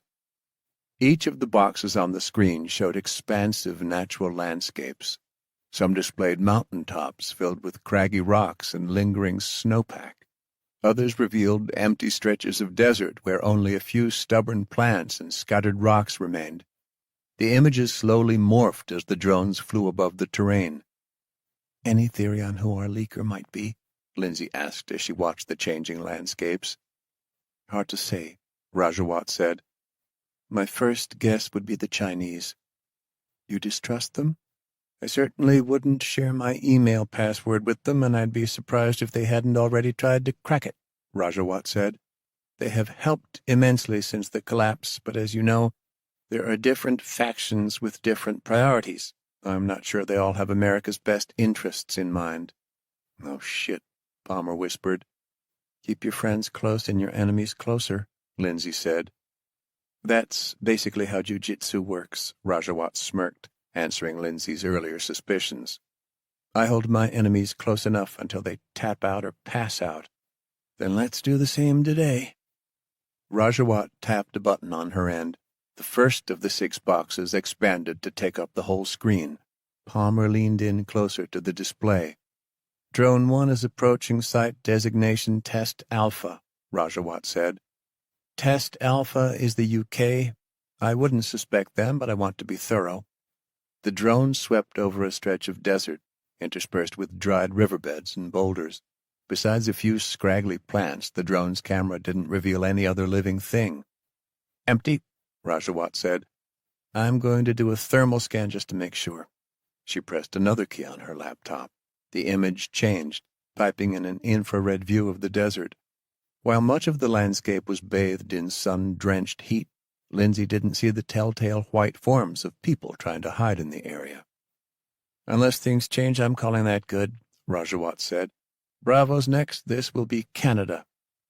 Lindsay never really suspected Blair of being a traitor, but was glad to have that in stone now. Another image of a mountainous slope showed from a different drone. This time a handful of trees stood against a wind-swept incline covered in wildflowers. Piach definitely didn't strike Lindsay as a spy. Then again, the best spies probably wouldn't. "Landscape looks—" Rajawat paused. "Hold on, let's zoom in right there." She indicated a spot next to some trees. A stream ran next to the swaying pines. "I see movement," Rajawat said. Lindsay saw it too. Like the shadows were morphing. The trees were blocking whoever or whatever it was. "Don't tell me the Canadian representative is our snitch," Lindsay said. "I don't want to believe it. That just doesn't make any sense." Switching to infrared now, the heat signature of the culprit suddenly became strikingly apparent. Lindsay breathed a sigh of relief. That's a moose. Never been happier to see one. Rajawat scanned the rest of the area to ensure they hadn't missed anything else. Looks like we're clear. Don't worry too much. We're bound to come across some false positives, since we're predominantly using thermal tracking. We've got a lot of animals out there we may inadvertently identify. Next came Test Charlie. This location had been given to the United Nations representative, Uwase. A scan of an alpine meadow next to a pristine lake revealed nothing but wildflowers and trees. Clear, Rajawat confirmed. Delta followed, Chiang Kai and the Chinese. Lindsay held her breath as they scanned an area filled with arches of red rock and dried stream beds. Plenty of places to lay an ambush. She wondered if Rajawat was right. If the Chinese had played a long con after all, or if Chiang Kai was pulling strings from some rogue faction that wanted to see America collapse again. Many in the U.S. government had protested allowing any Chinese military aid into the country. They feared turning into a bad version of the movie Red Dawn. It turned out the Chinese benefited far more from helping restore the grid than it would have by taking it down. I think I've got movement, Rajawat said. She switched to infrared. The unmistakable form of a person appeared between the brush and rocks, crouched as if aiming a rifle. Are you seeing what I am? Lindsay asked. We have a hostile contact. This is definitely a contact, but I can't say if it's hostile, Rajawat said. They watched the person for several minutes. Would they really just send one scout to intercept a resupply and reinforcement attempt? Lindsay asked. Hard to say, Rajawat said. After all, each drone is surveying an area nearly 20 square miles. We don't know anything about who the contact is yet. It's possible we're picking up a bystander. Or maybe they have their own Raven spears, Palmer said quietly. The gunman on screen stalked toward a clutch of trees closer to a flowing stream. Then another shape popped into view. Second contact, Rajawat reported. Wait a minute. This is... The rifleman noticed the second contact, too. He appeared to freeze. The rifle bucked slightly, the only sign that he had fired. Their second contact dropped. It was then that Lindsay could see the four thin legs and stocky body of a mule deer. Our contact is a hunter, Rajawat said. Lindsay breathed a long sigh of relief. So, the Chinese aren't our enemy. Seems that way, Rajawat said. Let's move to Test Echo. Mexico, Lindsay said. This'll be the location I gave Martinez. The next overhead view of the mountainous terrain came into focus. Trees and rocks popped up around a stream rushing down the mountainside in a spray of white rapids. Nothing appeared on the screen. No sign of movement. No heat signatures. This is disconcerting, Lindsay said. Maybe we've been looking at the wrong people for leaks. Maybe it's someone inside my office. She hated to believe it. Palmer shifted uneasily next to her. I don't like that idea. It wouldn't be the first time our country's been double-crossed by one of our own, Rajawat said. Then again, maybe the leaker didn't take the bait. Maybe, Lindsay agreed. She was feeling deflated, worried that the mole was still out there, unidentified. Either way, I still want to do a flyover around Moab. Even if we can't find out who is selling us out, we can at least provide Raven some intel. Sure, we'll switch to that drone now. Of course, even if they saw people in Moab, it wasn't definitive proof they were the culprits. Raven could have been fed false intel. The only way to truly know was by having him infiltrate the site himself and find evidence. Here's Moab, Rajawat said. Surrounded by craggy red rocks, the relatively green town of Moab sprouted from the desert with the Colorado River flowing past. Trees grew in lush patches near creeks and streams.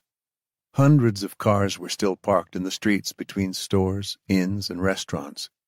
Lindsay had expected to see someone, anyone, wandering around town. Plenty of structures still looked habitable, even if there was no power. But no one was walking down the road. Not a man or woman or child in one of the town's parks. Not a single person outside or inside the old tourist shops, grocery stores, or restaurants. "It's a ghost town," Lindsay said. Before she could spend too long considering what that meant about Raven's intel, Rajawat pressed a finger to her ear. She appeared to be listening to an incoming message. Her eyelids seemed to peel back, her lips parting slightly. "Lindsay, I just heard something from one of the drone pilots. They found new heat signatures. We got contacts at one of the target sites." Rajawat switched the view on the laptop away from the empty streets of Moab to a different view, one they'd already looked at. 16 white shapes popped up on the infrared. All 16 were lying prone. They definitely weren't hunters. They appeared ready to execute an ambush. She could hardly believe it. The honey trap she'd laid had worked.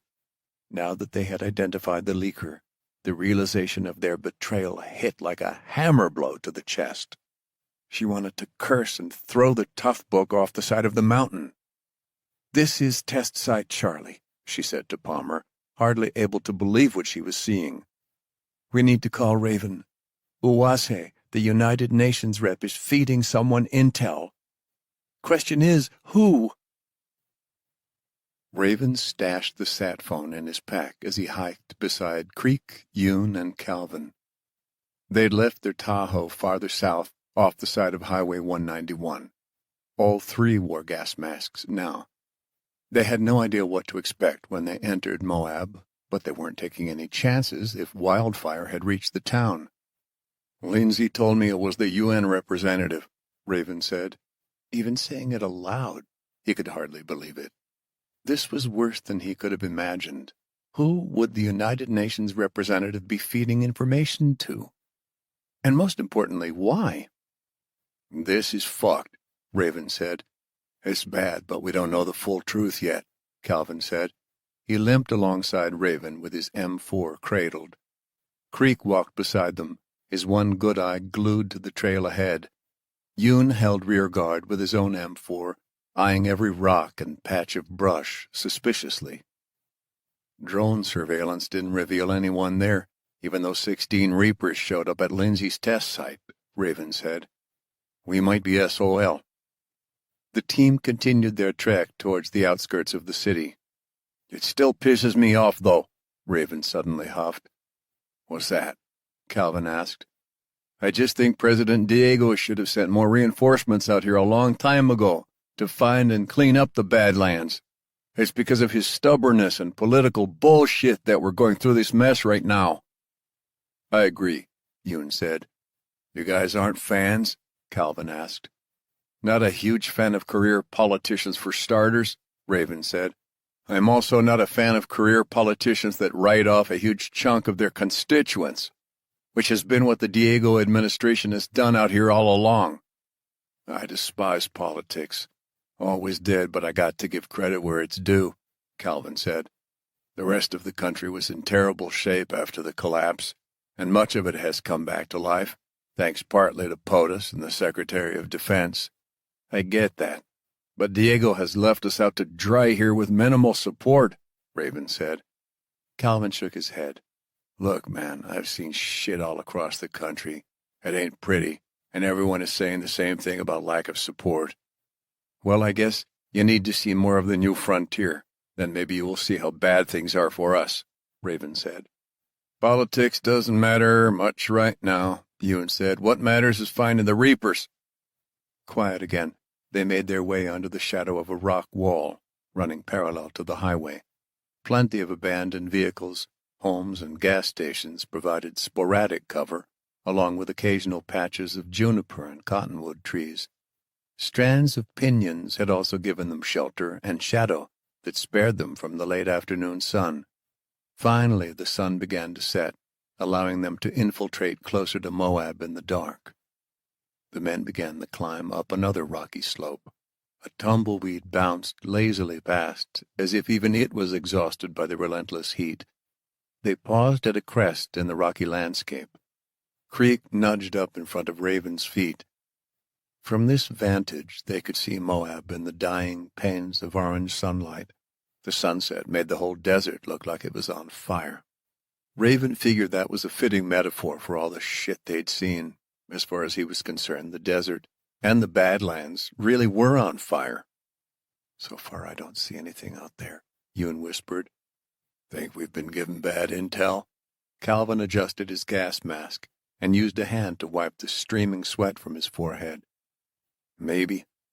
Maybe not, Raven said. We're going to proceed like the Reapers are hiding out there. If they are really some foreign paramilitary operation, then they might know how to disappear. A drone could easily miss them from above. Raven took out a pair of binoculars from his pack and knelt. Sweeping the binos over the town, he looked for any sign people had been there recently. All he saw were more empty streets and storefronts. Many houses had busted windows, and the few stores he could see into clearly had been ransacked. Nothing but toppled shelves and trash were left inside. See anything? Calvin asked. Raven was about to tell him no. The whole landscape was eerily silent. No people. No singing birds. No grazing beasts. Not even a lone coyote. Which surprised him. This area should be rife with wildlife. After all, the shelter offered by the buildings and trees in town would be welcome relief for any animal escaping the heat. Plus, the river and the creeks would be a natural congregating spot. He couldn't help but think of the legend he had told Laura. Why would all the animals have abandoned this place? The only reason he could think of was because humans had been stomping around and perhaps even killing them off. Even the hungriest of wolves learned to avoid places where humans frequented. The deer, and coyotes too, didn't like places where humans traipsed around with weapons, ready to kill them for food or sport. Animals were often smarter than people gave them credit for. Raven had seen it in the Rockies all the time. The same group of deer that would brazenly approach friendly hikers would scatter when they saw a hunter brandishing a gun. These animals didn't need their legendary councils to tell them to run from humans with weapons. Was that why this place was so quiet? Something's off, Raven said. I think someone is hiding out there. That's why you don't see any evidence of animals. We just need to find out where in town these people are hiding. Well, if you're talking about hiding paramilitary operations and vehicles and all that shit, I'd start looking wherever they got truck depots, warehouses, and storage facilities, right? Calvin asked. Right, smart thinking. I didn't eat crayons like you as a kid, Calvin said. I still eat crayons, Raven chuckled. Of course you do, Calvin said. All the other guys in the Navy gave Marines shit, calling them crayon eaters. Why am I not surprised? You can both eat crayons later, Ewan said. Let's get down there and look. Patience. Raven held up a hand. We don't want to run straight in there. For a few more moments, Raven scanned Moab. He searched for any sign of movement, even just footprints to prove people were there. All the while, night settled over the town with its suffocating darkness. Any chance Raven had of spotting someone from a distance was going to disappear. His only hope was that someone would turn on some lamps or lanterns. Still nothing? Calvin asked after a long pause. Raven lowered his binos. Even with the moonlight, it was quickly growing too difficult to see. Maybe the Reapers knew we were coming and took off. Goosebumps spread down his skin, especially if they've been tracking our movements, and someone's been giving them intel. Wait, Ewan said. I think I see something. Where? Raven asked. On the road, Ewan pointed. Doesn't that look like sand? Raven looked at what he had missed, confirming Ewan was correct. If those were old tire tracks, the wind would have scattered those tracks long ago, he said. That's our trail. Let's go, Calvin said. Wait. Raven held the man back. All we need to do is get down there, confirm the Reapers are here, then get out. No need for heroics or a firefight.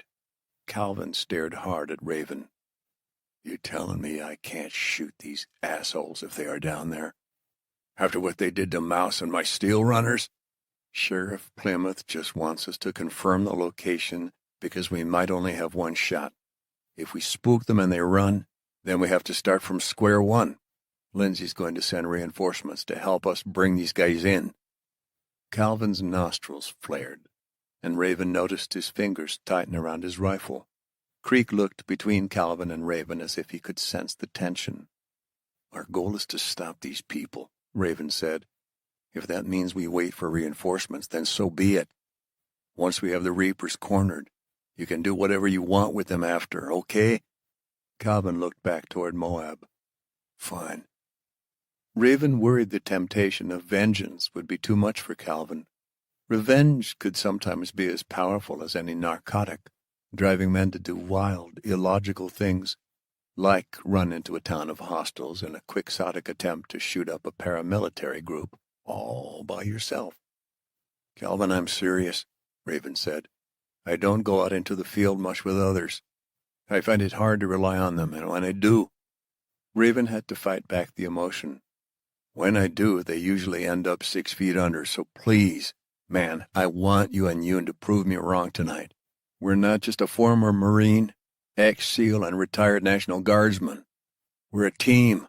Let's act like it." "Yeah, no army of one tonight," Yoon said. "I've got your backs. Just tell me what to do and I'll do it."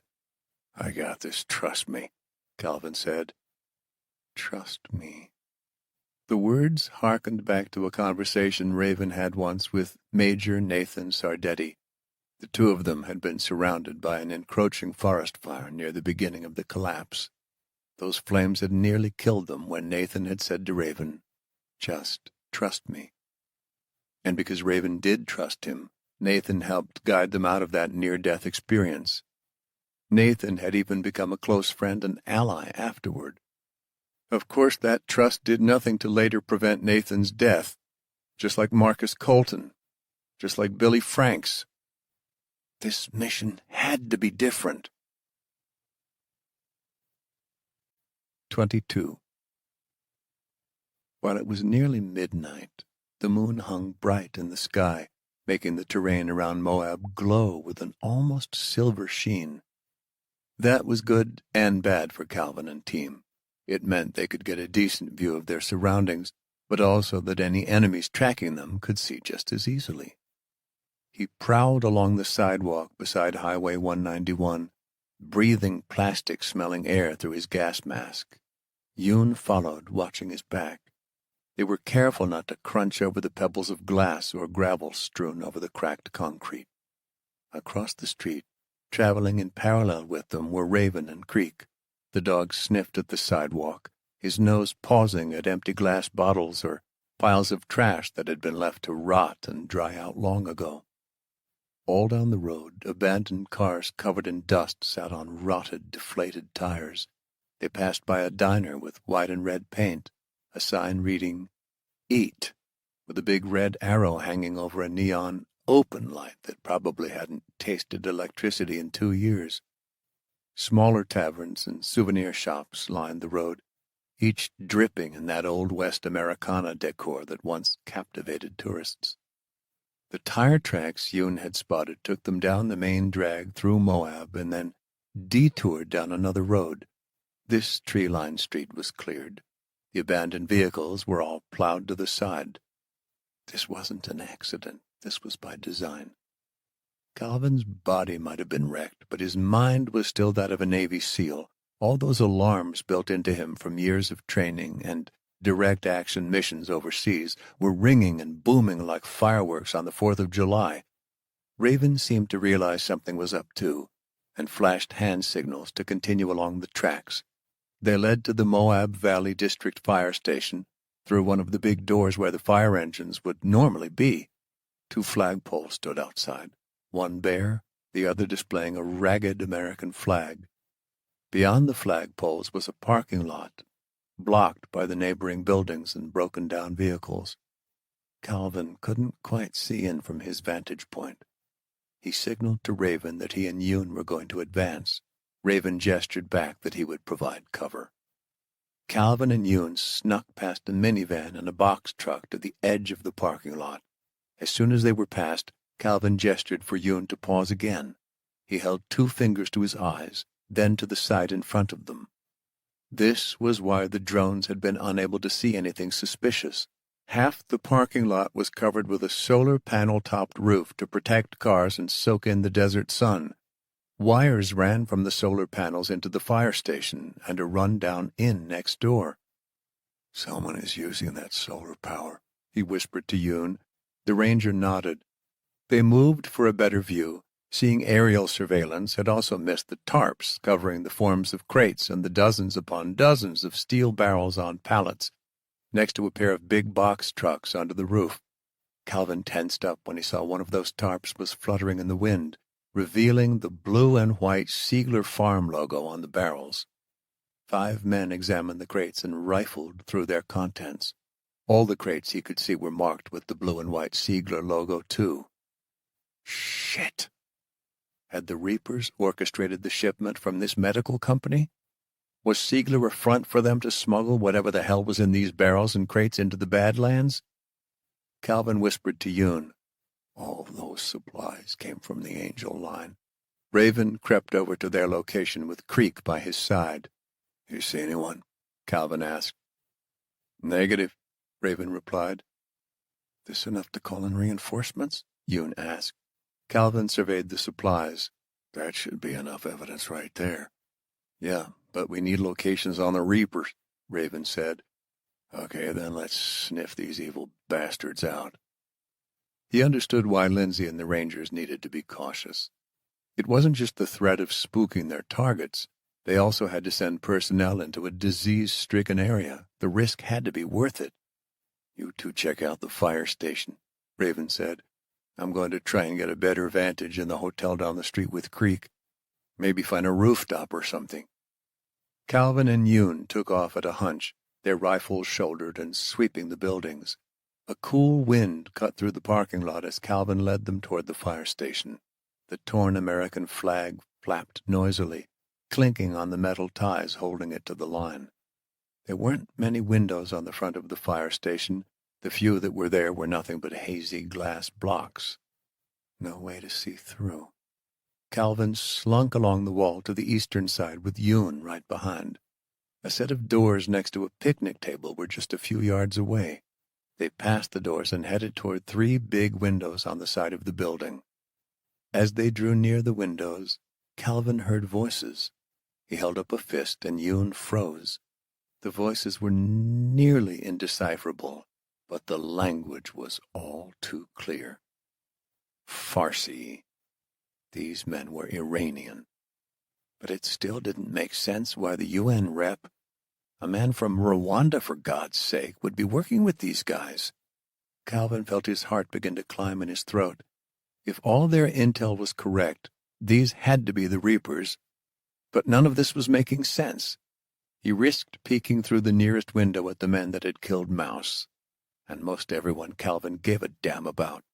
While the window itself was open, presumably to let in the breeze, a dark black curtain hung over it. No wonder the drones hadn't seen any lights from the buildings. The Reapers had thoroughly camouflaged the inside, too. Maybe Lindsay would be more willing to send in those promised reinforcements now that Calvin and Yoon had heard Iranian voices. Any personnel sent to Moab would be going in blind, though. No idea how many hostiles they might face. No idea how well-armed they were.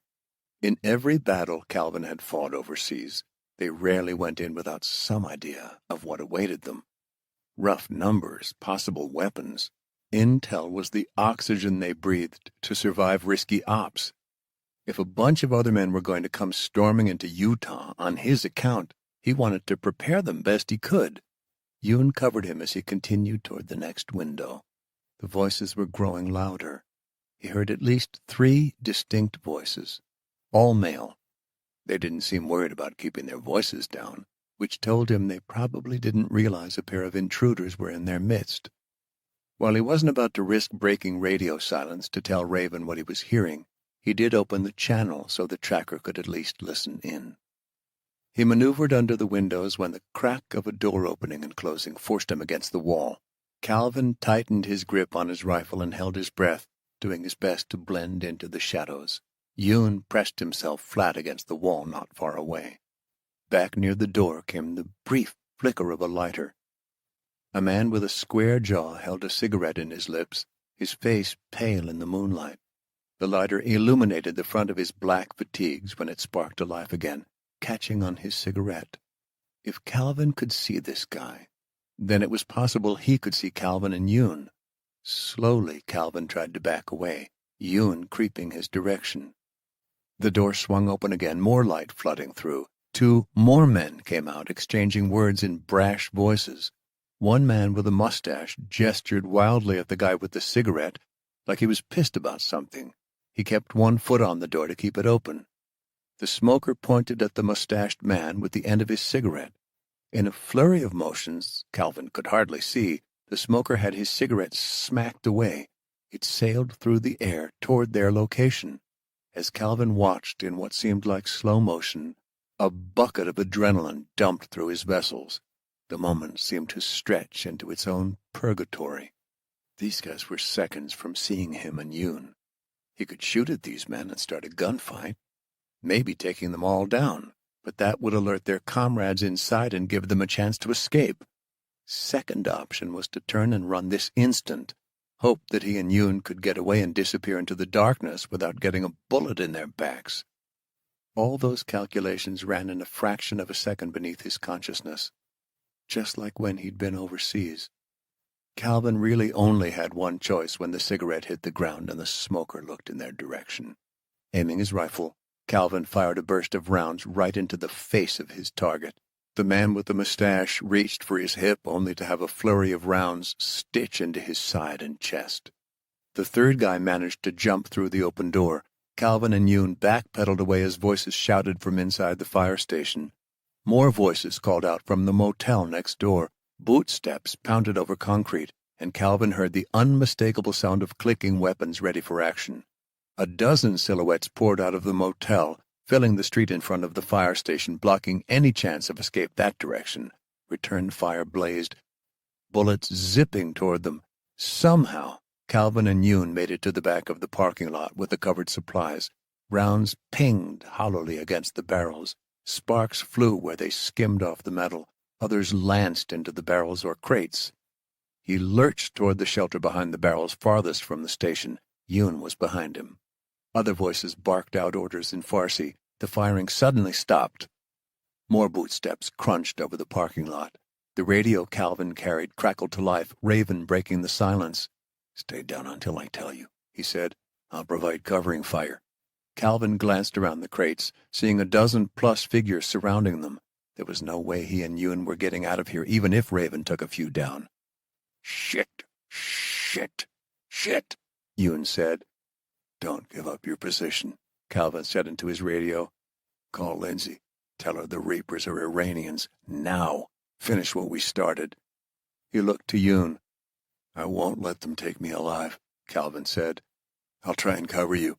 Yoon stared at him a moment, but then shook his head. "I'm not running." "We kill as many as we can," Calvin said. Yoon nodded. They both got up and fired at 2 Reapers approaching from the fire station. The 2 Reapers collapsed. Panicked and enraged shouts followed, along with gunfire that slammed into the jungle of crates and barrels. Calvin leaned around the other side to see how many men were coming from the motel into the parking lot. He sighted up another 4 in that direction. Yoon popped up again, firing 3 shots, and then ducked back down. They moved to another position, and this time Calvin fired at the Reapers coming from the motel. More gunfire slammed into their position, forcing them down. Yoon got up again to fire when his head flicked back. Blood and bones sprayed up in a mist from his forehead. Calvin caught him as he slumped down. The ranger's lifeless eyes stared up as blood pumped from the gunshot wounds in the center of his face and forehead. "Damn it," Calvin said. Footsteps and hushed voices came from all directions. He set Yoon down and picked up his rifle, raising them both. Sweat dripped down his brow, stinging his eyes as he waited, trying to control his wild heart as the Reapers drew closer, their boots rapping the parking lot. He readied his rifles. Then the footsteps suddenly stopped. No one appeared in front of him like he'd expected. He started to peer out from the right side of the barrel. catching movement, ready to fire. The clank of metal erupted against asphalt. He knew that sound and closed his eyes in preparation of the flash grenade. The explosion of pyrotechnic chemicals burst, blinding him temporarily and making his ears ring to the point he couldn't hear anything. The pain forced him to lower his rifles. Sharp pain flared in his skull. But that was nothing compared to whatever hit him in the head. He crumpled to the ground, the world fading away. His last thought was that Raven was still out there, that he could get the intel to Sheriff Plymouth. But in the end, Calvin Jackson had failed Mouse, Travis, and the Angel line. Lindsay held the ringing satellite phone to her ear as she prepared to walk into the main offices at Fort Golden. She was headed to the emergency FAC meeting she had called, one that would set off a chain of events that she hoped would end some of the madness in the Badlands. When she answered the call from Raven, he was breathing hard on the other end. "They got them." "Sam, calm down. Tell me what happened." She nearly dropped the phone when she heard Yoon was dead. And Calvin probably, too. The Reapers had taken him. To make it worse, Calvin had told Raven the Reapers seemed to be a group of Iranians. He told her about the Siegler Pharmaceuticals cargo, too. There was little doubt in her mind that this was all connected to wildfire, that these were the people responsible for beginning to spread the engineered plague. "I need backup," Raven said. "Now that they know we're onto them. You got to get here before the Reapers leave. We could lose them and Calvin." "Where are you now?" "I'm in a hotel room just a few blocks away. There are 20 Reapers, maybe more." "Get out of there, Raven," Lindsay said. "I'm going to send backup right now, but they won't be there for a few hours." "I can't leave. We lost Yoon. We lost Melina. I was supposed to have their backs. I might be able to still save Calvin."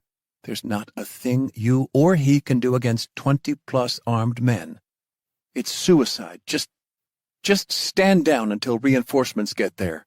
The line went dead, Raven shutting down the conversation. Lindsay wanted to curse and scream with frustration. At this point, she was both worried sick and furious with Raven.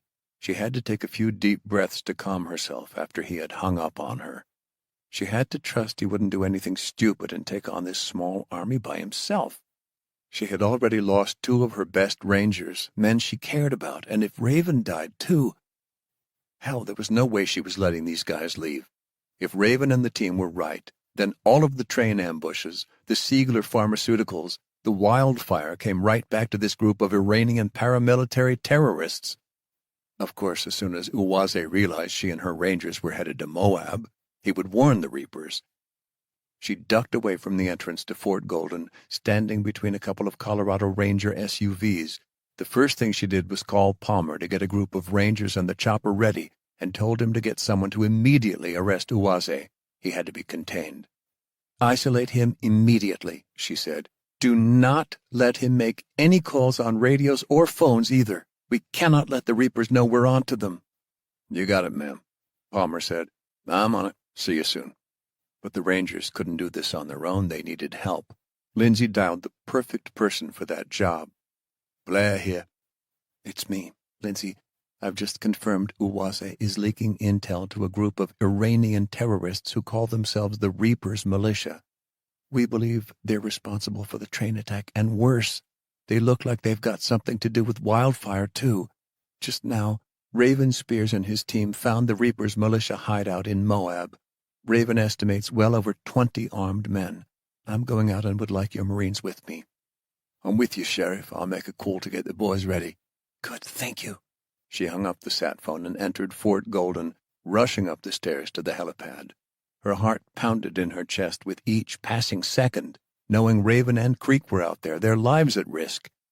In minutes, she, Palmer, and a small team of 3 Rangers were loaded up and flying over the Rockies. The thrum of the Bell 407GX helicopter's engines reverberated throughout the chopper. Lindsay and Palmer were seated in the main cabin with the other Rangers. As they raced over the darkened mountain tops, passing over tree-lined rivers that were barely visible in the moonlight, another chopper roared beside them. The helicopter was the crowning glory in British Marines' rotor wing aviation. It was the Merlin Mk4, recently converted and delivered to the Royal Marines stationed in Colorado. While Lindsay only had access to the humble Bell chopper that had been requisitioned from the Denver Police Department, Blair had convinced his superiors to bring the Merlin, something that wasn't approved when the Angel line was attacked. She was glad to have them with her now. The sleek gray chopper was barely visible against the star-studded sky. It carried 25 Royal Marines, each fully outfitted and armored, ready for a bloody fight against the Reapers. The Rangers were also ready. She had chosen them for their military backgrounds. They checked over their M4s that Lindsay had authorized for the mission. These men didn't have to rely on using their personal weapons like most Rangers during their day-to-day operations. The Royal Marines had managed to scrape together just enough extra NVGs and masks for her team to borrow for the mission. It was another valuable gift that she vowed to use to its fullest.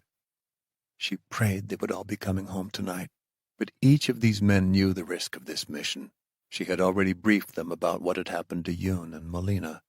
They were all upset with the news, but instead of grieving, they used their loss to give them the strength to avenge their fallen brothers in what would most likely be a difficult fight. Lindsay took a moment to think of Yoon and Melina. The pain of seeing Vicky mourning her husband's death was still raw. So was the pain of visiting the families of Ferris and Cranston, who had lost their lives days earlier.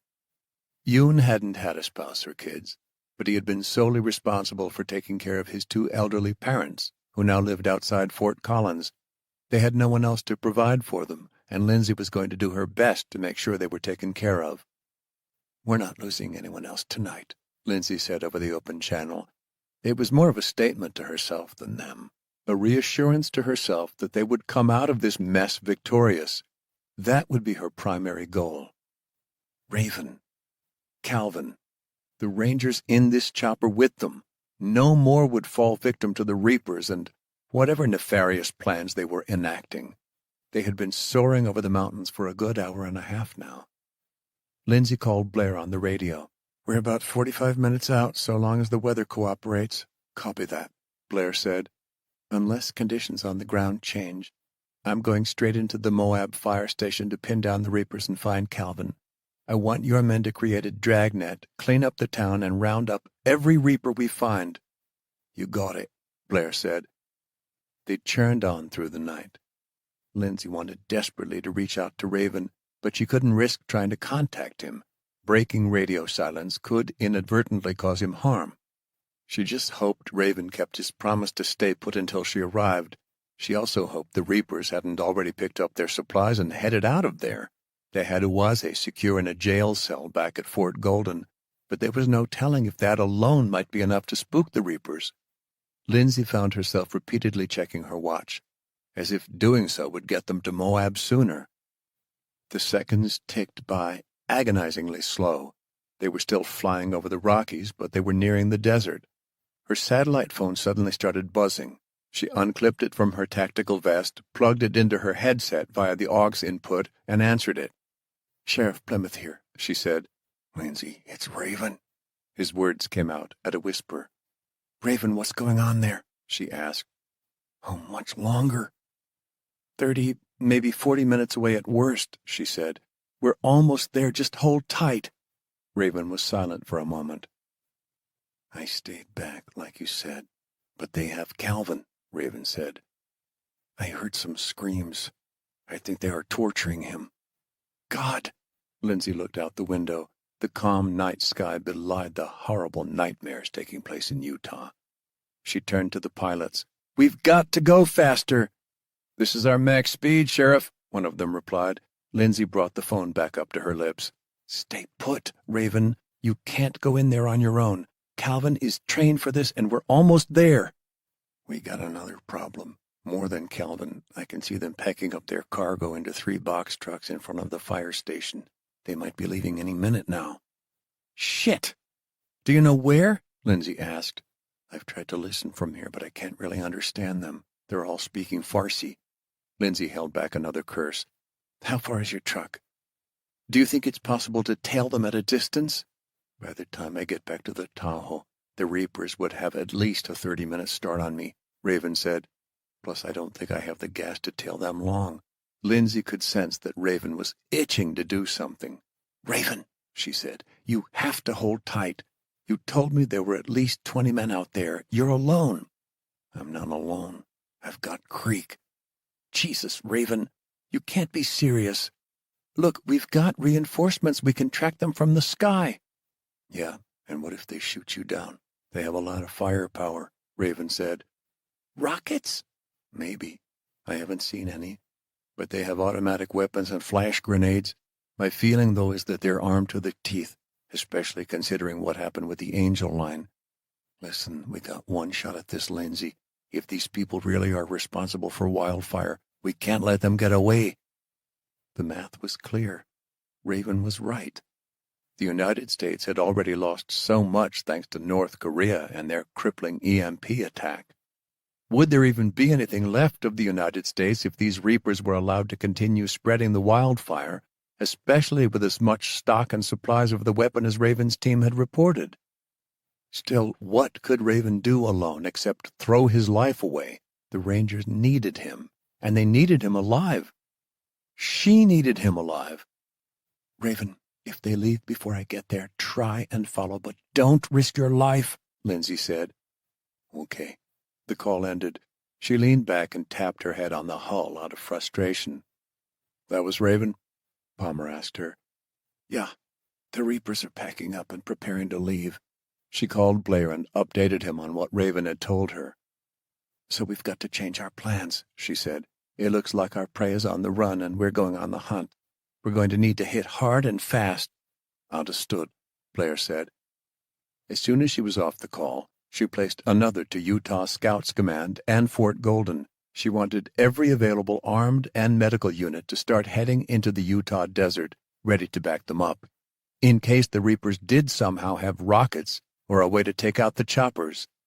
She had a dark feeling that this race to find and stop their enemy was not going to be easy. 23. Calvin woke to another cold bucket of water thrown in his face. His head throbbed. Every vertebra in his spine was on fire. His chest heaved, and he tried to gulp down air. Even though cold water had been dumped on him, he felt like he was burning up. At the same time, chills shivered through his arms. A hacking cough began. He felt it deep inside his lungs. Once he started coughing, mucus dripped from his nose in long ropes. He couldn't wipe it away. His hands were tied behind his back, and ropes were wrapped over his chest. His ankles were secured to the legs of the chair he sat in. The single yellow light hanging overhead scorched into his eyes with a violent intensity, making the pain throughout his body only that much more excruciating. Distant, indistinct voices echoed. A few more blinks, and Calvin saw men carting out barrels through the fire station's front garage door. The sound of thrumming engines rumbled through.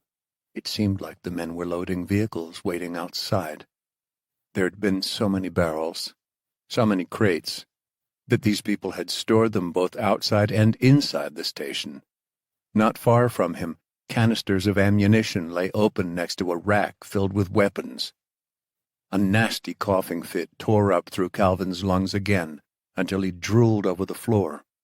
One of the Iranians stomped toward him with a bucket of water and a rag. "Good, you are awake again." The Iranian's long black sleeves were rolled up to reveal veiny arms thick with muscle. He had cauliflower ears like he'd spent a lifetime fighting and wrestling. Calvin felt a cold ball of dread settle into his stomach. It was this man's fault he'd gone unconscious just moments ago. "And who are you, my friend?"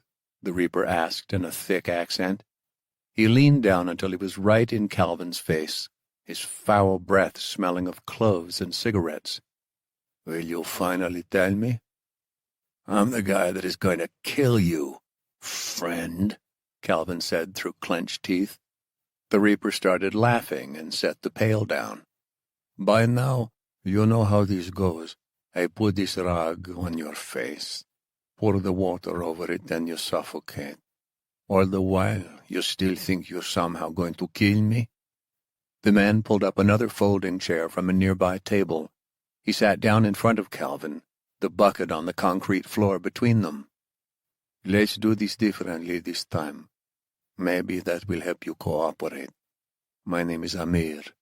Now, I am very good at having conversations with new friends. I hope you can learn to be very good at it too, because if not, I am also very good at convincing friends to talk. And you and I, we've only just begun." Calvin didn't say a word. He just kept his lips straight and focused on fighting back the pain and dread echoing through his body. "Let us try again," Amir said. "Maybe you'll be more cooperative now. What is your name?" "Michael Jordan." Amir grinned diabolically. "You think you are funny, don't you? Well, Michael Jordan, let us try again. What is your name?" "Michael Jordan, asshole." Amir shrugged. "Lost chance." "My name is Amir." The man turned and kicked Calvin in the chest, knocking him backwards.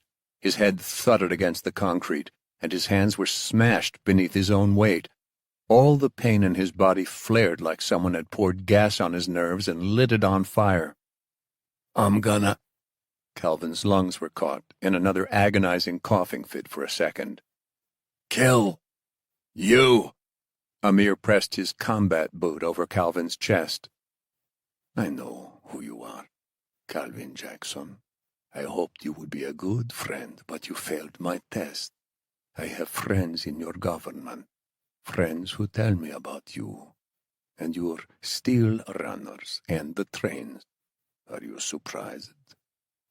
Calvin said nothing, still struggling to recover from the coughing. Another shiver tore through his body, followed by an intense wave of heat. He tried to focus on what Amir had just said. If he knew Calvin's name, why did he want more information? Calvin's only hope was that maybe, just maybe, the guy had lost contact with their mole and the Colorado Rangers. Either that, or Lindsay's attempts at keeping his and Raven's operations a secret from her FAC had worked. This guy had only old intel, not enough to know what was really going on. "You are a former Navy SEAL, no?" Amir asked. Calvin coughed. "You are good at holding your breath, then. This is also good." Amir gestured toward the barrels. "This last time you were unconscious, I dipped a cloth into our stock of the KB-399 biological weapon. All it took was holding it over your face for a couple minutes." "What the fuck is KB-399? "You people call it wildfire," Amir said. "It is an engineered plague, originally created by the old Soviet biopreparat program. You know what this is, don't you?" Of course Calvin knew. The old Soviet-era bioweapons program was notorious.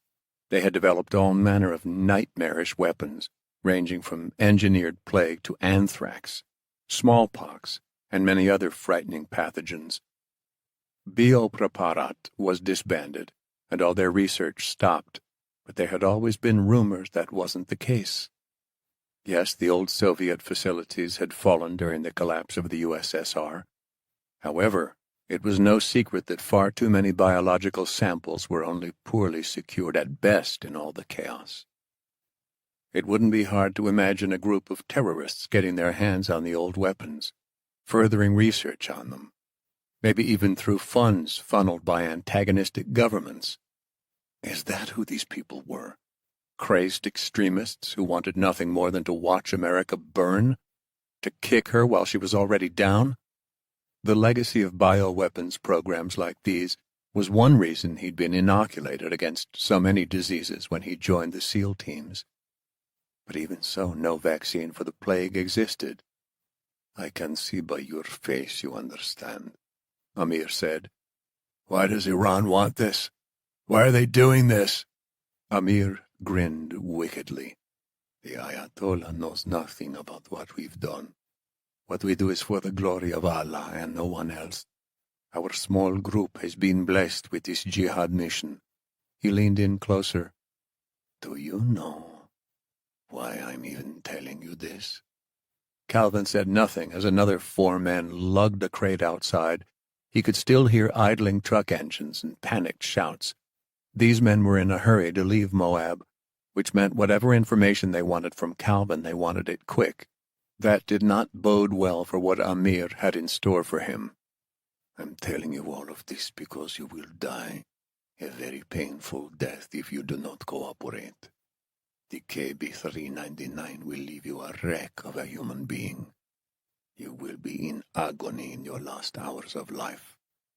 Surely, by now, you've heard of the hundreds infected in these mountains. All we had to do was poison the water supplies of a couple small communities. It has been so easy to get desperate people barely surviving in these wild lands to work for us. They've been willing to turn their weapons against Americans. Imagine, now that we have received this shipment, what will come next. How much of America we can poison. We've only just begun this jihad." Amir poked Calvin's chest with a finger.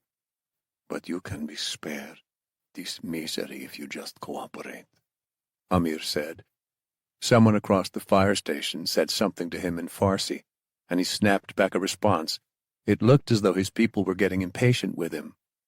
"If you know I'm a SEAL, then you know I will never help you, motherfucker," Calvin said in a raspy voice.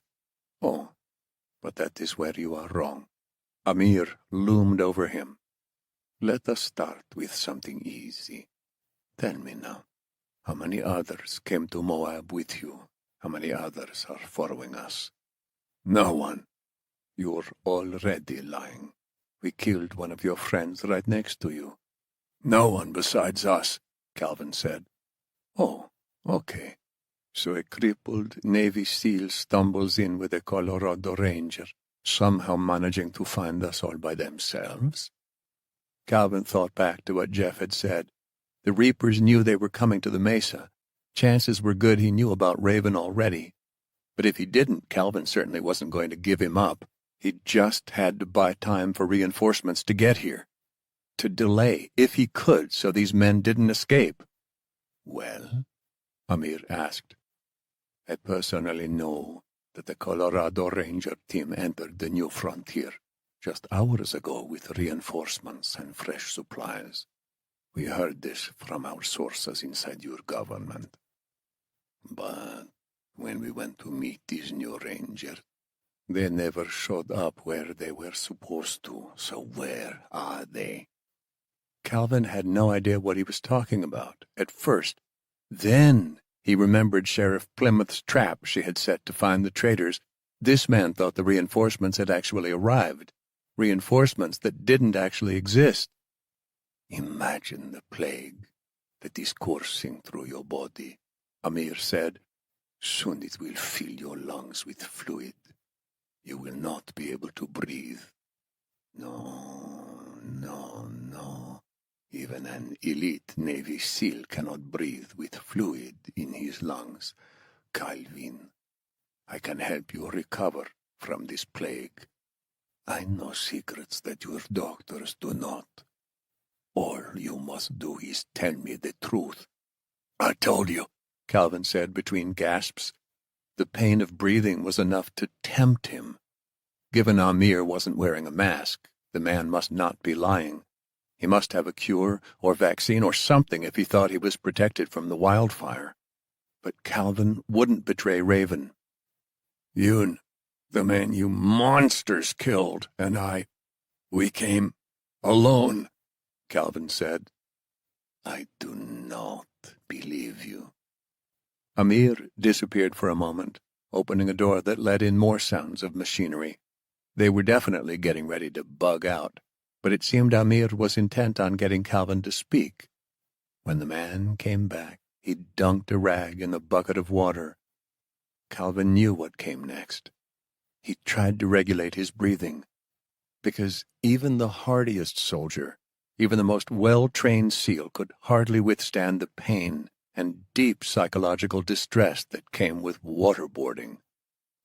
Calvin had been through this before in survival, evasion, resistance, and escape training, and even in a controlled environment, It was one of the most awful experiences of his life.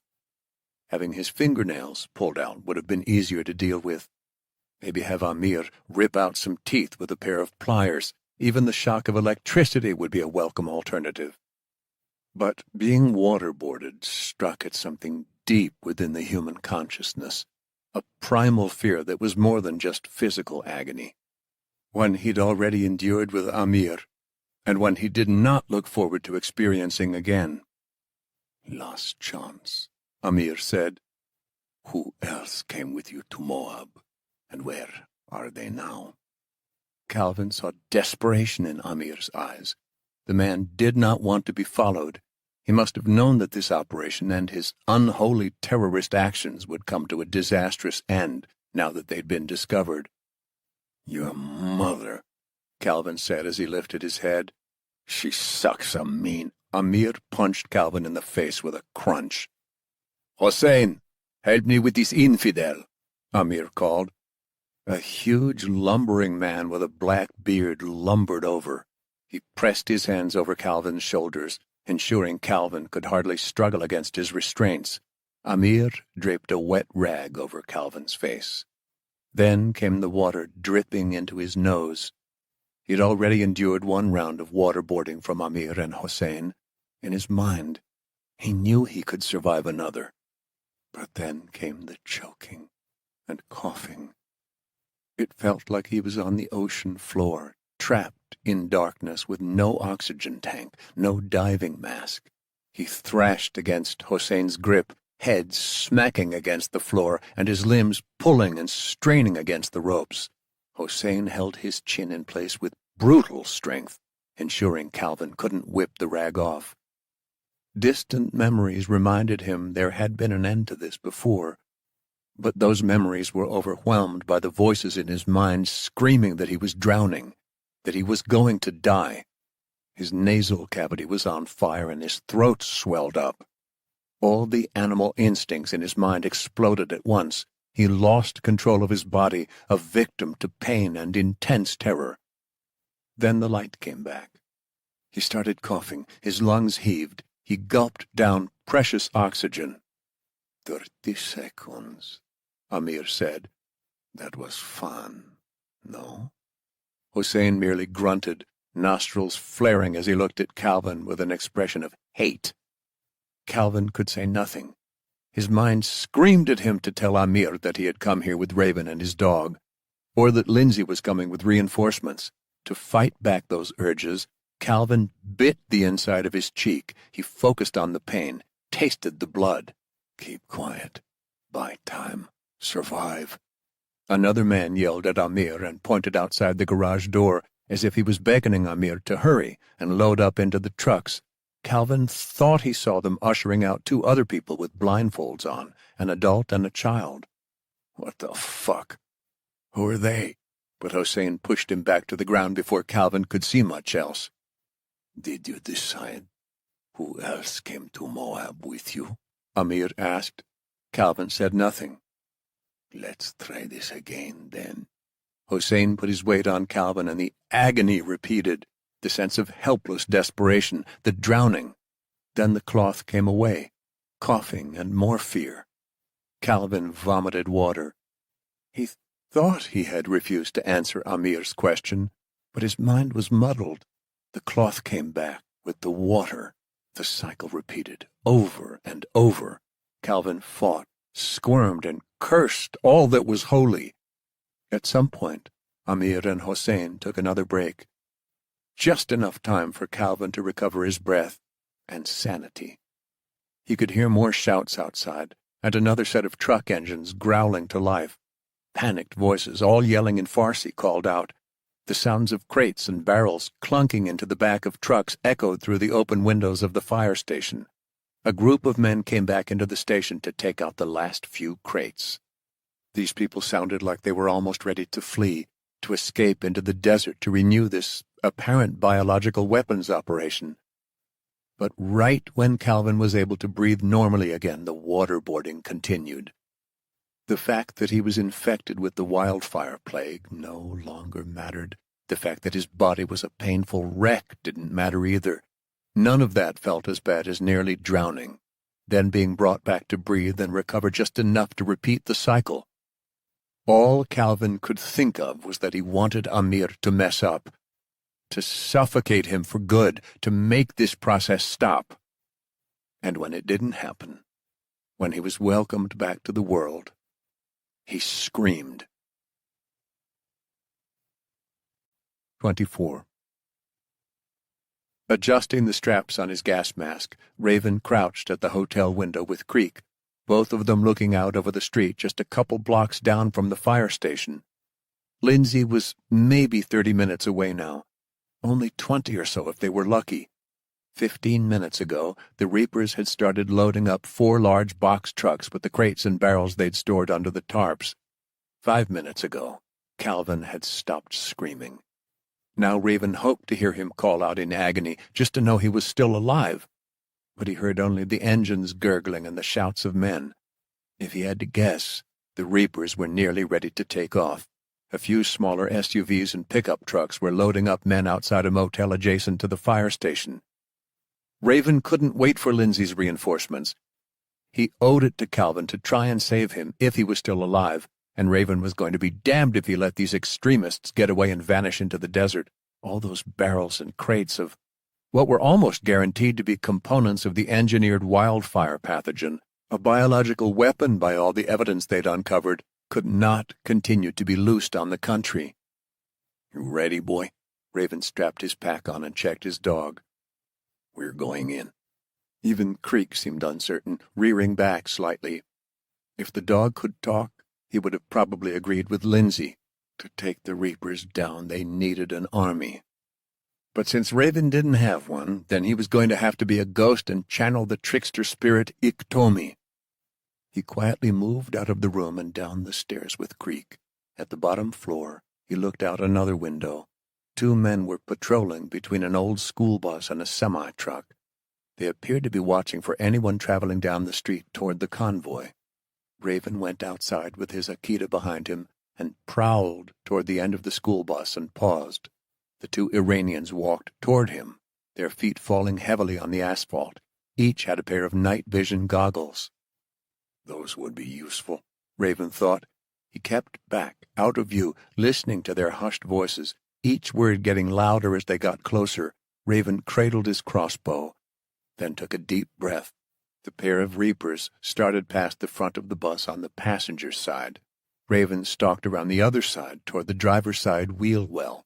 The men continued along the road, their backs to Raven and their rifles roving the darkness. He motioned for Creek to stay, then aimed the crossbow and fired. The bolt tore silently through the air and punched straight through the back of one Iranian's neck. Clutching at the fatal wound, the man crumpled to his side. The second Reaper was staring down at his comrade when Raven let one of his hatchets fly. The heavy blade cracked right into the man's cheek.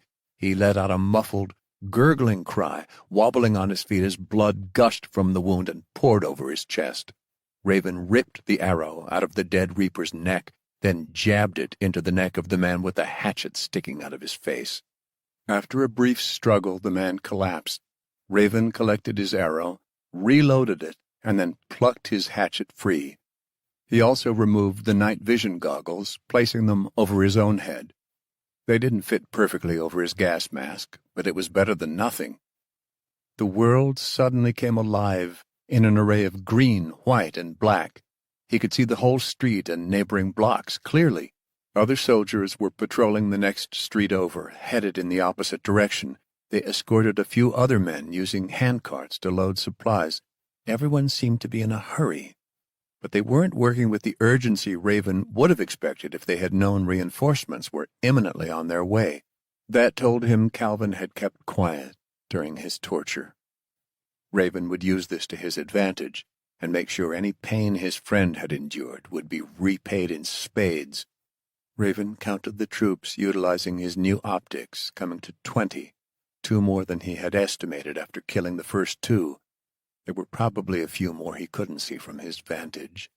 With such a small force, it was taking the Reapers a while to load their supplies into the trucks, No wonder they had conscripted criminal groups from the Badlands to help them pull off other heists. It was the manual labor they needed, plus they were easy scapegoats to hide what the Reapers were actually up to. So far, none of the men had noticed him. He patted down the dead Iranians for more useful supplies. Between them, he found a pair of flash grenades like the one they'd used on Calvin. "I'm coming, brother," he thought. Working quickly, Raven dragged the bodies onto the bus to hide them, then started east toward the fire station, navigating through a clutch of 2-story homes with creek. He paused in one yard, hiding behind some bushes directly across from the fire station. 2 SUVs drove away from the motel and parked in front of the 3 box trucks. An additional SUV and pickup parked just behind the trucks. All 7 vehicles started down the road. His heart thumped in his chest. At first he thought they were leaving, before he realized they were simply moving closer to another parking lot 2 blocks farther west, where they had more supplies to load up. They halted alongside the right side of the road. He and Creek continued between neighboring houses, southward to get closer. They emerged in the front yard of a home across from the aptly named Rustic Moab Motel and hid behind a sedan parked in the driveway. That was where the Reapers had come pouring out when they discovered Yoon and Calvin. 3 SUVs were still in the parking lot. Unlike the abandoned vehicles in the streets, these had fully inflated tires and clean windshields free of dust, all details his night vision goggles allowed him to see clearly now. When he judged it safe, he led Creek along the cover of the vehicles into the motel's parking lot. Just to their west, straight down the street, was where the convoy was finishing their last preparations. He paused a moment as the Reapers shut the doors on 2 of the box trucks. Crates nearly filled the 3rd truck, and it looked as if a couple more loads from the handcarts would do it. Then these terrorists would be off, no doubt. It was time to play dirty like Iktomi would and stop these monsters right here and now, by any means necessary. Raven drew on some of his criminal skills back before he'd pulled his life together. First, he checked the gas tank of an early 1970s Chevrolet Blazer. He could smell the odor of gasoline, so at least it wasn't empty. From his pack, he drew out a long rope of gauze and dipped it into the tank, then left it hanging out. Moving to the front of the vehicle, he used a knife to pry at the seal between the window and the door. He tripped the locking mechanism with a click and pulled the door open gently. Instead of getting in, he moved on to the next idea. None of this would be perfect, but it just might work, if he was lucky. With the Reapers ready to leave, there was no time to set up all the traps he had in mind, but at least he could cause some damage and hopefully stall the convoy. Then he would go find Calvin. He pulled out another tool he always kept in his survival kit: fishing line. After tying the fishing line to the pins of each flashbang, he stretched the lines taut across the parking lot and the street alongside the motel. As soon as he was finished, he ducked back toward the SUV with Creek. He took several deep breaths. His goal wasn't to stop the Reapers or even get into a fight with them. All he wanted to do was distract them, confuse them, slow them down, and if he was lucky, see if there was any possible way he could save Calvin. "Get ready," Raven whispered to Creek. He thought about Lindsay asking him to stay put, to stay out of danger until she got there. She wouldn't be far now. Only minutes away if everything went smoothly, but the enemy had just shut the door on the 3rd box truck. The men were now loading up into the 2 SUVs at the front of the convoy and the pickup and SUV at the rear. Time was up. They were heading out. "Okay, boy, let's do this," Raven said quietly. He ducked into the Blazer and pulled open the plastic over the ignition with his knife. Once again his former criminal past came into practice as he hot-wired the SUV. It took him a few moments before the engine coughed to life. A chime sounded. The fuel gauge was near empty, but it would be plenty for what he had to do. Stepping back onto the asphalt, he used a lighter from his pack to set the fuel-soaked gauze hanging off the tank on fire. Then he went back to the driver's side door, propped a rock on the gas pedal, and put the SUV into drive, aiming it straight toward the convoy. He jumped back from the Blazer as it took off. Raven motioned for Creek. and they ran around the backside of the motel. He looked over his shoulder as the driverless Blazer sideswiped the pickup truck at the back of the convoy, knocking the SUV off its trajectory. A couple of Reapers started firing at the Blazer as it swerved wildly. The vehicle scraped into an abandoned minivan on the left side of the road, sparks flying where metal ground against metal. Bullets pounded the vehicle as it twisted to the right, slamming right into another abandoned car parked in the road at the front of the convoy. Raven could vaguely see the burning gauze from the fuel tank.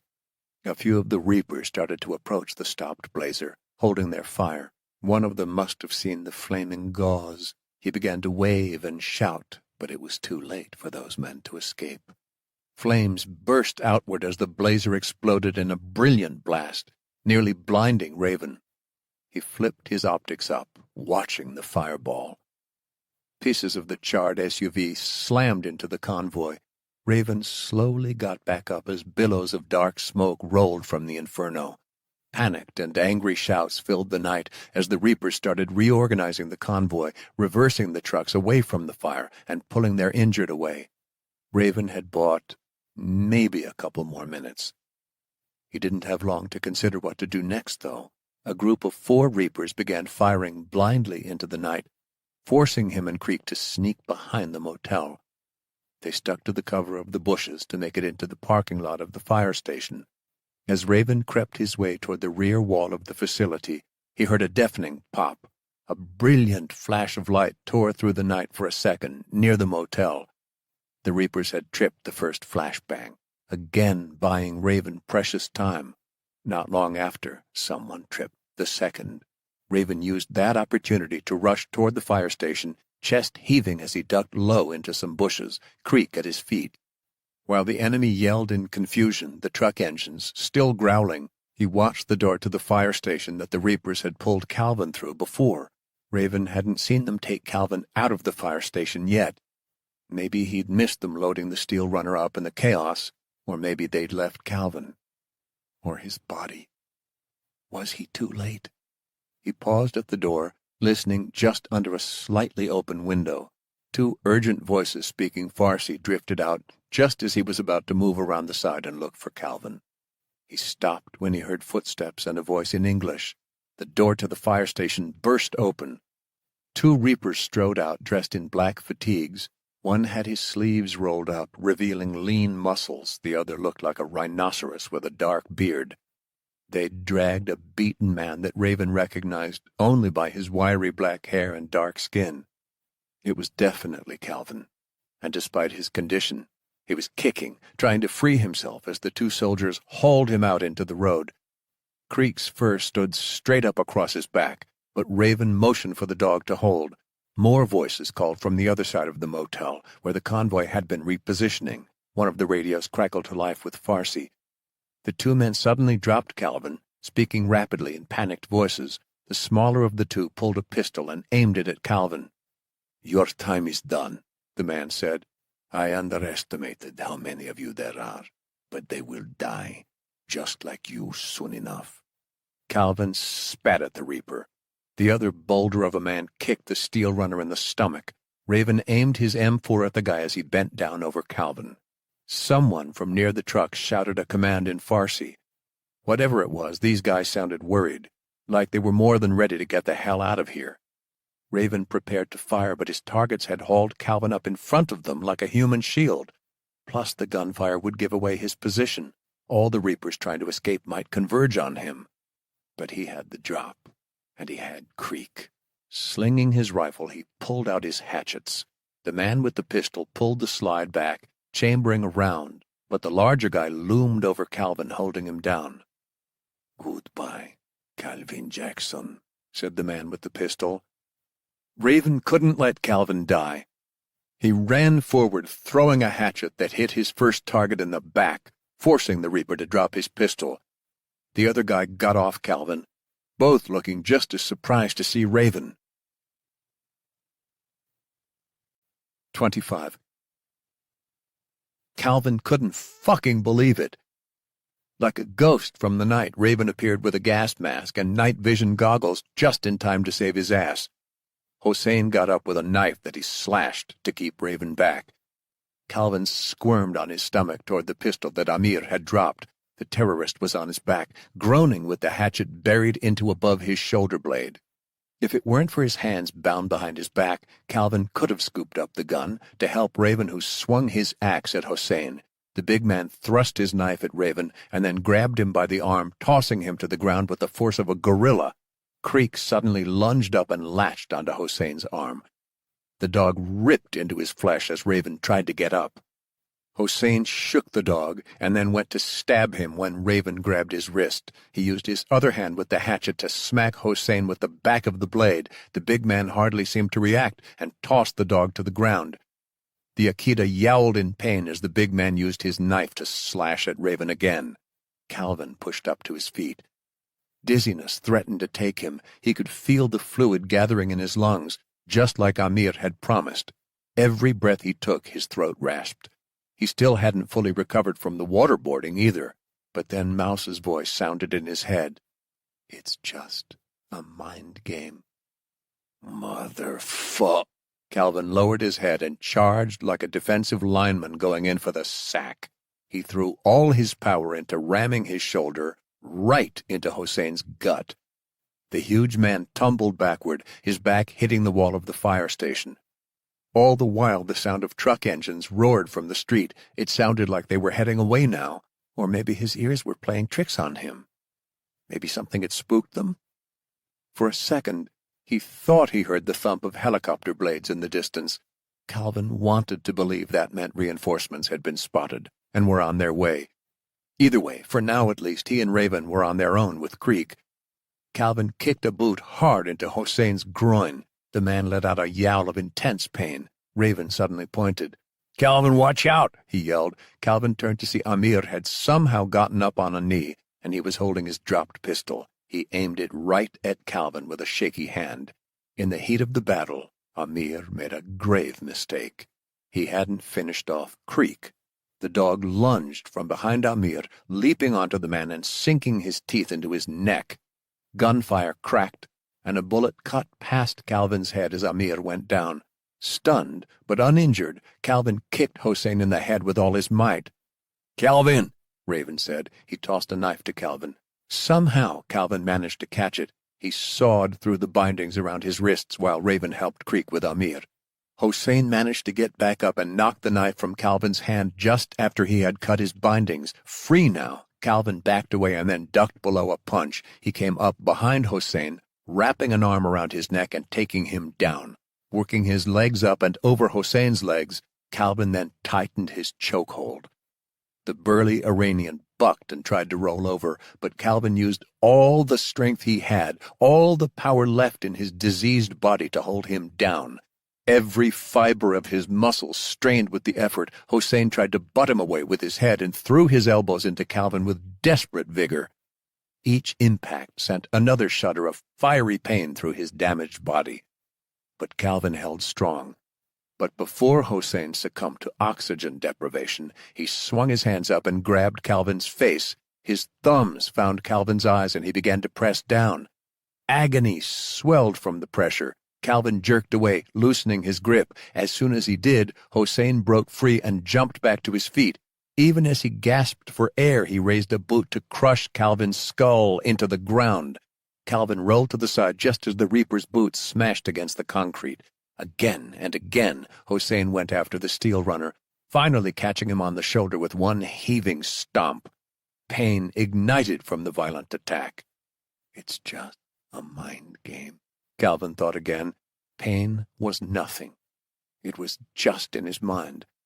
Hossein raised his boot again to crush Calvin's face when a blade suddenly thunked into the side of the huge man's head. He collapsed sideways, landing with enough force to send a tremor through the ground. Raven approached and bent down to his friend. "You okay?" Dazed, Calvin managed to nod, but said nothing. When he did open his mouth, he started coughing. Blood came up with mucus in his saliva. He looked over at Amir and his lifeless eyes. Creek trotted over with a limp, and Raven checked over the dog. "Keep away," Calvin said. Raven turned his gas mask back to Calvin. There was a crack in it that must have happened during the fighting. The sound of helicopters came again, and this time Calvin was sure the noise was real. "I'm infected," Calvin finally managed to choke out, dragging himself away from Raven. "I'm going to die. You have to get out of here." Raven motioned for Creek to get away. Then he reached for his sat phone, pulling it out. It was broken, destroyed in the hand-to-hand combat. Son of a bitch! The helicopters blazed overhead, undoubtedly chasing after the departing convoy. "Those are Lindsay's reinforcements," Raven said. "They'll come back for us. You're going to be okay. They'll find a cure." They'll find a cure. Those words seemed to echo in his brain. Calvin started coughing again. The fight had drained him, and try as he might, he couldn't catch his breath. "Don't move," Raven said. "I'm going to make sure the Reapers are all gone. I'll be right back." Raven got up and ran with Creek. Calvin tried to raise himself up to his knees, but he was growing weaker. It felt like he'd sprinted a whole marathon, and he was still struggling to take in oxygen. It reminded him almost of being waterboarded, the quiet desperation of just trying to take a breath. He collapsed again, coughing. Blackness started to creep into his mind. The headache and fever swirled through his skull, accompanied by sheer exhaustion from the plague tearing through his body. His eyelids were too heavy. The pain swelled in the back of his skull. His senses faded in and out, like his mind was slowly being sucked through a black hole. Raven returned a few minutes later. "We are clear," he said. "Just hold on, brother." Calvin continued to cough, his lungs burning. Heaving out a cough, Calvin turned on his side toward Amir. Seeing his maskless, dead face reminded him of something during his torture. Then the realization hit him, something he'd noted earlier. Maybe there really was hope. "They have a cure, Raven," Calvin said in a raspy voice. "What?" Raven asked. "The Reapers infected me, but they didn't wear masks, didn't protect themselves." Raven looked at Amir and then Hossein. "Oh, shit." Standing, the tracker looked toward the sky. "It's up to Lindsay now," he said. "The fate of the new frontier is in her hands." Lindsay peered out the window of the helicopter. They had just passed Moab. During their brief flyover, all she had seen was a burning SUV blocking one of the streets. But if there were any other signs of life, she didn't see them. No trucks. No convoy like Raven had described, which meant the Reapers had already left with the wildfire. The longer it took to find out where they had gone, the more likely the enemy would disappear into the desert. Palmer looked at her nervously as the other 3 Rangers checked their weapons over. "Raven, do you hear me?" she called on the radio.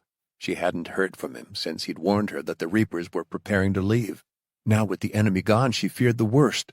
But while she worried for Raven and Calvin, she had a mission to protect the people of Colorado. For that matter, she had to protect the people of the United States. "Do we have eyes on that convoy yet?" Lindsay asked the primary pilot. "Negative," he called back. "Damn it," Lindsay said under her breath. Then she called Blair. "We need to split up, cover more ground." "Copy that," he replied. "Just tell us where to go." After considering the most likely options, Lindsay gave Blair's team directions along with her pilots. She had the Royal Marines follow US 191 north as her team broke off westward down State Route 313. The seconds turned to minutes as they blasted away from Moab. "Look," Palmer said, peering out the window. "Is that them?" Lindsay looked out the window, squinting. She could barely see the glint of moonlight on metal in the distance, right along the 313. "Got 'em," the primary pilot said. "I got 3 big box trucks plus 2 SUVs up front and an SUV and pickup truck behind." "Send those coordinates to Blair," Lindsay said. "Let's tail these bastards until the Marines catch up," Blair called her a moment later. "On our way, Sheriff." "Race ahead and block them off on the west," Lindsay said, knowing the Merlin was faster. "We'll take them from behind. Once we cut them off, we'll go in weapons hot." They started after the convoy, tearing through the night. Lindsay felt like a falcon swooping down on hapless prey. Their enemy had nowhere to go now, no way to outrun them or escape. "We have these assholes finally," Palmer said. Lindsay scanned the landscape below. Moonlight revealed the rocks and shrubs across the rolling desert. The Royal Marines caught up in only a few minutes, racing ahead of the Rangers. The 2 helicopters closed in on the convoy. At the same time, the convoy was accelerating, a last desperate attempt to run away. Sparks of gunfire exploded from the pickup and SUVs escorting the convoy, forcing the bell chopper to back off. But the Merlin continued forward, soaring straight to the front of the convoy. They were better able to withstand the small arms fire. "The Marines are about to cut them off," the primary pilot said. "We'll catch up again and begin our descent." "NVGs and masks on," Lindsay said to her team. She fidgeted with both until they were comfortable and she could see. The bell started to twist as it lowered to the highway, giving Lindsay a perfect vantage across all 7 vehicles and the Merlin. Ahead of the convoy, moonlight reflected off the long barrel of a machine gun mounted on one of the Merlin's side doors. A Royal Marine gripping the viscerally terrifying weapon unleashed hellfire on the lead SUV. Flames spurted from under the hood of the vehicle as it careened off the road and into the ditch. The Merlin lowered to the highway, forcing the convoy to slow as the door gunner opened up on the next SUV in front of the first box truck. Tracer fire raked back and forth, slashing out at the enemy. The SUV skidded to a stop. Return fire slammed into the chopper as it lowered, pinging off the armor. The entire convoy had stopped, but the box truck started to reverse. The bell chopper caught up to the rear of the convoy and started to lower to block their path. For a moment, Lindsay thought this would be easy. Cut off the Reapers and kill those that didn't surrender. But that hope vanished when a sudden flash of light flared from the stopped SUV at the front of the convoy. A finger of smoke lanced away from an RPG launcher held by a Reaper. "Blair!" Lindsay shouted. The Merlin lurched sideways, but they were too close to avoid the rocket. It slammed into the rear section of the chopper with an ear-shattering explosion. The big bird went into a spin, its tail blown into shreds of scrap metal. The belly rammed sideways into the ground, grinding against the asphalt. Fire and smoke plumed from where the rocket had struck. Gunfire burst from the enemy vehicles as disoriented Royal Marines climbed out of the wreckage. Lindsay watched in horror as all hell broke loose. They had lost control of the situation in a single horrifying moment. She snapped out of the shock. "We have to help them," she shouted. "Take us down." Gunfire streaked in their direction, the pilots banking away from it. Several rounds punched into the hull.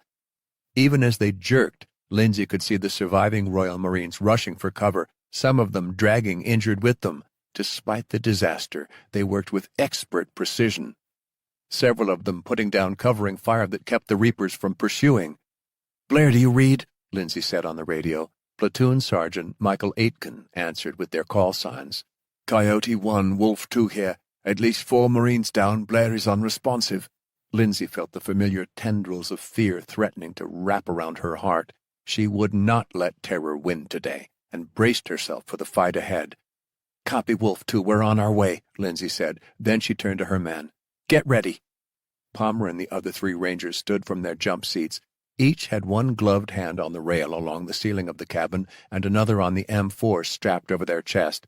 "We've got to move fast," Lindsay said to her men. Then she turned to the pilots. "Put us down and immediately get the hell out of RPG range." The SUV and pickup truck at the end of the convoy had both stopped, guarding the box trucks.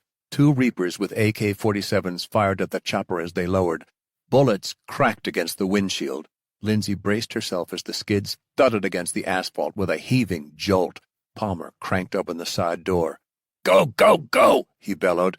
"On me!" Lindsay yelled. She hopped out as Palmer provided covering fire, beating the Reapers back. She ran with the Rangers and slid into the ditch on the right side of the road for cover. Palmer leapt out after them, and the chopper took back off in a hurry. Lindsay and the Rangers moved into position, crawling up to the side of the trench. Palmer was the first to open fire, and the other Rangers joined in. Their rounds pinged against the SUV and the pickup, shattering the windows and deflating tires. Bullets tore into the sides of the vehicles. A Reaper opened one of the rear doors of the SUV. He aimed an RPG launcher at the escaping bell chopper. "No, you don't," Lindsay whispered under her breath. She lined up the man in her sights and let loose a 3-round burst. The terrorist fell back, firing the RPG at the same time. It tore off into the sky, smoke trailing after it. Thanks to her quick actions, it just missed the bird. But there was no telling if more men would try launching rockets at the only surviving chopper they had. They needed to work quickly. Return fire hammered their position, kicking up geysers of sand. "Wolf 2, status?" Lindsay asked, straining to listen over the comm. "5 of ours now KIA," Aitken called back, nearly breathless. "At least 4 Marines injured, Wolf 1 included. We're pressing the advance." The Reapers around the SUV and the pickup were firmly entrenched behind the open doors of the vehicle. Lindsay aimed for one of the men's feet and fired into his boot. The man fell with a yowl, but his comrade yanked the injured man up into better cover behind the SUV. As the firefight raged on at the front of the convoy, Lindsay motioned for Palmer to follow her in the ditch. They kept low as her other Rangers provided suppressing fire. Once she was in parallel with the pickup and the SUV, she peered over the edge. 2 of the Reapers were sprawled across the road. 2 more were still sheltering behind the open doors of the SUV, one of them with the injured foot. Lindsay thought briefly of taking these men prisoner to question them, but she wasn't willing to risk more of her Rangers or the Royal Marines. Plus, these terrorists had murdered many of the Steel Runners and countless others. They had no interest in surrendering, even now, when the tide had obviously turned against them. So she pressed her rifle tight against her shoulder and nodded at Palmer.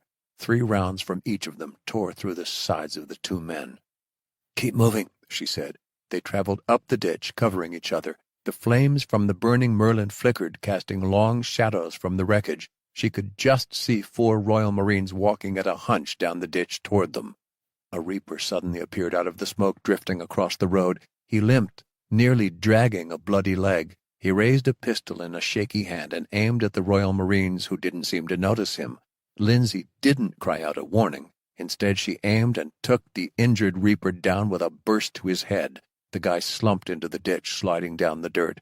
Lindsay swept the road for more contacts, but didn't see any. Only a couple more sporadic gunshots went off toward the front of the convoy. Aitken's voice came over her comms. "Coyote 1, Wolf 2, clear here." "Clear back here as well, Wolf 2, Lindsay replied. The Ranger's chopper was circling at a farther, safer distance. "Condor 1 got eyes on hostiles?" she asked. "Condor 1 here, we don't have any contacts," the primary pilot of the Ranger's bird replied. "Aitken, stabilize your wounded," Lindsay ordered. "Any spare men you got, start searching the convoy, but watch out for potential wildfire exposure and keep an eye out for Raven Spears and Calvin Jackson. They could be prisoners." "Copy that," Aitken replied. Lindsay held hope she would find the men alive, but knew the chances were unlikely considering how the Reapers seemed to operate, killing anyone and everyone that got in their way. While Aitken sent 7 uninjured Royal Marines to take care of their casualties, he led the other 8 in clearing the destroyed SUVs at the front of the convoy. Lindsay and her Rangers converged on the pickup truck at the rear. They approached slowly, covering each other, until Palmer reached the pickup. He tore open the front passenger door as Lindsay aimed her rifle into the cab. Nothing remained inside the cab except for spent brass shells and a single dead Reaper slumped in the driver's seat, with a rifle next to him. The truck bed had only a few containers of ammunition, alongside 2 Siegler pharmaceutical crates. When they reached the next bullet-scarred vehicle, an SUV, the story was the same. A couple more Siegler crates stuffed in the back. Ammunition, weapons, food and water supplies. Even some packages that had the Silver Star of the Colorado Rangers logo. "This is stuff from the Eagle Restoration Site," Palmer said. "All from those groups they've been making work for them," Lindsay said. "To the box truck. Hurry!" She and her men cleared the cabin of the first box truck they encountered. Then they moved to the rear. As soon as they opened it, they revealed barrels and crates, all marked with the Siegler Pharmaceuticals logo. "Palmer, put in a call to Dr. Wheeler," Lindsay said. "We're going to need his closest USAMRIID teams here. I don't want anyone to touch this stuff until his people arrive." "On it," Palmer said. Lindsay rounded the box truck to get a view of the other 2 remaining trucks. 6 of the Royal Marines had surrounded the first truck. From what Lindsay could see, all they'd found was more crates and barrels. There was no sign of Raven or Calvin. As 6 Marines lined up along the rear of the last box truck next, her hopes were reaching new lows. "Clear it," Aitken said, tearing open the rear door. It retracted up toward the box truck's ceiling to reveal more crates and barrels. But that wasn't all. "We've got people," Aitken called out. Non-combatants! Lindsay rushed to join the Marines. She stood next to Aitken, expecting to see Raven and Calvin back there, tied up. Of course, the two people she did see were indeed tied up, hands bound by ropes. Their eyes were wide with fear as the Royal Marines shone their tack lights at the people's faces. But neither were the hardened warriors she expected to see. She recognized them almost immediately. "Oh, my God," she whispered.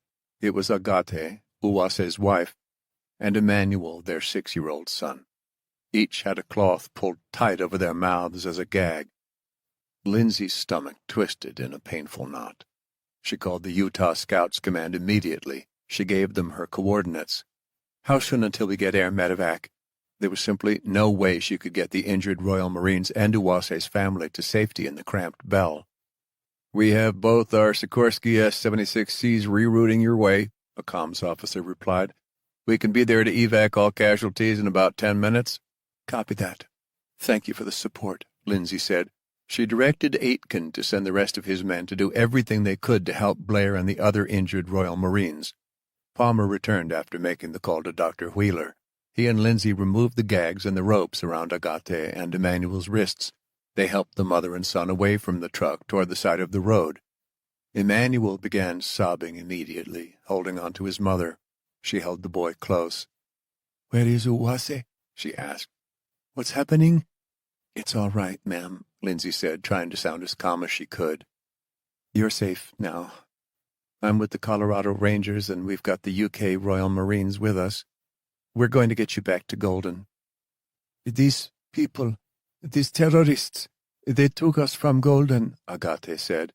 "We are not safe there." "You will be now," Lindsay said. "You have my word." All the puzzle pieces were clicking into place. Now she understood why Uwase had been feeding the Reapers intel.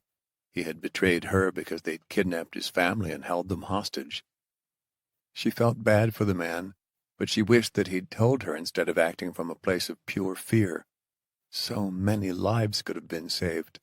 She might have been able to help him. "We're not going to let anyone hurt you again," Lindsay said. "Thank you," Agate said. "I'm sorry, but I need to ask you something, and I need answers quickly. Did you see any other prisoners?" "What?" Agate asked. "Prisoners? Any other hostages like yourselves in Moab?" Agate shook her head, tears glistening. She hugged Emmanuel closer to her chest. "No, they kept us back in the fire station in the old bunk room," Agate said. "They never let us out unless we were blindfolded. Tonight we heard screams, but that's it." "Okay, thank you." Lindsay was doing everything she could to remain calm. She wanted to be a centering force for this poor woman and her crying child. "You're doing well.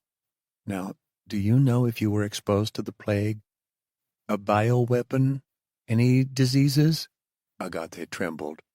"They told us if we didn't cooperate, they'd make us sick." "Do you feel sick at all?" Lindsay asked.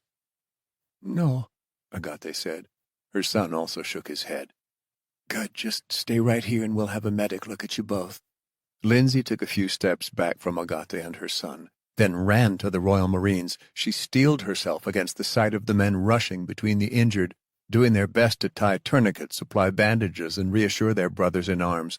She spotted Aitken kneeling next to Blair. The lieutenant was on his back, but his eyes were closed. "How is he?" she asked, trying to see if there was anything she could do to help. "Alive for now, but he needs medical attention fast," Aitken said. "Medevac is only a few minutes out now," Lindsay said. She squeezed Blair's hand, wondering if he was even aware enough to receive any comfort from her grip. "Aitken, please make sure you watch over Agate and Emmanuel until Utah Scouts Command reinforcements and medical evacuation teams arrive. Then make sure everyone gets home safely. Okay?" "Will do, Sheriff," Aitken said. "What are you going to do?" "As soon as the medevac takes your people away, I'm headed out again. We're still missing 2 men, Sergeant. This mission isn't over until I find them." 26. Raven peered out the window of the fire station. He listened to every sound since the choppers had gone by. Would the Reapers return to kill him when they realized that Hossein and Amir had failed? Or had they simply fled, racing as far and fast as they could? Without a working sat phone, he had no idea if Lindsay had caught up to the enemy, nor did he know if help would find them. Even if someone did come for them, would it be in time? Creek whined. He was still favoring his right front paw when he walked, but Raven didn't see anything broken or fractured when he checked the Akita. Mostly the dog just seemed like he'd gotten bruised from the fight. But Raven did worry Creek had contracted the plague from Calvin. He kept thinking of that wolf in LaSalle. So far, Creek didn't show any signs of sickness.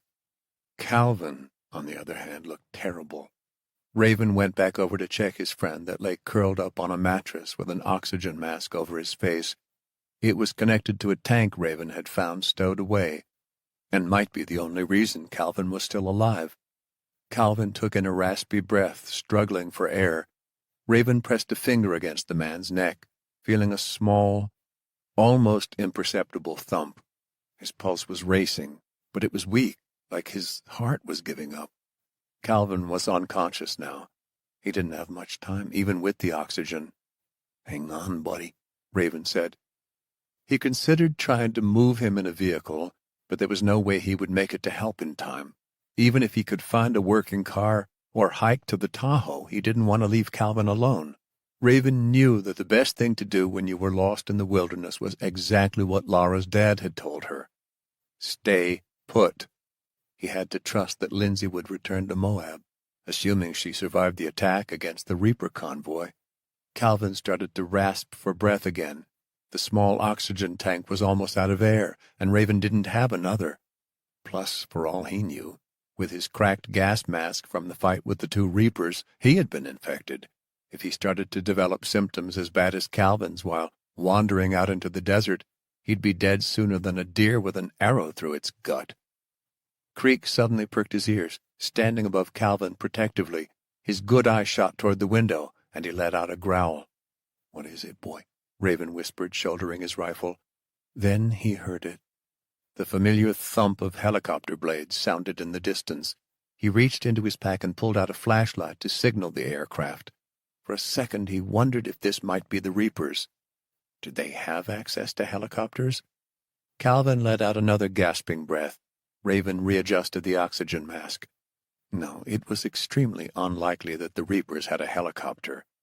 Not out here, not when they'd been using ground vehicles as far as he'd seen. He had to risk it for Calvin. Creek followed him as he ran out the front of the fire station and stood in the middle of the street. He flicked the light on and off, signaling SOS in Morse code. To his surprise, the helicopter blinked its lights back in response. His heart started beating so fast he thought it would explode through his chest. Maybe they were about to be saved after all. It took only seconds for the chopper to lower toward him. He ducked under the rotor wash. A man leapt out of the chopper wearing a gas mask. It took him a second to recognize Palmer. Then Lindsay hopped out, her red hair draping behind her mask. "Lindsay!" Raven called. Lindsay ran toward him. 3 more Rangers came out of the helicopter after her, and Palmer, all wearing gas masks. She gestured for them to spread out into combat intervals.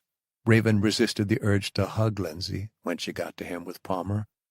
"Where's Calvin?" Lindsay asked. "He's inside," Raven said, holding up a hand before she could get too close. "But he's not in a good place, Lindsay. The wildfire. I think he got hit with a huge dose. He needs oxygen." "Shit. We've got to get him back to Golden." "Lindsay, I need you to know I was probably exposed. My mask is busted. I know you guys have masks, but we'll be cautious. Take me to him." Raven led her and Palmer through the open garage door of the fire station. Calvin lay on his back, still unconscious. "There's something Calvin said before he passed out," Raven said. "He was trying to warn me about the wildfire." "What?" Lindsay asked. "He told me the Reapers knew he was infected. Hell, they were the ones that infected him, but they weren't wearing any masks or anything," Raven said. "Nothing to protect themselves from the plague." "Which means they have a cure. A vaccine, maybe," Lindsay said. "Yeah, there's got to be something the Iranians were using so they didn't catch wildfire. All the communities like the Brigadiers and the Rattlesnakes that were threatened, the ones they got to do their bidding, The Reapers promised they would share a cure if they succeeded. Lindsay looked at Raven with disbelief in her eyes. You think it's true? Raven paused, looking over at Calvin's still form. Maybe they weren't lying after all. Maybe there's something on their convoy. Lindsay called Aitken right away, telling him what Raven had said. Blair told me you Marines are trained to deal with biohazards, so you've got to search the convoy immediately. The Usamrid teams will be here within an hour or two. We've got to get a head start on this. Find out if there's anything in there that looks like a treatment or vaccine. She turned back to Raven. If there's a cure, if there's a treatment the Reapers had that we don't know about, we'll find it, Lindsay said. Wheeler's teams will help us find it. Hopefully soon, Raven said. He thought he could feel fluid filling his lungs already, the urge to cough, his body heating up. Maybe it was the flagging adrenaline. Maybe it was all in his head. The thump of helicopter blades still churned outside the fire station where the bell was idling. We got to take Calvin back now and get him on oxygen, Lindsay said. Maybe the people back home can stabilize him enough until we find that cure. This mission isn't over until we get you two home safely. That was the deal. The helicopter engines grew louder outside. Condor 1, we've got a casualty that needs immediate evac. Confirmed wildfire exposure, Lindsay said over the radio. Raven had never seen Lindsay so fierce, even when she'd been on the battlefield. You got it, Raven said, rushing back to Calvin. Lindsay gestured for Palmer to help. The three of them picked up their ailing friend as gently as they could. Raven never realized just how solid the steel runner was built until that moment. Together they lugged the former SEAL outside. Raven was absolutely beat, exhaustion tugging at his limbs, but he had made a promise to get Calvin out alive. And that was exactly what he was going to do. They pushed out into the desert air. The Rangers Lindsay had left outside the fire station twisted, watching the streets as the group carried Calvin toward the bird. Its rotor wash kicked up waves of grit, forcing Raven to bow his head. Creek followed along, padding over the concrete until they made it into the main cabin.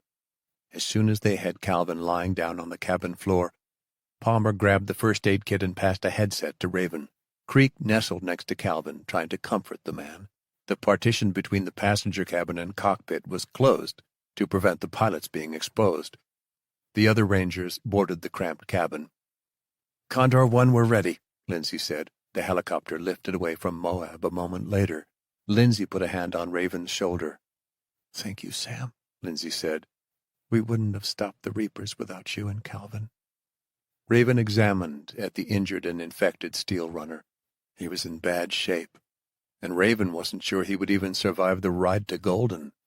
Hell, Raven wasn't sure he and Creek would either. Maybe he was being paranoid, but he could feel something changing in his body. He could only hope it was just his mind and not wildfire beginning to blaze through him. As the chopper left Moab long behind them, the first rays of the early morning sun crept over the horizon. Raven welcomed the warmth, staring for a moment before turning back to Calvin. All Raven could do was pray to the Animal Council and ask for their forgiveness for any pain that he and any other humans had inflicted on them. He thought back to those poor suffering wolves in La Salle, and again asked for mercy, knowing that this engineered disease had infected not only his kind, but theirs. Please show Calvin mercy, Raven whispered over his friend's body. He knew it might seem far-fetched, but he hoped the Animal Council, if they were out there, heard him. If his prayers failed, then maybe the plants, or Usamrid now, would provide the cure to the wildfire. There was nothing else he could do. 27. One day after the attack on the Reaper convoy, Lindsay was out of quarantine. She was now at the jail in Fort Golden with Palmer at her side. She was finally free to visit someone who was most definitely not free. A guard stood in front of the cell. At Lindsay's nod, he opened the door for her, and Palmer waited outside. Uwase was sitting on a cot, his head in his hands and his elbows resting on his knees. Her people had already interviewed him, but she wanted her own shot to see if there was anything they missed. He didn't even glance up at Lindsay when she sat on the cot beside him. Palmer remained outside at her order. "Owase, I wanted to let you know that your wife and son are still healthy," she said. "They haven't shown any sign of wildfire infections, and the doctors are giving them a clean bill of health." "Praise God," Owase said. He finally looked up at her. "What's going to happen to me now?" he asked. Lindsay took a moment before she answered. For the past 2 years, she had spent too much time being judge, jury, and executioner. This time, deciding Owase's fate wasn't her job. "What happens next isn't in my control," she said. "That's for a tribunal to decide." His bottom lip trembled. "Whatever happens to me, just know Agate and Emmanuel have nothing to do with the Reapers or my actions. They're innocent." "I know," Lindsay said. "They'll be looked after." "I know you won't believe me, but I was on your side, Sheriff. I never would have betrayed you if they hadn't gotten my family. I'm so sorry." He put his face in his hands again. "You should have come to me," Lindsay said. "I know they threatened your family, but how many other families do you think were threatened because of the spread of wildfire?" Owase looked up at her, a tear falling from an eye.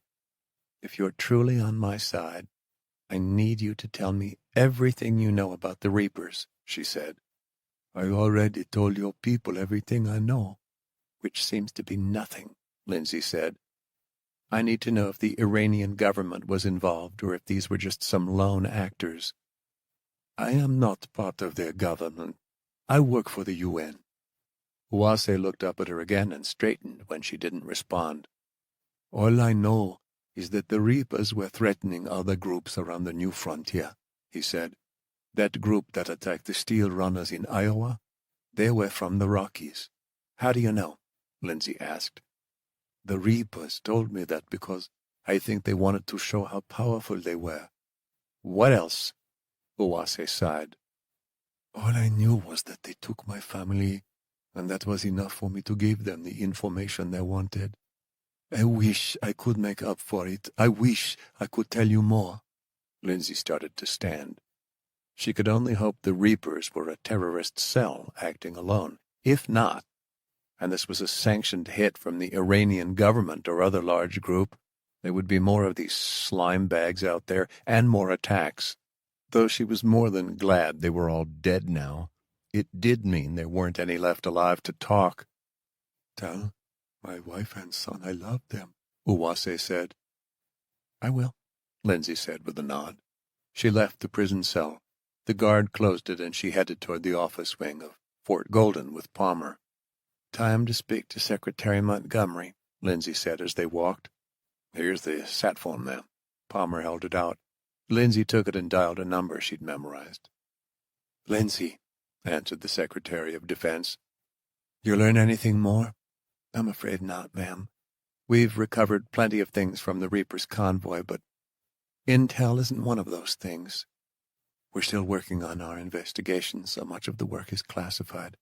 Rest assured the President is keenly interested in resolving this matter as quietly as possible." "Right, because it's an election year." "Yes," Charlize said. "President Diego does want you to know he is proud of your successes and said he'd personally visit soon to thank you and your people." Lindsay held back a snort. She knew she wouldn't be seeing him any time soon. "As for the Reapers, by all accounts I think you've wiped out the whole group," Charlize said. "We believe these men came over on a recent humanitarian airlift from Europe. The passenger manifest had 27 men that fit the description of your Reapers. Men who were supposedly part of that shell company they created, Ziegler." "And Iran's involvement?" "It's not exactly clear where the funding for the Reapers operation came from. We couldn't get Iran to admit to anything, and I believe they're trying to avoid an international incident. They assured us that they aren't trying to take advantage of the situation here." "Of course they said that. But even if we don't believe them, I guess there are plenty of other groups that would like to take a stab at us right now. That's why we're turning our eyes toward all the rogue states and organizations that funneled money into ISIS, Al-Qaeda, and other terrorist groups over the years." "What about Ziegler?" We're still tracing the ownership, but again I suspect we'll find common terrorist backers for the shell companies. Rest assured we will do everything we can to bring the responsible parties to justice on the international stage. In the meantime, you focus on keeping Colorado safe. I plan on that, which leads me to another question. Did you speak to President Tso of the Navajo Nation? Just this morning. He hasn't heard anything from Eddie Nez or the Rattlesnakes. It's unclear if Eddie is still alive, and if he is, what the group plans to do next. You'll have to keep an eye out for trouble. I always am, thanks, and again. Great work, Lindsay. I'm so glad to have you on our side. Couldn't have done it without your help. Lindsay ended the call and handed the sat phone back to Palmer. The Secretary of Defense wasn't the only ally she had to thank for the successful operation. She directed them toward another hall past a guard station. One of the guards hit a button at a desk, and the doors opened to a corridor that led to the rest of Fort Golden. They headed outside into the hot sun. Palmer put on his aviator glasses before they got into Lindsay's white Ford Bronco. "So how long until the next bomb goes off, so to speak?" Palmer asked. "Well, we still have wildfire to worry about." Lindsay started the engine. "And I'm afraid the whole Badlands is still a powder keg waiting to explode. All it's going to take is a single match." She drove out of the lot to the Red Rocks Medical Center for a meeting with Dr. Wheeler. There was a bustle of activity inside. Medical personnel in personal protective equipment rushed new patients into the hospital. A gaggle of civilians congregated outside the front doors. They clamored around a trio of nurses with clipboards trying to triage the patients. Each of those civilians was lining up for help, coughing or looking scared. "Damn," Palmer said. "Place is chaos." "Yep," Lindsay replied. "Like you said, it's a powder keg." They bypassed the panicked crowds of people out front by showing their badges to a pair of guards at the center's entrance. Once they had donned face masks and made it to the laboratory wing, Lindsay spotted Dr. Wheeler and his puff of gray, wispy hair at the end of the hall. When he saw her, he waved her over. Dark bags hung under his eyes, apparent even behind his thick-framed glasses. "Sheriff, come with me," he said. "It might be better if your deputy waits outside." Lindsay nodded, and Palmer stood outside while she followed Wheeler into a room with banks of computers and a window that looked into a laboratory. Past the window, researchers in white bunny suits and safety goggles worked at microscopes and other equipment. She and Wheeler weren't alone.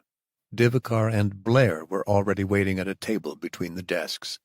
The Royal Marine wore a sling to hold his left arm in place, and his face was covered in bandages.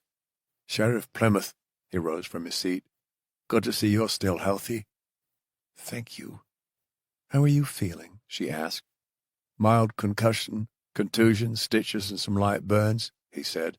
"I might not be out in the field for a couple of weeks, but I can still serve in the FAC. Divakar offered a sympathetic smile. "He's honestly lucky it's not worse." "We're lucky, too." Lindsay paused. "I can't tell you how thankful I am for everything you and your men have done."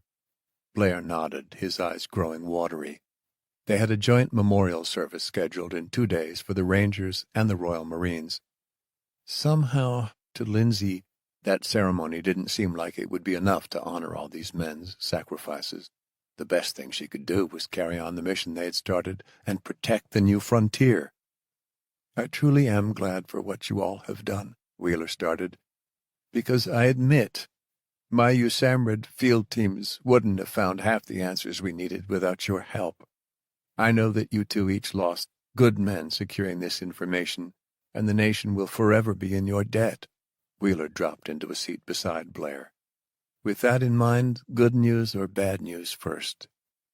"Good," Lindsay said. Wheeler motioned to Divakar, and she began to speak. "The supplies you recovered in Moab contained medicine and dosage instructions that were successful in treating our first batch of patients." Lindsay felt a massive burden fall away from her shoulders. "That's fantastic news. What about the bad news?" Divakar's expression dropped. "The cure is not a normal antibiotic. At least not one we normally use." Wheeler tapped his fingers across the table as if he was nervous. "To put it simply, it's a toxin produced by bacteria to kill off other bacteria. This specific bacteriocin is derived from Y. enterocolytica. Unfortunately, we don't have a supply on hand, and we don't have a stock of Y. enterocolytica with which we can produce the bacteriocin. That's a big problem, Lindsay said. A big problem indeed, Wheeler agreed. Wildfire was engineered from a specific strain of Y. pestis, which is already extraordinarily resistant to antimicrobial agents. We searched our databases at USAMRIID. This particular bacterium is related to a weapon first engineered in the USSR's old bioweapons program, Biopreparat. It appears some extremists from Iran got hold of this research and kept it alive, fine-tuning it over the years. Evidently, someone engineered the bacteria to increase its antibiotic resistance, and the only thing we've got on hand that works against it is that bacteriocin. How much of the bacteriocin did we recover? Lindsay asked. Enough to treat 40 more patients, Divakar replied. But now we're looking at well over 100 sick people. 200, in fact, yes. Divakar had a pained look on her face. The numbers have increased since my last report. A tightening knot twisted Lindsay's insides. So what do we do? Blair chimed in again. Our government has secured a stock of medical supplies in our Defense Chemical, Biological, Radiological, and Nuclear Center that contain the bacteriocin. Chiang Kai also appears to have access to some Chinese stock as well. I've already begun arranging shipments. How soon will they get here? Lindsay asked. The first emergency air shipments will arrive tomorrow, Blair said. However, from what Dr. Wheeler described, treating the patients in your clinics might not be enough. Lindsay shot Wheeler a look. What's that mean? It means that we know the reservoir of wildfire thanks to your people, Wheeler said. There may be stocks of it still left unsecured in the new frontier. That Angel Line train wasn't the only train that contained wildfire, of course.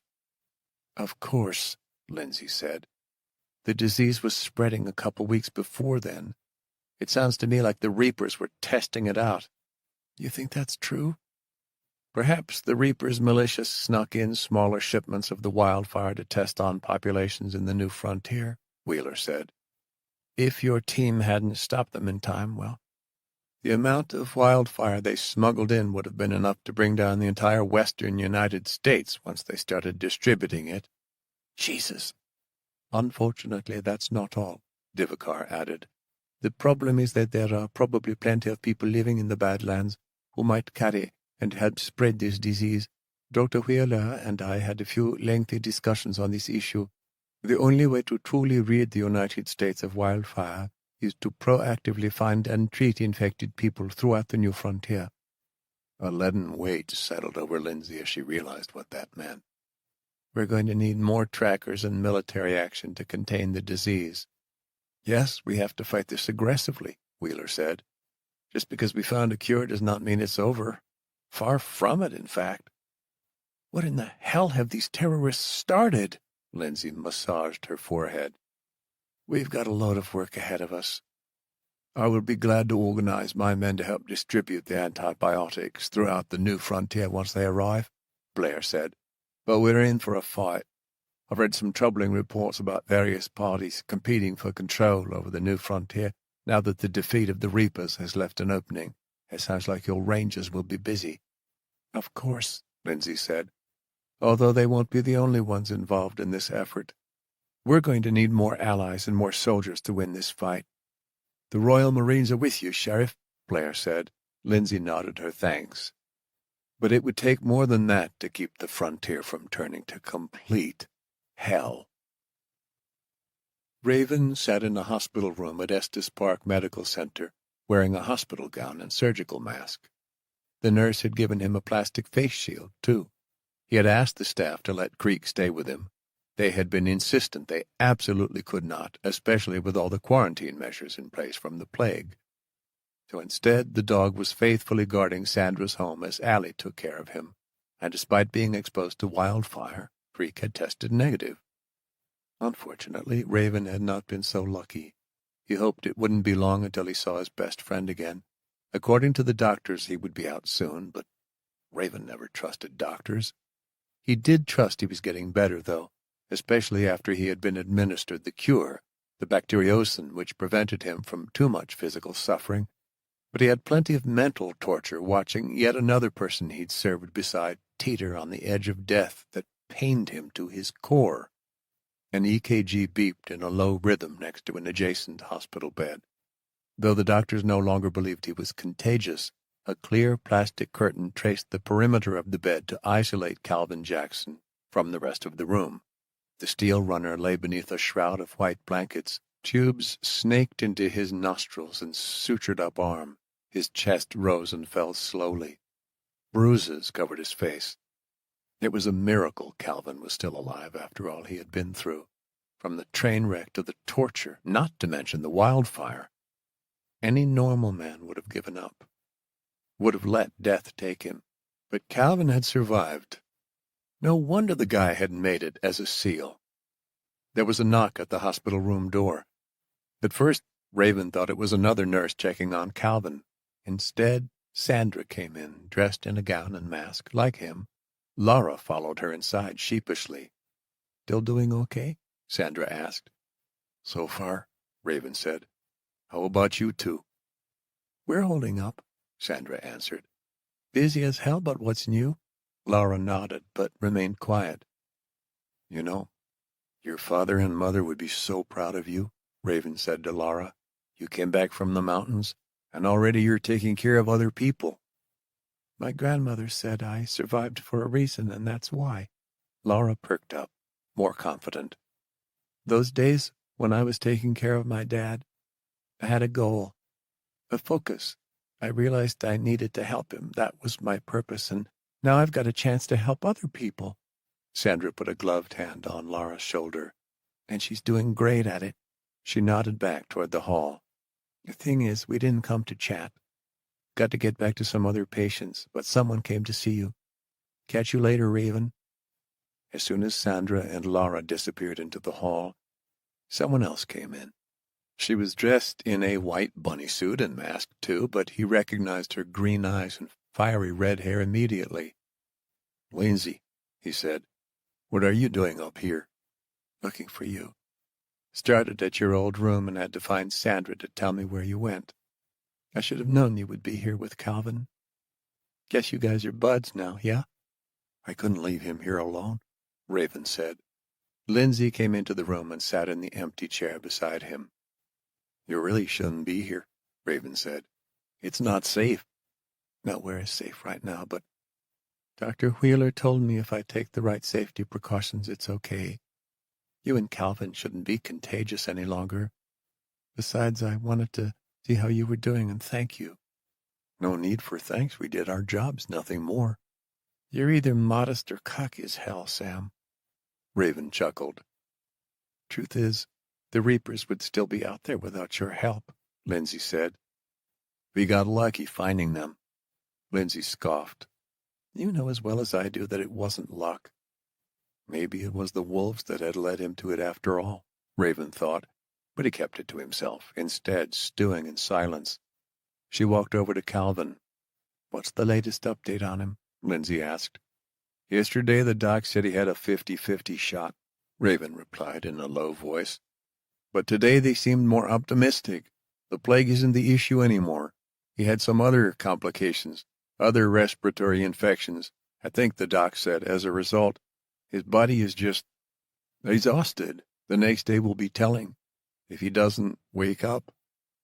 Raven couldn't finish the thought. "I'm sorry, Raven," Lindsay said. "You did everything you could to save him. It's up to medicine now." Raven shook his head. "We've lost so many people, Lindsay. So many. Every time I work with someone, it's a death sentence for them." Lindsay reached out to him with a gloved hand and laid it over his. "We're making progress. I wish I could take the pain away. I really do. After we lost Colton, I didn't think I could do this whole sheriff thing without him. Whenever I'm not sure what the right decision is, I want to pick up a phone and call him." "Yeah, I hear that," Raven said. "I miss Colton, too." He looked over at Calvin.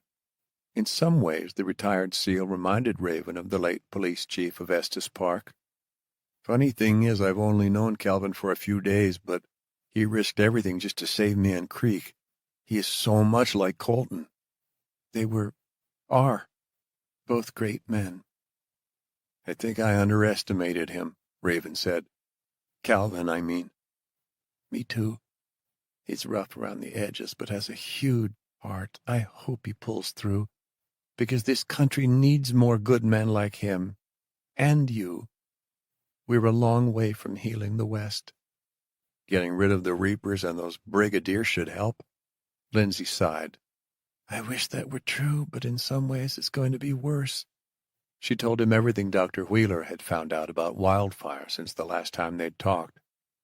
Sounds like I'm not getting a vacation, Raven said.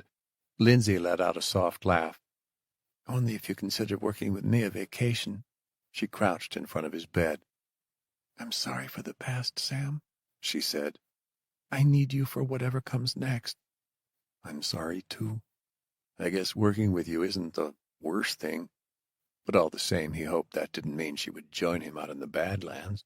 Not after all he had seen, from the train wreck to Moab. He could picture his sister's face if she found out he would be going back out there. Death seemed to follow Raven wherever he went, and he was doing everything he could to keep it from taking the last of the people he loved. Sandra, Allie, Creek, Lindsay. He couldn't stand to lose any of them. Raven wanted to tell Lindsay how he felt. More than just about the death, too, he had suppressed his feelings for her. But, like so many times, this wasn't the right moment. Before he could say anything, Lindsay gasped. He's opening his eyes, she said. She ducked out into the hall, calling for a nurse. Raven stood and stepped up to the plastic curtain around Calvin's bed. The SEAL's eyes fluttered open slowly. At first his gaze seemed unfocused, his pupils directed at the ceiling. Then they slowly found Raven. Calvin, man, you're awake, Raven stuttered, still in shock. The SEAL seemed to study him for a few seconds. Calvin's lips moved, and it seemed like he was trying to say something. What is it? Raven asked. I'm starving, Calvin managed to say. Raven almost laughed. Lindsay's called a nurse, he said. They'll bring you some food. Only you can bring me food, Calvin grimaced. What? Raven asked. Now he wondered if Calvin was hallucinating or delusional. His dry lips cracked into a wicked, shaky grin. Got any crayons you can spare, Marine? You bastard, Raven said. How's Creek? He's all right, recovering at home. And the cure? Did you find it? Thanks to you, yeah, Raven said. Lindsay's team recovered something that helps against the wildfire. Look, man, I'm sorry about what happened to all the steel runners. As soon as you're better, Lindsay can get you back to San Diego. Good. Calvin licked his cracked lips. So I'm not going to die. No, man, you're getting the hell out of here. I'm going to see Mouse's kids. Tell them what their dad did for this country. Give them my condolences, Raven said. I will.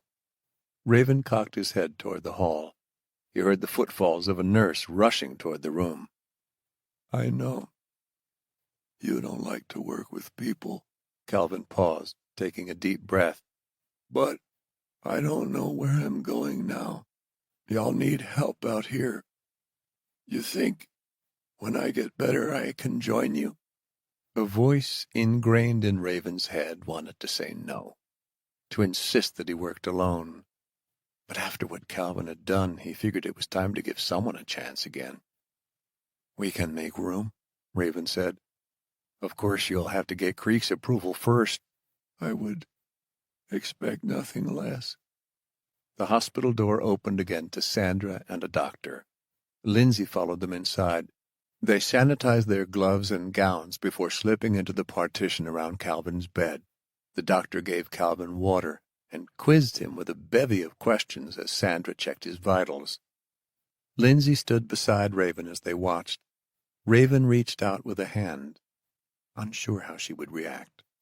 To his surprise and elation, she squeezed his hand back. Sandra didn't seem to notice, too busy working on Calvin.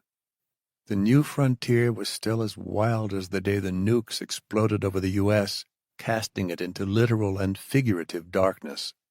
They had discovered the source and potential cure to the wildfire, but it was still spreading through the Badlands, true to its namesake. The disease might not have been caused by the animal councils, but he had no doubt it had upended the natural order.